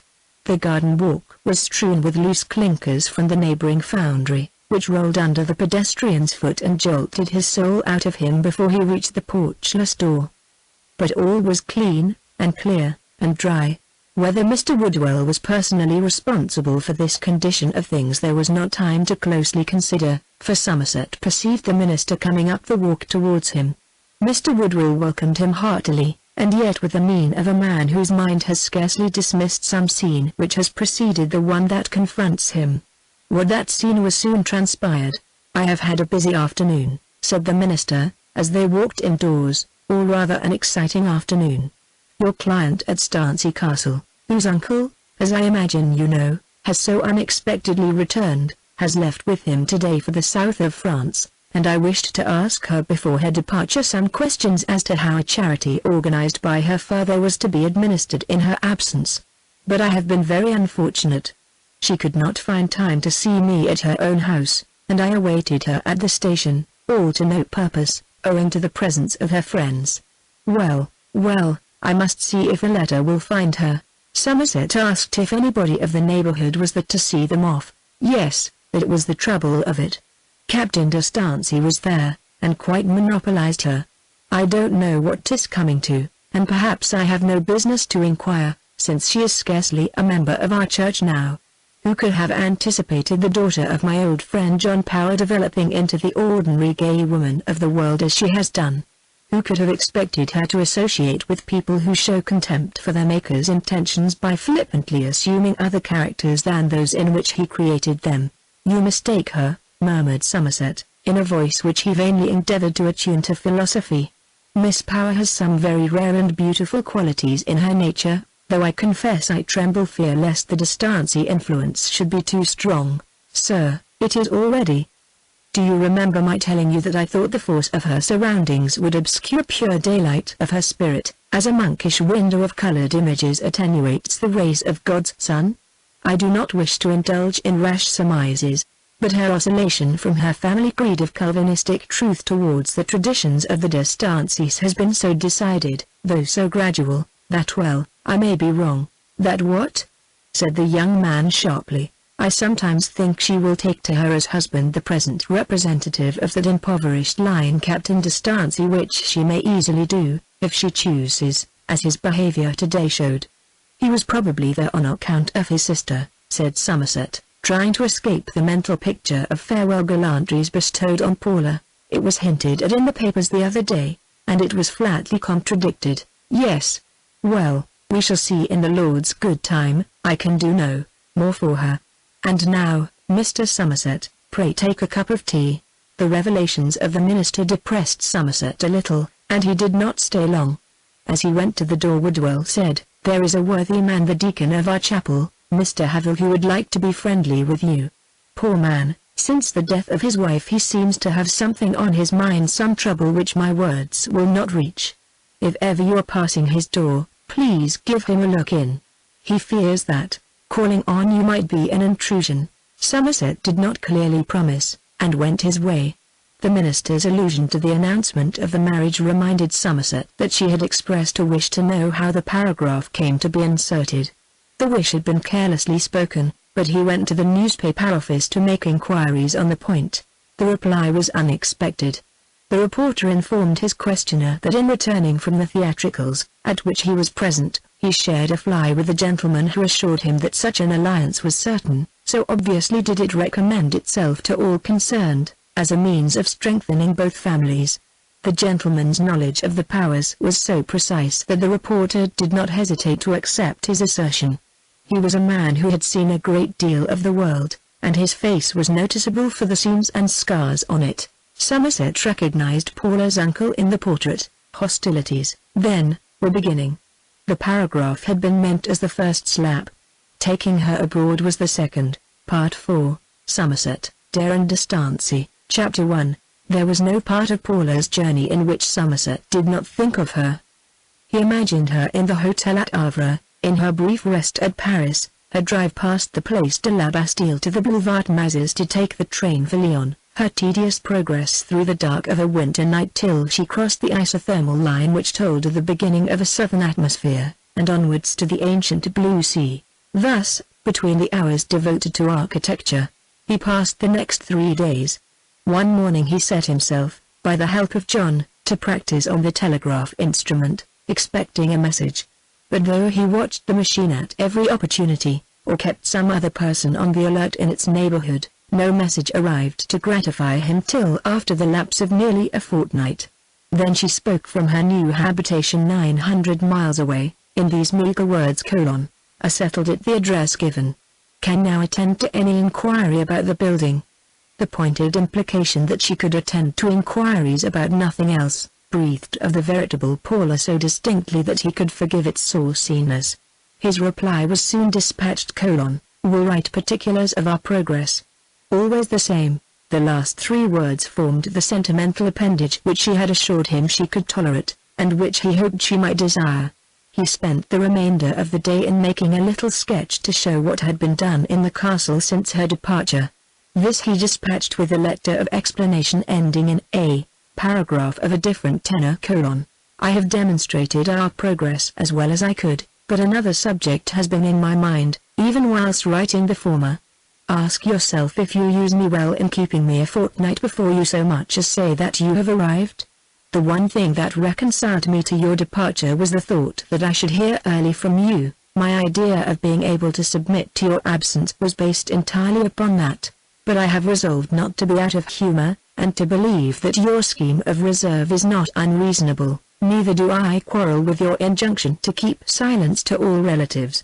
I do not know anything I can say to show you more plainly my acquiescence in your wish not to go too far. In short, to keep yourself dear. By dear I mean not cheap. You have been dear in the other sense a long time, as you know, than by not urging you to go a single degree further in warmth than you please. When this was posted he again turned his attention to her walls and towers, which indeed were a dumb consolation in many ways for the lack of herself. There was no nook in the castle to which he had not access or could not easily obtain access by applying for the keys, and this propinquity of things belonging to her served to keep her image before him even more constantly than his memories would have done. 3 days and a half after the dispatch of his subdued effusion the telegraph called to tell him the good news that your letter and drawing are just received. Thanks for the latter. Will reply to the former by post this afternoon. It was with cheerful patience that he attended to his 3 draftsmen in the studio, or walked about the environs of the fortress during the 50 hours spent by her presumably tender missive on the road.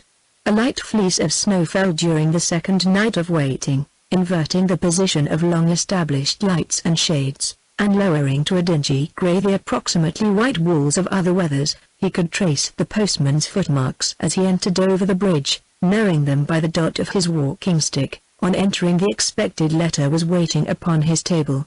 He looked at its direction with glad curiosity. It was the first letter he had ever received from her.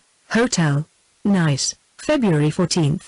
My dear Mr. Somerset, the George, then, to which she had so kindly treated him in her last conversation, was not to be continued in black and white. Your letter explaining the progress of the work, aided by the sketch enclosed, gave me as clear an idea of the advance made since my departure as I could have gained by being present. I feel every confidence in you, and am quite sure the restoration is in good hands. In this opinion both my aunt and my uncle coincide. Please act entirely on your own judgment in everything, and as soon as you give a certificate to the builders for the first installment of their money it will be promptly sent by my solicitors. You bid me ask myself if I have used you well in not sending intelligence of myself till a fortnight after I had left you. Now, George, don't be unreasonable. Let me remind you that, as a certain apostle said, there are 1,000 things lawful which are not expedient. I say this, not from pride in my own conduct, but to offer you a very fair explanation of it. Your resolve not to be out of humor with me suggests that you have been sorely tempted that way, else why should such a resolve have been necessary? If you only knew what passes in my mind sometimes you would perhaps not be so ready to blame. Shall I tell you? No. For, if it is a great emotion, it may afford you a cruel satisfaction at finding I suffer through separation, and if it be a growing indifference to you, it will be inflicting gratuitous unhappiness upon you to say so, if you care for me, as I sometimes think you may do a little. Oh, Paula, said Somerset. Please, which way would you have it? But it is better that you should guess at what I feel than that you should distinctly know it. Notwithstanding this assertion you will, I know, adhere to your first prepossession in favor of prompt confessions. In spite of that, I fear that upon trial such promptness would not produce that happiness which your fancy leads you to expect. Your heart would weary in time, and when once that happens, goodbye to the emotion you have told me of.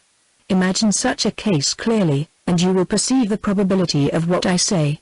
At the same time I admit that a woman who is only a creature of evasions and disguises is very disagreeable. Do not write very frequently, and never write at all unless you have some real information about the castle works to communicate. I will explain to you on another occasion why I make this request. You will possibly set it down as additional evidence of my cold-heartedness. If so you must. Would you also mind writing the business letter on an independent sheet, with a proper beginning and ending? Whether you enclose another sheet is of course optional. Sincerely yours, Paula Power. Somerset had a suspicion that her order to him not to neglect the business letter was to escape any invidious remarks from her uncle. He wished she would be more explicit, so that he might know exactly how matters stood with them, and whether Abner Power had ever ventured to express disapproval of him as her lover.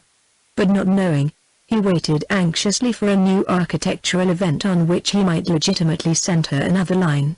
This occurred about a week later, when the men engaged in digging foundations discovered remains of old ones which warranted a modification of the original plan. He accordingly sent off his professional advice on the point, requesting her assent or otherwise to the amendment, winding up the inquiry with yours faithfully. On another sheet he wrote: Do you suffer from any unpleasantness in the manner of others on account of me? If so, inform me, Paula. I cannot otherwise interpret your request for the separate sheets. Well, on this point I will tell you what I have learnt relative to the authorship of that false paragraph about your engagement. It was communicated to the paper by your uncle. Was the wish father to the thought, or could he have been misled, as many were, by appearances at the theatricals?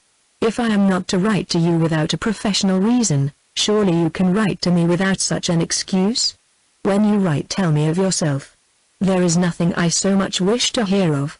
Write a great deal about your daily doings, for my mind's eye keeps those sweet operations more distinctly before me than my bodily sight does my own. You say nothing of having been to look at the chapel of ease I told you of, the plans of which I made when an architect's pupil, working in meters instead of feet and inches, to my immense perplexity, that the drawings might be understood by the foreign workman. Go there and tell me what you think of its design. I can assure you that every curve thereof is my own. How I wish you would invite me to run over and see you, if only for a day or two, for my heart runs after you in a most distracted manner. Dearest, you entirely fill my life. But I forget, we have resolved not to go very far. But the fact is I am half afraid lest, with such reticence, you should not remember how very much I am yours, and with what a dogged constancy I shall always remember you. Paula, sometimes I have horrible misgivings that something will divide us, especially if we do not make a more distinct show of our true relationship. True, do I say? I mean the relationship which I think exists between us, but which you do not affirm too clearly. Yours always. Away southward like the swallow went the tender lines. He wondered if she would notice his hint of being ready to pay her a flying visit, if permitted to do so. His fancy dwelt on that further side of France, the very contours of whose shore were now lines of beauty for him. He prowled in the library, and found interest in the mustiest facts relating to that place, learning with aesthetic pleasure that the number of its population was 50,000, that the mean temperature of its atmosphere was 60 degrees Fahrenheit, and that the peculiarities of a mistral were far from agreeable. He waited overlong for her reply, but it ultimately came. After the usual business preliminary, she said: "As requested, I have visited the little church you designed. It gave me great pleasure to stand before a building whose outline and details had come from the brain of such a valued friend and adviser." "Valued friend and adviser," repeated Somerset critically. "I like the style much, especially that of the windows. Early English, are they not? I am going to attend service the next Sunday, because you were the architect, and for no godly reason at all. Does that content you? Fie for your despondency. Remember, Amarilius, this is the chief thing: be not perturbed, for all things are of the nature of the universal. Indeed, I am a little surprised at your having forebodings, after my assurance to you before I left. I have none. My opinion is that, to be happy, it is best to think that, as we are the product of events, events will continue to produce that which is in harmony with us. You are too faint-hearted, and that's the truth of it. I advise you not to abandon yourself to idolatry too readily. You know what I mean. It fills me with remorse when I think how very far below such a position my actual worth removes me. I should like to receive another letter from you as soon as you have got over the misgiving you speak of. But don't write too soon. I wish I could write anything to raise your spirits, but you may be so perverse that if, in order to do this, I tell you of the races, routs, scenery, gaieties, and gambling going on in this place and neighborhood, into which of course I cannot help being a little drawn, you may declare that my words make you worse than ever. Don't pass the line I have set down in the way you were tempted to do in your last, and not too many dearests at least as yet. This is not a time for effusion. You have my very warm affection, and that's enough for the present." As a love letter this missive was tantalizing enough, but since its form was simply a continuation of what she had practiced before she left, it produced no undue misgiving in him. Far more was he impressed by her omitting to answer the two important questions he had put to her. First, concerning her uncle's attitude towards them, and his conduct in giving such strange information to the reporter. Second, on his, Somerset's, paying her a flying visit sometime during the spring. Since she had requested it, he made no haste in his reply. When penned, it ran in the words subjoined, which, in common with every line of their correspondence, acquired from the strangeness of subsequent circumstances an interest and a force that perhaps they did not intrinsically possess. "People cannot," he wrote, "be forever in good spirits on this gloomy side of the Channel, even though you seem to be so on yours. However, that I can abstain from letting you know whether my spirits are good or otherwise, I will prove in our future correspondence. I admire you more and more, both for the warm feeling towards me which I firmly believe you have, and for your ability to maintain side by side with it so much dignity and resolution with regard to foolish sentiment. Sometimes I think I could have put up with a little more weakness if it had brought with it a little more tenderness, but I dismiss all that when I mentally survey your other qualities. I have thought of 50 things to say to you of the too far sort, not one of any other, so that your prohibition is very unfortunate, for by it I am doomed to say things that do not rise spontaneously to my lips. You say that our shut-up feelings are not to be mentioned yet. How long is the yet to last? But, to speak more solemnly, matters grow very serious with us, Paula, at least with me, and there are times when this restraint is really unbearable. It is possible to put up with reserve when the reserved being is by one side, for the eyes may reveal what the lips do not. But when she is absent, what was piquancy becomes harshness, tender railleries become cruel sarcasm, and tacit understandings misunderstandings. However that may be, you shall never be able to reproach me for touchiness. I still esteem you as a friend, I admire you and love you as a woman. This I shall always do, however unconfiding you prove. Chapter 2. Without knowing it, Somerset was drawing near to a crisis in this soft correspondence which would speedily put his assertions to the test, but the knowledge came upon him soon enough for his peace. Her next letter, dated March 9th, was the shortest of all he had received, and beyond the portion devoted to the building works it contained only the following sentences: I am almost angry with you, George, for being vexed because I am not more effusive. Why should the verbal I love you be ever uttered between two beings of opposite sex who have eyes to see signs? During the 7 or 8 months that we have known each other, you have discovered my regard for you, and what more can you desire? Would a reiterated assertion of passion really do any good? Remember, it is a natural instinct with us women to retain the power of obliging a man to hope, fear, pray, and beseech as long as we think fit, before we confess to a reciprocal affection. I am now going to own to a weakness about which I had intended to keep silent. It will not perhaps add to your respect for me. My uncle, whom in many ways I like, is displeased with me for keeping up this correspondence so regularly. I am quite perverse enough to venture to disregard his feelings, but considering the relationship, and his kindness in other respects, I should prefer not to do so at present. Honestly speaking, I want the courage to resist him in some things. He said to me the other day that he was very much surprised that I did not depend upon his judgment for my future happiness. Whether that meant much or little, I have resolved to communicate with you only by telegrams for the remainder of the time we are here. Please reply by the same means only. There, now, don't flush and call me names. It is for the best, and we want no nonsense, you and I. Dear George, I feel more than I say, and if I do not speak more plainly, you will understand what is behind after all I have hinted. I can promise you that you will not like me less upon knowing me better. Hope ever. I would give up a good deal for you. Goodbye. This brought Somerset some cheerfulness and a good deal of gloom. He silently reproached her, who was apparently so independent, for lacking independence in such a vital matter. Perhaps it was mere sex, perhaps it was peculiar to a few, that her independence and courage, like Cleopatra's, failed her occasionally at the last moment. One curious impression which had often haunted him now returned with redoubled force. He could not see himself as the husband of Paula Power in any likely future. He could not imagine her his wife. People were apartment to run into mistakes in their presentiments, but though he could picture her as queening it over him, as avowing her love for him unreservedly, even as compromising herself for him, he could not see her in a state of domesticity with him.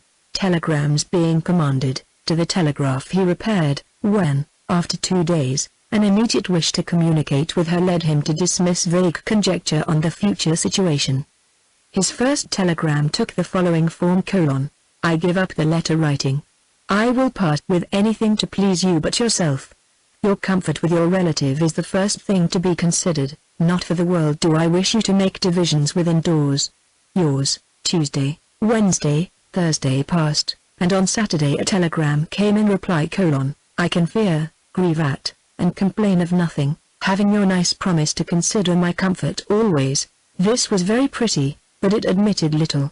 Such short messages were in themselves poor substitutes for letters, but their speed and easy frequency were good qualities which the letters did not possess. 3 days later he replied: You do not once say to me come. Would such a strange AC, sudden as my arrival disturb you much? She replied rather quickly: I am indisposed to answer you too clearly. Keep your heart strong, 'tis a censorious world. The vagueness they shown made Somerset peremptory, and he could not help replying somewhat more impetuously than usual: Why do you give me so much cause for anxiety? Why treat me to so much mystification? Say once, distinctly, that what I have asked is given. He awaited for the answer, 1 day, 2 days, a week, but none came. It was now the end of March, and when Somerset walked of an afternoon by the river and pool in the lower part of the grounds, his ear newly greeted by the small voices of frogs and toads and other creatures who had been torpid through the winter, he became doubtful and uneasy that she alone should be silent in the awakening year. He waited through a second week, and there was still no reply. It was possible that the urgency of his request had tempted her to punish him, and he continued his walks, to, fro, and around, with as close an ear to the undertones of nature, and as attentive an eye to the charms of his own art, as the grand passion would allow. Now came the days of battle between winter and spring. On these excursions, though spring was to the fore during the daylight, winter would reassert itself at night, and not unfrequently at other moments. Tepid airs and nipping breezes met on the confines of sunshine and shade. Trembling raindrops that were still akin to frost crystals dashed themselves from the bushes as he pursued his way from town to castle. The birds were like an orchestra waiting for the signal to strike up, and color began to enter into the country round. But he gave only a modicum of thought to these proceedings. He rather thought such things as, she can afford to be saucy, and to find a source of blitheness in my love, considering the power that wealth gives her to pick and choose almost where she will. He was bound to own, however, that one of the charms of her conversation was the complete absence of the note of the heiress from its accents.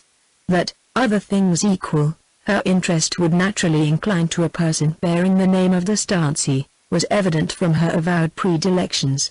His original assumption, that she was a personification of the modern spirit, who had been dropped, like a seed from the bill of a bird, into a chink of medievalism, required some qualification. Romanticism, which will exist in every human breast as long as human nature itself exists, had asserted itself in her. Veneration for things old, not because of any merit in them, but because of their long continuance, had developed in her, and her modern spirit was taking to itself wings and flying away. Whether his image was flying with the other was a question which moved him all the more deeply now that her silence gave him dread of an affirmative answer. For another 7 days he stoically left in suspension all forecasts of his possibly grim fate in being the employed and not the beloved. The week passed, he telegraphed, there was no reply, he had sudden fears for her personal safety and resolved to break her command by writing, Stancy Castle, April 13th. Dear Paula, are you ill or in trouble? It is impossible in the very unquiet state you have put me into by your silence that I should abstain from writing. Without affectation, you sorely distress me, and I think you would hardly have done it could you know what a degree of anxiety you cause. Why, Paula, do you not write or send to me? What have I done that you should treat me like this? Do write, if it is only to reproach me. I am compelled to pass the greater part of the day in this castle, which reminds me constantly of you, and yet eternally lacks your presence. I am unfortunate indeed that you have not been able to find half an hour during the last month to tell me at least that you are alive. You have always been ambiguous, it is true, but I thought I saw encouragement in your eyes. Encouragement certainly was in your eyes, and he would not have been deluded by them and have believed them sincere. Yet what tenderness can there be in a heart that can cause me pain so wilfully? There may, of course, be some deliberate scheming on the part of your relations to intercept our letters, but I cannot think it. I know that the housekeeper has received a letter from your aunt this very week, in which she incidentally mentions that all are well, and in the same place as before. How then can I excuse you? Then write, Paula, or at least telegraph, as you proposed. Otherwise I am resolved to take your silence as a signal to treat your fair words as wind, and to write to you no more. Chapter 3. He dispatched the letter, and half an hour afterwards felt sure that it would mortally offend her. But he had now reached a state of temporary indifference, and could contemplate the loss of such a tantalizing property with reasonable calm. In the interim of waiting for a reply he was one day walking to Markton, when, passing Myrtle Villa, he saw Sir William de Stancy ambling about his garden path and examining the crocuses that palisaded its edge. Sir William saw him and asked him to come in. Somerset was in the mood for any diversion from his own affairs, and they seated themselves by the drawing-room fire. I am much alone now, said Sir William, and if the weather were not very mild, so that I can get out into the garden every day, I should feel it a great deal. You allude to your daughter's absence? And my son's. Strange to say, I do not miss her so much as I miss him. She offers to return at any moment, but I do not wish to deprive her of the advantages of a little foreign travel with her friend. Always, Mr. Somerset, give your spare time to foreign countries, especially those which contrast with your own in topography, language, and art. That's my advice to all young people of your age. Don't waste your money on expensive amusements at home. Practice the strictest economy at home, to have a margin for going abroad. Economy, which Sir William had never practiced, but to which, after exhausting all other practices, he now raised an altar, as the Athenians did to the unknown god, was a tropic likely to prolong itself on the baronet's lips, and Somerset contrived to interrupt him by asking, "Captain de Stancy, too, has gone? Has the artillery, then, left the barracks?" "No," said Sir William. "But my son has made use of his leave, in running over to see his sister at Nice." The current of quiet meditation in Somerset changed to a busy whirl at this reply. That Paula should become indifferent to his existence from a sense of superiority, physical, spiritual, or social, was a sufficiently ironical thing, but that she should have relinquished him because of the presence of a rival lent commonplace dreariness to her cruelty. Sir William, noting nothing, continued in the tone of clever childishness which characterized him, "It is very singular how the present situation has been led up to by me. Policy, and policy alone, has been the rule of my conduct for many years past, and when I say that I have saved my family by it, I believe time will show that I am within the truth. I hope you don't let your passions outrun your policy, as so many younger men are apartment to do. Better be poor and politic, than rich and headstrong, that's the opinion of an old man. However, I was going to say that it was purely from policy that I allowed a friendship to develop between my daughter and Miss Power, and now events are proving the wisdom of my course. Straws show how the wind blows, and there are little signs that my son Captain de Stancy will return to Stancy Castle by the fortunate step of marrying its owner. I say nothing to either of them, and they say nothing to me, but my wisdom lies in doing nothing to hinder such a consummation." Despite inherited prejudices, Somerset had quite time enough to rein himself in during the old gentleman's locution, and the voice in which he answered was so cold and reckless that it did not seem his own. "But how will they live happily together when she is a dissenter, and a radical, and a new light, and a neo-Greek, and a person of red blood, while Captain de Stancy is the reverse of them all?" "I anticipate no difficulty on that score," said the baronet. "My son's star lies in that direction, and, like the Magi, he is following it without trifling with his opportunity. You have skill in architecture, therefore you follow it.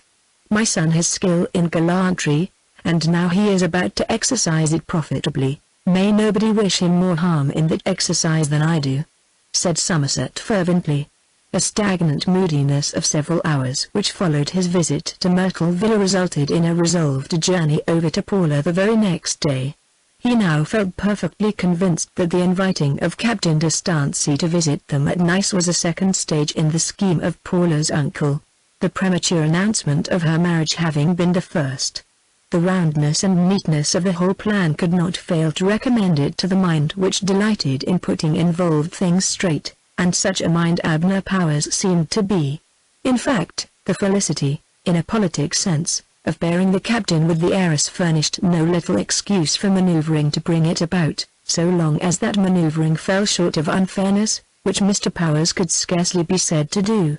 The next day was spent in furnishing the builders with such instructions as they might require for a coming week or 10 days, and in dropping a short note to Paula, ending as follows: "I am coming to see you. Possibly you will refuse me an interview. Never mind, I am coming. Yours, G. Somerset." The morning after that he was up and away. Between him and Paula stretched 900 miles by the line of journey that he found it necessary to adopt, namely, the way of London, in order to inform his father of his movements and to make 1 or 2 business calls. The afternoon was passed in attending to these matters, the night in speeding onward, and by the time that 9 o'clock sounded next morning through the sunless and leaden air of the English Channel coasts, he had reduced the number of miles on his list by 200, and cut off the sea from the impediments between him and Paula. On awakening from a fitful sleep in the grey dawn of the morning following, he looked out upon Lyon. Quiet enough now, the citizens are now roused to the daily round of bread-winning, and enveloped in a haze of fog. 650 miles of his journey had been got over, there still intervened 250 between him and the end of suspense. When he thought of that he was disinclined to pause, and pressed on by the same train, which set him down at Marseille at midday. Here he considered. By going on to Nice that afternoon he would arrive at too late an hour to call upon her the same evening. It would therefore be advisable to sleep in Marseille and proceed the next morning to his journey's end, so as to meet her in a brighter condition than he could boast of today. This he accordingly did, and leaving Marseille the next morning about 8, found himself at Nice early in the afternoon. Now that he was actually at the center of his gravitation, he seemed even further away from a feasible meeting with her than in England. While afar off, his presence at Nice had appeared to be the one thing needful for the solution of his trouble, but the very house fronts seemed now to ask him what right he had there. Unluckily, in writing from England, he had not allowed her time to reply before his departure, so that he did not know what difficulties might lie in the way of her seeing him privately. Before deciding what to do, he walked down the Avenue de la Guerre to the promenade between the shore and the Jardin Public, and sat down to think. The hotel which she had given him as her address looked right out upon him and the sea beyond, and he rested there with the pleasing hope that her eyes might glance from the window and discover his form. Everything in the scene was sunny and gay. Behind him in the gardens a band was playing, before him was the sea, the great sea, the historical and original Mediterranean, the sea of innumerable characters in history and legend that arranged themselves before him in a long frieze of memory so diverse as to include both Aeneas and St. Paul. Northern eyes are not prepared on a sudden for the impact of such images of warmth and color as meet them southward, or for the vigorous light that falls from the sky of this favored shore. In any other circumstances the transparency and serenity of the air, the perfume of the sea, the radiant houses, the palms and flowers, would have acted upon Somerset as an enchantment, and wrapped him in a reverie, but at present he only saw and felt these things as through a thick glass which kept out half their atmosphere. At last he made up his mind. He would take up his quarters at her hotel, and catch echoes of her and her people, to learn somehow if their attitude towards him as a lover were actually hostile, before formally encountering them. Under this crystalline light, full of gaieties, sentiment, languor, seductiveness, and ready-made romance, the memory of a solitary unimportant man in the lugubrious north might have faded from her mind. He was only her hired designer. He was an artist, but he had been engaged by her, and was not a volunteer, and she did not as yet know that he meant to accept no return for his labors but the pleasure of presenting them to her as a love offering. So off he went at once towards the imposing building whither his letters had preceded him. Owing to a press of visitors there was a moment's delay before he could be attended to at the bureau, and he turned to the large staircase that confronted him, momentarily hoping that her figure might descend. Her skirts must indeed have brushed the carpeting of those steps scores of times. He engaged his room, ordered his luggage to be sent for, and finally inquired for the party he sought. "They left Nice yesterday, monsieur," replied Madame. "Was she quite sure?" Somerset asked her. Yes, she was quite sure. 2 of the hotel carriages had driven them to the station. Did she know where they had gone to? This and other inquiries resulted in the information that they had gone to the hotel at Monte Carlo, but how long they were going to stay there, and whether they were coming back again, was not known. His final question whether Miss Power had received a letter from England which must have arrived the day previous was answered in the affirmative. Somerset's first and sudden resolve was to follow on after them to the hotel named, but he finally decided to make his immediate visit to Monte Carlo only a cautious reconnoitre, returning to Nice to sleep. Accordingly, after an early dinner, he again set forth through the broad Avenue de la Guerre, and an hour on the coast railway brought him to the beautiful and sinister little spot to which the Power and D'Estancey party had strayed in common with the rest of the frivolous throng. He assumed that their visit thither would be chiefly one of curiosity, and therefore not prolonged. This proved to be the case in even greater measure than he had anticipated. On inquiry at the hotel he learnt that they had stayed only one night, leaving a short time before his arrival, though it was believed that some of the party were still in the town. In a state of indecision Somerset strolled into the gardens of the casino, and looked out upon the sea. There it still lay, calm yet lively, of an unmixed blue, yet variegated, hushed, but articulate even to melodiousness. Everything about and around this coast appeared indeed jaunty, tuneful, and at ease, reciprocating with heartiness the rays of the splendid sun, everything, except himself. The palms and flowers on the terraces before him were undisturbed by a single cold breath. The marble work of parapets and steps was unsplintered by frosts. The whole was like a conservatory with the sky for its dome. For want of other occupation he went round towards the public entrance to the casino, and ascended the great staircase into the pillared hall. It was possible, after all, that upon leaving the hotel and sending on their luggage they had taken another turn through the rooms, to follow by a later train. With more than curiosity he scanned first the reading rooms, only however to see not a face that he knew. He then crossed the vestibule to the gaming tables. Chapter 4. Here he was confronted by a heated phantasmagoria of splendor and a high pressure of suspense that seemed to make the air quiver.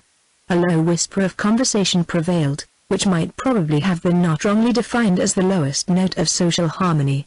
The people gathered at this negative pole of industry had come from all civilized countries. Their tongues were familiar with many forms of utterance, that of each racial group or type being unintelligible in its subtler variations, if not entirely, to the rest. But the language of Mum and Ta'am they collectively comprehended without translation. In a half-charmed spellbound state they had congregated in knots, standing, or sitting in hollow circles round the notorious oval tables marked with figures and lines. The eyes of all these sets of people were watching the roulette. Somerset went from table to table, looking among the loungers rather than among the regular players, for faces, or at least for one face, which did not meet his gaze. The suggestive charm which the centuries-old impersonality gaming, rather than games and gamesters, had for Somerset, led him to loiter on even when his hope of meeting any of the Power and Dastancy party had vanished.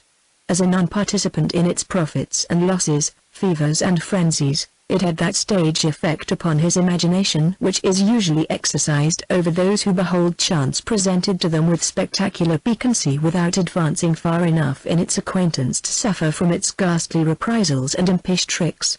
He beheld 100 diametrically opposed wishes issuing from the murky intelligences around a table, and spreading down across each other upon the figured diagram in their midst, each to its own number.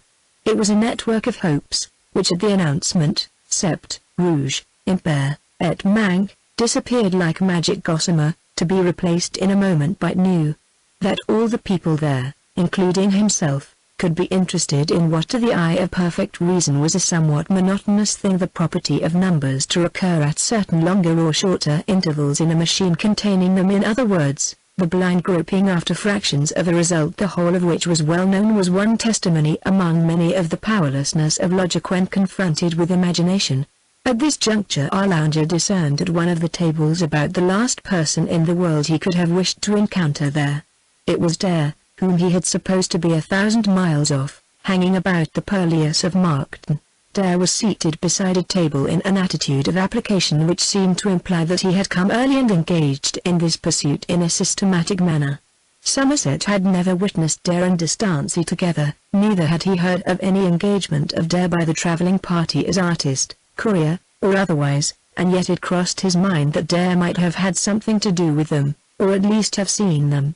This possibility was enough to overmaster Somerset's reluctance to speak to the young man, and he did so as soon as an opportunity occurred. Dare's face was as rigid and dry as if it had been encrusted with plaster, and he was like one turned into a computing machine which no longer had the power of feeling. He recognized Somerset as indifferently as if he had met him in the ward of Stancy Castle, and replying to his remarks by a word or two, concentrated on the game anew. "Are you here alone?" said Somerset presently. "Quite alone." There was a silence, till Dare added, "But I have seen some friends of yours." He again became absorbed in the events of the table. Somerset retreated a few steps, and pondered the question whether Dare could know where they had gone. He disliked to be beholden to Dare for information, but he would give a great deal to know. While pausing he watched Dare's play. He staked only 5-franc pieces, but it was done with an assiduity worthy of larger coin. At every half-minute or so he placed his money on a certain spot, and as regularly had the mortification of seeing it swept away by the croupier's rake. After a while he varied his procedure. He risked his money, which from the look of his face seemed rather to have dwindled than increased, less recklessly against long odds than before.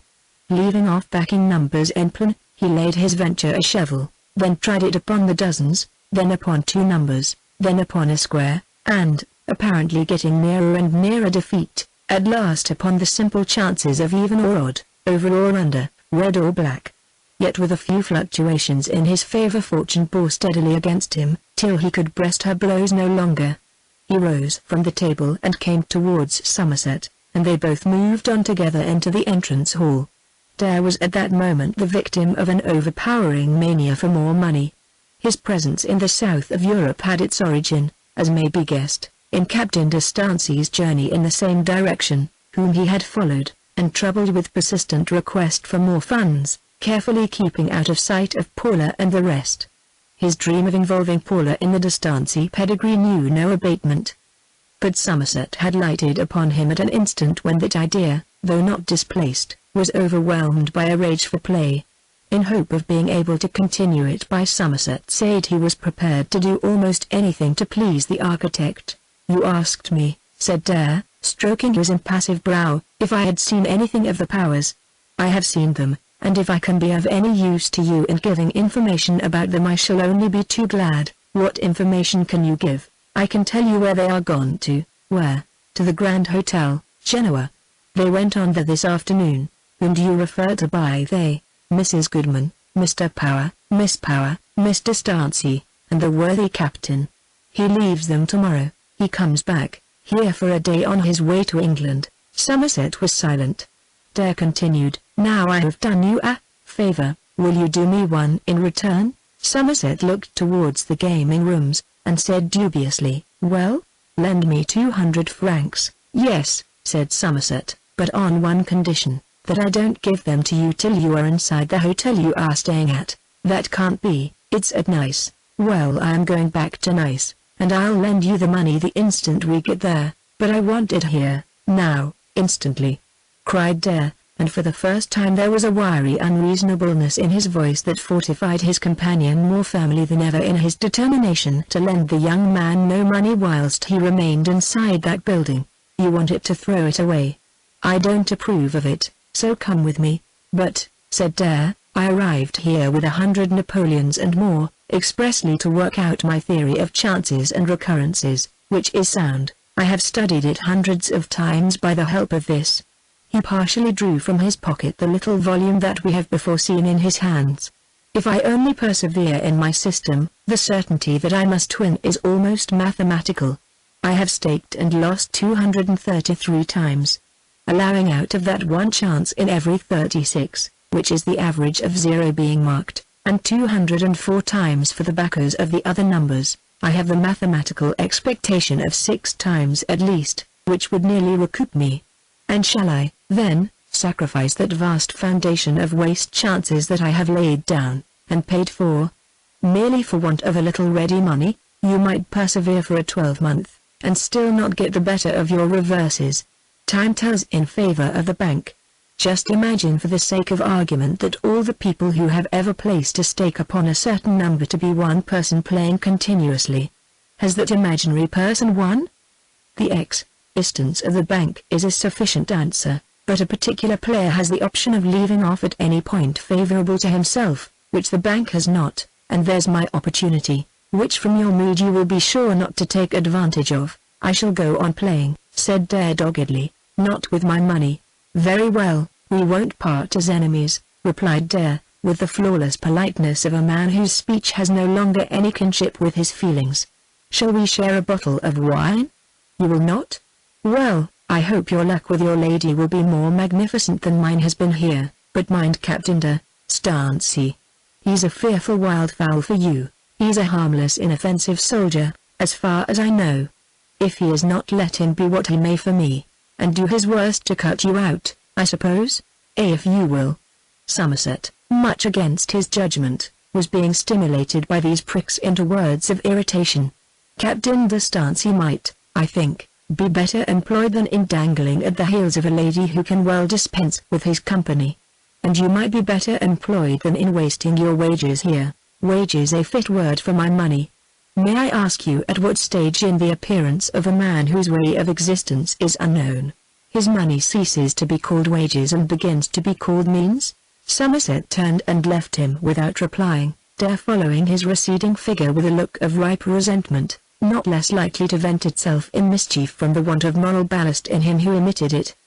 He then fixed a nettled and unsatisfied gaze upon the gaming rooms, and in another minute or two left the casino also. Dare and Somerset met no more that day. The latter returned to Nice by the evening train and went straight to the hotel. He He now thanked his fortune that he had not precipitately given up his room there, for a telegram from Paula awaited him. His hand almost trembled as he opened it, to read the following few short words, dated from the Grand Hotel, Genoa: letter received. Am glad to hear of your journey. We are not returning to Nice, but stay here a week. I direct this at a venture. This tantalizing message, the first breaking of her recent silence, was saucy, almost cruel, in its dry frigidity. It led him to give up his idea of following at once to Genoa. That was what she obviously expected him to do, and it was possible that his non-arrival might draw a letter or message from her of a sweeter composition than this. That would at least be the effect of his tardiness if she cared in the least for him. If she did not, he could bear the worst. The argument was good enough as far as it went, but, like many more, failed from the narrowness of its premises, the contingent intervention of Dare being entirely undreamt of. It was altogether a fatal miscalculation, which cost him dear. Passing by the telegraph office in the Rue Pont-Neuf at an early hour the next morning, he saw Dare coming out from the door. It was Somerset's momentary impulse to thank Dare for the information given as to Paula's whereabouts, information which had now proved true. But Dare did not seem to appreciate his friendliness, and after a few words of studied civility the young man moved on. And well he might. 5 minutes before that time he had thrown open a gulf of treachery between himself and the architect which nothing in life could ever close. Before leaving the telegraph office, Dare had dispatched the following message to Paula direct, as a set-off against what he called Somerset's ingratitude for valuable information, though it was really the fruit of many passions, motives, and desires: G. Somerset.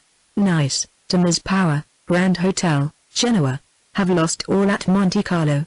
Have learnt that Captain D.S. returns here tomorrow. Please send me £100 by him, and save me from disgrace. Will await him at 11 o'clock and 4, on the Pont-Neuf. Chapter 5. 5 hours after the dispatch of that telegram, Captain d'Estancey was rattling along the coast railway of the Riviera from Genoa to Nice. He was returning to England by way of Marseille, but before turning northwards he had engaged to perform on Miss Power's account a peculiar and somewhat disagreeable duty. This was to place in Somerset's hands 125 Napoleons which had been demanded from her by a message in Somerset's name.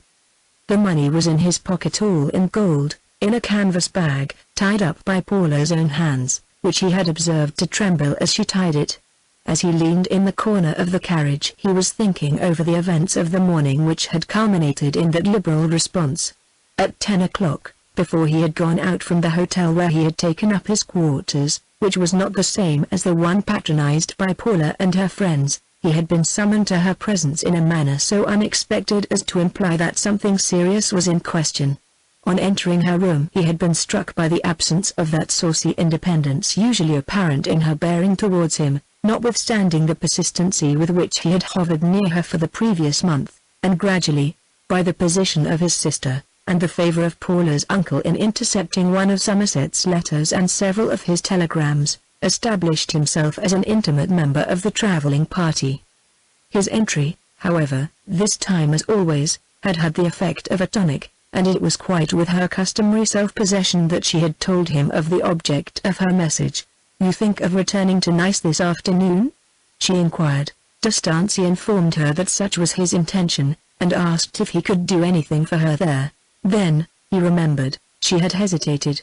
"I have received a telegram," she said at length, and so she allowed to escape her bit by bit the information that her architect, whose name she seemed reluctant to utter, had travelled from England to Nice that week, partly to consult her, partly for a holiday trip, that he had gone on to Monte Carlo, had lost his money and got into difficulties, and had appealed to her to help him out of them by the immediate advance of some ready cash. It was a sad case, an unexpected case, she murmured, with her eyes fixed on the window. Indeed she could not comprehend it.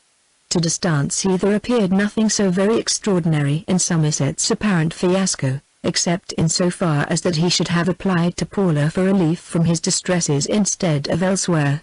It was a self-humiliation which a lover would have avoided at all costs, he thought. Yet after a momentary reflection on his theory of Somerset's character, it seemed sufficiently natural that he should lean persistently on Paula, if only with a view of keeping himself linked to her memory, without thinking too profoundly of his own dignity.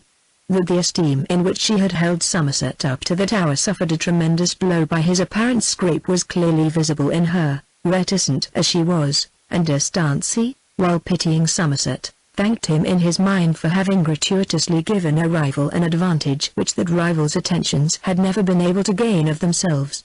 After a little further conversation she had said, "Since you are to be my messenger, I must tell you that I have decided to send the £100 asked for, and you will please to deliver them into no hands but his own."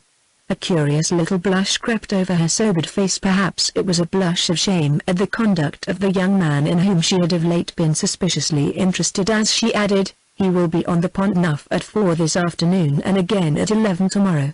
Can you meet him there?" "Certainly," D'Estancey replied. She then asked him, rather anxiously, how he could account for Mr. Somerset knowing that he, Captain D'Estancey, was about to return to Nice. D'Estancey informed her that he left word at the hotel of his intention to return, which was quite true. Moreover, there did not lurk in his mind at the moment of speaking the faintest suspicion that Somerset had seen Dare.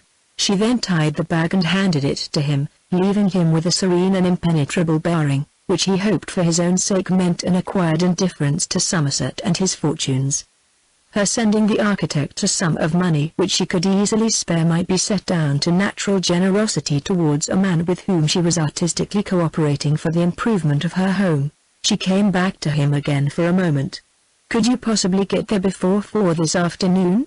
she asked, and he informed her that he could just do so by leaving almost at once, which he was very willing to do, though by so forestalling his time he would lose the projected morning with her and the rest at the Palazzo Doria. "I may tell you that I shall not go to the Palazzo Doria either, if it is any consolation to you to know it," was her reply. "I shall sit indoors and think of you on your journey." The answer admitted of 2 translations, and conjectures thereon filled the gallant soldier's mind during the greater part of the journey. He arrived at the hotel they had all stayed at in succession about 6 hours after Somerset had left it for a little excursion to San Remo and its neighborhood, as a means of passing a few days till Paula should write again to inquire why he had not come on. D'Estancey saw no one he knew, and in obedience to Paula's commands he promptly set off on foot for the Pont Neuf.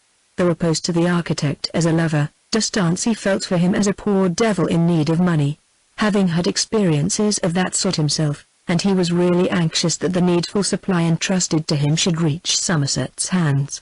He was on the bridge 5 minutes before the hour, and when the clock struck a hand was laid on his shoulder. Turning he beheld Dare, knowing that the youth was loitering somewhere along the coast, for they had frequently met together on D'Estancey's previous visit. The latter merely said, "Don't bother me for the present, Willie, I have an engagement.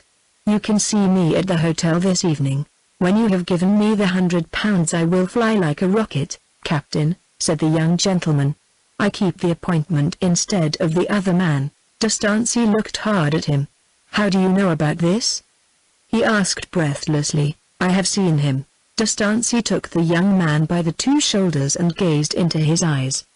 The scrutiny seemed not altogether to remove the suspicion which had suddenly started up in his mind. "My soul," he said, dropping his arms, "can this be true?" "What, you know?" Dare shrugged his shoulders. "Are you going to hand over the money or no?" he said. "I am going to make inquiries," said D'Estancey, walking away with a vehement tread. "Captain, you are without natural affection," said Dare, walking by his side, in a tone which showed his fear that he had overestimated that emotion. "See what I have done for you. You have been my constant care and anxiety for I can't tell how long. I have stayed awake at night thinking how I might best give you a good start in the world by arranging this judicious marriage, when you have been sleeping as sound as a top with no cares upon your mind at all. And now I have got into a scrape as the most thoughtful of us may sometimes you go to make inquiries. I have promised the lady to whom this money belongs whose generosity has been shamefully abused in some way that I will deliver it into no hands but those of one man. And he has not yet appeared. I therefore go to find him." Dare laid his hand upon D'Estancey's arm. "Captain, we are both warm, and punctilious on points of honor. This will come to a split between us if we don't mind. So, not to bring matters to a crisis, lend me £10 here to enable me to get home, and I'll disappear. in a state bordering on distraction, eager to get the young man out of his sight before worse revelations should rise up between them. D'Estancey, without pausing in his walk, gave him the sum demanded. He soon reached the post office, where he inquired if a Mr. Somerset had left any directions for forwarding letters. It was just what Somerset had done. D'Estancey was told that Mr. Somerset had commanded that any letters should be sent on to him at the Hotel Victoria, San Remo. It was now evident that the scheme of getting money from Paula was either of Dare's invention, or that Somerset, ashamed of his first impulse, had abandoned it as speedily as it had been formed. D'Estancey turned and went out.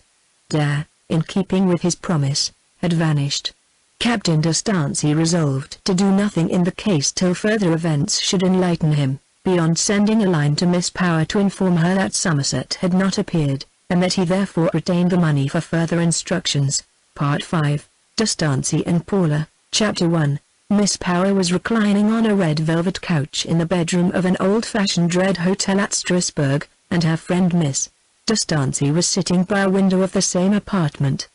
They were both rather wearied by a long journey of the previous day. The hotel overlooked the large open Kleberplatz, erect in the midst of which the bronze statue of General Kleber received the rays of a warm sun that was powerless to brighten him. The whole square, with its people and vehicles going to and fro as if they had plenty of time, was visible to Charlotte in her chair, but Paula from her horizontal position could see nothing below the level of the many domed housetops on the opposite side of the Platz. After watching this upper story of the city for some time in silence, she asked Charlotte to hand her a binocular lying on a table, through which instrument she quietly regarded the distant roofs. "What strange and philosophical creatures storks are," she said. "They give a taciturn, ghostly character to the whole town." The birds were crossing and recrossing the field of the glass in their flight hither and thither between the Strasbourg chimneys, their sad grey forms sharply outlined against the sky, and their skinny legs showing beneath like the limbs of dead martyrs in Crively's emaciated imaginings. The indifference of these birds to all that was going on beneath them impressed her. To harmonize with their solemn and silent movements, the houses beneath should have been deserted, and grass growing in the streets. Behind the long roofs thus visible to Paula over the windowsill, with their tiers of dormer windows, rose the cathedral spire in airy openwork, forming the highest object in the scene. It suggested something which for a long time she appeared unwilling to utter, but natural instinct had its way. "A place like this," she said, "where he can study Gothic architecture, would, I should have thought, be a spot more congenial to him than Monaco." The person referred to was the misrepresented Somerset, whom the two had been gingerly discussing from time to time, allowing any casual subject, such as that of the storks, to interrupt the personal one at every 2 or 3 sentences. "It would be more like him to be here," replied Miss D'Estancey, trusting her tongue with only the barest generalities on this matter. Somerset was again dismissed for the stork topic, but Paula could not let him alone, and she presently resumed, as if an irresistible fascination compelled what judgment had forbidden. "The strongest-minded persons are sometimes caught unawares at that place, if they once think they will retrieve their first losses, and I am not aware that he is particularly strong-minded." For a moment Charlotte looked at her with a mixed expression, in which there was deprecation that a woman with any feelings should criticize Somerset so frigidly, and relief that it was Paula who did so. For, notwithstanding her assumption that Somerset could never be anything more to her than he was already, Charlotte's heart would occasionally step down and trouble her views so expressed. Whether looking through a glass at distant objects enabled Paula to bottle up her affection for the absent one, or whether her friend Charlotte had so little personality in Paula's regard that she could commune with her as with a lay figure, it was certain that she evinced remarkable ease in speaking of Somerset, resuming her words about him in the tone of one to whom he was at most an ordinary professional adviser. "It would be very awkward for the works at the castle if he has got into a scrape. I suppose the builders were well posted with instructions before he left, but he ought certainly to return soon. Why did he leave England at all just now? Perhaps it was to see you. He should have waited, it would not have been so dreadfully long to May or June." "Charlotte, how can a man who does such a harebrained thing as this be deemed trustworthy in an important work like that of rebuilding Stancy Castle?" There was such stress in the inquiry that, whatever factitiousness had gone before, Charlotte perceived Paula to be at last speaking her mind, and it seemed as if Somerset must have considerably lost ground in her opinion, or she would not have criticized him thus. "My brother will tell us full particulars when he comes. Perhaps it is not at all as we suppose," said Charlotte. She strained her eyes across the Platz and added, "He ought to have been here before this time." While they waited and talked, Paula still observing the stalks, the hotel omnibus came round the corner from the station. "I believe he has arrived," resumed Mr. Stancy. "I see something that looks like his portmanteau on the top of the omnibus." "Yes, it is his baggage. I'll run down to him." Stancy had obtained 6 weeks additional leave on account of his health, which had somewhat suffered in India. The first use he made of his extra time was in hastening back to meet the travelling ladies here at Strasbourg. Mr. Power and Mrs. Goodman were also at the hotel, and when Charlotte got downstairs, the former was welcoming Stancy at the door. Paula had not seen him since he set out from Genoa for Nice, commissioned by her to deliver the £100 to Somerset. His note, stating that he had failed to meet Somerset, contained no details, and she guessed that he would soon appear before her now to answer any question about that peculiar errand. Her anticipations were justified by the event. She had no sooner gone into the next sitting room than Charlotte de Stancy appeared and asked if her brother might come up. The closest observer would have been in doubt whether Paula's ready reply in the affirmative was prompted by personal consideration for de Stancy, or by a hope to hear more of his mission to Nice. As soon as she had welcomed him she reverted at once to the subject. "Yes, as I told you, he was not at the place of meeting," de Stancy replied. And taking from his pocket the bag of ready money he placed it intact upon the table. De Stancy did this with a hand that shook somewhat more than a long railway journey was adequate to account for, and in truth it was the vision of Dare's position which agitated the unhappy captain, for had that young man, as de Stancy feared, been tampering with Somerset's name, his fate now trembled in the balance. Paula would unquestionably and naturally invoke the aid of the law against him if she discovered such an imposition. "Were you punctual to the time mentioned?" she asked curiously. De Stancy replied in the affirmative. "Did you wait long?" she continued. "Not very long," he answered, his instinct to screen the possibly guilty one confining him to guarded statements, while still adhering to the literal truth. "Why was that?" "Somebody came and told me that he would not appear." "Who?" "A young man who has been acting as his clerk. His name is Dare. He informed me that Mr. Somerset could not keep the appointment." "Why?" "He had gone on to San Remo." "Has he been travelling with Mr. Somerset?" "He had been with him." "They know each other very well." "But as you commissioned me to deliver the money into no hands, but Mr. Somerset's, I adhered strictly to your instructions." "But perhaps my instructions were not wise. Should it in your opinion have been sent by this young man? Was he commissioned to ask you for it?" De Stancy murmured that Dare was not commissioned to ask for it, that upon the whole he deemed her instructions wise, and was still of opinion that the best thing had been done. Although de Stancy was distracted between his desire to preserve Dare from the consequences of folly, and a gentlemanly wish to keep as close to the truth as was compatible with that condition, his answers had not appeared to Paula to be particularly evasive, the conjuncture being one in which a handsome heiress's shrewdness was prone to overleap itself by setting down embarrassment on the part of the man she questioned to a mere lover's difficulty in steering between honor and rivalry. She put but one other question. Did it appear as if he, Mr. Somerset, after telegraphing, had regretted doing so, and evaded the result by not keeping the appointment? "That's just how it appears." The words, which saved Dare from ignominy, cost de Stancy a good deal. He was sorry for Somerset, sorry for himself, and very sorry for Paula. But Dare was to de Stancy what Somerset could never be, and for his king that is near unto him shall a man be defiled. After that interview Charlotte saw with warring impulses that Somerset slowly diminished in Paula's estimate. Slowly as the moon wanes, but as certainly. Charlotte's own love was of a clinging, uncritical sort, and though the shadowy intelligence of Somerset's doings weighed down her soul with regret, it seemed to make not the least difference in her affection for him. In the afternoon the whole party, including de Stancy, drove about the streets. Here they looked at the house in which Goethe had lived, and afterwards entered the cathedral. Observing in the south transept a crowd of people waiting patiently, they were reminded that they unwittingly stood in the presence of the popular clockwork of Schwilg. Mr. Power and Mrs. Goodman decided that they would wait with the rest of the idlers and see the puppets perform at the striking. Charlotte also waited with them, but as it wanted 8 minutes to the hour, and as Paula had seen the show before, she moved on into the nave. Presently she found that D'Estancia had followed. He did not come close till she, seeing him stand silent, said, "If it were not for this cathedral, I should not like the city at all, and I have even seen cathedrals I like better. Luckily we are going on to Baden tomorrow. Your uncle has just told me. He has asked me to keep you company. Are you intending to?" said Paula, probing the base molding of a pier with her parasol. "I have nothing better to do, nor indeed half so good," said D'Estancia.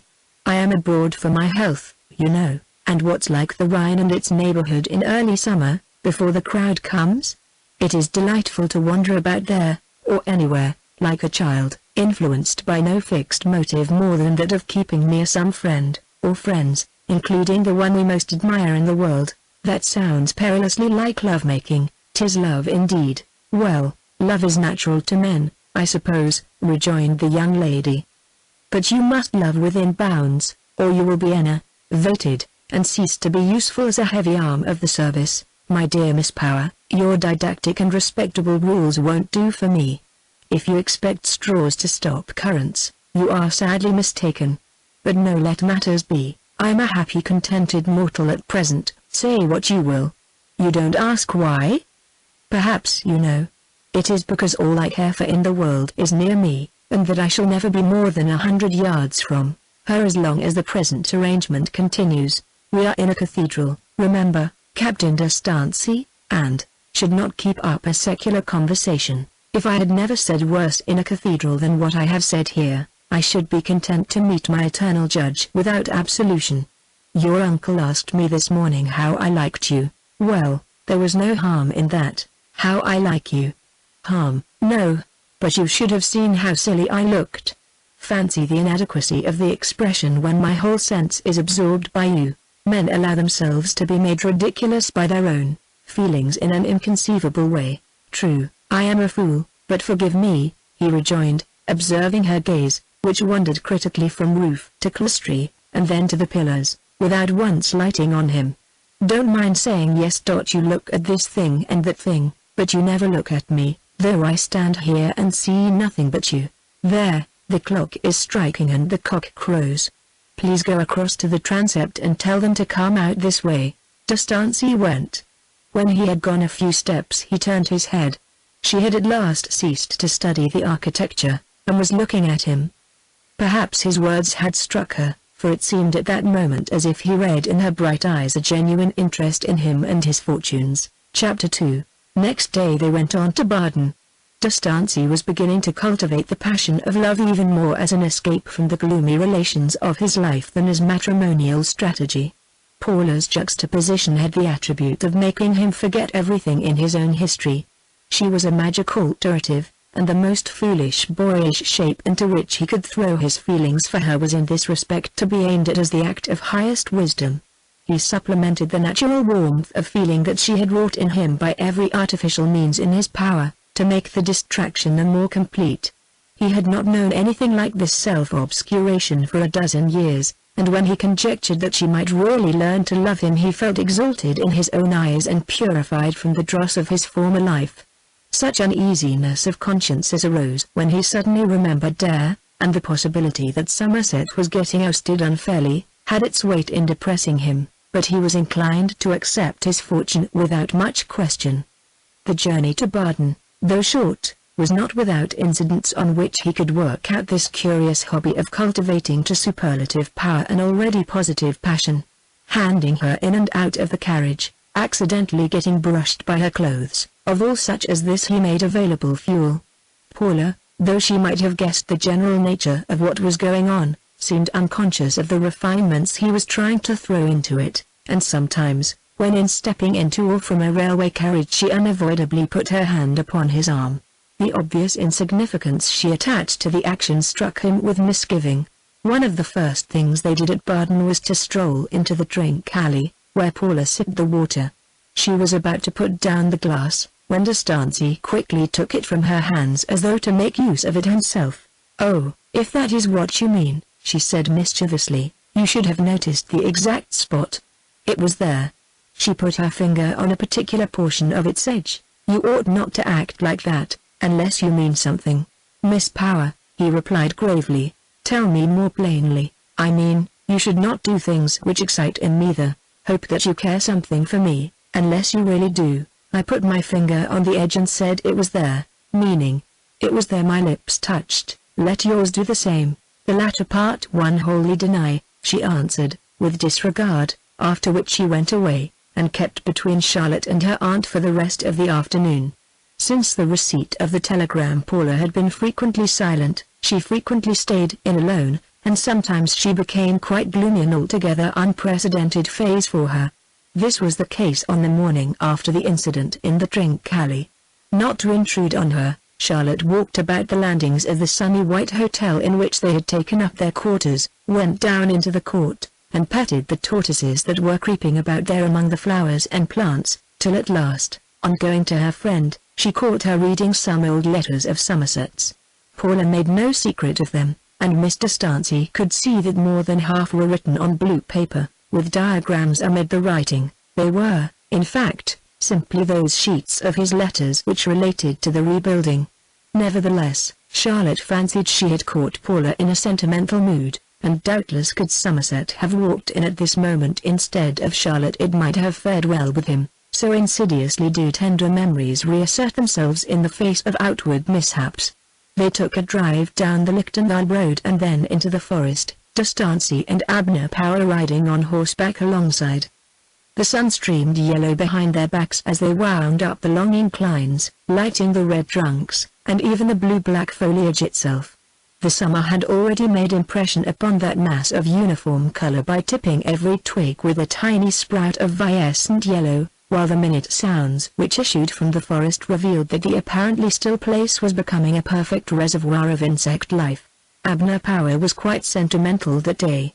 "In such places as these," he said, as he rode alongside Mrs. Goodman, "nature's powers in the multiplication of one type strike me as much as the grandeur of the mass." Mrs. Goodman agreed with him, and Paula said, "The foliage forms the roof of an interminable green crypt, the pillars being the trunks, and the vault the interlacing boughs. It is a fine place in a thunderstorm," said D'Estancey. "I am not an enthusiast, but to see the lightning spring hither and thither, like lazy tongs, bristling, and striking, and vanishing, is rather impressive." "It must be indeed," said Paula, "and in the winter winds these pines sigh like 10,000 spirits in trouble." "Indeed they must," said Paula. "At the same time I know a little fir plantation about a mile square not far from Markton," said D'Estancey, "which is precisely like this in miniature, stems, colors, slopes, winds, and all. If we were to go there any time with a highly magnifying pair of spectacles it would look as fine as this and save a deal of traveling." "I know the place, and I agree with you," said Paula. "You agree with me on all subjects but one," he presently observed, in a voice not intended to reach the others. Paula looked at him, but was silent. Onward and upward they went, the same pattern and color of tree repeating themselves endlessly, till in a couple of hours they reached the castle hill which was to be the end of their journey, and beheld stretched beneath them the valley of the Murg. They alighted and entered the fortress. "What did you mean by that look of kindness you bestowed upon me just now, when I said you agreed with me on all subjects but one?" asked D'Estancey half humorously, as he held open a little door for her, the others having gone ahead. "I meant, I suppose, that I was much obliged to you for not requiring agreement on that one subject," she said, passing on. "Not more than that?" said D'Estancey, as he followed her. "But whenever I involuntarily express towards you sentiments that there can be no mistaking, you seem truly compassionate. If I seem so, I feel so. If you mean no more than mere compassion, I wish you would show nothing at all, for your mistaken kindness is only preparing more misery for me than I should have if let alone to suffer without mercy. I implore you to be quiet, Captain D'Estancey. Leave me, and look out of the window at the view here, or at the pictures, or at the armor, or whatever it is we are come to see. Very well. But pray don't extract amusement from my harmless remarks. such as they are I mean them. She stopped him by changing the subject, for they had entered an octagonal chamber on the first floor, presumably full of pictures and curiosities, but the shutters were closed, and only stray beams of light gleamed in to suggest what was there. "Can't somebody open the windows?" said Paula. "The attendant is about to do it," said her uncle, and as he spoke the shutters to the east were flung back, and one of the loveliest views in the forest disclosed itself outside. Some of them stepped out upon the balcony. The river lay along the bottom of the valley, irradiated with a silver shine. Little rafts of pine wood floated on its surface like tiny splinters, the men who steered them not appearing larger than ants. Paula stood on the balcony, looking for a few minutes upon the sight, and then came into the shadowy room, where D'Estancey had remained. While the rest was still outside she resumed, "You must not suppose that I shrink from the subject you so persistently bring before me. I respect deep affection, you know I do, but for me to say that I have any such for you, of the particular sort you only will be satisfied with, would be absurd. I don't feel it, and therefore there can be nothing between us. One would think it would be better to feel kindly towards you than to feel nothing at all. But if you object to that, I'll try to feel nothing." "I don't really object to your sympathy," said D'Estancey, rather struck by her seriousness. "But it is very saddening to think you can feel nothing more." "It must be so, since I can feel no more," she decisively replied, adding, as she stopped her seriousness, "You must pray for strength to get over it. One thing I shall never pray for, to see you give yourself to another man. But I suppose I shall witness that some day." "You may," she gravely returned. "You have no doubt chosen him already," cried the captain bitterly. "No, Captain D'Estancey," she said shortly, a faint involuntary blush coming into her face as she guessed his allusion. This, and a few glances round at the pictures and curiosities, completed their survey of the castle. D'Estancey knew better than to trouble her further that day with special remarks. During the return journey he rode ahead with Mr. Power and she saw no more of him. She would have been astonished had she heard the conversation of the two gentlemen as they wound gently downwards through the trees. "As far as I am concerned," Captain D'Estancey's companion was saying, "nothing would give me more unfeigned delight than that you should persevere and win her. But you must understand that I have no authority over her, nothing more than the natural influence that arises from my being her father's brother. And for exercising that much, whatever it may be, in my favor I thank you heartily," said D'Estancey. "But I am coming to the conclusion that it is useless to press her further. She is right. I am not the man for her. I am too old, and too poor, and I must put up as well as I can with her loss, drown her image in old Falernian till I embark in Charon's boat for good! Really, if I had the industry I could write some good Horatian verses on my inauspicious situation. Well, in this way I affect levity over my troubles, but in plain truth my life will not be the brightest without her. Don't be downhearted. You are too gentlemanly, D'Estancey. In this matter you are too soon put off. You should have a touch of the canvasser about you in approaching her, and not stick at things. You have my hearty invitation to travel with us all the way till we cross to England, and there will be heaps of opportunities as we wander on. I'll keep a slow pace to give you time. You are very good, my friend. Well, I will try again. I am full of doubt and indecision, mind, but at present I feel that I will try again. There is, I suppose, a slight possibility of something or other turning up in my favor, if it is true that the unexpected always happens, for I foresee no chance whatever. Which way do we go when we leave here tomorrow? To Karlsruhe, she says, if the rest of us have no objection. Karlsruhe, then, let it be, with all my heart, or anywhere. To Karlsruhe they went next day, after a night of soft rain which brought up a warm steam from the Schwarzwald valleys, and caused the young tufts and grasses to swell visibly in a few hours. After the Baden slopes the flat thoroughfares of Charles's Rest seemed somewhat uninteresting, though a busy fair which was proceeding in the streets created a quaint and unexpected liveliness. On reaching the old-fashioned inn in the Langstrasse that they had fixed on, the women of the party betook themselves to their rooms and showed little inclination to see more of the world at day than could be gleaned from the hotel windows. Chapter 3. While the malignant tongues had been playing havoc with Somerset's fame in the ears of Paula and her companion, The young man himself was proceeding partly by rail, partly on foot, below and amid the olive-clad hills, vineyards, carob groves, and lemon gardens of the Mediterranean shores. Arrived at San Remo, he wrote to Nice to inquire for letters, and such as had come were duly forwarded, but not one of them was from Paula. This broke down his resolution to hold off, and he hastened directly to Genoa, regretting that he had not taken this step when he first heard that she was there. Something in the very aspect of the marble halls of that city, which at any other time he would have liked to linger over, whispered to him that the bird had flown, and inquiry confirmed the fancy. Nevertheless, the architectural beauties of the palace-bordered street, looking as if mountains of marble must have been leveled to supply the materials for constructing it, detained him the 2 days, or rather a feat of resolution, by which he set himself to withstand the drag chain of Paula's influence, was operative for that space of time. At the end of it he moved onward.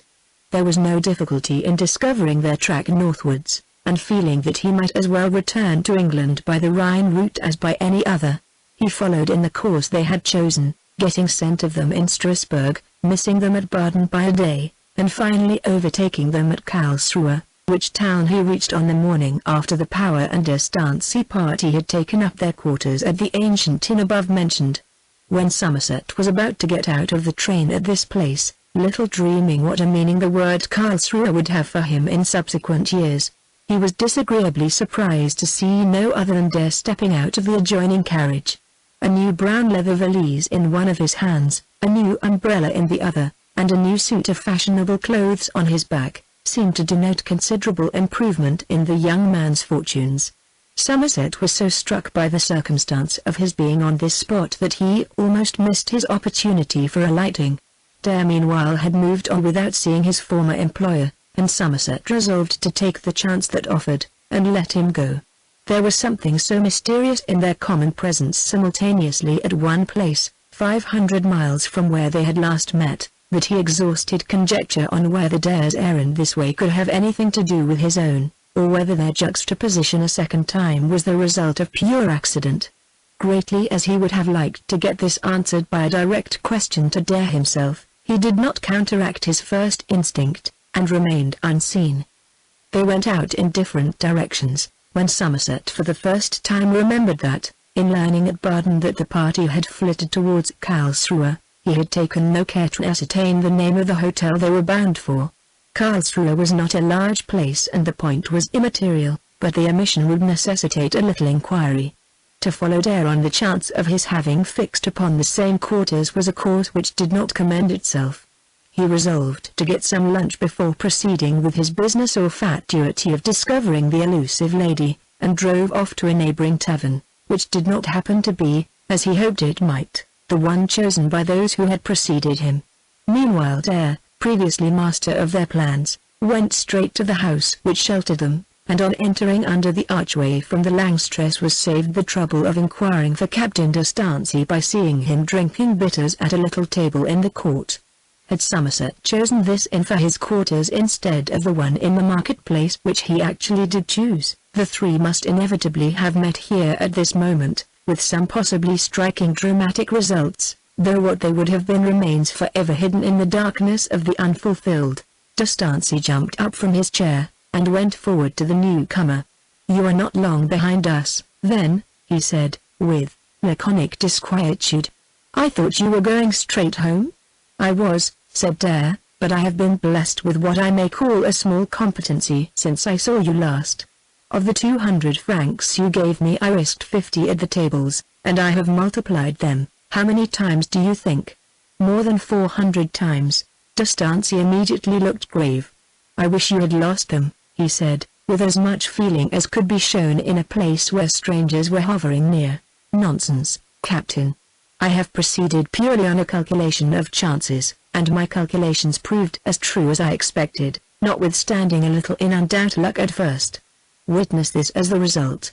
He smacked his bag with his umbrella, and the chink of money resounded from within.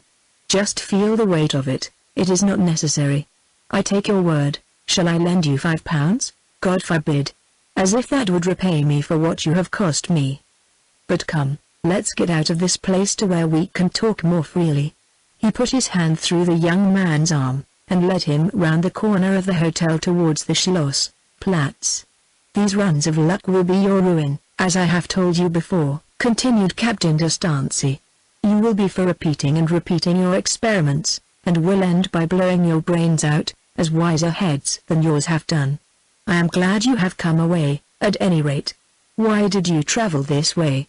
"Simply because I could afford it, of course. But come, Captain, something has ruffled you today.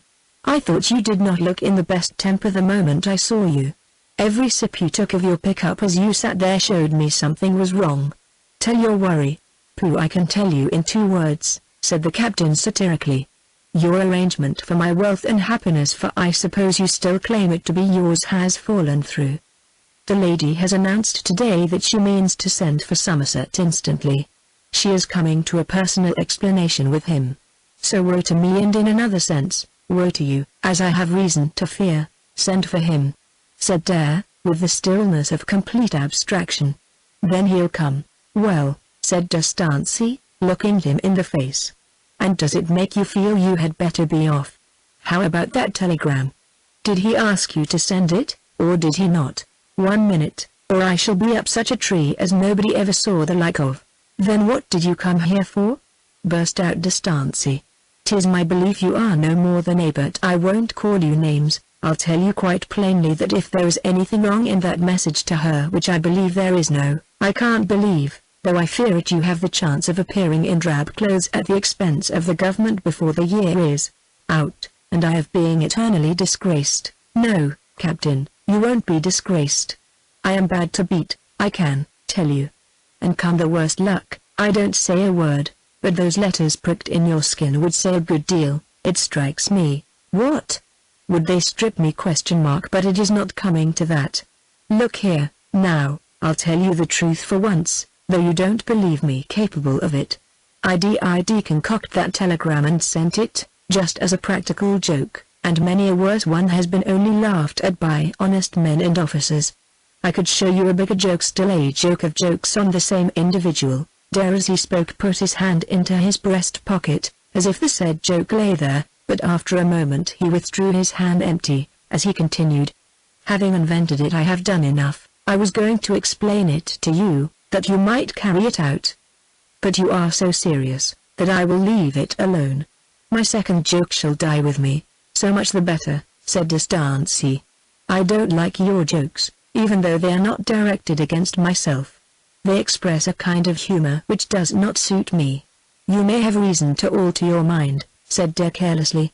"Your success with your lady may depend on it. The truth is, Captain, we aristocrats must not take too high a tone. Our days as an independent division of society, which holds aloof from other sections, are past. This has been my argument, in spite of my strong Norman feelings, ever since I broached the subject of your marrying this girl, who represents both intellect and wealth, all, in fact, except the historical prestige that you represent.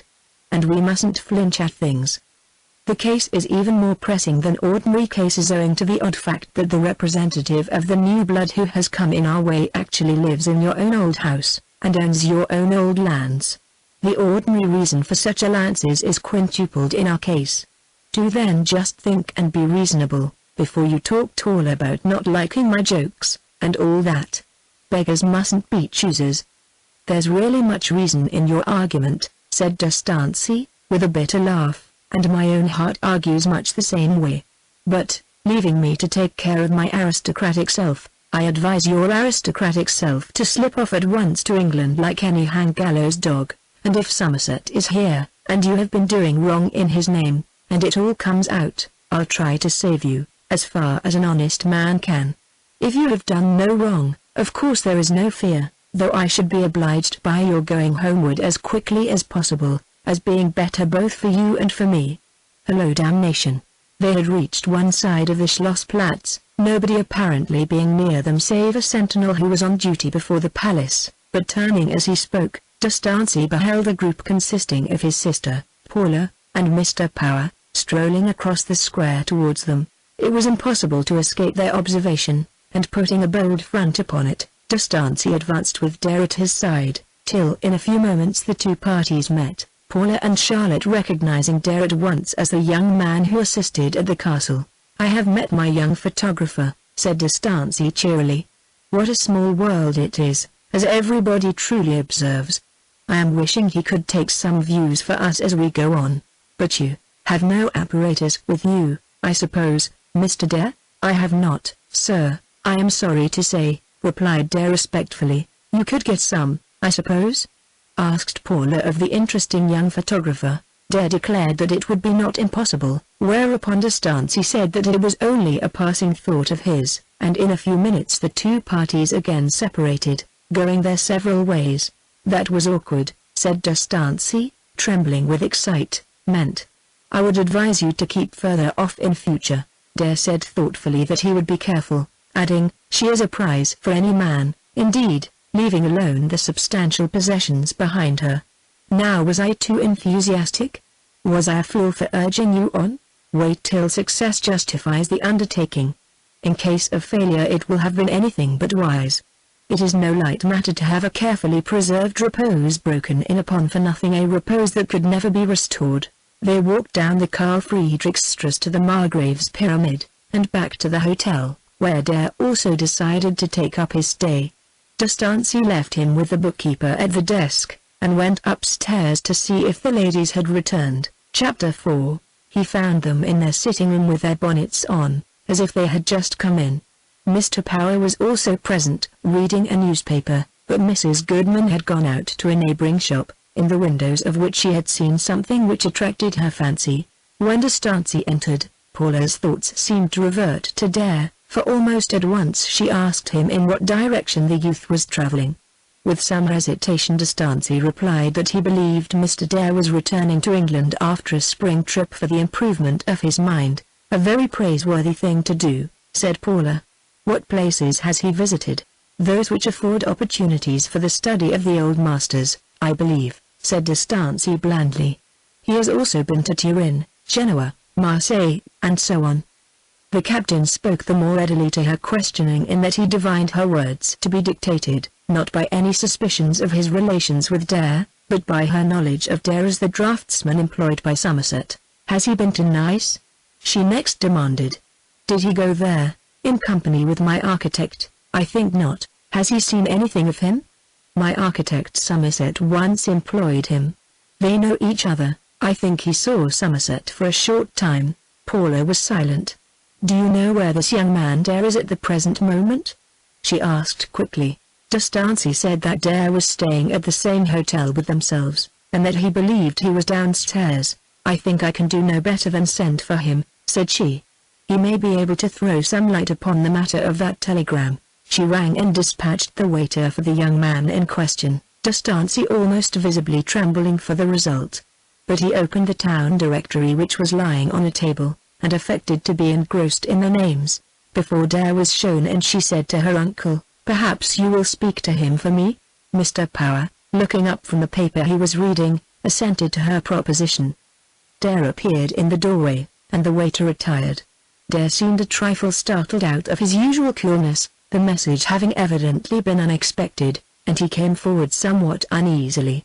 "Mr. Dare, we are anxious to know something of Miss Power's architect, and Captain D'Estancey tells us you have seen him lately," said Mr. Power sonorously over the edge of his newspaper, not knowing whether danger menaced or no, or, if it menaced, from what quarter it was to be expected. Dare felt that honesty was as good as anything else for him, and replied boldly that he had seen Mr. Somerset. D'Estancey continuing to cream and mantle almost visibly, in anxiety at the situation of the speaker. "And where did you see him?"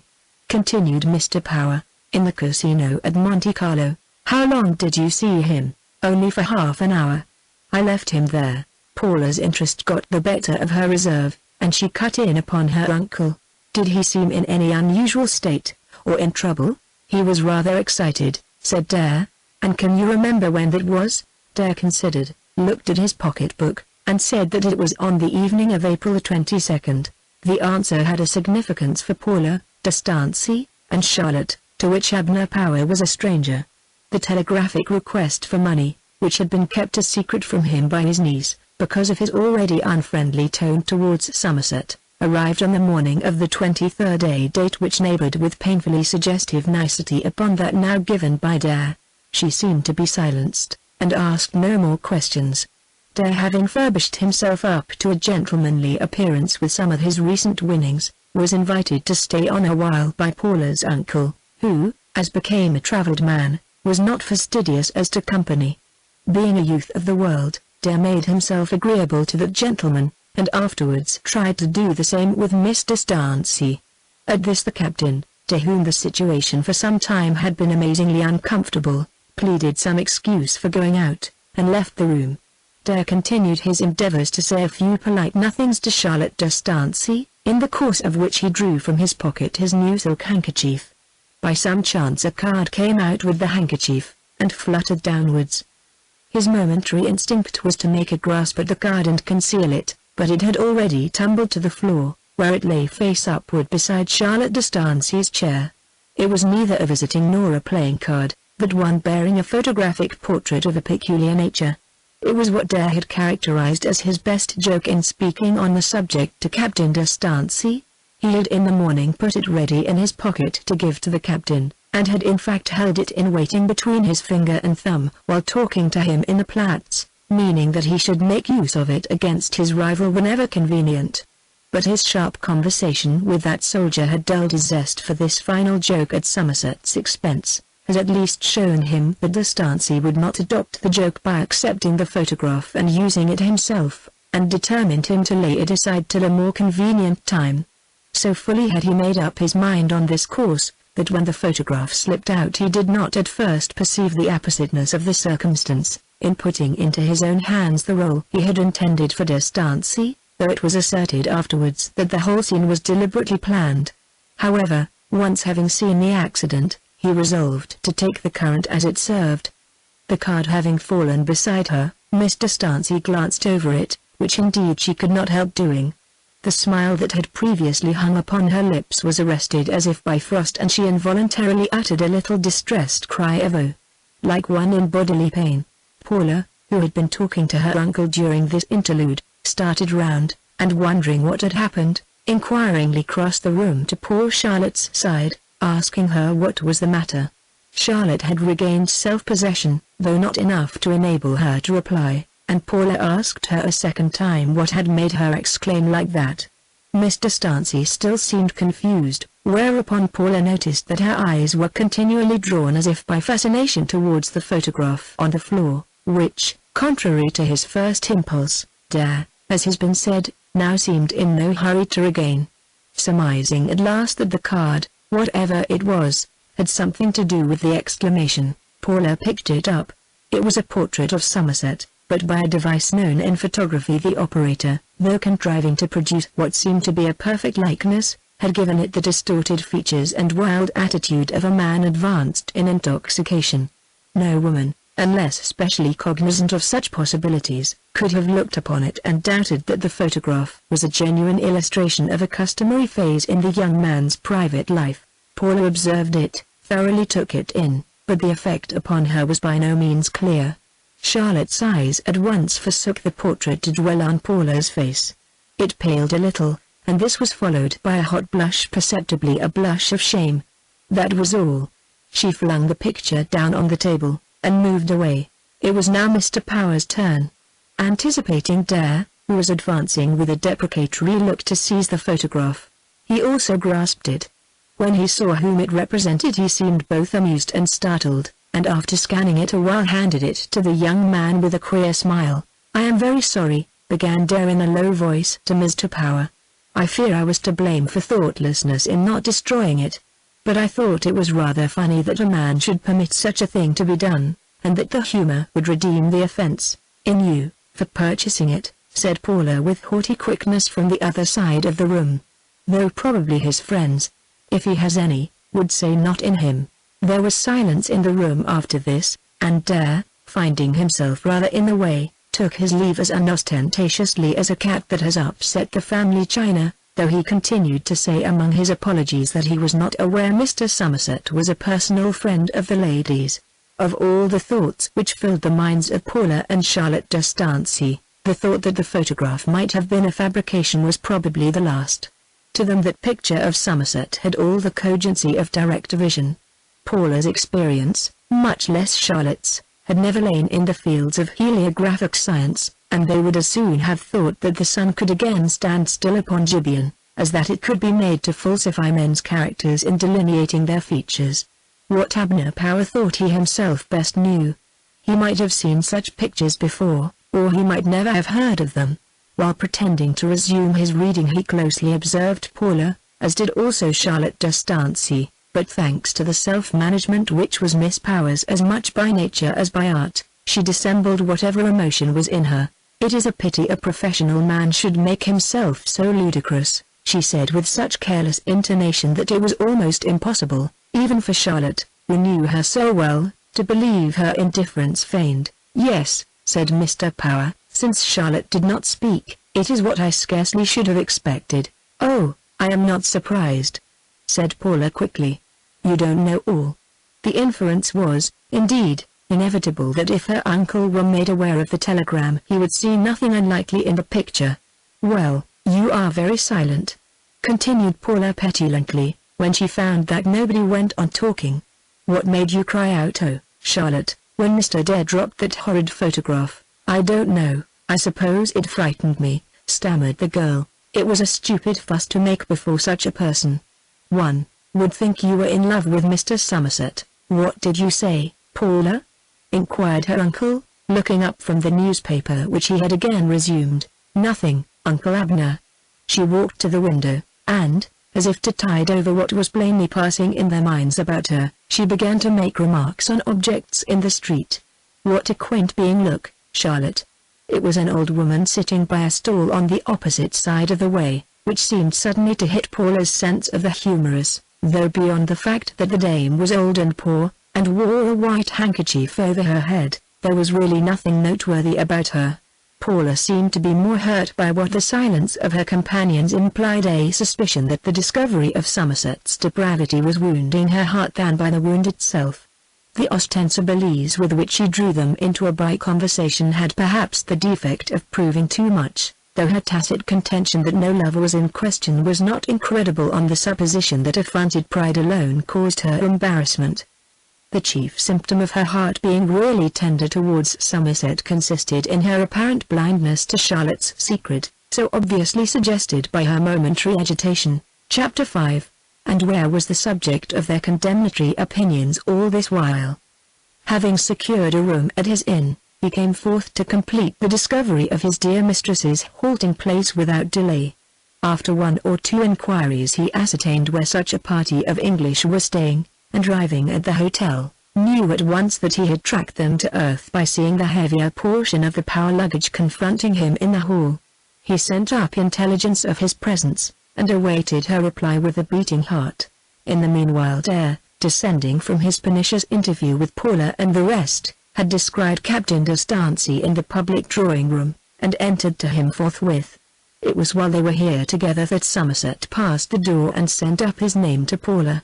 The incident at the railway station was now reversed, Somerset being the observed of Dare, as Dare had then been the observed of Somerset. Immediately on sight of him Dare showed real alarm.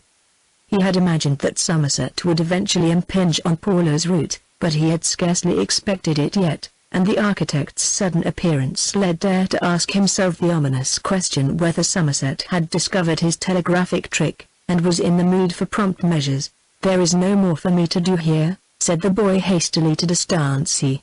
"Miss Power does not wish to ask me any more questions. I may as well proceed on my way, as you advised."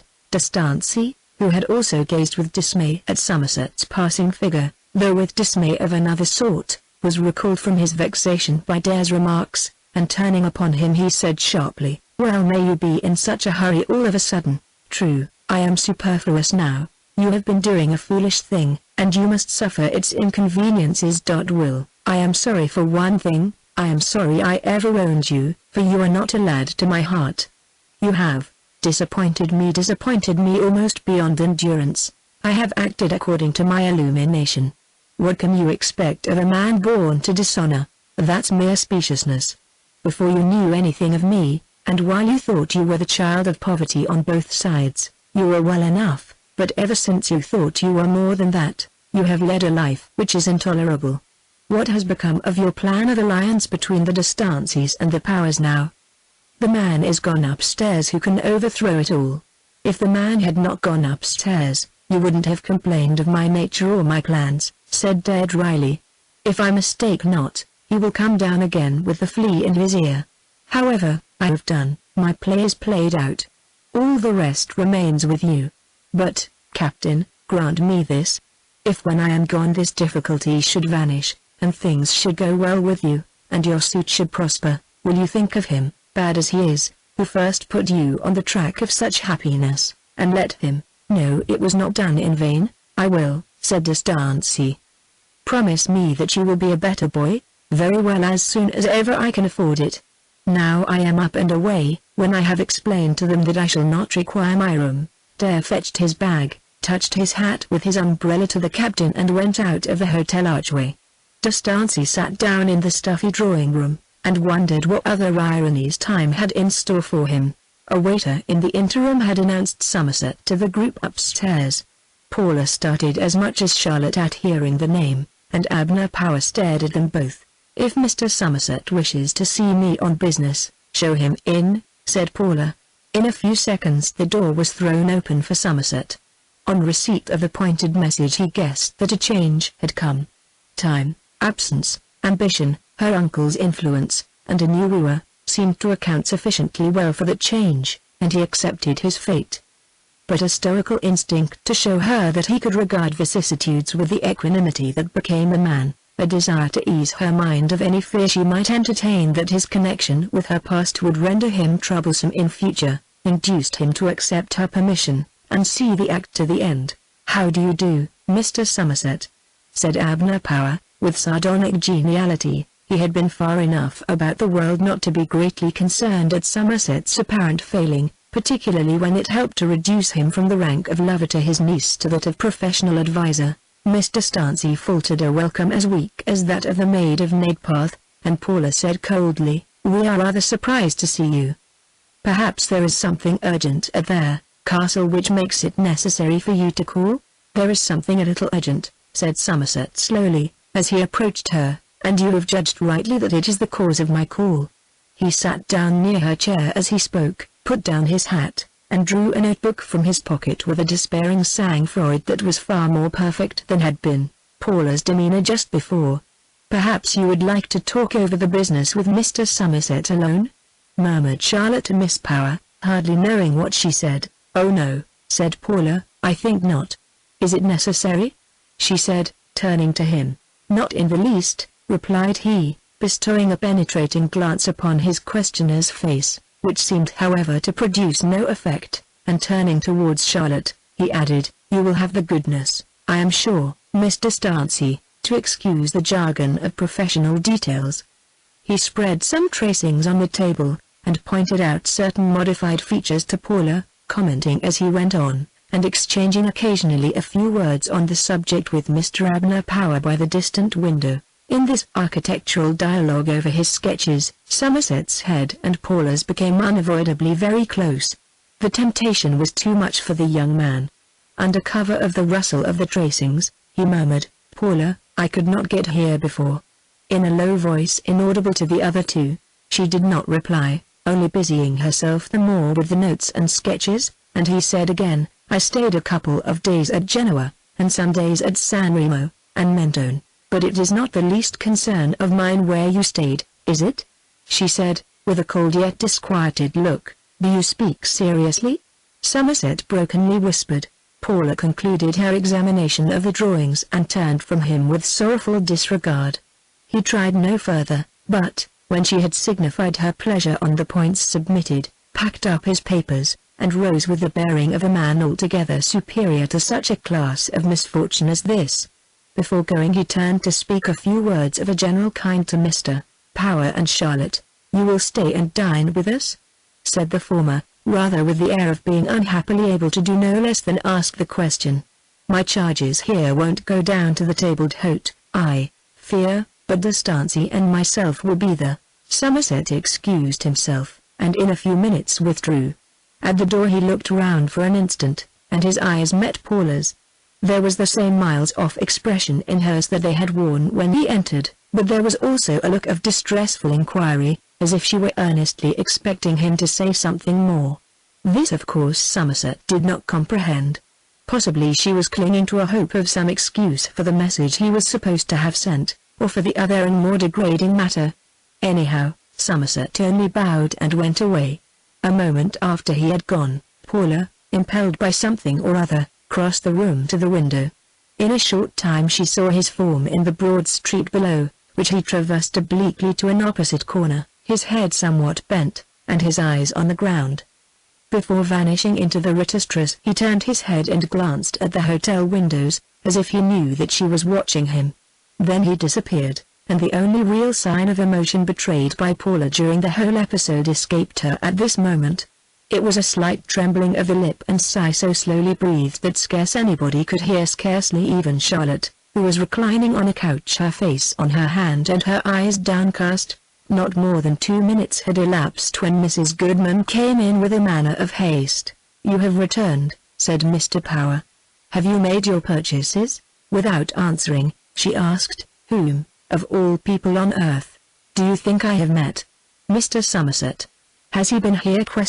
He passed me almost without speaking. "Yes, he has been here," said Paula. "He is on the way from Genoa home, and called on business. You will have him here to dinner." "Of course, I asked him," said Mr. Power, "but he declined." "Oh, that's unfortunate. Surely we could get him to come. You would like to have him here, would you not, Paula?" "No, indeed. I don't want him here," said she. "You don't?" "No," she said sharply. "You used to like him well enough, anyhow," bluntly rejoined Mrs. Goodman. Paula sedately, "It is a mistake to suppose that I ever particularly liked the gentleman mentioned." "Then you are wrong, Mrs. Goodman, it seems," said Mr. Power.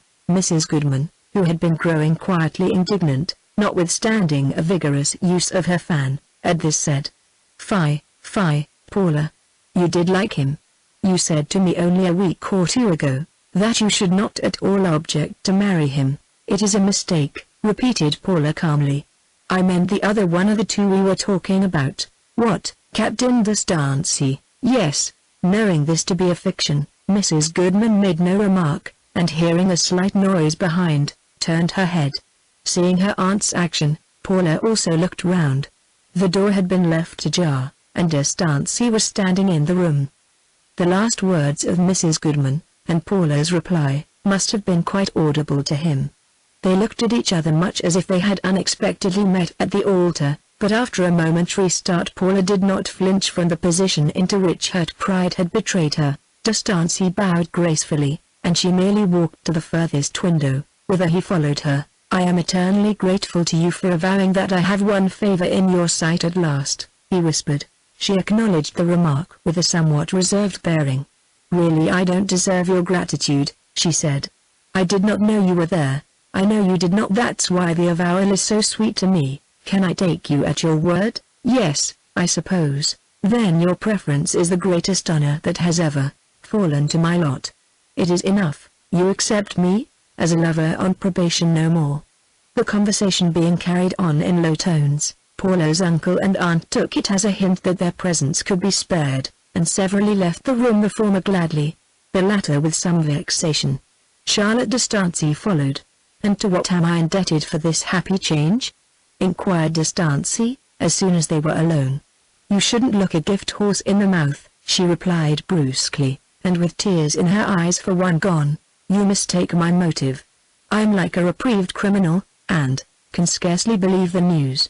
"You shouldn't say that to me, or I shall begin to think I have been too kind," she answered, some of the archness of her manner returning. "Now, I know what you mean to say in answer, but I don't want to hear more at present, and whatever you do, don't fall into the mistake of supposing I have accepted you in any other sense than the way I say. If you don't like such a limitation you can go away. I dare say I shall get over it." "Go away? Could I go away?" "But you are beginning to tease, and will soon punish me severely, so I will make my escape while all is well. It would be presumptuous to expect more in one day. "It would indeed," said Paula, with her eyes on a bunch of flowers. Chapter 6. On leaving the hotel, Somerset's first impulse was to get out of sight of its windows, and his glance upward had perhaps not the tender significance that Paula imagined, the last look impelled by any such whiff of emotion having been the lingering one he bestowed upon her in passing out of the room. Unluckily for the prospects of this attachment, Paula's conduct towards him now, as a result of misrepresentation, had enough in common with her previous silence at nice to make it not unreasonable as a further development of that silence. Moreover, her social position as a woman of wealth, always felt by Somerset as a perceptible bar to that full and free eagerness with which he would fain have approached her, rendered it impossible for him to return to the charge, ascertain the reason of her coldness, and dispel it by an explanation, without being suspected of mercenary objects. Continually does it happen that a genial willingness to bottle up affronts is set down to interested motives by those who do not know what generous conduct means. Had she occupied the financial position of Mr. Stansey, he would readily have persisted further and, not improbably, have cleared up the cloud. Having no further interest in Karlsruhe, Somerset decided to leave by an evening train. The intervening hour he spent in wandering into the thick of the fair, where steam roundabouts, the proprietors of waxwork shows, and fancy stall keepers maintained a deafening din. The animated environment was better than silence, for it fostered in him an artificial indifference to the events that had just happened, an indifference which, though he too well knew it was only destined to be temporary, afforded a passive period wherein to store up strength that should enable him to withstand the wear and tear of regret which would surely set in soon. It was the case with Somerset as with others of his temperament, that he did not feel a blow of this sort immediately, and what often seemed like stoicism after misfortune was only the neutral numbness of transition from palpitating hope to assured wretchedness.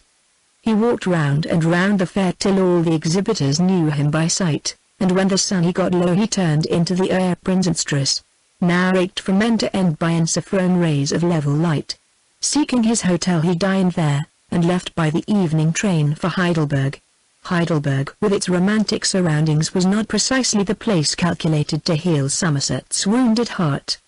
He had known the town of yore, and his recollections of that period, when, unfettered in fancy, he had transferred to his sketchbook the fine Renaissance details of the Otto Heinrichsburg, came back with unpleasant force. He knew of some carved cask heads and other curious woodwork in the castle cellars, copies of which, being unobtainable by photographs, he had intended to make if all went well between Paula and himself. The zest for this was now well nigh over. But on awaking in the morning and looking up the valley towards the castle, and at the dark green height of the Königstuhl alongside, he felt that to become vanquished by a passion, driven to suffer, fast, and pray in the dull pains and vapors of despised love, was a contingency not to be welcomed too readily. Thereupon he set himself to learn the sad science of renunciation, which everybody has to learn in his degree, either rebelling throughout the lesson, or, like Somerset, taking to it kindly by force of judgment. A more obstinate pupil might have altogether escaped the lesson in the present case by discovering its illegality. Resolving to persevere in the heretofore satisfactory paths of art while life and faculties were left, though every instinct must proclaim that there would be no longer any collateral attraction in that pursuit, he went along under the trees of the Anlage and reached the castle vaults, in whose cool shades he spent the afternoon, working out his intentions with fair result. When he had strolled back to his hotel in the evening, the time was approaching for the tabled hote. Having seated himself rather early, he spent the few minutes of waiting in looking over his pocket-book, and putting a few finishing touches to the afternoon performance whilst the objects were fresh in his memory. Thus occupied he was but dimly conscious of the customary rustle of dresses and pulling up of chairs by the crowd of other diners as they gathered around him. Serving began, and he put away his book and prepared for the meal. He had hardly done this when he became conscious that the person on his left hand was not the typical cosmopolite with boundless hotel knowledge and irrelevant experiences that he was accustomed to find next him, but a face he recognized as that of a young man whom he had met and talked to at Stansey Castle garden party, whose name he had now forgotten. This young fellow was conversing with somebody on his left hand, no other personage than Paula herself. Next to Paula he beheld Stansey, and de Stancy's sister beyond him. It was one of those gratuitous encounters which only happen to discarded lovers who have shown commendable stoicism under disappointment, as if on purpose to reopen and aggravate their wounds. It seemed as if the intervening traveler had met the other party by accident there and then. In a minute he turned and recognized Somerset, and by degrees the young men's cursory remarks to each other developed into a pretty regular conversation, interrupted only when he turned to speak to Paula on his left hand. "Your architectural advisor travels in your party, how very convenient," said the young tourist to her. "Far pleasanter than having a medical attendant in one's train." Somerset, who had no distractions on the other side of him, could hear every word of this. He glanced at Paula. She had not known of his presence in the room till now. Their eyes met for a second, and she bowed sedately. Somerset returned her bow, and her eyes were quickly withdrawn with scarcely visible confusion. "Mr. Somerset is not traveling with us," she said. "We have met by accident. Mr. Somerset came to me on business a little while ago. I must congratulate you on having put the castle into good hands," continued the enthusiastic young man. "I believe Mr. Somerset is quite competent," said Paula stiffly. To include Somerset in the conversation, the young man turned to him and added, "You carry on your work at the Castle Connemara, no doubt?" "There is work I should like better," said Somerset. "Indeed?" The frigidity of his manner seemed to set her at ease by dispersing all fear of a scene, and alternate dialogues of this sort with the gentleman in their midst were more or less continued by both Paula and Somerset till they rose from table. In the bustle of moving out, the two latter for one moment stood side by side. "Miss Power," said Somerset, in a low voice that was obscured by the rustle, "you have nothing more to say to me?" "I think there is nothing more," said Paula, lifting her eyes with longing reticence. "Then I take leave of you, and tender my best wishes that you may have a pleasant time before you. I set out for England tonight, with a special photographer, no doubt." It was the first time that she had addressed Somerset with a meaning distinctly bitter, and her remark, which had reference to the forged photograph, fell of course without its intended effect. "No, Miss Power," said Somerset gravely, but with a deeper sense of woman's thoughtless trifling than time will ever eradicate. "Is not that a mistake?" she asked in a voice that distinctly trembled. "A mistake? How? I mean, do you not forget many things?" Throwing on him a troubled glance. "A woman may feel herself justified in her conduct, although it admits of no explanation. I don't contest the point for a moment. Goodbye, goodbye." They parted amid the flowering shrubs and caged birds in the hall, and he saw her no more. De Stancy came up, and spoke a few commonplace words, his sister having gone out, either without perceiving Somerset, or with intention to avoid him. That night, as he had said, he was on his way to England. Chapter 7. The de Stancys and Powers remained in Heidelberg for some days. All remarked that after Somerset's departure Paula was frequently irritable, though at other times as serene as ever. Yet even when in a blithe and saucy mood there was at bottom a tinge of melancholy. Something did not lie easy in her undemonstrative heart, and all her friends excused the inequalities of a humour whose source, though not positively known, could be fairly well guessed. De Stancy had long since discovered that his chance lay chiefly in her recently acquired and fanciful predilection d'artiste for hoary medieval families with ancestors in alabaster and primogenitive renown. Seeing this, he dwelt on those topics which brought out that aspect of himself more clearly, talking feudalism and chivalry with a zest that he had never hitherto shown. Yet it was not altogether factitious. For, discovering how much this quondam Puritan was interested in the attributes of long-chronicled houses, a reflected interest in himself arose in his own soul, and he began to wonder why he had not prized these things before. Till now disgusted by the failure of his family to hold its own in the turmoil between ancient and modern, he had grown to undervalue its past prestige, and it was with corrective ardor that he adopted while he ministered to her views. Henceforward the wooing of de Stancy took the form of an intermittent address, the incidents of their travel furnishing pegs whereon to hang his subject, sometimes hindering it, but seldom failing to produce in her a greater tolerance of his presence. His next opportunity was the day after Somerset's departure from Heidelberg. They stood on the great terrace of the Schlossgarten, looking across the intervening ravine to the northeast front of the castle which rose before them in all its customary warm tints and battered magnificence. "This is a spot, if any, which should bring matters to a crisis between you and me," he asserted good-humoredly.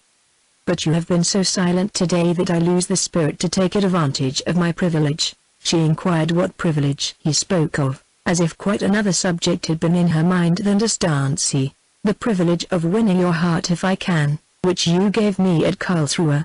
"Oh," she said. "Well, I've been thinking of that. But I do not feel myself absolutely bound by the statement I made in that room, and I shall expect, if I withdraw it, not to be called to account by you." D'Estancey looked rather blank. "If you recede from your promise you will doubtless have good reason. But I must solemnly beg you, after raising my hopes, to keep as near as you can to your word, so as not to throw me into utter despair." Paula dropped her glance into the Thiergarten below them, where gay promenaders were clambering up between the bushes and flowers. At length she said, with evident embarrassment, but with much distinctness, "I deserve much more blame for what I have done than you can express to me. I will confess to you the whole truth. All that I told you in the hotel at Karlsruhe was said in a moment of pique at what had happened just before you came in. It was supposed I was much involved with another man, and circumstances made the supposition particularly objectionable. To escape it I jumped at the alternative of yourself. That's bad for me," he murmured. "If after this avowal you bind me to my words I shall say no more. I do not wish to recede from them without your full permission." "What a caprice! But I release you unconditionally," he said. "And I beg your pardon if I seem to show too much assurance. Please put it down to my gratified excitement. I entirely acquiesce in your wish. I will go away to whatever place you please, and not come near you but by your own permission, until you are quite satisfied that my presence and what it may lead to is not undesirable. I entirely give way before you, and will endeavor to make my future devotedness, if ever we meet again, a new ground for expecting your favor." Paula seemed struck by the generous and cheerful fairness of his remarks, and said gently, "Perhaps your departure is not absolutely necessary for my happiness, and I do not wish from what you call caprice. I retract that word. Well, whatever it is, I don't wish you to do anything which should cause you real pain, or trouble, or humiliation." "That's very good of you, but I reserve to myself the right to accept or refuse your addresses just as if those rash words of mine had never been spoken.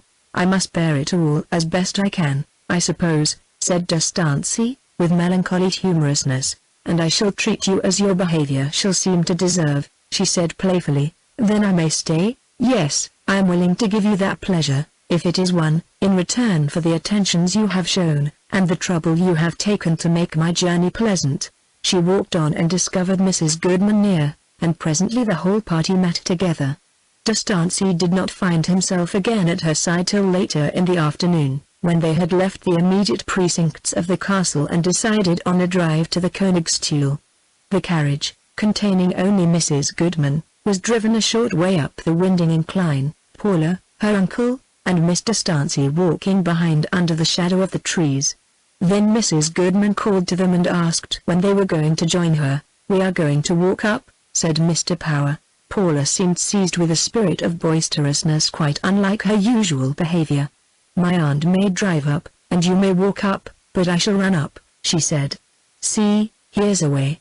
She tripped towards a path through the bushes which, instead of winding like the regular track, made straight for the summit. Paula had not the remotest conception of the actual distance to the top, imagining it to be but a couple of 100 yards at the outside, whereas it was really nearer a mile, the ascent being uniformly steep all the way. When her uncle and D'Estancey had seen her vanish they stood still, the former evidently reluctant to forsake the easy ascent for a difficult one, though he said, "We can't let her go alone that way, I suppose." "No, of course not," said D'Estancey. They then followed in the direction taken by Paula, Charlotte entering the carriage. When Power and D'Estancey had ascended about 50 yards the former looked back, and dropped off from the pursuit, to return to the easy route, giving his companion a parting hint concerning Paula. Whereupon D'Estancey went on alone. He soon saw Paula above him in the path, which ascended skyward straight as Jacob's ladder, but was so overhung by the brushwood as to be quite shut out from the sun. When he reached her side she was moving easily upward, apparently enjoying the seclusion which the place afforded. "Is not my uncle with you?" she said, on turning and seeing him. "He went back," said Distancy. She replied that it was of no consequence, that she should meet him at the top, she supposed. Paula looked up amid the green light which filtered through the leafage as far as her eyes could stretch. But the top did not appear, and she allowed Distancy to get in front. "It did not seem such a long way as this, to look at," she presently said. He explained that the trees had deceived her as to the real height, by reason of her seeing the slope foreshortened when she looked up from the castle. "Allow me to help you," he added. "No, thank you," said Paula lightly, "we must be near the top." They went on again, but no Königstuhl. When next Distancy turned he found that she was sitting down. Immediately going back he offered his arm. She took it in silence, declaring that it was no wonder her uncle did not come that wearisome way, if he had ever been there before. Distancy did not explain that Mr. Power had said to him at parting, "There's a chance for you, if you want one," but at once went on with the subject begun on the terrace. "If my behavior is good, you will reaffirm the statement made at Karlsruhe. It is not fair to begin that now," expostulated Paula. "I can only think of getting to the top," her color deepening by the exertion. He suggested that she should sit down again on one of the mossy boulders by the wayside. Nothing loath she did, Distancy standing by, and with his cane scratching the moss from the stone. "This is rather awkward," said Paula, in her usual circumspect way.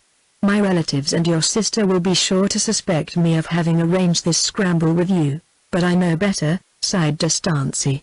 "I wish to heaven you had arranged it." She was not at the top, but she took advantage of the halt to answer his previous question.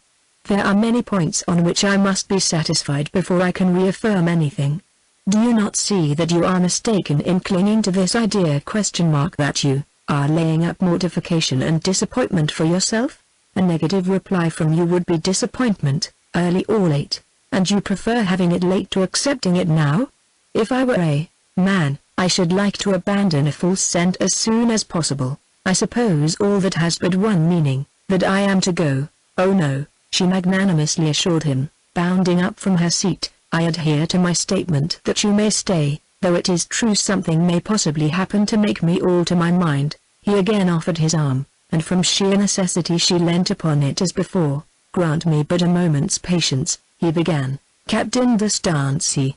Is this fair? I am physically obliged to hold your arm, so that I must listen to what you say." "No, it is not fair, upon my soul it is not," said Distancy. "I won't say another word."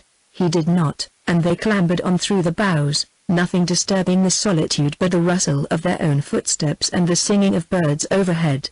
They occasionally got to peep at the sky, and whenever a twig hung out in a position to strike Paula's face the gallant captain bent it aside with his stick. But she did not thank him. Perhaps he was just as well satisfied as if she had done so. Paula, panting, broke the silence. "Will you go on, and discover if the top is near?" he went on. This time the top was near. When he returned she was sitting where he had left her among the leaves. "It is quite near now," he told her tenderly, and she took his arm again without a word. Soon the path changed its nature from a steep and rugged watercourse to a level green promenade. "Thank you, Captain Distancy," she said, letting go his arm as if relieved. Before them rose the tower, and at the base they beheld two of their friends, Mr. Power being seen above, looking over the parapet through his glass. "You will go to the top now?" said Distancy. "No, I take no interest in it. My interest has turned to fatigue. I only want to go home." He took her on to where the carriage stood at the foot of the tower, and leaving her with his sister ascended the turret to the top. The landscape had quite changed from its afternoon appearance, and had become rather marvelous than beautiful. The air was charged with a lurid exhalation that blurred the extensive view. He could see the distant Rhine at its junction with the Neckar, shining like a thread of blood through the mist which was gradually wrapping up the declining sun. The scene had in it something that was more than melancholy, and not much less than tragic, but for Distancy such evening effects possessed little meaning. He was engaged in an enterprise that taxed all his resources, and had no sentiments to spare for air, earth, or skies. "Remarkable scene," said Power, mildly, at his elbow. "Yes, I dare say it is," said Distancy. "Time has been when I should have held forth upon such a prospect, and wondered if its livid colors shadowed out my own life, etc., etc. But, begad, I have almost forgotten there's such a thing as nature, and I care for nothing but a comfortable life, and a certain woman who does not care for me. Now shall we go down?" Chapter 8. It was quite true that Distancy at the present period of his existence wished only to escape from the hurly-burly of active life, and to win the affection of Paula Power. There were, however, occasions when a recollection of his old renunciatory vows would obtrude itself upon him, and tinge his present with wayward bitterness. So much was this the case that a day or two after they had arrived at Mainz he could not refrain from making remarks almost prejudicial to his cause, saying to her, "I am unfortunate in my situation. There are, unhappily, worldly reasons why I should pretend to love you, even if I do not. They are so strong that, though really loving you, perhaps they enter into my thoughts of you." "I don't want to know what such reasons are," said Paula, with promptness, for it required but little astuteness to discover that he alluded to the alienated Wessex home and estates. "You lack tone," she gently added, "that's why the situation of affairs seems distasteful to you." "Yes, I suppose I am ill. And yet I am well enough." These remarks passed under a tree in the public gardens during an odd minute of waiting for Charlotte and Mrs. Goodman, and he said no more to her in private that day. Few as her words had been, he liked them better than any he had lately received. The conversation was not resumed till they were gliding between the banks that bear the Rhine, on board one of the Rhine steamboats, which, like the hotels in this early summertime, were comparatively free from other English travelers, so that everywhere Paula and her party were received with open arms and cheerful countenances, as among the first swallows of the season. The saloon of the steamboat was quite empty, the few passengers being outside, and this paucity of voyagers afforded Distancy a roomy opportunity. Paula saw him approach her, and there appearing in his face signs that he would begin again on the eternal subject, she seemed to be struck with a sense of the ludicrous. Distancy reddened. "Something seems to amuse you," he said. "It is over," she replied, becoming serious. "Was it about me, and this unhappy fever in me? If I speak the truth I must say it was. You thought, here's that absurd man again, going to begin his daily supplication." "Not absurd," she said, with emphasis, "because I don't think it is absurd." She continued looking through the windows at the Lurley heights under which they were now passing, and he remained with his eyes on her. "May I stay here with you?" he said at last.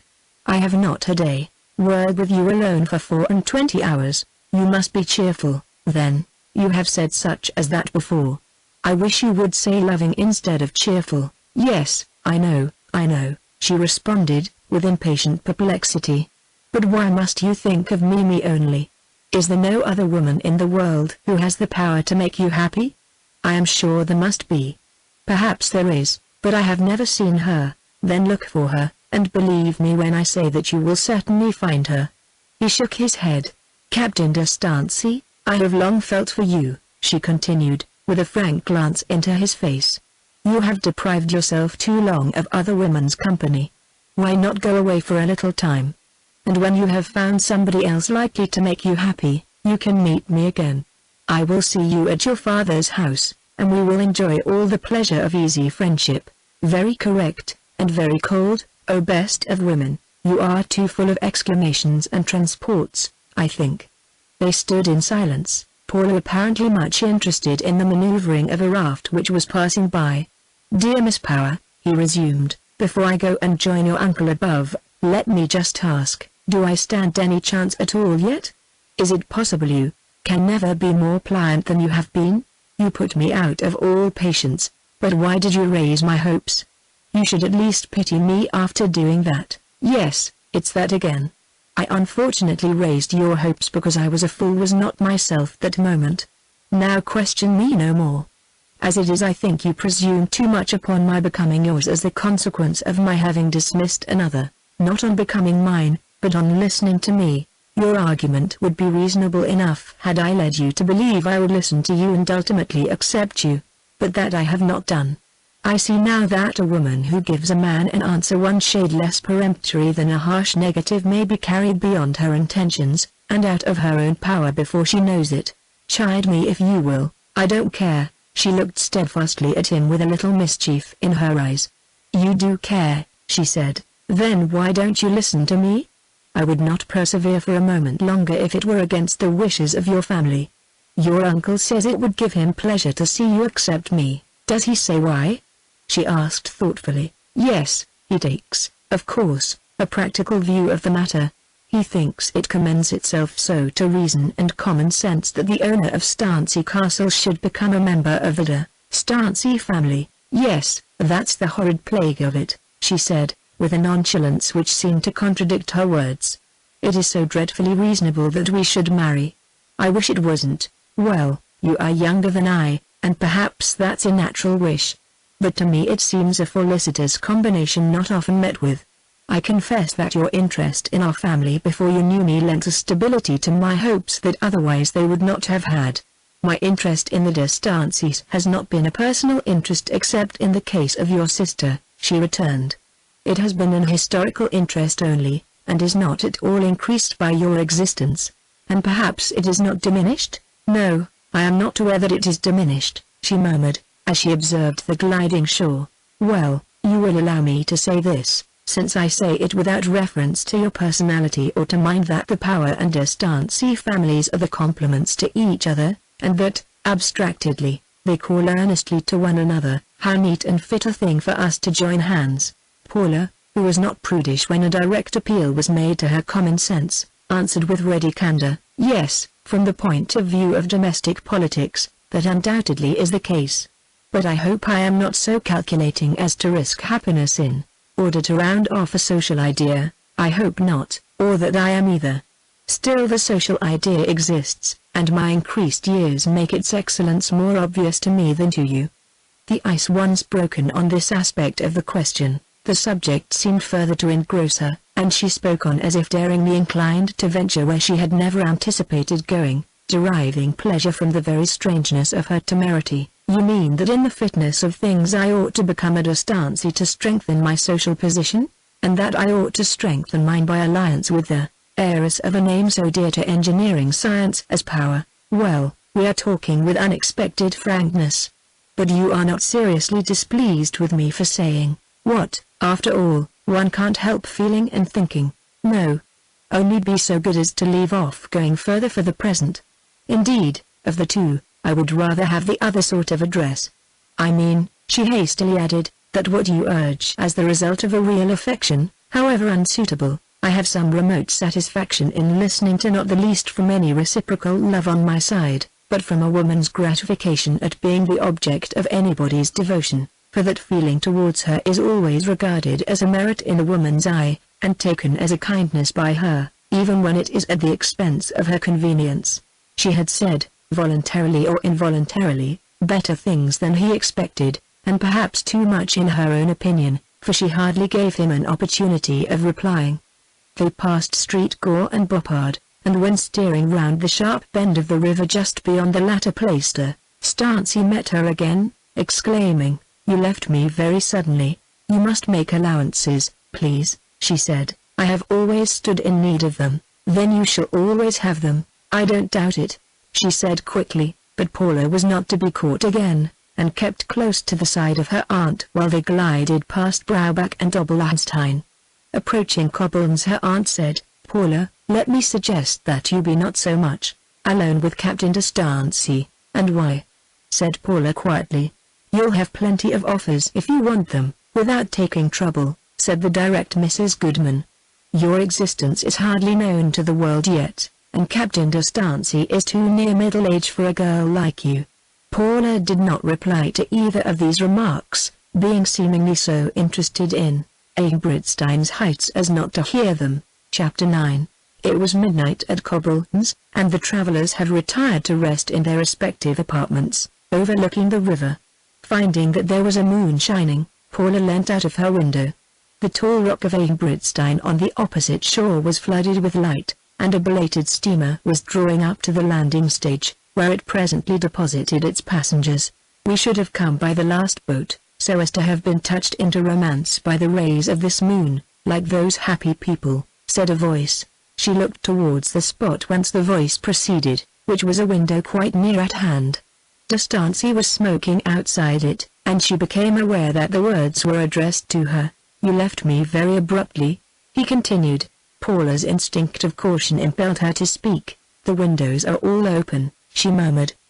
"Please be careful. There are no English in this hotel except ourselves." "I thank you for what you said today. Please be careful," she repeated. "My dear Miss P, don't mention names, and don't continue the subject. Life and death perhaps depend upon my renewing it soon." She shut the window decisively, possibly wondering if D'Estancey had drunk a glass or two of Steinberg more than was good for him, and saw no more of moonlit Ingebrigtstein that night, and heard no more of D'Estancey.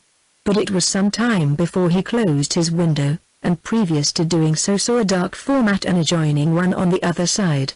It was Mr. Power, also taking the air. "Well, what luck today?" said Power. "A decided advance," said D'Estancey. None of the speakers knew that a little person in the room above heard all this out-of-window talk. Charlotte, though not looking out, had left her casement open, and what reached her ears set her wondering as to the result. It is not necessary to detail in full D'Estancey's imperceptible advances with Paula during that northward journey so slowly performed that it seemed as if she must perceive there was a special reason for delaying her return to England. At Cologne one day he conveniently overtook her when she was ascending the hotel staircase. Seeing him, she went to the window of the Entessel landing, which commanded a view of the Rhine, meaning that he should pass by to his room. "I have been very uneasy," began the captain, drawing up to her side, "and I am obliged to trouble you sooner than I meant to do." Paula turned her eyes upon him with some curiosity as to what was coming of this respectful demeanor. "Indeed," she said. He then informed her that he had been overhauling himself since they last talked, and had some reason to blame himself for bluntness and general want of euphemism, which, although he had meant nothing by it, must have been very disagreeable to her. But he had always aimed at sincerity, particularly as he had to deal with a lady who despised hypocrisy and was above flattery. However, he feared he might have carried his disregard for conventionality too far. But from that time he would promise that she should find an alteration by which he hoped he might return the friendship at least of a young lady he honored more than any other in the world. This retrograde movement was evidently unexpected by the honored young lady herself. After being so long accustomed to rebuke him for his persistence, there was novelty in finding him do the work for her. The guess might even have been hazarded that there was also disappointment. Still looking across the river at the bridge of boats which stretched to the opposite suburb of Deutz, "You need not blame yourself," she said, with the mildest conceivable manner. "I can make allowances. All I wish is that you should remain under no misapprehension." "I comprehend," he said thoughtfully. "But since, by a perverse fate, I have been thrown into your company, you could hardly expect me to feel and act otherwise." "Perhaps not, since I have so much reason to be dissatisfied with myself," he added. "I cannot refrain from criticizing elsewhere to a slight extent, and thinking I have to do with an ungenerous person." "Why ungenerous?" "In this way, that since you cannot love me, you see no reason at all for trying to do so in the fact that I so deeply love you. Hence I say that you are rather to be distinguished by your wisdom than by your humanity. It comes to this, that if your words are all seriously meant, it is much to be regretted we ever met," she murmured. "Now will you go on to where you were going, and leave me here?" Without a remonstrance he went on, saying with dejected whimsicality as he smiled back upon her, "You show a wisdom, which for so young a lady is perfectly surprising." It was resolved to prolong the journey by a circuit through Holland and Belgium, but nothing changed in the attitudes of Paula and Captain D'Estancey till one afternoon during their stay at The Hague, when they had gone for a drive down to Scheveningen by the long straight avenue of chestnuts and limes, under whose boughs tufts of wild parsley waved their flowers, except where the Buitenplaatsen of retired merchants blazed forth with new paint of every hue. On mounting the dune which kept out the sea behind the village, a brisk breeze greeted their faces, and a fine sand blew up into their eyes. D'Estancey screened Paula with his umbrella as they stood with their backs to the wind, looking down on the red roofs of the village within the sea wall, and pulling at the long grass which by some means found nourishment in the powdery soil of the dune. When they had discussed the scene, he continued, "It always seems to me that this place reflects the average mood of human life. I mean, if we strike the balance between our best moods and our worst, we shall find our average condition to stand at about the same pitch in emotional color as these sandy dunes and this gray scene do in landscape." Paula contended that he ought not to measure everybody by himself. "I have no other standard," said D'Estancey, "and if my own is wrong, it is you who have made it so. Have you thought any more of what I said at Cologne?" "I don't quite remember what you did say at Cologne, my dearest life." Paula's A's rounding somewhat, he corrected the exclamation. "My dear Miss Power, I will, without reserve, tell it to you all over again. Pray spare yourself the effort," she said dryly. "What has that one fatal step betrayed me into? Do you seriously mean to say that I am the cause of your life being colored like this scene of grass and sand? If so, I have committed a very great fault. It can be nullified by a word, such a word. It is a very short one. There's a still shorter one more to the purpose. Frankly, I believe you suspect me to have some latent and unowned inclination for you that you think speaking is the only point upon which I am backward. There now, it is raining. What shall we do? I thought this wind meant train. Do? Stand on here, as we are standing now. Your sister and my aunt are gone under the wall. I think we will walk towards them. You had made me hope," he continued, his thoughts apparently far away from the rain and the wind and the possibility of shelter, "that you might change your mind, and give to your original promise a liberal meaning in renewing it. In brief, I mean this, that you would allow it to merge into an engagement. Don't think it presumptuous," he went on, as he held the umbrella over her. "I am sure any man would speak as I do. A distinct permission to be with you on probation, that was what you gave me at Karlsruhe, and flinging casuistry on one side. What does that mean? That I am artistically interested in your family history." And she went out from the umbrella to the shelter of the hotel where she found her aunt and friend. D'Estancey could not but feel that his persistence had made some impression. It was hardly possible that a woman of independent nature would have tolerated his dangling at her side so long, if his presence were wholly distasteful to her. That evening, when driving back to The Hague by a devious route through the dense avenues of the Bosch, he conversed with her again, also the next day when standing by the Vijver looking at the swans, and in each case she seemed to have at least got over her objection to being seen talking to him, apart from the remainder of the traveling party. Scenes very similar to those at Zwijndingen and on the Rhine were enacted at later stages of their desultory journey.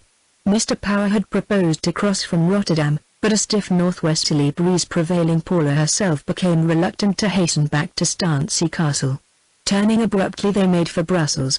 It was here, while walking homeward from the park one morning, that her uncle for the first time alluded to the situation of affairs between herself and her admirer. The captain had gone up the Rue Royale with his sister and Mrs. Goodman, either to show them the house in which the ball took place on the eve of Quatre Bras or some other site of interest, and the two Powers were thus left to themselves. To reach their hotel they passed into a little street sloping steeply down from the Rue Royale to the Place Saint-Egudule, where, at the moment of nearing the cathedral, a wedding party emerged from the porch and crossed in front of uncle and niece. "I hope," said the former, in his passionless way, "we shall see a performance of this sort between you and Captain D'Estancey. Not so very long after our return to England." "Why?" asked Paula, following the bride with her eyes. "It is diplomatically, as I may say, such a highly correct thing, such an expedient thing, such an obvious thing to all eyes." "Not altogether to mine, uncle," she returned. "'Twould be 1,000 pities to let slip such a neat offer of adjusting difficulties as accident makes you in this. You could marry Martin, that's true, but you don't want it, Paula. You want a name, and historic, what do they call it? Now by coming to terms with the captain you'll be Lady D'Estancey in a few years, and a title which is useless to him, and a fortune and castle which are in some degree useless to you, will make a splendid whole useful to you both." "I've thought it over quite," she answered. "And I quite see what the advantages are. But how if I don't care one atom for artistic completeness and a splendid whole, and do care very much to do what my fancy inclines me to do? Then I should say that, taking a comprehensive view of human nature of all colors. Your fancy is about the silliest fancy existing on this earthly ball." Paula laughed indifferently, and her uncle felt that, persistent as was his nature, he was the wrong man to influence her by argument. Paula's blindness to the advantages of the match, if she were blind, was that of a woman who wouldn't see, and the best argument was silence. This was in some measure proved the next morning. When Paula made her appearance, Mrs. Goodman said, holding up an envelope, "Here's a letter from Mr. Somerset." "Dear me," said she blandly, though a quick little flush ascended her cheek. "I had nearly forgotten him." The letter on being read contained a request as brief as it was unexpected. Having prepared all the drawings necessary for the rebuilding, Somerset begged leave to resign the superintendence of the work into other hands. "His letter caps your remarks very aptly," said Mrs. Goodman, with secret triumph. "You are nearly forgetting him, and he is quite forgetting you." "Yes," said Paula, affecting carelessness. "Well, I must get somebody else, I suppose." Chapter 10. They next deviated to Amiens, intending to stay there only one night, but their schemes were deranged by the sudden illness of Charlotte. She had been looking unwell for a fortnight past, though, with her usual self-abnegation, she had made light of her ailment. Even now she declared she could go on, but this was said overnight, and in the morning it was abundantly evident that to move her was highly unadvisable. Still she was not in serious danger, and having called in a physician, who pronounced rest indispensable, they prepared to remain in the old Picard capital 2 or 3 additional days. Mr. Power thought he would take advantage of the halt to run up to Paris, leaving D'Estancey in charge of the ladies. In more ways than in the illness of Charlotte, this day was the harbinger of crisis. It was a summer evening without a cloud. Charlotte had fallen asleep in her bed, and Paula, who had been sitting by her, looked out into the Place Saint-Denis, which the hotel commanded. The lawn of the square was all ablaze with red and yellow clumps of flowers, the acacia trees were brightly green, the sun was soft and low. Tempted by the prospect, Paula went and put on her hat, and arousing her aunt, who was nodding in the next room, to request her to keep an ear on Charlotte's bedroom, Paula descended into the Rue de Noyon alone, and entered the green enclosure. While she walked round, 2 or 3 little children in charge of a nurse trundled a large variegated ball along the grass, and it rolled to Paula's feet. She smiled at them, and endeavored to return it by a slight kick. The ball rose in the air, and passing over the back of a seat which stood under one of the trees, alighted in the lap of a gentleman hitherto screened by its boughs. The back and shoulders proved to be those of D'Estancey. He turned his head, jumped up, and was at her side in an instant, a nettled flush having meanwhile crossed Paula's face. "I thought you had gone to the Hôtel Promenade," she said hastily. "I am going to the cathedral," obviously uttered lest it should seem that she had seen him from the hotel windows, and entered the square for his company. "Of course, there is nothing else to go to here even for Roundheads. If you mean me by that, you are very much mistaken," said she testily. "The Roundheads were your ancestors, and they knocked down my ancestors' castle, and broke the stained glass and statuary of the cathedral," said D'Estancey slyly, "and now you go not only to a cathedral, but to a service of the unreformed church in it. In a foreign country it is different from home," said Paula in extenuation, "and you of all men should not reproach me for tergiversation when it has been brought about by my sympathies with the troubles of the D'Estanceys." "Well, you know what I mean," she answered, with considerable anxiety not to be misunderstood, "my liking for the old castle, and what it contains, and what it suggests. I declare I will not explain to you further. Why should I? I am not answerable to you." Paula's show of petulance was perhaps not wholly because she had appeared to seek him, but also from being reminded by his criticism that Mr. Woodwell's prophecy on her weekly succumbing to surroundings was slowly working out its fulfillment. She moved forward towards the gate at the further end of the square, beyond which the cathedral lay at a very short distance. Paula did not turn her head, and D'Estancey strolled slowly after her down the Rue du College. The day happened to be one of the church festivals, and people were a second time flocking into the lofty monument of Catholicism at its meridian. Paula vanished into the porch with the rest, and, almost catching the wicket as it flew back from her hand. He too entered the high-shouldered edifice, an edifice doomed to labor under the melancholy misfortune of seeming only half as vast as it really is, and as truly as whimsically described by Heine as a monument built with the strength of titans, and decorated with the patience of dwarfs. D'Estancey walked up the nave, so close beside her as to touch her dress, but she would not recognize his presence. The darkness that evening had thrown over the interior, which was scarcely broken by the few candles dotted about, being a sufficient excuse if she required one. "Miss Power," D'Estancey said at last, "I am coming to the service with you." She received the intelligence without surprise, and he knew she had been conscious of him all the way. Paula went no further than the middle of the nave, where there was hardly a soul, and took a chair beside a solitary rushlight which looked amid the vague gloom of the inaccessible architecture like a lighthouse at the foot of tall cliffs. He put his hand on the next chair, saying, "Do you object?" "Not at all," she replied, and he sat down. "Suppose we go into the choir," said D'Estancey presently. "Nobody sits out here in the shadows. This is sufficiently near, and we have a candle," Paula murmured. Before another minute had passed, the candle flame began to drown in its own grease, slowly dwindled, and went out. "I suppose that means I am to go into the choir in spite of myself." "Heaven is on your side," said Paula. And rising they left their now totally dark corner, and joined the noiseless shadowy figures who in twos and threes kept passing up the nave.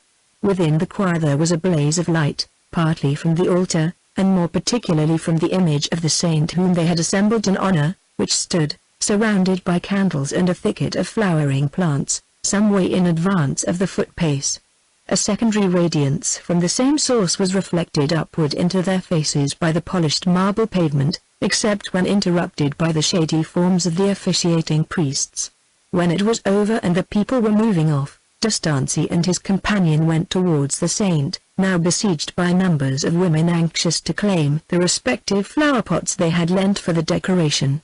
As each struggled for her own, seized and marched off with it, Paula remarked, "This rather spoils the solemn effect of what has gone before. I perceive you're a harsh Puritan." "No, Captain D'Estancey. Why will you speak so? I am far too much otherwise. I have grown to be so much of your way of thinking, that I accuse myself, and am accused by others, of being worldly, and half, and other dreadful things, though it isn't that at all." They were now walking down the nave, preceded by the somber figures with the pot flowers, who were just visible in the rays that reached them through the distant choir screen at their back, while above the grey night sky and stars looked in upon them through the high clustery windows. "Do be a little more of my way of thinking," rejoined D'Estancey passionately. Don't speak," she said rapidly. "There are Millie and Champre." Millie was one of the maids, and Champre courier and valet who had been engaged by Abner Power.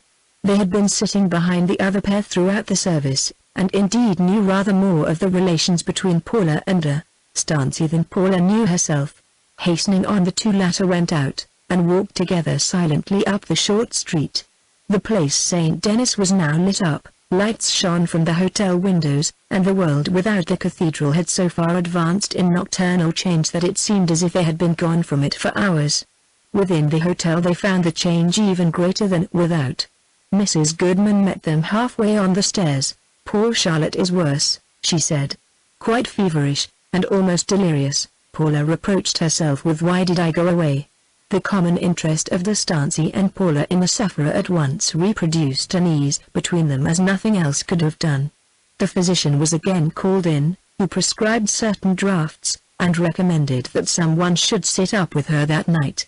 If Paula allowed demonstrations of love to escape her towards anybody, it was towards Charlotte, and her instinct was at once to watch by the invalid's couch herself, at least for some hours, it being deemed unnecessary to call in a regular nurse unless she should sicken further. "But I will sit with her," said D'Estancey. "Surely you had better go to bed?" Paula would not be persuaded, and thereupon D'Estancey, saying he was going into the town for a short time before retiring, left the room. The last omnibus returned from the last train, and the inmates of the hotel retired to rest.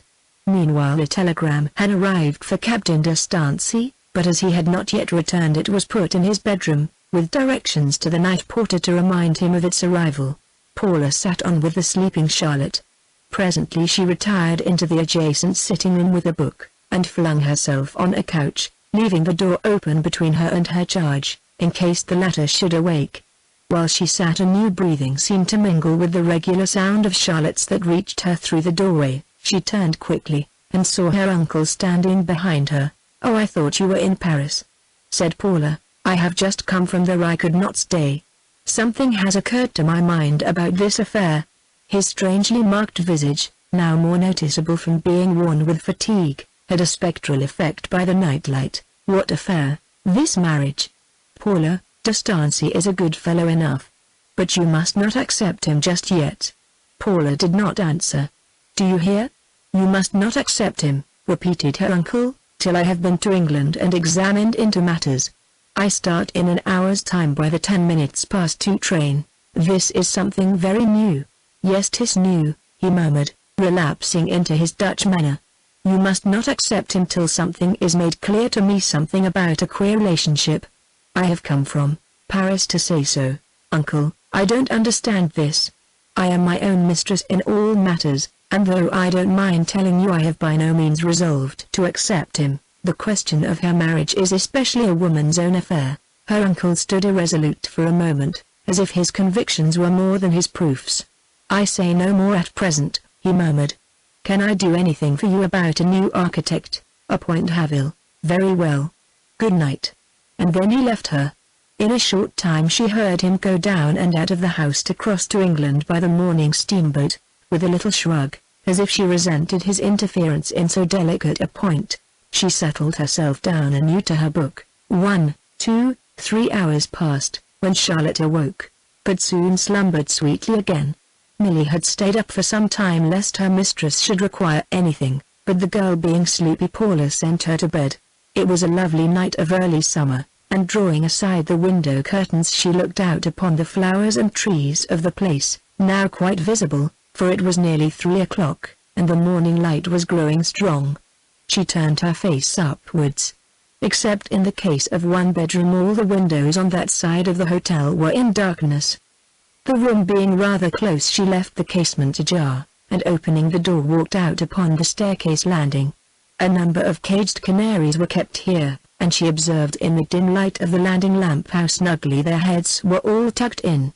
On returning to the sitting room again, she could hear that Charlotte was still slumbering, and this encouraging circumstance disposed her to go to bed herself. Before, however, she had made a move, a gentle tap came to the door. Paula opened it. There, in the faint light by the sleeping canaries, stood Charlotte's brother. "How is she now?"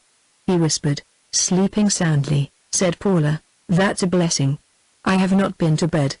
I came in late, and have now come down to know if I had not better take your place." "Nobody is required, I think.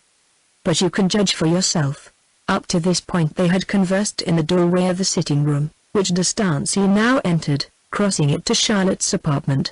He came out from the latter at a pensive pace. "She is doing well," he said gently. "You have been very good to her. Was the chair I saw by her bed the one you have been sitting in all night?" "I sometimes sat there, sometimes here. I wish I could have sat beside you, and held your hand. I speak frankly, to excess. And why not? I do not wish to hide from you any corner of my breast, futile as candor may be. Just heaven! For what reason is it ordered that courtship, in which soldiers are usually so successful, should be a failure with me? Your lack of foresight, chiefly in indulging feelings that were not encouraged. That, and my uncle's indiscreet permission to you to travel with us, have precipitated our relations in a way that I could neither foresee nor avoid, though of late I have had apprehensions that it might come to this. You vex and disturb me by such words of regret, not more than you vex and disturb me. But you cannot hate the man who loves you so devotedly. I have said before, I don't hate you. I repeat that I am interested in your family and its associations because of its complete contrast with my own." She might have added, "and I am additionally interested just now because my uncle has forbidden me to be, but you don't care enough for me personally to save my happiness." Paula hesitated. From the moment D'Estancey confronted her she had felt that this nocturnal conversation was to be a grave business. The cathedral clock struck 3. "I have thought once or twice," she said with a naivete unusual in her, that if I could be sure of giving peace and joy to your mind by becoming your wife, I ought to endeavor to do so and make the best of it merely as a charity. But I believe that feeling is a mistake. Your discontent is constitutional, and would go on just the same whether I accepted you or no. My refusal of you is purely an imaginary grievance, not if I think otherwise. Oh no, she murmured, with a sense that the place was very lonely and silent. If you think it otherwise, I suppose it is otherwise, my darling, my Paula. He said, seizing her hand. To promise me something. You must indeed, Captain D'Estancey, she said, trembling and turning away. Captain D'Estancey. She tried to withdraw her fingers, then faced him, exclaiming in a firm voice a third time, Captain D'Estancey. Let go my hand, for I tell you I will not marry you. Good God! He cried, dropping her hand. What have I driven you to say in your anger? Retract it, oh, retract it. Don't urge me further, as you value my good opinion. To lose you now, is to lose you forever. Come, please answer. I won't be compelled. She interrupted with vehemence. I am resolved not to be yours, not to give you an answer tonight. Never, never will I be reasoned out of my intention, and I say I won't answer you tonight. I should never have let you be so much with me but for pity of you, and now it is come to this. She had sunk into a chair, and now leaned upon her hand, and buried her face in her handkerchief. He had never caused her any such agitation as this before. You stabbed me with your words, continued D'Estancey. The experience I have had with you is without parallel, Paula. It seems like a distracting dream. I won't be hurried by anybody. That may mean anything, he said, with a perplexed, passionate air. Well, mine is a fallen family, and we must abide caprices. Would to heaven it were extinguished. What was extinguished? She murmured. The D'Estanceys. Here am I, a homeless wanderer, living on my pay. In the next room lies she, my sister, a poor little fragile feverish invalid with no social position and hardly a friend. We two represent the D'Estancey line, and I wish we were behind the iron door of our old vault at Sleeping Green. It can be seen by looking at us and our circumstances that we cry for the earth and oblivion. Captain D'Estancey, it is not like that, I assure you, sympathized Paula with damp eyelashes. I love Charlotte too dearly for you to talk like that, indeed. I don't want to marry you exactly, and yet I cannot bring myself to say I permanently reject you, because I remember you are Charlotte's brother, and do not wish to be the cause of any morbid feelings in you which would ruin your future prospects. My dear life, what is it you doubt in me? Your earnestness not to do me harm makes it all the harder for me to think of never being more than a friend. Well, I have not positively refused, she exclaimed, in mixed tones of pity and distress. Let me think it over a little while. It is not generous to urge so strongly before I can collect my thoughts, and at this midnight time, darling, forgive it! There, I'll say no more. He then offered to sit up in her place for the remainder of the night, but Paula declined, assuring him that she meant to stay only another half hour, after which nobody would be necessary. He had already crossed the landing to ascend to his room, when she stepped after him, and asked if he had received his telegram. No, said D'Estancey. Nor have I heard of one. Paula explained that it was put in his room, that he might see it the moment he came in. It matters very little, he replied, since I shall see it now. Good night, dearest, good night. He added tenderly. She gravely shook her head. It is not for you to express yourself like that, she answered. Good night, Captain D'Estancey. He went up the stairs to the second floor, and Paula returned to the sitting room. Having left a light burning, D'Estancey proceeded to look for the telegram, and found it on the carpet, where it had been swept from the table. When he had opened the sheet, a sudden solemnity overspread his face. He sat down, rested his elbow on the table, and his forehead on his hands. Captain D'Estancey did not remain thus long. Rising, he went softly downstairs. The grey morning had by this time crept into the hotel, rendering a light no longer necessary. The old clock on the landing was within a few minutes of 4, and the birds were hopping up and down their cages, and wetting their bills. He tapped at the sitting room, and she came instantly. But I told you it was not necessary, she began. Yes, but the telegram, he said hurriedly. "I wanted to let you know first that it is very serious. Paula, my father, is dead. He died suddenly yesterday, and I must go at once." "About Charlotte and how to let her know. She must not be told yet," said Paula. "Sir William dead, you think we had better not tell her just yet?" said D'Estancey anxiously. "That's what I want to consult you about, if you don't mind my intruding." "Certainly I don't," she said. They continued the discussion for some time, and it was decided that Charlotte should not be informed of what had happened till the doctor had been consulted, Paula promising to account for her brother's departure. D'Estancey then prepared to leave for England by the first morning train, and roused the night porter, which functionary, having packed off Abner Power, was discovered asleep on the sofa of the landlord's parlour. At 5:30 Paula, who in the interim had been pensively sitting with her hand to her chin, quite forgetting that she had meant to go to bed, heard wheels without, and looked from the window.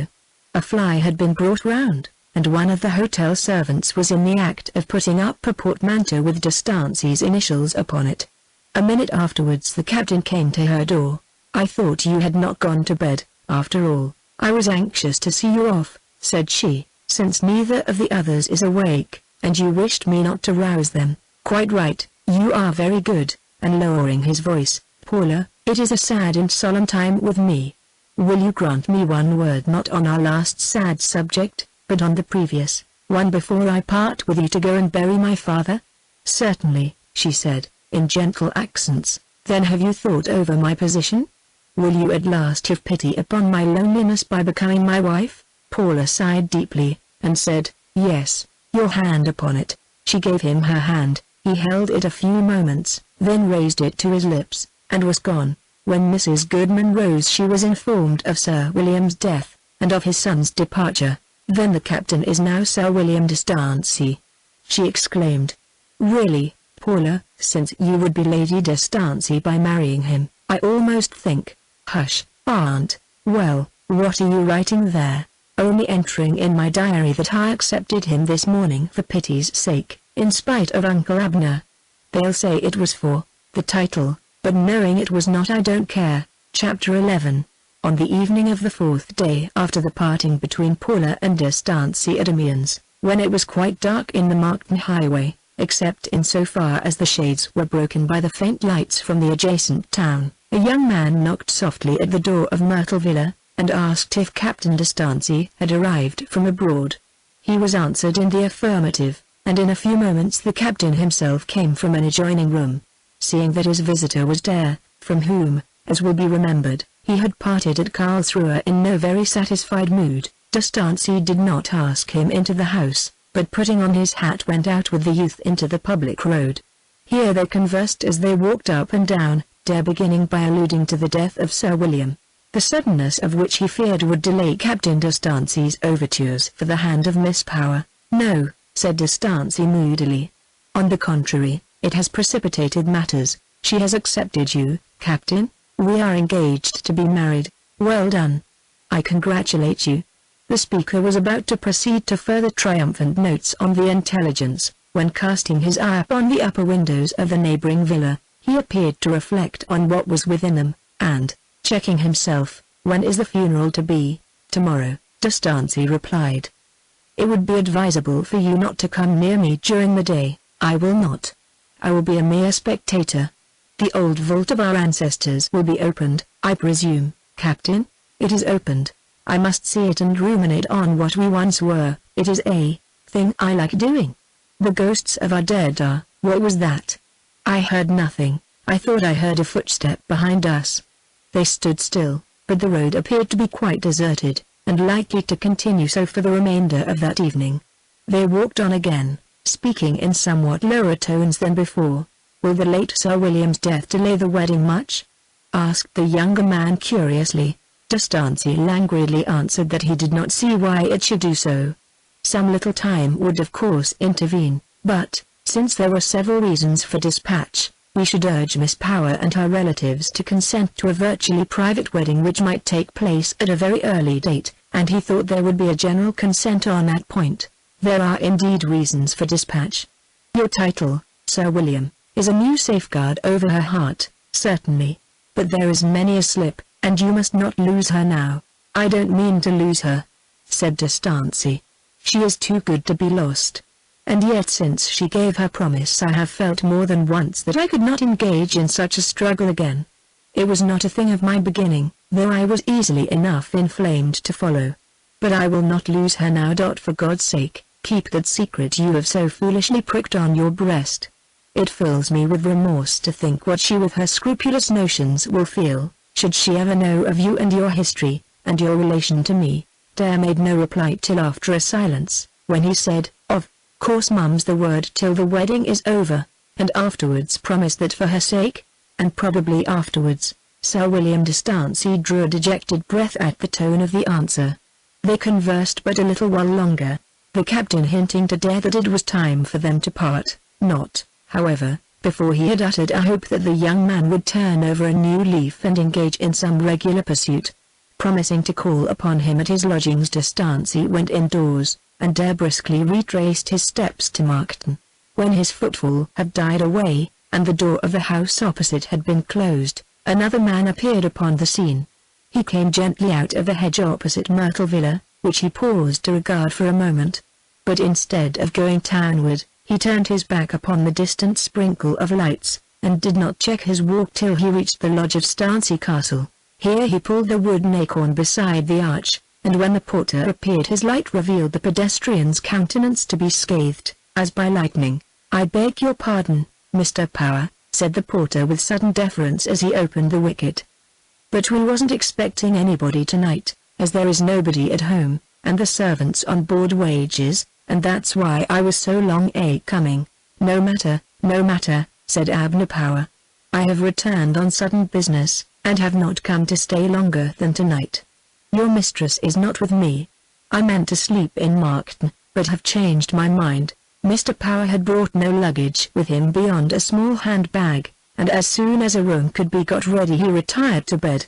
The next morning he passed in idly walking about the grounds and observing the progress which had been made in the works now temporarily suspended. But that inspection was less his object in remaining there than meditation, was abundantly evident. When the bell began to toll from the neighbouring church to announce the burial of Sir William D'Estancey, he passed through the castle, and went on foot in the direction indicated by the sound. Reaching the margin of the churchyard he looked over the wall, his presence being masked by bushes and a group of idlers from Markton who stood in front.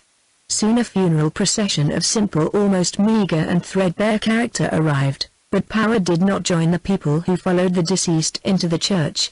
D'Estancey was the chief mourner and only relation present, the other followers of the broken-down old man being an ancient lawyer, a couple of faithful servants, and a bowed villager who had been page to the late Sir William's father, the single living person left in the parish who remembered the D'Estanceys as people of wealth and influence, and who firmly believed that family would come into its rights ere long, and oust the uncircumcised Philistines who had taken possession of the old lands. The funeral was over, and the rusty carriages had gone, together with many of the spectators, but Power lingered in the churchyard as if he were looking for someone. At length he entered the church, passing by the cavernous pitfall with descending steps which stood open outside the wall of the D'Estancey aisle. Arrived within he scanned the few idlers of antiquarian tastes who had remained after the service to inspect the monuments, and beside a recumbent effigy, the effigy in alabaster whose features Paula had wiped with her handkerchief when there with Somerset, he beheld the man it had been his business to find. Abner Power went up and touched this person, who was Dare, on the shoulder. "Mr. Power, so it is," said the youth. "I have not seen you since we met in Karlsruhe.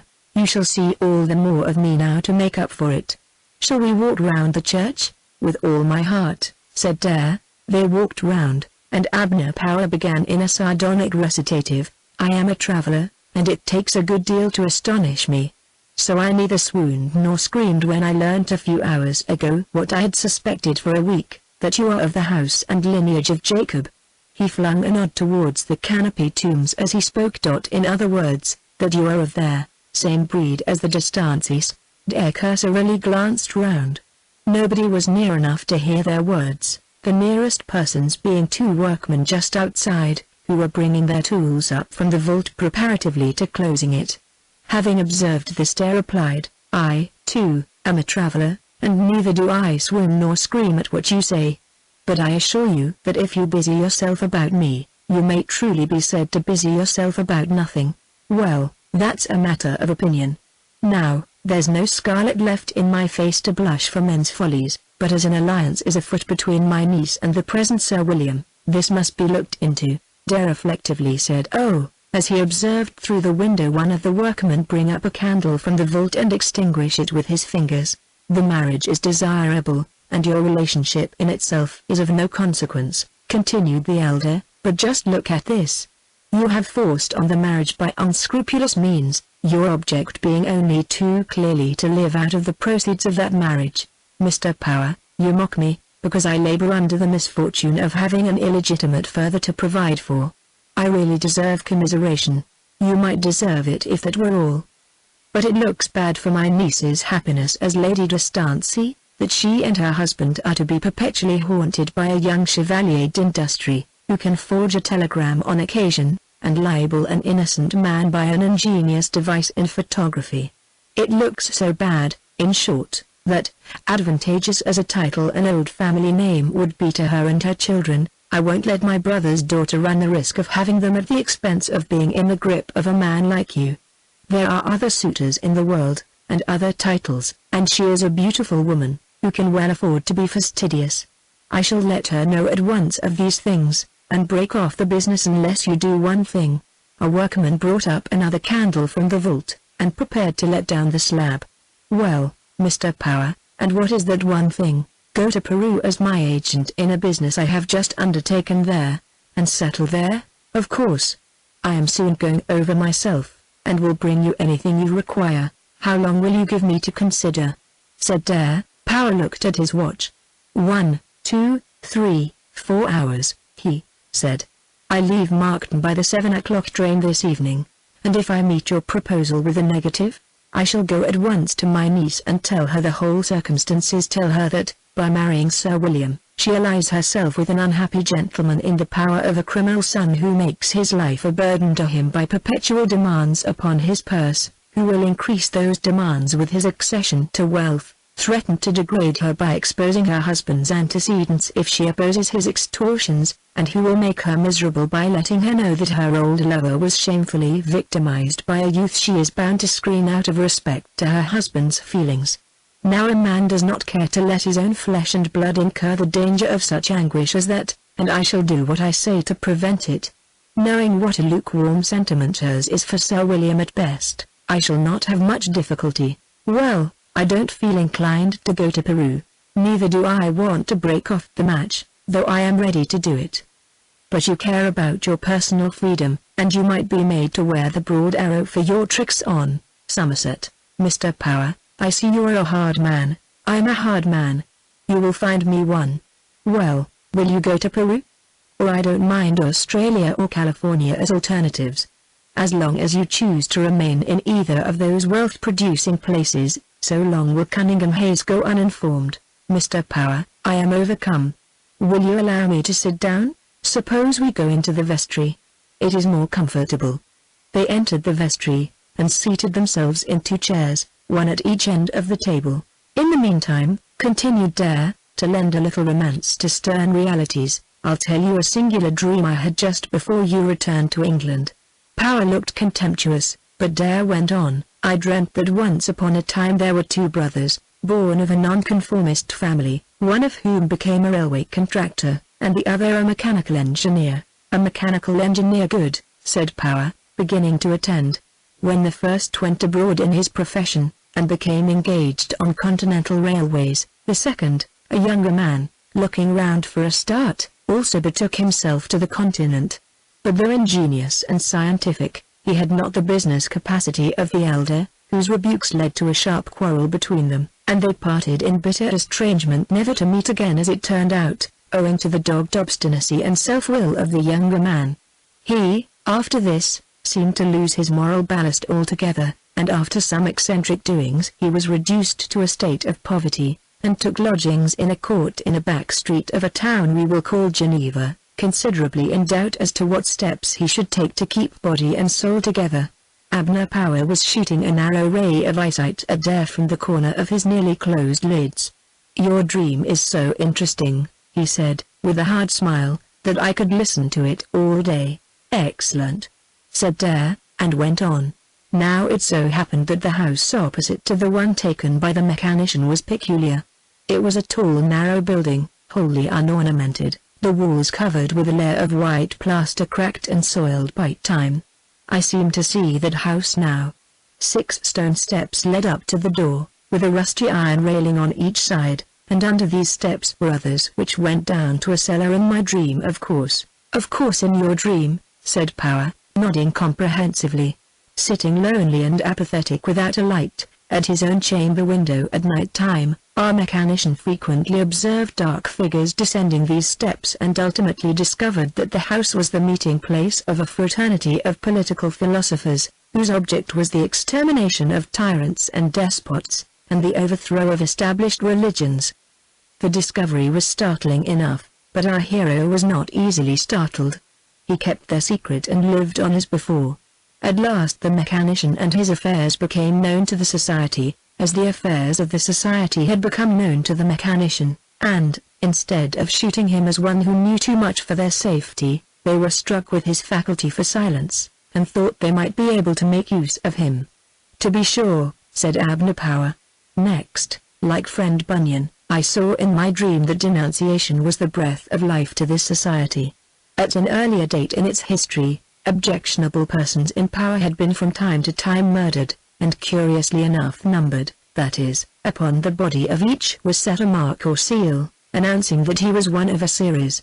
But at this time the question before the society related to the substitution for the dagger, which was vetoed as obsolete, of some explosive machine that would be both more effectual and less difficult to manage, and in short, a large reward was offered to a needy Englishman if he would put their ideas of such a machine into shape. Abner Power nodded again, his complexion being peculiar, which might partly have been accounted for by the reflection of window light from the green baize tablecloth. He agreed, though no politician whatever himself, to exercise his wits on their account, and brought his machine to such a pitch of perfection, that it was the identical one used in the memorable attempt. Dare whispered the remainder of the sentence in tones so low that not a mouse in the corner could have heard. "Well, the inventor of that explosive has naturally been wanted ever since by all the heads of police in Europe. But the most curious, or perhaps the most natural part of my story is, that our hero, after the catastrophe, grew disgusted with himself and his comrades, acquired, in a fit of revulsion, quite a conservative taste in politics, which was strengthened greatly by the news he indirectly received of the great wealth and respectability of his brother, who had had no communion with him for years, and supposed him dead. He abjured his employers and resolved to abandon them, but before coming to England he decided to destroy all trace of his combustible inventions by dropping them into the neighboring lake at night from a boat. You feel the room close, Mr. Power? No, I suffer from attacks of perspiration whenever I sit in a consecrated edifice, that's all. Pray go on."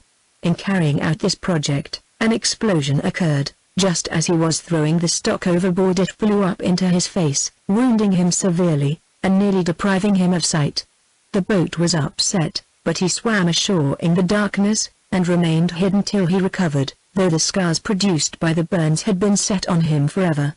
This accident, which was such a misfortune to him as a man, was an advantage to him as a conspirator's engineer retiring from practice, and afforded him a disguise both from his own brotherhood and from the police, which he has considered impenetrable, but which is getting seen through by one or two keen eyes as time goes on. Instead of coming to England just then, he went to Peru, connected himself with the guano trade, I believe, and after his brother's death revisited England, his old life obliterated as far as practicable by his new principles. He is known only as a great traveler to his surviving relatives, though he seldom says where he has traveled.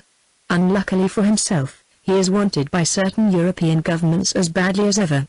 Dare raised his eyes as he concluded his narration. As has been remarked, he was sitting at one end of the vestry table, Power at the other, the green cloth stretching between them. On the edge of the table adjoining Mr. Power a shining nozzle of metal was quietly resting, like a dog's nose. It was directed point blank at the young man, Dare started. "Ah, a revolver?" he said. Mr. Power nodded placidly, his hand still grasping the pistol behind the edge of the table. "As a traveler I always carry one of them," he returned, "and for the last 5 minutes I have been closely considering whether your numerous brains are worth blowing out or no. The vault yonder has suggested itself as convenient and snug for one of the same family, but the mental problem that stays my hand is, how am I to dispatch and bury you there without the workmen seeing? 'Tis a strange problem, certainly," replied Dare, "and one on which I fear I could not give disinterested advice. Moreover, while you, as a traveler, always carry a weapon of defense, as a traveler so do I. And for the last 3/4 of an hour I have been thinking concerning you, an intensified form of what you have been thinking of me, but without any concern as to your interment. See here for a proof of it." And a second steel nose rested on the edge of the table opposite to the first, steadied by Dare's right hand. They remained for some time motionless. The tick of the tower clock distinctly audible. Mr. Power spoke first. "Well, 'twould be a pity to make a mess here under such dubious circumstances.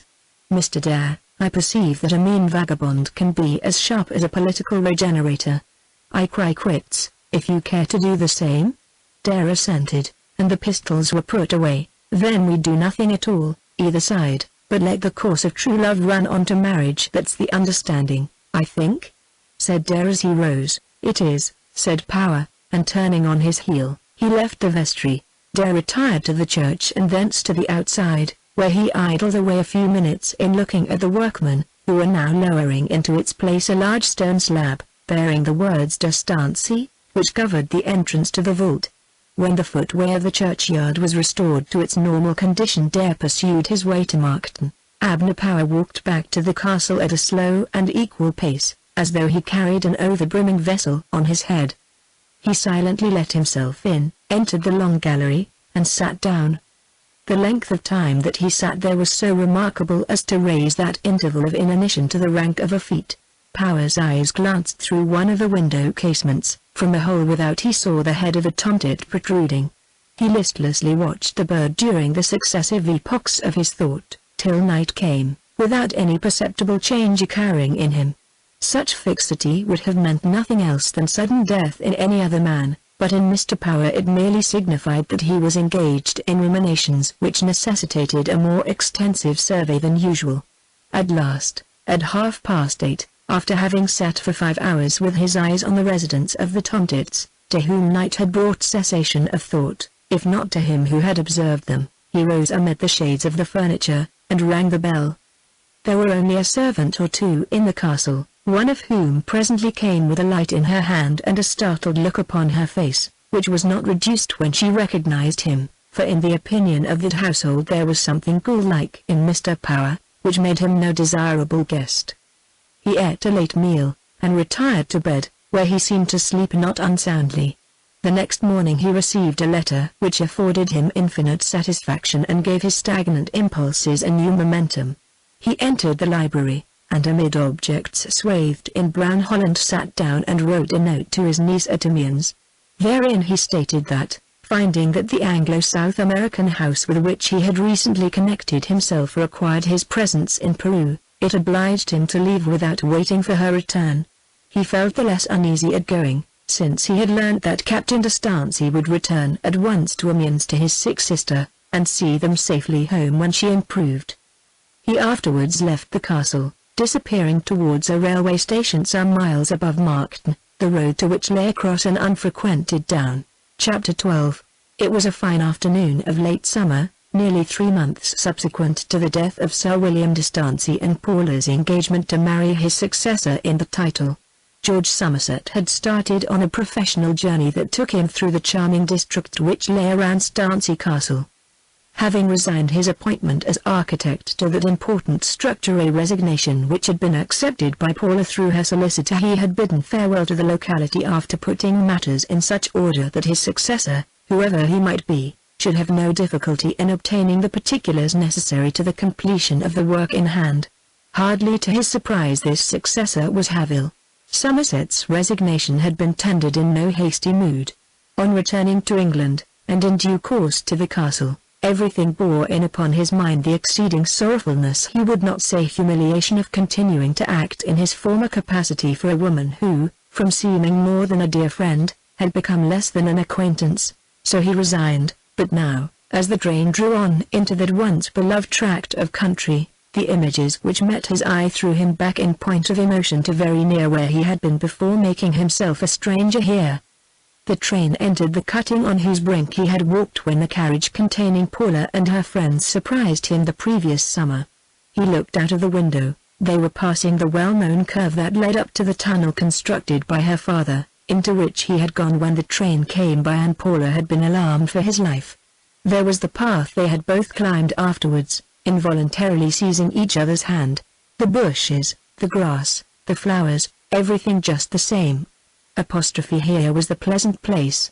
And nothing wanting was, save, she, alas. When they came out of the tunnel at the other end, he caught a glimpse of the distant castle keep, and the well-remembered walls beneath it. The experience so far transcended the intensity of what is called mournful pleasure as to make him wonder how he could have miscalculated himself to the extent of supposing that he might pass the spot with controllable emotion. On entering Markton Station he withdrew into a remote corner of the carriage, and closed his eyes with a resolve not to open them till the embittering scenes should be passed by. He had not long to wait for this event. When again in motion his eye fell upon the skirt of a lady's dress opposite, the owner of which had entered and seated herself so softly as not to attract his attention. "Ah, indeed!" he exclaimed as he looked up to her face. "I had not a notion that it was you." He went over and shook hands with Charlotte de Stancy. "I am not going far," she said, "only to the next station. We often run down in summer time." "Are you going far?" "I am going to a building further on, thence to Normandy by way of Cherbourg, to finish out my holiday." Mr. Stancy thought that would be very nice. "Well, I hope so. But I fear it won't." After saying that, Somerset asked himself why he should mince matters with so genuine and sympathetic a girl as Charlotte de Stancy. She could tell him particulars which he burned to know. He might never again have an opportunity of knowing them, since she and he would probably not meet for years to come, if at all. Have the castle works progressed pretty rapidly under the new architect? He accordingly asked. "Yes," said Charlotte in her haste, then adding that she was not quite sure if they had progressed so rapidly as before, blushingly correcting herself at this point, and that, in the tinkering manner of a nervous organization aiming at nicety where it was not required. "Well, I should have liked to carry out the undertaking to its end," said Somerset. "But I felt I could not consistently do so. Miss Power," here a lump came into Somerset's throat, so responsive was he, yet to her image seemed to have lost confidence in me, and it was best that the connection should be severed. There was a long pause. "She was very sorry about it," said Charlotte gently. "What made her alter so? I never can think." Charlotte waited again as if to accumulate the necessary force for honest speaking at the expense of pleasantness. "It was the telegram that began it, of course," she answered. "Telegram?" She looked up at him in quite a frightened way, little as there was to be frightened at in a quiet fellow like him in this sad time of his life, and said, "Yes, some telegram, I think, when you were in trouble. Forgive my alluding to it, but you asked me the question." Somerset began reflecting on what messages he had sent Paula, troublous or otherwise. All he had sent had been sent from the castle, and were as gentle and mellifluous as sentences well could be which had neither articles nor pronouns. "I don't understand," he said. "Will you explain a little more, as plainly as you like, without minding my feelings? A telegram from Nice, I think? I never sent one." "Oh. The one I meant was about money." Somerset shook his head.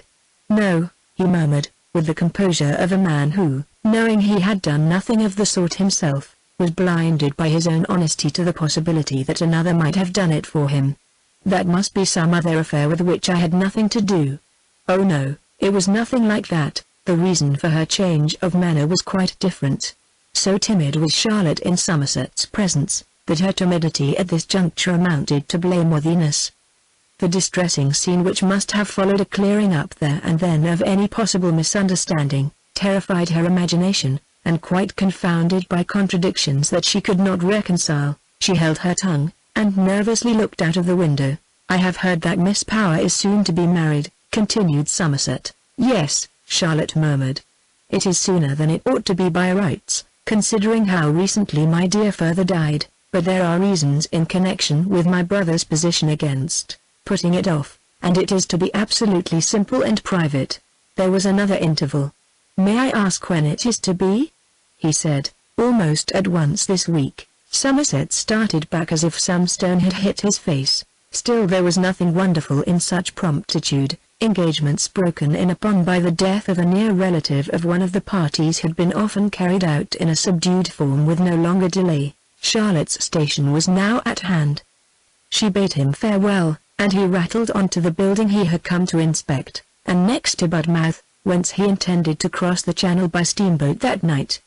He hardly knew how the evening passed away. He had taken up his quarters at an inn near the quay, and as the night drew on he stood gazing from the coffee-room window at the steamer outside, which nearly thrust its spars through the bedroom casements, and at the goods that were being tumbled on board as only shippers can tumble them. All the goods were laden, a lamp was put on each side the gangway. The engines broke into a crackling roar, and people began to enter. They were only waiting for the last train, then they would be off. Still Somerset did not move. He was thinking of that curious half-told story of Charlotte's, about to telegram to Paula for money from Nice. Not once till within the last half hour had it recurred to his mind that he had met Dare both at Nice and at Monte Carlo, that at the latter place he had been absolutely out of money and wished to borrow, showing considerable sinister feeling when Somerset declined to lend, that on one or two previous occasions he had reasons for doubting Dare's probity, and that in spite of the young man's impoverishment at Monte Carlo he had, a few days later, beheld him in shining raiment at Karlsruhe. Somerset, though misty in his conjectures, was seized with a growing conviction that there was something in Mr. Stancy's allusion to the telegram which ought to be explained. He felt an insurmountable objection to cross the water that night, or till he had been able to see Charlotte again, and learn more of her meaning. He countermanded the order to put his luggage on board, watched the steamer out of the harbour, and went to bed. He might as well have gone to battle, for any rest that be got. On rising the next morning he felt rather blank, though none the less convinced that a matter required investigation. He left Budmouth by a morning train, and about 11 o'clock found himself in Markton. The momentum of a practical inquiry took him through that ancient borough without leaving him much leisure for those reveries which had yesterday lent an unutterable sadness to every object there. It was just before noon that he started for the castle, intending to arrive at a time of the morning when, as he knew from experience, he could speak to Charlotte without difficulty. The rising ground soon revealed the old towers to him, and, jutting out behind them, the scaffoldings for the new wing. While halting here on the knoll in some doubt about his movements, he beheld a man coming along the road, and was soon confronted by his former competitor, Havil.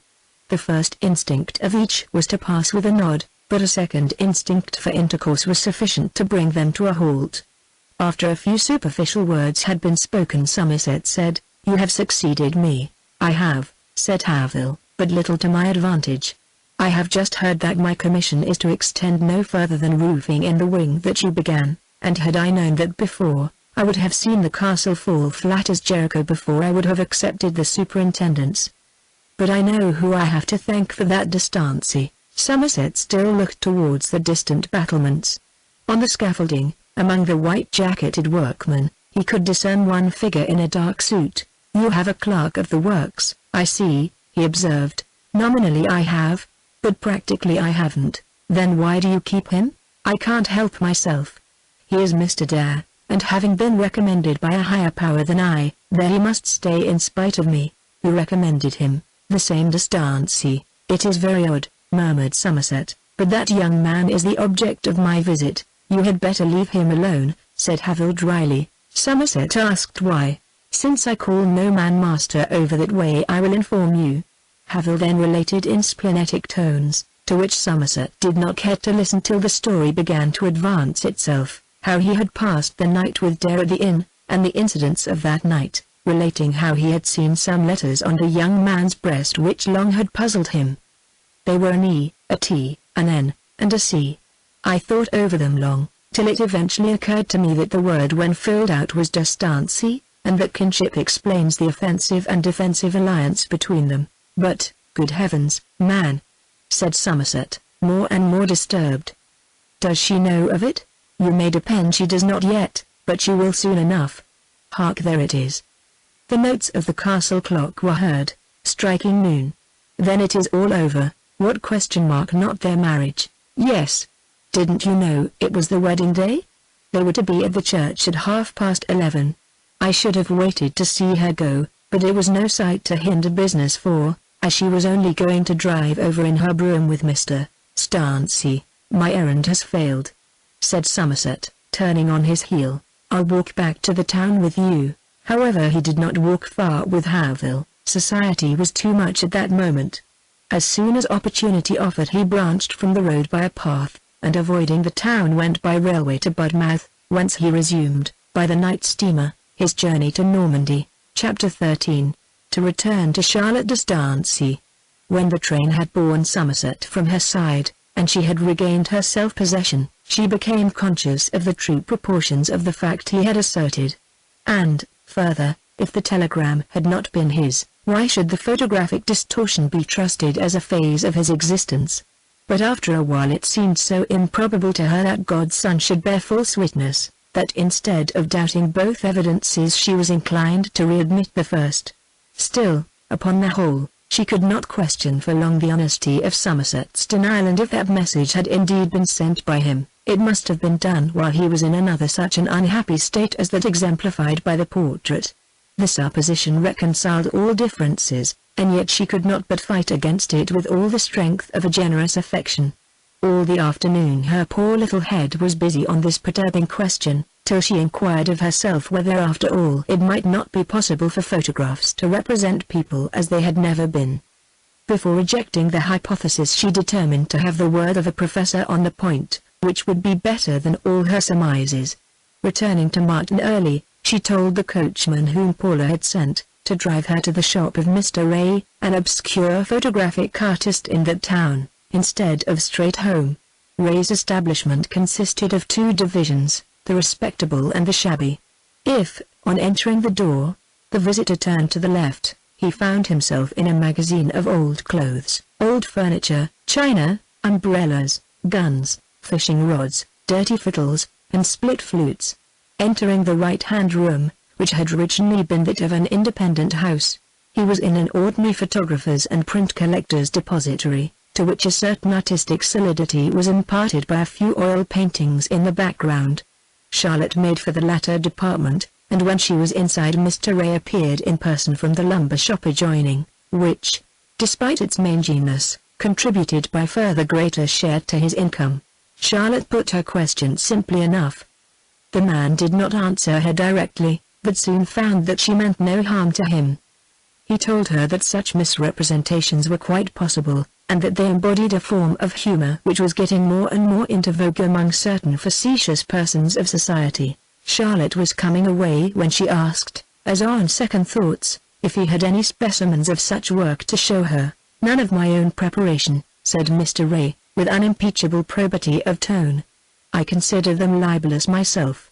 Still, I have one or two samples by me, which I keep merely as curiosities. There's one," he said, throwing out a portrait card from a drawer, "that represents the German Emperor in a violent passion. This one shows the Prime Minister out of his mind. This, the Pope of Rome the worse for liquor." She inquired if he had any local specimens. "Yes," he said, "but I prefer not to exhibit them unless you really ask for a particular one that you mean to buy. I don't want any." "Oh, I beg pardon, miss. Well, I shouldn't myself own such things were produced, if there had not been a young man here at one time who was very ingenious in these matters, Mr. Dare. He was quite a gent, and only did it as an amusement, and not for the sake of getting a living." Charlotte had no wish to hear more. On her way home she burst into tears. The entanglement was altogether too much for her to tear asunder, even had not her own instincts been urging her two ways, as they were. To immediately right Somerset's wrong was her impetuous desire as an honest woman who loved him. But such rectification would be the jeopardizing of all else that gratified her. The marriage of her brother with her dearest friend now on the very point of accomplishment. It was a marriage which seemed to promise happiness, or at least comfort, if the old flutter that had transiently disturbed Paula's bosom could be kept from reviving, to which end it became imperative to hide from her the discovery of injustice to Somerset. It involved the advantage of leaving Somerset free, and though her own tender interest in him had been too well schooled by habitual self-denial to run ahead on vain personal hopes, there was nothing more than human in her feeling pleasure in prolonging Somerset's singleness. Paula might even be allowed to discover his wrongs when her marriage had put him out of her power. But to let her discover his ill-treatment now might upset the impending union of the families, and wring her own heart with the sight of Somerset married in her brother's place. Why Dare, or any other person, should have set himself to advance her brother's cause by such unscrupulous blackening of Somerset's character was more than her sagacity could fathom. Her brother was, as far as she could see, the only man who could directly profit by the machination, and was therefore the natural one to suspect of having set it going. But she would not be so disloyal as to entertain the thought long, and who or what had instigated Dare, who was undoubtedly the proximate cause of the mischief, remained to her an inscrutable mystery. The contention of interests and desires with honor in her heart shook Charlotte all that night, but good principle prevailed. The wedding was to be solemnized the very next morning, though for before-mentioned reasons this was hardly known outside the two houses interested, and there were no visible preparations either at villa or castle. D'Estancey and his groomsman brother officer slept at the former residence. D'Estancey was a sorry specimen of a bridegroom when he met his sister in the morning. Thick-coming fancies, for which there was more than good reason, had disturbed him only too successfully, and he was as full of apprehension as one who is a league with Mephistopheles. Charlotte told him nothing of what made her likewise so wan and anxious, but drove off to the castle, as had been planned, about 9 o'clock, leaving her brother and his friend at the breakfast table. That clearing Somerset's reputation from the stain which had been thrown on it would cause a sufficient reaction in Paula's mind to dislocate present arrangements she did not so seriously anticipate, now that morning had a little calmed her. Since the rupture with her former architect Paula had sedulously kept her own counsel, but Charlotte assumed from the ease with which she seemed to do it that her feelings towards him had never been inconveniently warm, and she hoped that Paula would learn of Somerset's purity with merely the generous pleasure of a friend, coupled with the friend's indignation against his traducer. Still, the possibility existed of stronger emotions, and it was only too evident to poor Charlotte that, knowing this, she had still less excuse for delaying the intelligence till the strongest emotion would be purposeless. On approaching the castle the first object that caught her eye was Dare, standing beside Havel on the scaffolding of the new wing. He was looking down upon the drive and court, as if in anticipation of the event. His contiguity flurried her, and instead of going straight to Paula she sought out Mrs. Goodman. "You are come early, that's right," said the latter. "You might as well have slept here last night. We have only Mr. Wardlaw, the London lawyer you have heard of, in the house. Your brother's solicitor was here yesterday, but he returned to Markton for the night. We miss Mr. Power so much. It is so unfortunate that he should have been obliged to go abroad, and leave us unprotected women with so much responsibility." "Yes, I know," said Charlotte quickly, having a shy distaste for the details of what troubled her so much in the gross. "Paula has inquired for you. What is she doing?" "She is in the room. She has not begun to dress yet." "Will you go to her?" Charlotte assented. "I have to tell her something," she said, "which will make no difference, but which I should like her to know this morning at once. I have discovered that we have been entirely mistaken about Mr. Somerset." She nerved herself to relate succinctly what had come to her knowledge the day before. Mrs. Goodman was much impressed. She had never clearly heard before what circumstances had attended the resignation of Paula's architect. "We had better not tell her till the wedding is over," she presently said. "It would only disturb her, and do no good." "But will it be right?" asked Mr. D'Estancey. "Yes, it will be right if we tell her afterwards." "Oh yes, it must be right," she repeated in a tone which showed that her opinion was unstable enough to require a little fortification by the voice. "She loves your brother, she must, since she is going to marry him, and it can make little difference whether we rehabilitate the character of a friend now, or some few hours hence. The author of those wicked tricks on Mr. Somerset ought not to go a moment unpunished. That's what I think, and what right have we to hold our tongues even for a few hours? Charlotte found that by telling Mrs. Goodman she had simply made two irresolute people out of one, and as Paula was now inquiring for her, she went upstairs without having come to any decision. Chapter 14.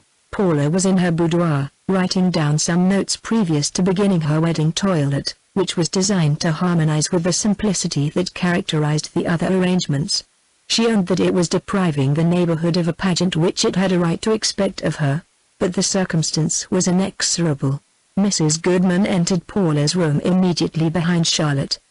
Perhaps the only difference between the Paula of today and the Paula of last year was an accession of thoughtfulness, natural to the circumstances in any case, and more particularly when, as now, the bride's isolation made self-dependence a necessity. She was sitting in a light dressing gown, and her face, which was rather pale, flushed at the entrance of Charlotte and her aunt. "I knew you were come," she said, when Charlotte stooped and kissed her. "I heard you. I have done nothing this morning, and feel dreadfully unsettled. Is all well?" The question was put without thought, but its aptness seemed almost to imply an intuitive knowledge of their previous conversation. "Yes," said Charlotte tardily. "Well, now, Clementine shall dress you, and I can do with Millie," continued Paula. "Come along." "Well, Aunt, what's there? Matter ? And you, Charlotte? You look harassed." "I have not slept well," said Charlotte. "And have not you slept well either, Aunt? You said nothing about it at breakfast." "Oh, it is nothing," said Mrs. Goodman quickly. "I have been disturbed by learning of somebody's villainy. I am going to tell you all some time today, but it is not important enough to disturb you with now." "No mystery," argued Paula. "Come. It is not fair." "I don't think it is quite fair," said Mr. Stancy, looking from one to the other in some distress. "Mrs. Goodman, I must tell her." "Paula, he's dead," cried Paula, sinking into a chair and turning as pale as marble. "Is he dead ? Tell me," she whispered. No, he's not dead. He is very well, and gone to Normandy for a holiday." "Oh, I am glad to hear it," answered Paula, with a sudden cool mannerliness. "He has been misrepresented," said Mrs. Goodman. "That's all." "Well?" said Paula, with her eyes bent on the floor. "I have been feeling that I ought to tell you clearly, dear Paula," declared her friend. "It is absolutely false about his telegraphing to you for money. It is absolutely false that his character is such as that dreadful picture represented it. But that's the substance of it, and I can tell you particulars at any time." But Paula would not be told at any time. A dreadful sorrow sat in her face. She insisted upon learning everything about the matter there and then, and there was no withstanding her. When it was all explained, she said in a low tone, "It is that pernicious, evil man dare yet why is it he ? What can he have meant by it? Justice before generosity, even on one's wedding day. Before I become any man's wife this morning I'll see that wretch in jail. The affair must be sifted. Oh, it was a wicked thing to serve anybody so ! I'll send for Cunningham Hayes this moment. The culprit is even now on the premises, I believe acting as clerk of the works." The usually well-balanced Paula was excited, and scarcely knowing what she did went to the belt pull. "Don't act hastily, Paula," said her aunt. "Had you not better consult Sir William? He will act for you in this." "Yes, he is coming round in a few minutes," said Charlotte, jumping at this happy thought of Mrs. Goodman's. "He's going to run across to see how you are getting on. He will be here by 10. Yes, he promised last night." She had scarcely done speaking when the prancing of a horse was heard in the ward below, and in a few minutes a servant announced Sir William de Stancy. De Stancy entered saying, "I have ridden across for 10 minutes, as I said I would do, to know if everything is easy and straightforward for you. There will be time enough for me to get back and prepare if I start shortly." "Well, I am ruffled," said Paula, allowing him to take her hand. "What is it?" said her betrothed. As Paula did not immediately answer, Mrs. Goodman beckoned to Charlotte, and they left the room together. "A man has to be given in charge, or a boy, or a demon," she replied. "I was going to do it, but you can do it better than I. He will run away if we don't mind. But, my dear Paula, who is it ? What has he done? It is that young man you see out there against the sky." She looked from the window sideways towards the new wing, on the roof of which there was walking prominently about, after having assisted 2 of the workmen in putting a red streamer on the tallest scaffold pole. "You must send instantly for Mr. Cunningham Hayes, my dearest Paula," repeated D'Estancey faintly, his complexion changing to that of a man who had died. "Please send for Mr. Hayes at once," returned Paula, with graceful firmness. "I said I would be just to a wronged man before I was generous to you, and I will. That lad dare to take a practical view of it has attempted to defraud me of £100 sterling, and he shall suffer. I won't tell you what he has done besides, for though it is worse, it is less tangible. When he is handcuffed and sent off to jail I'll proceed with my dressing. Will you ring the bell? Had you not better consider?" began D'Estancey. "Consider?" said Paula, with indignation. "I have considered. Will you kindly ring, Sir William, and get Thomas to ride at once to Mr. Hayes? Or must I rise from this chair and do it myself? You are very hasty and abrupt this morning, I think," he faltered. Paula rose determinedly from the chair. "Since you won't do it, I must," she said. "No, dearest ! Let me beg you not to, Sir William D'Estancey." She moved towards the bell pull, but he stepped before and intercepted her. "You must not ring the bell for that purpose," he said with husky deliberateness, looking into the depths of her face.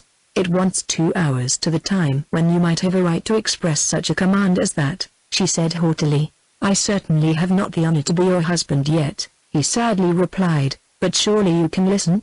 There exist reasons against giving this boy in charge which I could easily get you to admit by explanation, but I would rather, without explanation, have you take my word, when I say that by doing so you are striking a blow against both yourself and me." Paula, however, had rung the bell. "You are jealous of somebody or something perhaps," she said, in tones which showed how fatally all this was telling against the intention of that day. "I will not be a party to baseness, if it is to save all my fortune." The bell was answered quickly. But D'Estancey, though plainly in great misery, did not give up his point. Meeting the servant at the door before he could enter the room, he said, "It is nothing, you can go again." Paula looked at the unhappy baronet in amazement, then turning to the servant, who stood with the door in his hand, said, "Tell Thomas to saddle the chestnut, and, it's all a mistake," insisted D'Estancey. "Leave the room, James." James looked at his mistress. "Yes, James, leave the room," she calmly said, sitting down. "Now what have you to say?" she asked, when they were again alone. "Why must I not issue orders in my own house? Who is this young criminal, that you value his interests higher than my honor? I have delayed for 1 moment sending my messenger to the chief constable to hear your explanation only for that. You will still persevere?" "Certainly." "Who is he, Paula?" "He is my son." She remained still as death while one might count 10, then turned her back upon him. "I think you had better go away," she whispered. "You need not come again." He did not move. "Paula, do you indeed mean this?" he asked. "I do." D'Estancey walked a few paces, then said in a low voice, "Miss Power, I guessed just now, as soon as it began that we were going to split on this rock. Well, let it be, it cannot be helped, destiny is supreme. The boy was to be my ruin, he is my ruin, and rightly. But before I go, grant me one request. Do not prosecute him. Believe me, I will do everything I can to get him out of your way. He shall annoy you no more." "Do you promise?" "I do," she said. "Now please leave me. Once more, am I to understand that no marriage is to take place today between you and me?" "You are." Sir William D'Estancey left the room. It was noticeable throughout the interview that his manner had not been the manner of a man altogether taken by surprise. During the few preceding days his mood had been that of the gambler seasoned in ill luck, who adopts pessimist surmises as a safe background to his most sanguine hopes. She remained alone for some time. Then she rang, and requested that Mr. Wardlaw, her father's solicitor and friend, would come up to her. A messenger was dispatched, not to Mr. Cunningham Hayes, but to the parson of the parish, who in his turn sent to the clerk and clerk's wife, then busy in the church. On receipt of the intelligence, the 2 latter functionaries proceeded to roll up the carpet which had been laid from the door to the gate, put away the kneeling cushions, locked the doors, and went off to inquire the reason of so strange a countermand. It was soon proclaimed in Markton that the marriage had been postponed for a fortnight in consequence of the bride's sudden indisposition, and less public emotion was felt than the case might have drawn forth, from the ignorance of the majority of the populace that a wedding had been going to take place at all. Meanwhile Mr. Stansey had been closeted with Paula for more than an hour. It was a difficult meeting, and a severe test to any friendship but that of the most sterling sort. In the turmoil of her distraction Charlotte had the consolation of knowing that if her act of justice to Somerset at such a moment were the act of a simpleton, it was the only course open to honesty. But Paula's cheerful serenity in some measure laid her own troubles to rest, till they were awakened by a rumour which got wind some weeks later, and quite drowned all other surprises of the true relation between the vanished clerk of works, Mr. Dare, and the fallen family of the Stansey. Part 6, Paula. Chapter 1. I have decided that I cannot see Sir William again. I shall go away, said Paula on the evening of the next day, as she lay on her bed in a flushed and highly strung condition, though a person who had heard her words without seeing her face would have assumed perfect equanimity to be the mood which expressed itself with such quietness. This was the case with her aunt, who was looking out of the window at some idlers from Markton walking round the castle with their eyes bent upon its windows, and she made no haste to reply. Those people have come to see me, as they have a right to do when a person acts so strangely, Paula continued. And hence I am better away. Where do you think to go to? Paula replied in the tone of one who was actuated entirely by practical considerations. Out of England certainly. And as Normandy lies nearest, I think I shall go there. It is a very nice country round Berlin. Yes, it is a very nice country round Berlin, echoed her aunt, in moderate tones. When do you intend to start? I should like to cross tonight. You must go with me, aunt, will you not? Mrs. Goodman expostulated against such suddenness. It will redouble the rumors that are afloat, if, after being supposed ill, you are seen going off by railway perfectly well. That's a contingency which I am quite willing to run the risk of. Well, it would be rather sudden, as you say, to go tonight. But we'll go tomorrow night at latest. Under the influence of the decision she bounded up like an elastic ball and went to the glass, which showed a light in her eye that had not been there before this resolution to travel in Normandy had been taken.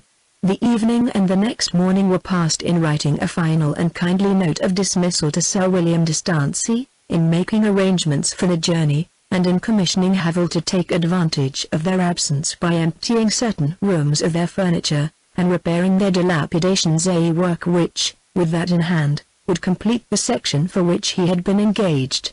Mr. Wardlaw had left the castle, so also had Charlotte, by her own wish, her residence there having been found too oppressive to herself to be continued for the present. Accompanied by Mrs. Goodman, Milly, and Clementine, the elderly French maid, who still remained with them, Paula drove into Markton in the twilight and took the train to Budmouth. When they got there they found that an unpleasant breeze was blowing out at sea, though inland it had been calm enough. Mrs. Goodman proposed to stay at Budmouth till the next day, in hope that there might be smooth water, but an English seaport in being a thing that Paula disliked more than a rough passage, she would not listen to this counsel. Other impatient reasons, too, might have weighed with her. When night came their looming miseries began. Paula found that in addition to her own troubles she had those of 3 other people to support, but she did not audibly complain. Paula, said Mrs. Goodman from beneath her load of wretchedness, why did we think of undergoing this? A slight gleam of humor crossed Paula's not particularly blooming face, as she answered, why indeed? What is the real reason, my dear? For God's sake tell me. It begins with S. Well, I would do anything for that young man short of personal martyrdom, but really when it comes to that, don't criticize me, auntie, and I won't criticize you. Well, I am open to criticism just now, I am sure, said her aunt, with a green smile, and speech was again discontinued. The morning was bright and beautiful, and it could again be seen in Paula's looks that she was glad she had come, though, in taking their rest at Cherbourg, fate consigned them to an hotel breathing an atmosphere that seemed specially compounded for depressing the spirits of a young woman. Indeed, nothing had particularly encouraged her thus far in her somewhat peculiar scheme of searching out and expressing sorrow to a gentleman for having believed those who traduced him, and this coup d'audace to which she had committed herself began to look somewhat formidable. When in England the plan of following him to Normandy had suggested itself as the quickest, sweetest, and most honest way of making amends, but having arrived there she seemed further off from his sphere of existence than when she had been at Stancy Castle. Virtually she was, for if he thought of her at all, he probably thought of her there. If he sought her he would seek her there.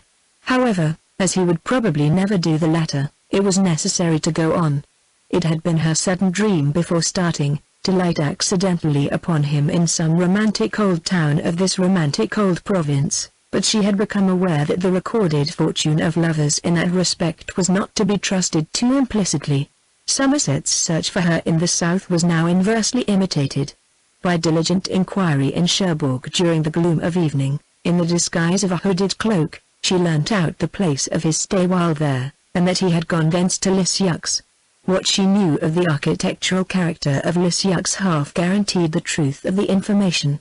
Without telling her aunt of this discovery she announced to that lady that it was her great wish to go on and see the beauties of Lisieux. But though her aunt was simple, there were bounds to her simplicity. "Paula," she said, with an undeceivable air, "I don't think you should run after a younger man like this. Suppose he shouldn't care for you by this time." It was no occasion for further affectation.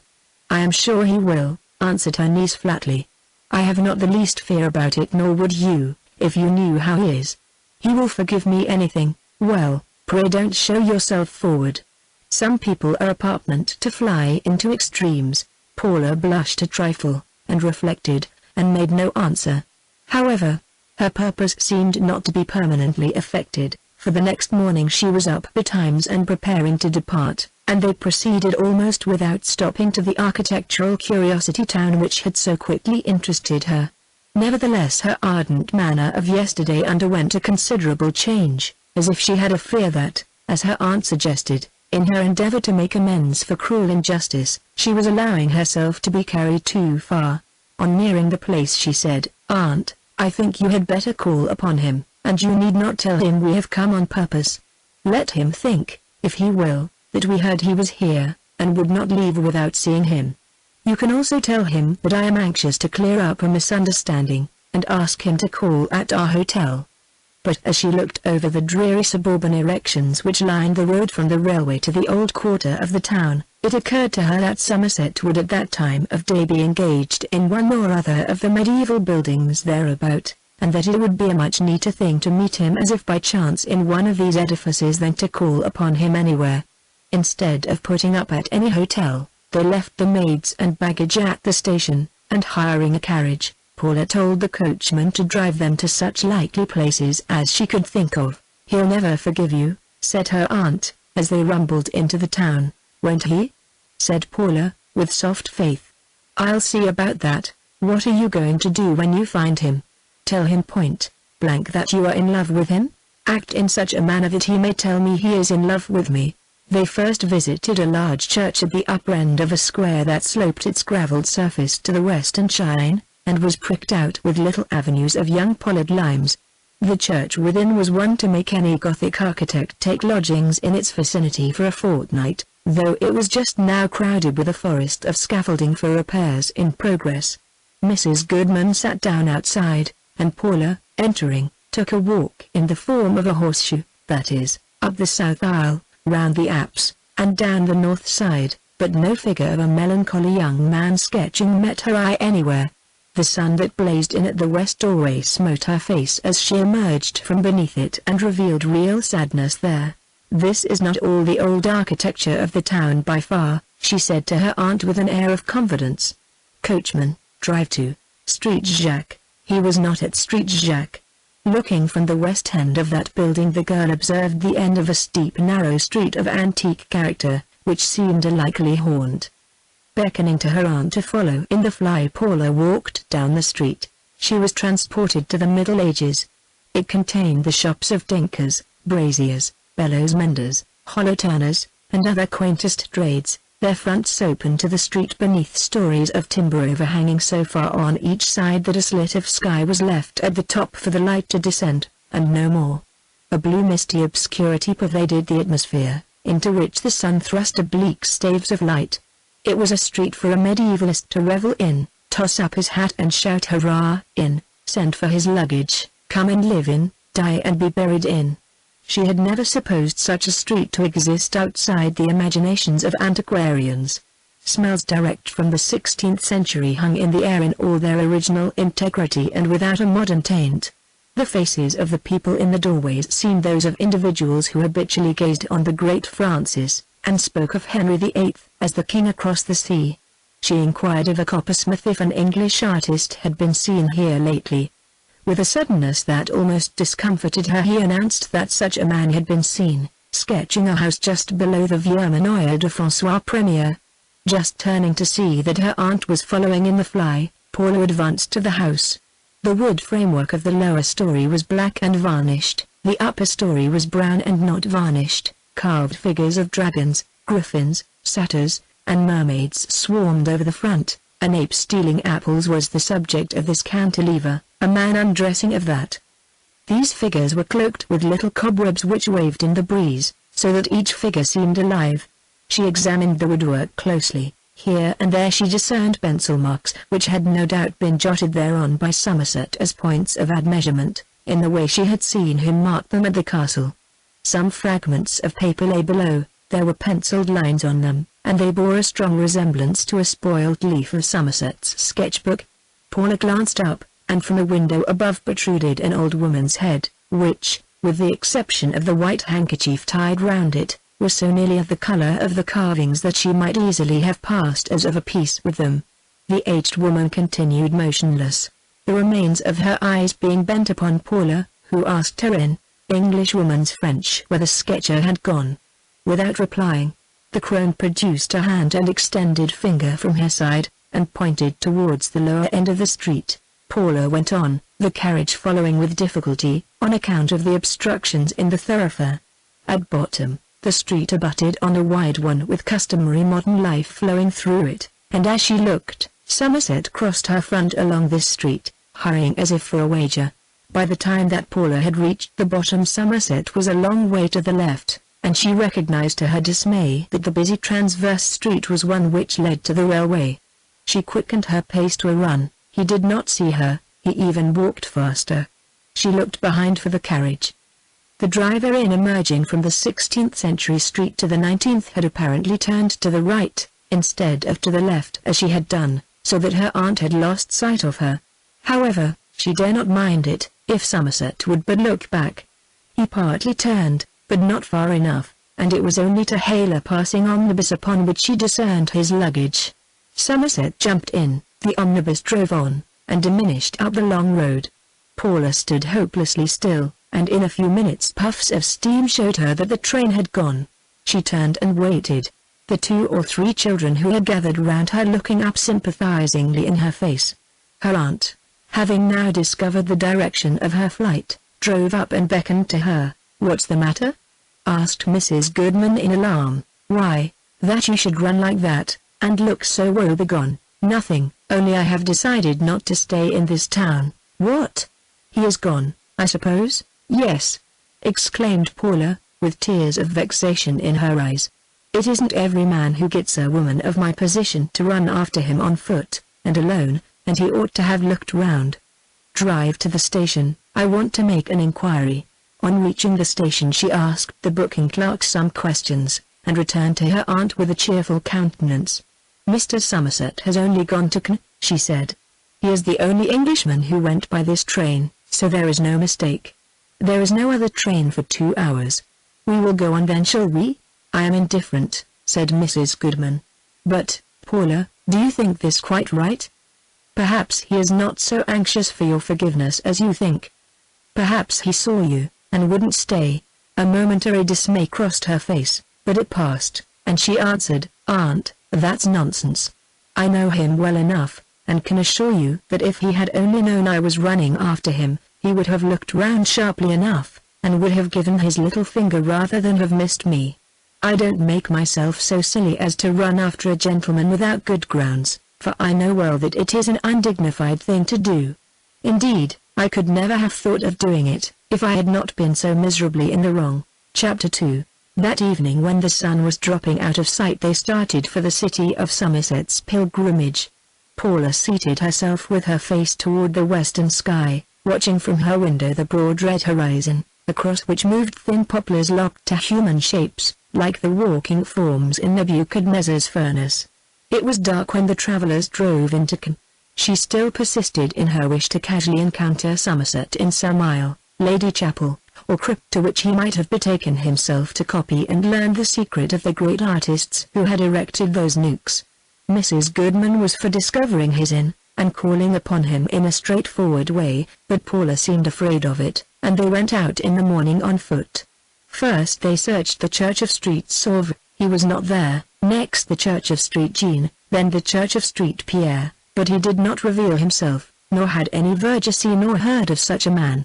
Outside the latter church was a public flower garden, and she sat down to consider beside a round pool in which water lilies grew and goldfish swam, near beds of fiery geraniums, dahlias, and verbenas just past their bloom. Her enterprise had not been justified by its results so far, but meditation still urged her to listen to the little voice within and push on. She accordingly rejoined her aunt, and they drove up the hill to the Abbaye aux Dames, the day by this time having grown hot and oppressive. The church seemed absolutely empty, the void being emphasized by its grateful coolness. But on going towards the east end they perceived a bald gentleman close to the screen, looking to the right and to the left as if much perplexed. Paula merely glanced over him, his back being toward her, and turning to her aunt said softly, "I wonder how we get into the choir?" "That's just what I am wondering," said the old gentleman, abruptly facing round, and Paula discovered that the countenance was not unfamiliar to her eye. Since knowing Somerset she had added to her gallery of celebrities a photograph of his father, the academician, and here was now who confronted her. For the moment embarrassment, due to complicated feelings, brought a slight blush to her cheek, but being well aware that he did not know her, she answered, coolly enough, "I suppose we must ask someone." "And we certainly would if there were anyone to ask," he said, still looking eastward, and not much at her. "I have been here a long time, but nobody comes. Not that I want to get in on my own account, for though it is 30 years since I last set foot in this place, I remember it as if it were but yesterday." "Indeed. I have never been here before," said Paula, naturally. "But I am looking for a young man who is making sketches in some of these buildings, and it is as likely as not that he is in the crypt under this choir, for it is just such out-of-the-way nooks that he prefers. It is very provoking that he should not have told me more distinctly in his letter where to find him." Mrs. Goodman, who had gone to make inquiries, now came back, and informed them that she had learnt that it was necessary to pass through the Hotel Dieu to the choir, to do which they must go outside. Thereupon they walked on together, and Mr. Somerset, quite ignoring his troubles, made remarks upon the beauty of the architecture, and in absence of mind, by reason either of the subject, or of his listener, retained his hat in his hand after emerging from the church, while they walked all the way across the place and into the hospital gardens. "A very civil man," said Mrs. Goodman to Paula privately. "Yes," said Paula, who had not told her aunt that she recognized him. One of the sisters now preceded them towards the choir and crypt, Mr. Somerset asking her if a young Englishman was or had been sketching there. On receiving a reply in the negative, Paula nearly betrayed herself by turning, as if her business there, too, ended with the information. However, she went on again, and made a pretense of looking round, Mr. Somerset also staying in a spirit of friendly attention to his countrywoman. They did not part from him till they had come out from the crypt, and again reached the west front, on their way to which he additionally explained that it was his son he was looking for, who had arranged to meet him here, but had mentioned no inn at which he might be expected. When he had left them, Paula informed her aunt whose company they had been sharing. Her aunt began expostulating with Paula for not telling Mr. Somerset what they had seen of his son's movements. "It would have eased his mind at least," she said. "I was not bound to ease his mind at the expense of showing what I would rather conceal. I am continually hampered in such generosity as that by the circumstance of being a woman. Well, it is getting too late to search further tonight. It was indeed almost evening twilight in the streets, though the graceful freestone spires to a depth of about 20 feet from their summits were still dyed with the orange tints of a vanishing sun. The two relatives dined privately as usual, after which Paula looked out of the window of the room, and reflected upon the events of the day. A tower rising into the sky quite near at hand showed her that some church or other stood within a few steps of the hotel archway, and saying nothing to Mrs. Goodman, she quietly cloaked herself, and went out towards it, apparently with a view of disposing of a portion of a dull dispiriting evening. The church was open, and on entering she found that it was only lighted by 7 candles burning before the altar of a chapel on the south side, the mass of the building being in deep shade. Motionless outlines, which resolved themselves into the forms of kneeling women, were darkly visible among the chairs, and in the triforium above the arcades there was one hitherto unnoticed radiance, dim as that of a glowworm in the grass. It was seemingly the effect of a solitary tallow candle behind the masonry. A priest came in, unlocked the door of a confessional with a click which sounded in the silence, and entered it. A woman followed, disappeared within the curtain of the same, emerging again in about 5 minutes, followed by the priest, who locked up his door with another loud click, like a tradesman full of business, and came down the aisle to go out. In the lobby he spoke to another woman, who replied, "Ah, Monsieur Lab." 2 women having spoken to him, there could be no harm in a third doing likewise. "Monsieur Lab," said Paula in French, "could you indicate to me the stairs of the triforium?" And she signified her reason for wishing to know by pointing to the glimmering light above. "Ah, he is a friend of yours, the Englishman?"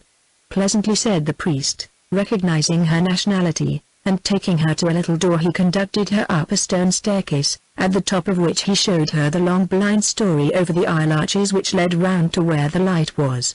Cautioning her not to stumble over the uneven floor, he left her and descended. His words had signified that Somerset was here. It was a gloomy place enough that she found herself in, with the 7 candles below and the opposite altar, and a faint skylight from the clerestory, lent enough rays to guide her. Paula walked on to the bend of the apse. Here were a few chairs, and the origin of the light. This was a candle stuck at the end of a sharpened stick, the latter entering a joint in the stones. A young man was sketching by the glimmer. But there was no need for the blush which had prepared itself beforehand. The young man was Mr. Cockton, Somerset's youngest draftsman. Paula could have cried aloud with disappointment. Cockton recognized Miss Power, and appearing much surprised, rose from his seat with a bow, and said hastily, "Mr. Somerset left today." "I did not ask for him," said Paula. "No, Miss Power, but I thought, yes, you know, of course, that he has been my architect. Well, it happens that I should like to see him, if he can call on me." "Which way did he go?" "He's gone to Etretat." "What for?" "There are no abbeys to sketch at Etretat." Cockton looked at the point of his pencil, and with a hesitating motion of his lip answered, "Mr. Somerset said he was tired." "Of what?" "He said he was sick and tired of holy places, and would go to some wicked spot or other, to get that consolation which holiness could not give. But he only said it casually to Knowles, and perhaps he did not mean it." "Knowles is here too?" "Yes, Miss Power, and Bowles. Mr. Somerset has been kind enough to give us a chance of enlarging our knowledge of French early pointed, and pays half the expenses." Paula said a few other things to the young man, walked slowly round the triforium as if she had come to examine it, and returned down the staircase. On getting back to the hotel she told her aunt, who had just been having a nap, that next day they would go to Etretat for a change. "Why? There are no old churches at Etretat." "No. But I am sick and tired of holy places, and want to go to some wicked spot or other to find that consolation which holiness cannot give." "For shame, Paula.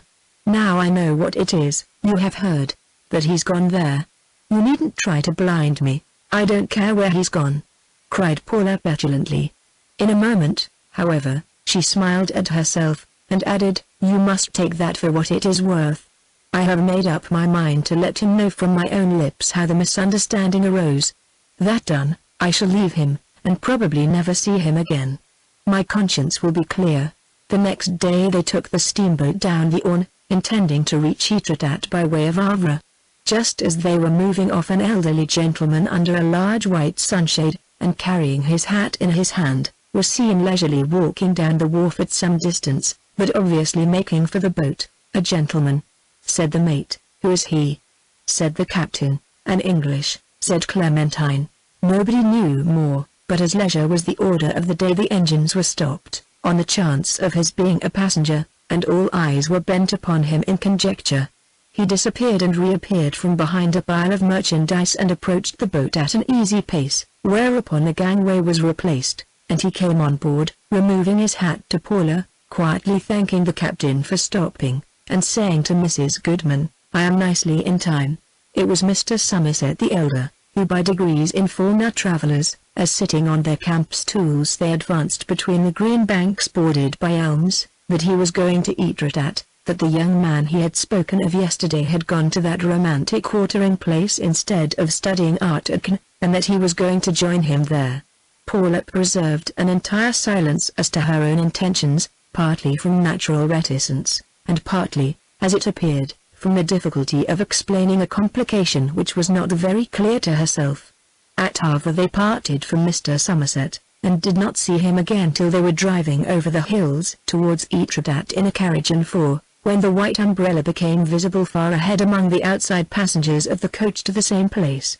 In a short time they had passed and cut in before this vehicle, but soon became aware that their carriage, like the coach, was one of a straggling procession of conveyances, some mile and a half in length, all bound for the village between the cliffs.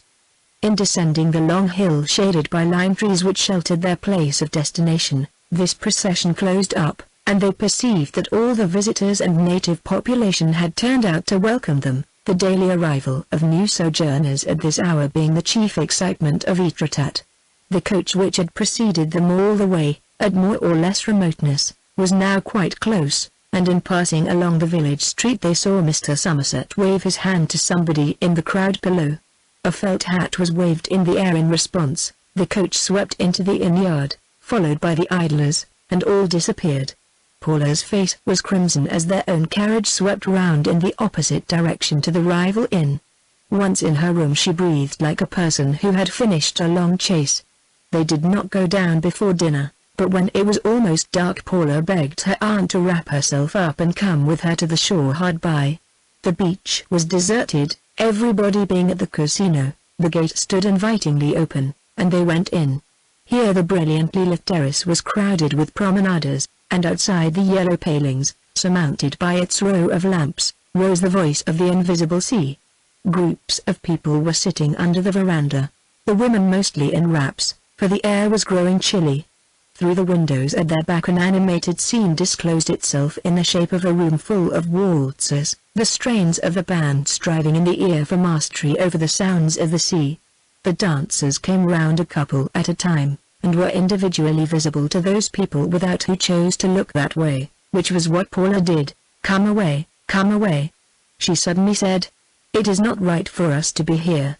Her exclamation had its origin in what she had at that moment seen within, the spectacle of Mr. George Somerset whirling round the room with a young lady of uncertain nationality but pleasing figure. Paula was not accustomed to show the white feather too clearly, but she soon had passed out through those yellow gates and retreated, till the mixed music of sea and band had resolved into that of the sea alone. "Well," said her aunt, half in soliloquy, "do you know who I saw dancing there, Paula?" "Ah, Mr. Somerset, if I don't make a great mistake." "It was likely enough that you did," sedately replied her niece. "He left Cannes with the intention of seeking distractions of a lighter kind than those furnished by art, and he has merely succeeded in finding them. But he has made my duty rather a difficult one. Still, it was my duty, for I very greatly wronged him. Perhaps, however, I have done enough for honor's sake. I would have humiliated myself by an apology if I had found him in any other situation, but, of course, one can't be expected to take much trouble when he is seen going on like that." The coolness with which she began her remarks had developed into something like warmth as she concluded, "He is only dancing with a lady he probably knows very well. He doesn't know her. The idea of his dancing with a woman of that description. We will go away tomorrow. This place has been greatly overpraised. The place is well enough, as far as I can see, He is carrying out his program to the letter. He plunges into excitement in the most reckless manner, and I tremble for the consequences. I can do no more. I have humiliated myself into following him, believing that in giving too ready credence to appearances I had been narrow and inhuman, and had caused him much misery. But he does not mind, and he has no misery. He seems just as well as ever. How much this finding him has cost me. After all, I did not deceive him. He must have acquired a natural aversion for me. I have allowed myself to be interested in a man of very common qualities, and am now bitterly alive to the shame of having sought him out. I heartily detest him. I will go back, aunt. You're right, I had no business to come. His light conduct has rendered him uninteresting to me. Chapter 3.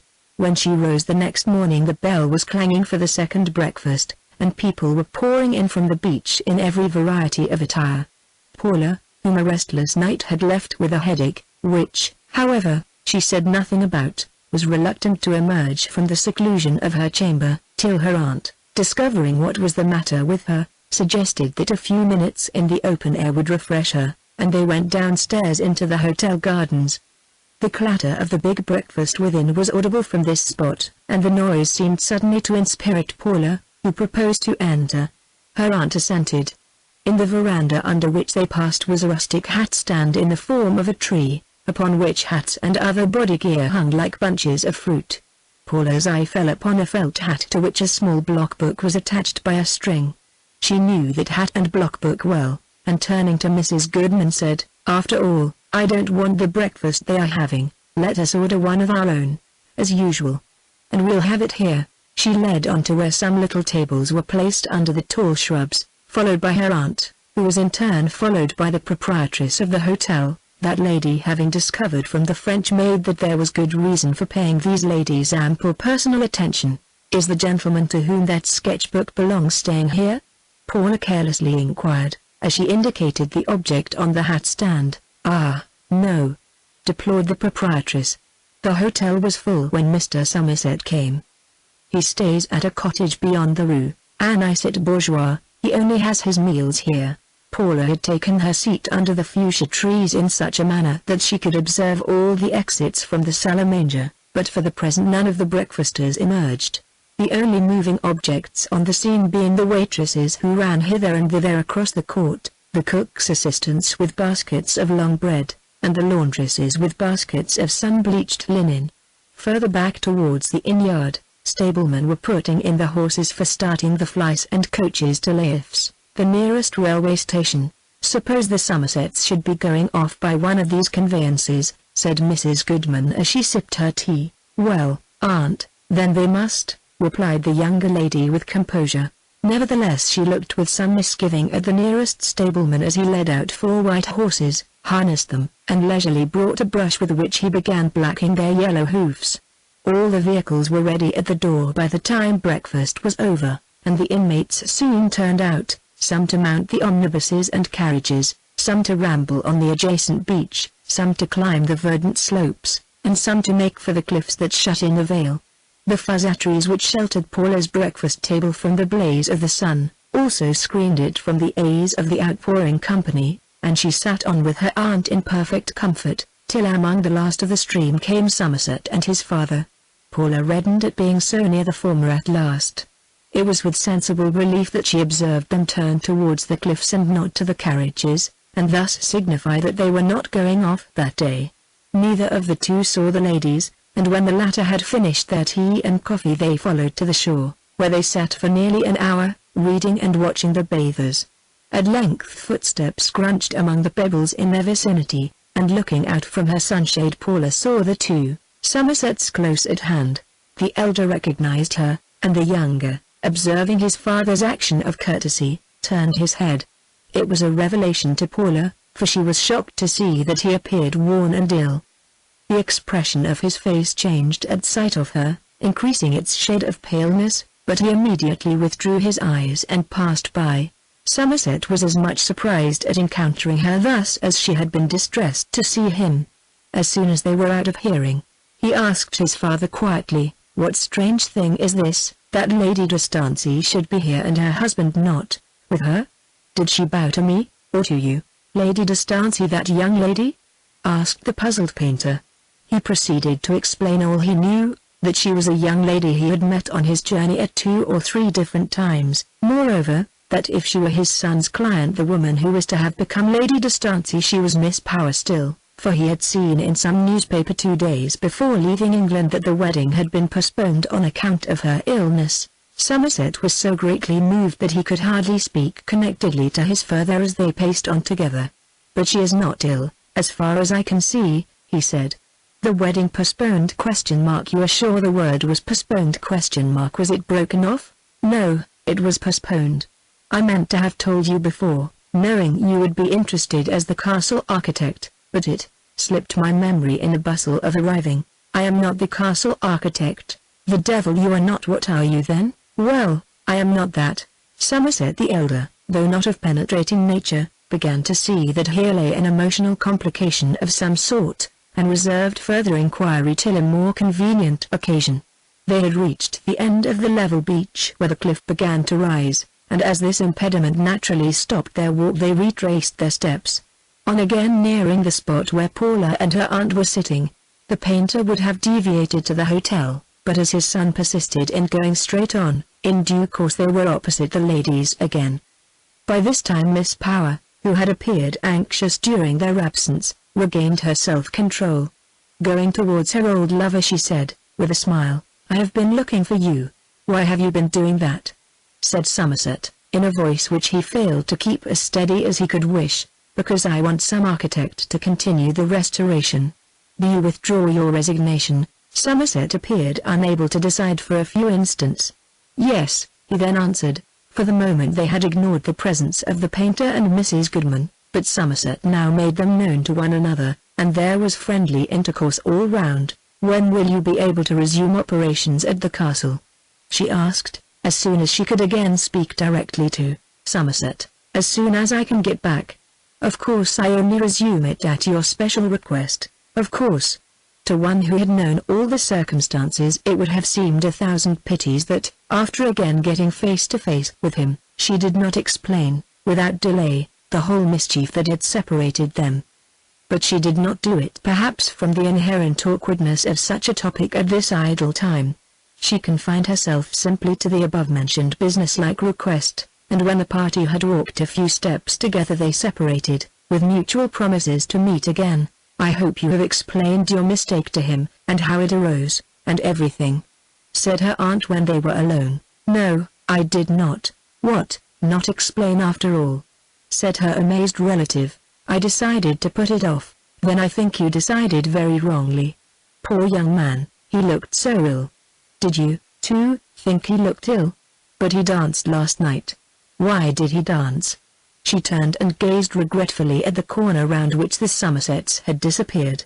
"I don't know why he danced, but if I had known you were going to be so silent, I would have explained the mistake myself. I wish you had. But no, I have said I would, and I must." Paula's avoidance of tables d'hôte did not extend to the present one. It was quite with alacrity that she went down, and with her entry the antecedent hotel beauty who had reigned for the last 5 days at that meal, was unceremoniously deposed by the guests. Mr. Somerset the elder came in, but nobody with him. His seat was on Paula's left hand, Mrs. Goodman being on Paula's right, so that all the conversation was between the academician and the younger lady.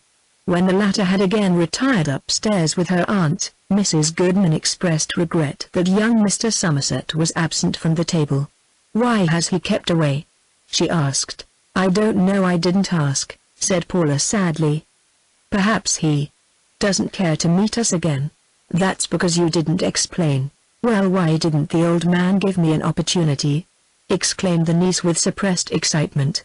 "He would scarcely say anything but yes and no, and gave me no chance at all of introducing the subject. I wanted to explain. I came all the way on purpose. I would have begged George's pardon on my 2 knees if there had been any way of beginning, but there was not, and I could not do it." Though she slept badly that night, Paula promptly appeared in the public room to breakfast, and that not from motives of vanity, for, while not unconscious of her accession to the unstable throne of Queen Beauty in the establishment, she seemed too preoccupied to care for the honor just then. and would readily have changed places with her unhappy predecessor, who lingered on in the background like a candle after sunrise.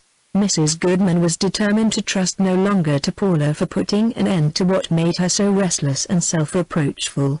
Seeing old Mr. Somerset enter to a little side table behind for lack of room at the crowded centre tables, again without his son, she turned her head and asked point-blank where the young man was. Mr. Somerset's face became a shade graver than before. "My son is unwell," he replied, "so unwell that he has been advised to stay indoors and take perfect rest. I do hope it is nothing serious." "I hope so too. The fact is, he has overdone himself a little. He was not well when he came here, and to make himself worse he must needs go dancing at the casino with this lady and that among others with a young American lady who is here with her family, and whom he met in London last year. I advised him against it, but he seemed desperately determined to shake off lethargy by any rash means, and wouldn't listen to me. Luckily he is not in the hotel, but in a quiet cottage 100 yards up the hill." Paula, who had heard all, did not show or say what she felt at the news, but after breakfast, on meeting the landlady in a passage alone, she asked with some anxiety if there were a really skillful medical man in Etretat, and on being told that there was, and his name, she went back to look for Mr. Somerset, but he had gone. They heard nothing more of young Somerset all that morning, but towards evening, while Paula sat at her window, looking over the heads of fuchsias upon the promenade beyond, she saw the painter walk by. She immediately went to her aunt and begged her to go out and ask Mr. Somerset if his son had improved. "I will send Millie or Clementine," said Mrs. Goodman. "I wish you would see him yourself." "He has gone on. I shall never find him." "He has only gone round to the front," persisted Paula.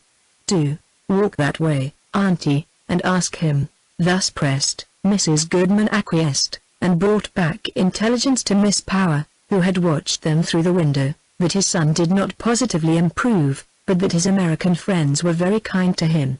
Having made use of her aunt, Paula seemed particularly anxious to get rid of her again, and when that lady sat down to write letters, Paula went to her own room, hastily dressed herself without assistance, asked privately the way to the cottage, and went off thitherward unobserved. At the upper end of the lane she saw a little house answering to the description, whose front garden, window-sills, palings, and doorstep were literally ablaze with nasturtiums in bloom. She entered this inhabited nosegay, quietly asked for the invalid, and if he were well enough to see Miss Power. The woman of the house soon returned, and she was conducted up a crooked staircase to Somerset's modest apartments. It appeared that some rooms in this dwelling had been furnished by the landlady of the inn, who hired them of the tenant during the summer season to use as an annex to the hotel. Admitted to the outer room she beheld her architect looking as unarchitectural as possible, lying on a small couch which was drawn up to the open casement, whence he had a back view of the window flowers, and enjoyed a green transparency through the undersides of the same nasturtium leaves that presented their faces to the passers without. When the latch had again clicked into the catch of the closed door, Paula went up to the invalid, upon whose pale and interesting face a flush had arisen simultaneously with the announcement of her name. He would have sprung up to receive her, but she pressed him down, and throwing all reserve on one side for the first time in their intercourse, she crouched beside the sofa, whispering with roguish solicitude, her face not too far from his own, "How foolish you are, George, to get ill just now when I have been wanting so much to see you again!" I am so sorry to see you like this. What I said to you when we met on the shore was not what I had come to say. Somerset took her by the hand. "Then what did you come to say, Paula?" he asked. "I wanted to tell you that the mere wanton wandering of a capricious mind was not the cause of my estrangement from you. There has been a great deception practiced. The exact nature of it I cannot tell you plainly just at present. It is too painful, but it is all over, and I can assure you of my sorrow at having behaved as I did, and of my sincere friendship now as ever. There is nothing I shall value so much as that.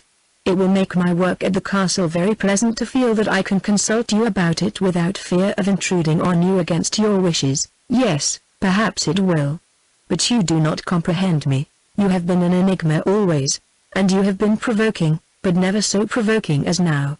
I wouldn't for the world tell you the whole of my fancies as I came hither this evening, but I should think your natural intuition would suggest what they were." "It does, Paula. But there are motives of delicacy which prevent my acting on what is suggested to me.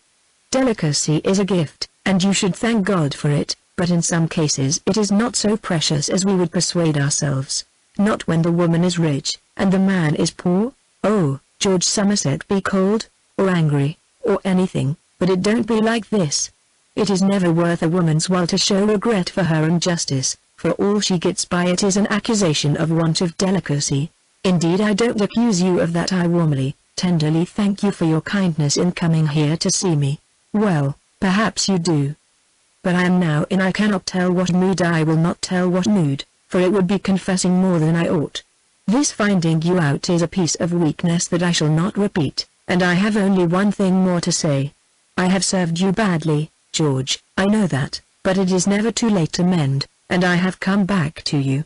However, I shall never run after you again, trust me for that, for it is not the woman's part. Still, before I go, that there may be no mistake as to my meaning, and misery entailed on us for want of a word, I'll add this, that if you want to marry me, as you once did, you must say so, for I am here to be asked." It would be superfluous to transcribe Somerset's reply, and the remainder of the scene between the pair. Let it suffice that half an hour afterwards, when the sun had almost gone down, Paula walked briskly into the hotel, troubled herself nothing about dinner, but went upstairs to their sitting room, where her aunt presently found her upon the couch looking up at the ceiling through her fingers. They talked on different subjects for some time till the old lady said, "Mr. Somerset's cottage is the one covered with flowers up the lane, I hear." "Yes," said Paula. "How do you know?" "I've been there." "We are going to be married, aunt?" "Indeed," replied Mrs. Goodman. "Well, I thought this might be the end of it. You were determined on the point, and I am not much surprised at your news. Your father was very wise after all in entailing everything so strictly upon your offspring, for if he had not I should have been driven wild with the responsibility. And now that the murder is out," continued Paula, passing over that view of the case, "I don't mind telling you that somehow or other I have got to like George Somerset as desperately as a woman can care for any man. I thought I should have died when I saw him dancing, and feared I had lost him. He seemed 10 times nicer than ever then. So silly we women are, that I wouldn't marry a duke in preference to him. There, that's my honest feeling, and you must make what you can of it. My conscience is clear, thank heaven. Have you fixed the day?" "No," continued the young lady, still watching the sleeping flies on the ceiling. "It is left unsettled between us, while I come and ask you if there would be any harm if it could conveniently be before we return to England." "Paula, this is too precipitate. On the contrary, aunt. In matrimony, as in some other things, you should be slow to decide, but quick to execute. Nothing on earth would make me marry another man. I know every fiber of his character, and he knows a good many fibers of mine, so as there is nothing more to be learnt, why shouldn't we marry at once? On one point I am firm, I will never return to that castle as Miss Power. A nameless dread comes over me when I think of it. I fear that some uncanny influence of the dead D'Estancis would drive me again from him." "Oh, if it were to do that," she murmured, burying her face in her hands, "I really think it would be more than I could bear." "Very well," said Mrs. Goodman, "we will see what can be done. I will write to Mr. Wardlaw." Chapter 4.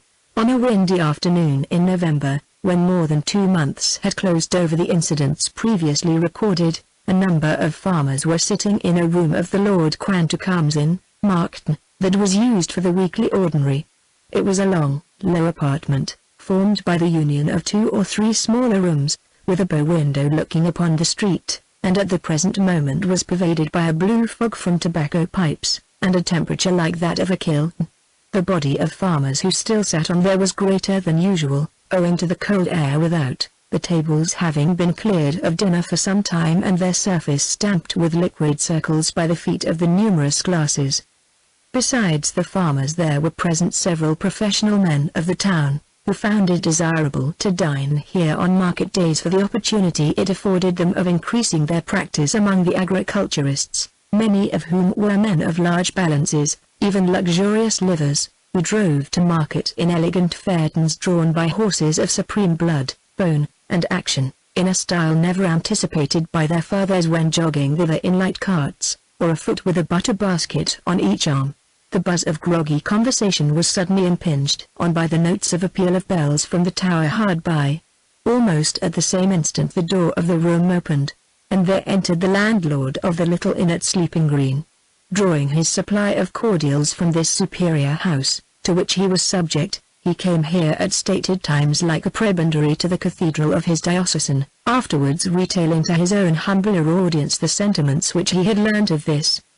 But curiosity being awakened by the church bells, the usual position was for the moment reversed, and one of the farmers, saluting him by name, asked him the reason of their striking up at that time of day. "My missus out yonder," replied the rural landlord, nodding sideways, "is coming home with her fancy man. They have been a-gaying together this Turk of a while in foreign parts here, made exclamation mark what with the wind, and standing about, my blood's as low as water. Bring us a thimbleful of that isn't gin, and not far from it." "It is true, then, that she's become Mrs. Somerset?" indifferently asked a farmer in broadcloth, tenant of an estate in quite another direction than hers, as he contemplated the grain of the table immediately surrounding the foot of his glass. "True, of course it is," said Havil, who was also present, in the tone of one who, though sitting in this rubicund company, was not of it. "I could have told you the truth of it any day these last 5 weeks." Among those who had lent an ear was Dairyman Jinks, an old gnarled character who wore a white fustian coat and yellow leggings, the only man in the room who never dressed up in dark clothes for marketing. He now asked, "Married abroad, was they? And how long will a wedding abroad stand good for in this country?" "As long as a wedding at home, will it?" "Faith, I didn't know. How should I? I thought it might be some new plan o' folks for leasing women now they be so plentiful, so as to get rid o' 'em when the men be tired o' 'em, and have spent all their money." "He won't be able to spend her money," said the landlord of Sleeping Green. "'Tis her very own person settled upon the hairs of her head forever, O nation." "Then if I were the man I shouldn't care for such a one. I'd benefit as that," said Dairyman Jinks, turning away to listen to the talk on his other hand. "Is that true?" asked the gentleman farmer in broadcloth. "It is sufficiently near the truth," said Havil. "There is nothing at all unusual in the arrangement. It was only settled so to prevent any schemer making a beggar of her. If Somerset and she have any children, which probably they will, it will be theirs, and what can a man want more? Besides, there is a large portion of property left to her personal use, quite as much as they can want. Oddly enough, the curiosities and pictures of the castle which belong to the D'Estancys are not restricted from sale, they are hers to do what she likes with.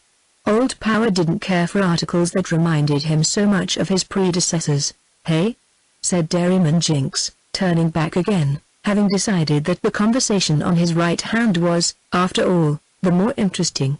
"Well, why can't em hire a travelling chap to touch up the pictures into her own gaffers and gammers? Then, they'd be worth summat to her." "Ah, here they are?" "I thought so," said Havil, who had been standing up at the window for the last few moments. "There." Ringers were told to begin as soon as their train signalled. As he spoke a carriage drew up to the hotel door, followed by another with the maid and luggage. The inmates crowded to the bow window, except Dairyman Jinks, who had become absorbed in his own reflections. "What be they stopping here for?" asked one of the previous speakers. "They are going to stay here tonight," said Havil. "They have come quite unexpectedly, and the castle is in such a state of turmoil that there is not a single carpet down, or room for them to use. We shall get 2 or 3 in order by next week. 2 little people like them will be lost in the chambers of that wandering place," satirized Dairyman Jinks. "They will be bound to have a randy every fortnight to keep the moth out of the furniture." By this time Somerset was handing out the wife of his bosom, and Dairyman Jinks went on, "That's no more Miss Power that was, than my niece's daughter Kezia is Miss Power, and short it is a different woman altogether." "There is no mistake about the woman," said the landlord. "It is her fur clothes that make her look so like a caterpillar on end.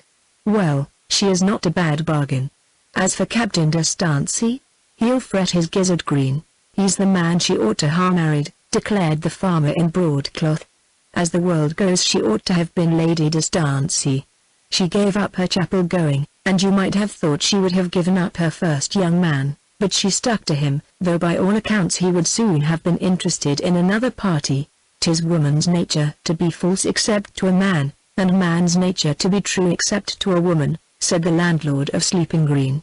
However, all's well that ends well, and I have something else to think of than new married couples, saying which the speaker moved off, and the others returned to their seats, the young pair who had been their theme vanishing through the hotel into some private paradise to rest and dine. By this time their arrival had become known, and a crowd soon gathered outside, acquiring audacity with continuance there. Raising a hurrah, the group would not leave till Somerset had showed himself on the balcony above, and then declined to go away till Paula also had appeared, when, remarking that her husband seemed a quiet young man enough, and would make a very good borough member when their present one misbehaved himself, the assemblage good-humouredly dispersed. Among those whose ears had been reached by the hurrahs of these idlers was a man in silence and solitude, far out of the town. He was leaning over a gate that divided two meads in a watery level between Stansea Castle and Markton. He turned his head for a few seconds, then continued his contemplative gaze towards the towers of the castle, visible over the trees as far as was possible in the leaden gloom of the November eve. The military form of the solitary lounger was recognizable as that of Sir William de Stansea, notwithstanding the failing light and his attitude of so resting his elbows on the gate that his hands enclosed the greater part of his face.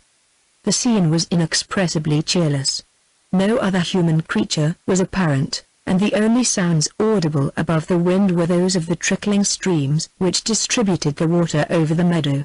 A heron had been standing in one of these rivulets about 20 yards from the officer, and they vied with each other in stillness till the bird suddenly rose and flew off to the plantation in which it was his custom to pass the night with others of his tribe. De Stansea saw the heron rise, and seemed to imagine the creature's departure without a supper to be owing to the increasing darkness, but in another minute he became conscious that the heron had been disturbed by sounds too distant to reach his own ears at the time. They were nearer now, and there came along under the hedge a young man known to De Stansea exceedingly well. "Ah," he said listlessly, "you have ventured back." "Yes, Captain." "Why do you walk out here?" The bells began ringing because she and he were expected, and my thoughts naturally dragged me this way. Thank heaven the battery leaves Markton in a few days, and then the Shire's place will know me no more. I have heard of it. Turning to where the dim lines of their castle rose he continued, "Well, there it stands, and I am not in it. They are not in it yet either, they soon will be. Well, what tune is that you were humming, Captain?" "All is lost now," replied the captain grimly. "Oh no, you have got me, and I am a treasure to any man. I have another match in my eye for you, and shall get you well settled yet, if you keep yourself respectable. So thank God, and take courage. Ah, Willie, you are a flippant young fool wise in your own conceit, I say it to my sorrow. Was your dishonesty spoiled all? That lady would have been my wife by fair dealing, time was all I required.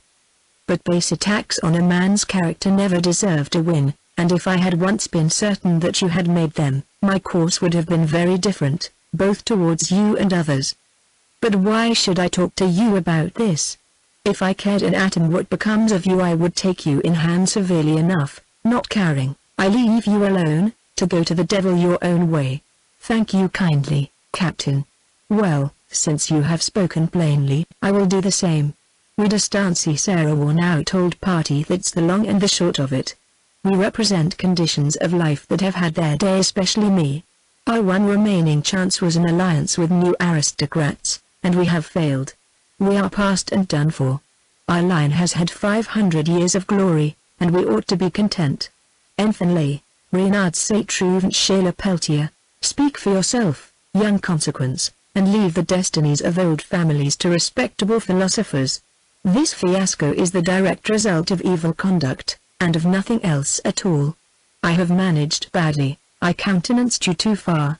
When I saw your impish tendencies, I should have forsworn the alliance. Don't sting me, Captain. What I have told you is true. As for my conduct, cat will after kind, you know. You should have held your tongue on the wedding morning, and have let me take my chance. Is that all I get for saving you from jail? Gad, I alone am the sufferer, and feel I am alone the fool. Come, off with you, I never want to see you any more. Part we will, then till we meet again. It will be a light night hereabouts, I think, this evening, a very dark one for me, nevertheless, I think it will be a light night. Au revoir. Dare went his way, and after a while Stancy went his. Both were soon lost in the shades. Chapter 5. The castle tonight was as gloomy as the meads. As Havel had explained, the habitable rooms were just now undergoing a scour, and the main block of buildings was empty even of the few servants who had been retained, they having for comfort's sake taken up their quarters in the detached rooms adjoining the entrance archway. Hence not a single light shone from the lonely windows, at which ivy leaves tapped like woodpeckers, moved by gusts that were numerous and contrary rather than violent.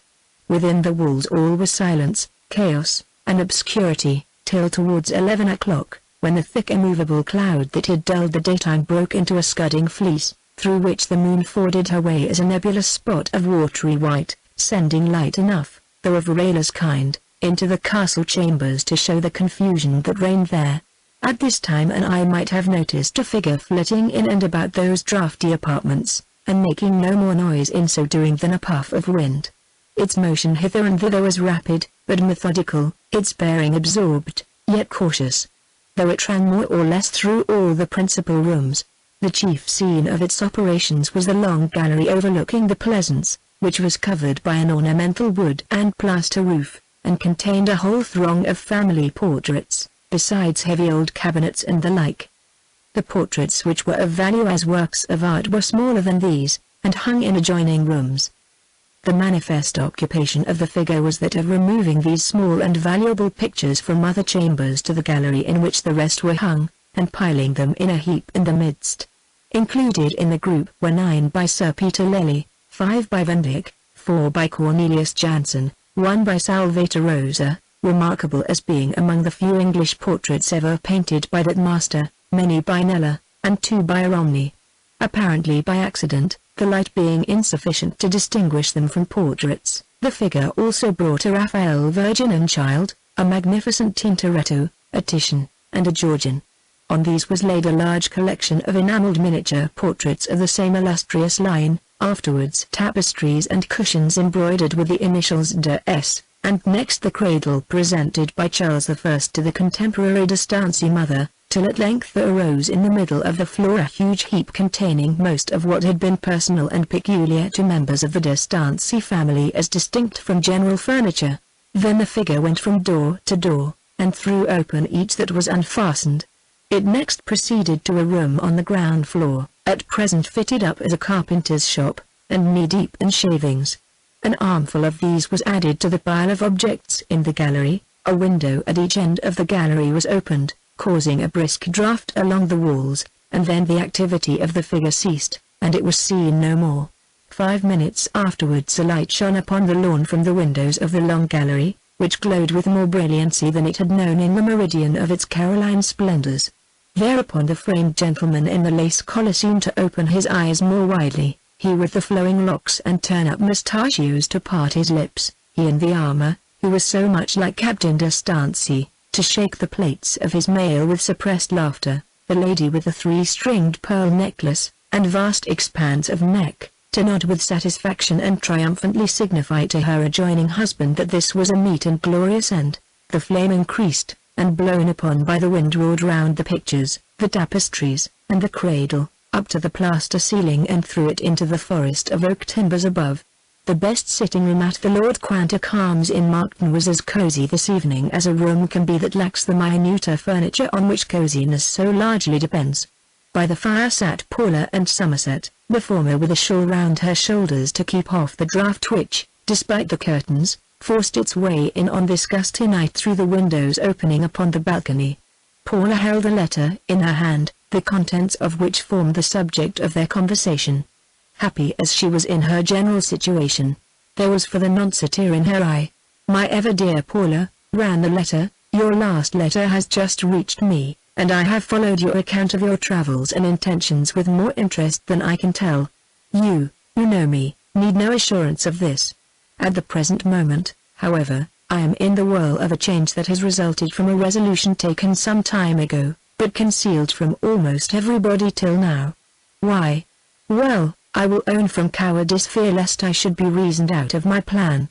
I am going to steal from the world, Paula, from the social world, for whose gaieties and ambitions I never had much liking, and whose circles I have not the ability to grace. My home, and resting place till the great rest comes, is with the Protestant sisterhood at Dash. Whatever shortcomings may be found in such a community, I believe that I shall be happier there than in any other place. Whatever you may think of my judgment in taking this step, I can assure you that I have not done it without consideration. My reasons are good, and my determination is unalterable. But, my own very best friend, and more than sister, don't think that I mean to leave my love and friendship for you behind me. No, Paula, you will always be with me, and I believe that if an increase in what I already feel for you be possible, it will be furthered by the retirement and meditation I shall enjoy in my secluded home. My heart is very full, dear, too full to write more. God bless you, and your husband. You must come and see me there. I have not so many friends that I can afford to lose you who have been so kind. I write this with a fellow pen to yours, that you gave me when we went to Budmouth, together. Goodbye! Ever your own sister, Charlotte. Paula had first read this through silently, and now in reading it a second time aloud to Somerset her voice faltered, and she wept outright. I had been expecting her to live with us always, she said through her tears, and to think she should have decided to do this. It is a pity certainly, said Somerset gently. She was genuine, if anybody ever was, and simple as she was true. I am the more sorry, Paula presently resumed, because of a little plan I had been thinking of with regard to her. You knows that the pictures and curiosities of the castle are not included in the things I cannot touch, or impeach, or whatever it is. They are our own to do what we like with. My father felt in devising the estate that, however interesting to the D'Estanciers those objects might be, they did not concern us, were indeed rather in the way, having been come by so strangely, through Mr. Wilkins, though too valuable to be treated lightly. Now I was going to suggest that we would not sell them. Indeed, I could not bear to do such a thing with what had belonged to Charlotte's forefathers, but to hand them over to her as a gift, either to keep for herself, or to pass on to her brother, as she should choose. Now I fear there is no hope of it, and yet I shall never like to see them in the house. It can be done still, I should think. She can accept them for her brother when he settles, without absolutely taking them into her own possession. It would be a kind of generosity which hardly amounts to more than justice, although they were purchased, from a recusant usurper to a dear friend. Not that I am a usurper exactly, well, from a representative of the new aristocracy of internationality to a representative of the old aristocracy of exclusiveness. What do you call yourself, Paula, since you are not of your father's greed? I suppose I am what poor Mr. Woodwell said. By the way, we must call and see him something or other that's in Revelation, neither cold nor hot. But of course that's a subspecies. I may be a lukewarm anything. What I really am, as far as I know, is one of that body to whom lukewarmth is not an accident but a provisional necessity, till they see a little more clearly. She had crossed over to his side, and pulling his head towards her whispered a name in his ear. Why, Mr. Woodwell said you were that too. You carry your beliefs very comfortably. I shall be glad when enthusiasm is come again. I am going to revise and correct my beliefs one of these days when I have thought a little further. She suddenly breathed a sigh and added, how transitory our best emotions are. In talking of myself I am heartlessly forgetting Charlotte, and becoming happy again. I won't be happy tonight for her sake. A few minutes after this their attention was attracted by a noise of footsteps running along the street, then a heavy tramp of horses, and lumbering of wheels. Other feet were heard scampering at intervals, and soon somebody ascended the staircase and approached their door. The head waiter appeared. Ma'am, Stancy Castle is all afire, said the waiter breathlessly. Somerset jumped up, drew aside the curtains, and stepped into the bow window. Right before him rose a blaze. The window looked upon the street and along the turnpike road to the very hill on which the castle stood, the keep being visible in the daytime above the trees. Here rose the light, which appeared little further off than a stone's throw instead of nearly 3 miles. Every curl of the smoke and every wave of the flame was distinct, and Somerset fancied he could hear the crackling. Paula had risen from her seat and joined him in the window, where she heard some people in the street saying that the servants were all safe, after which she gave her mind more fully to the material aspects of the catastrophe. The whole town was now rushing off to the scene of the conflagration, which, shining straight along the street, showed the Burgesses running figures distinctly upon the illumined road. Paula was quite ready to act upon Somerset's suggestion that they too should hasten to the spot, and a fly was got ready in a few minutes. With lapse of time Paula evinced more anxiety as to the fate of her castle, and when they had driven as near as it was prudent to do, they dismounted, and went on foot into the throng of people which was rapidly gathering from the town and surrounding villages. Among the faces they recognized Mr. Woodwell, Havel the architect, the rector of the parish, the curate, and many others known to them by sight. These, as soon as they saw the young couple, came forward with words of condolence, imagining them to have been burnt out of bed, and vied with each other in offering them a lodging. Somerset explained where they were staying and that they required no accommodation, Paula interrupting with, "Through my poor horses, what has become of them?" "The fire is not near the stables," said Mr. Woodwell. "It broke out in the body of the building. The horses, however, are driven into the field. I can assure you, you need not be alarmed." "Madame," said Havel, "the chief constable is here, and the 2 town engines, and I am doing all I can. The castle engine unfortunately is out of repair." Somerset and Paula then went on to another point of view near the gymnasium, where they could not be seen by the crowd. 3/4 of a mile off, on their left hand, the powerful irradiation fell upon the brick chapel in which Somerset had first seen the woman who now stood beside him as his wife. It was the only object visible in that direction, the dull hills and trees behind failing to catch the light. She significantly pointed it out to Somerset, who knew her meaning, and they turned again to the more serious matter. It had long been apparent that in the face of such a wind all the pygmy appliances that the populace could bring to act upon such a mass of combustion would be unavailing. As much as could burn that night was burnt, while some of that which would not burn grumbled and fell as a formless heap, whence new flames towered up, and inclined to the northeast so far as to singe the trees of the park.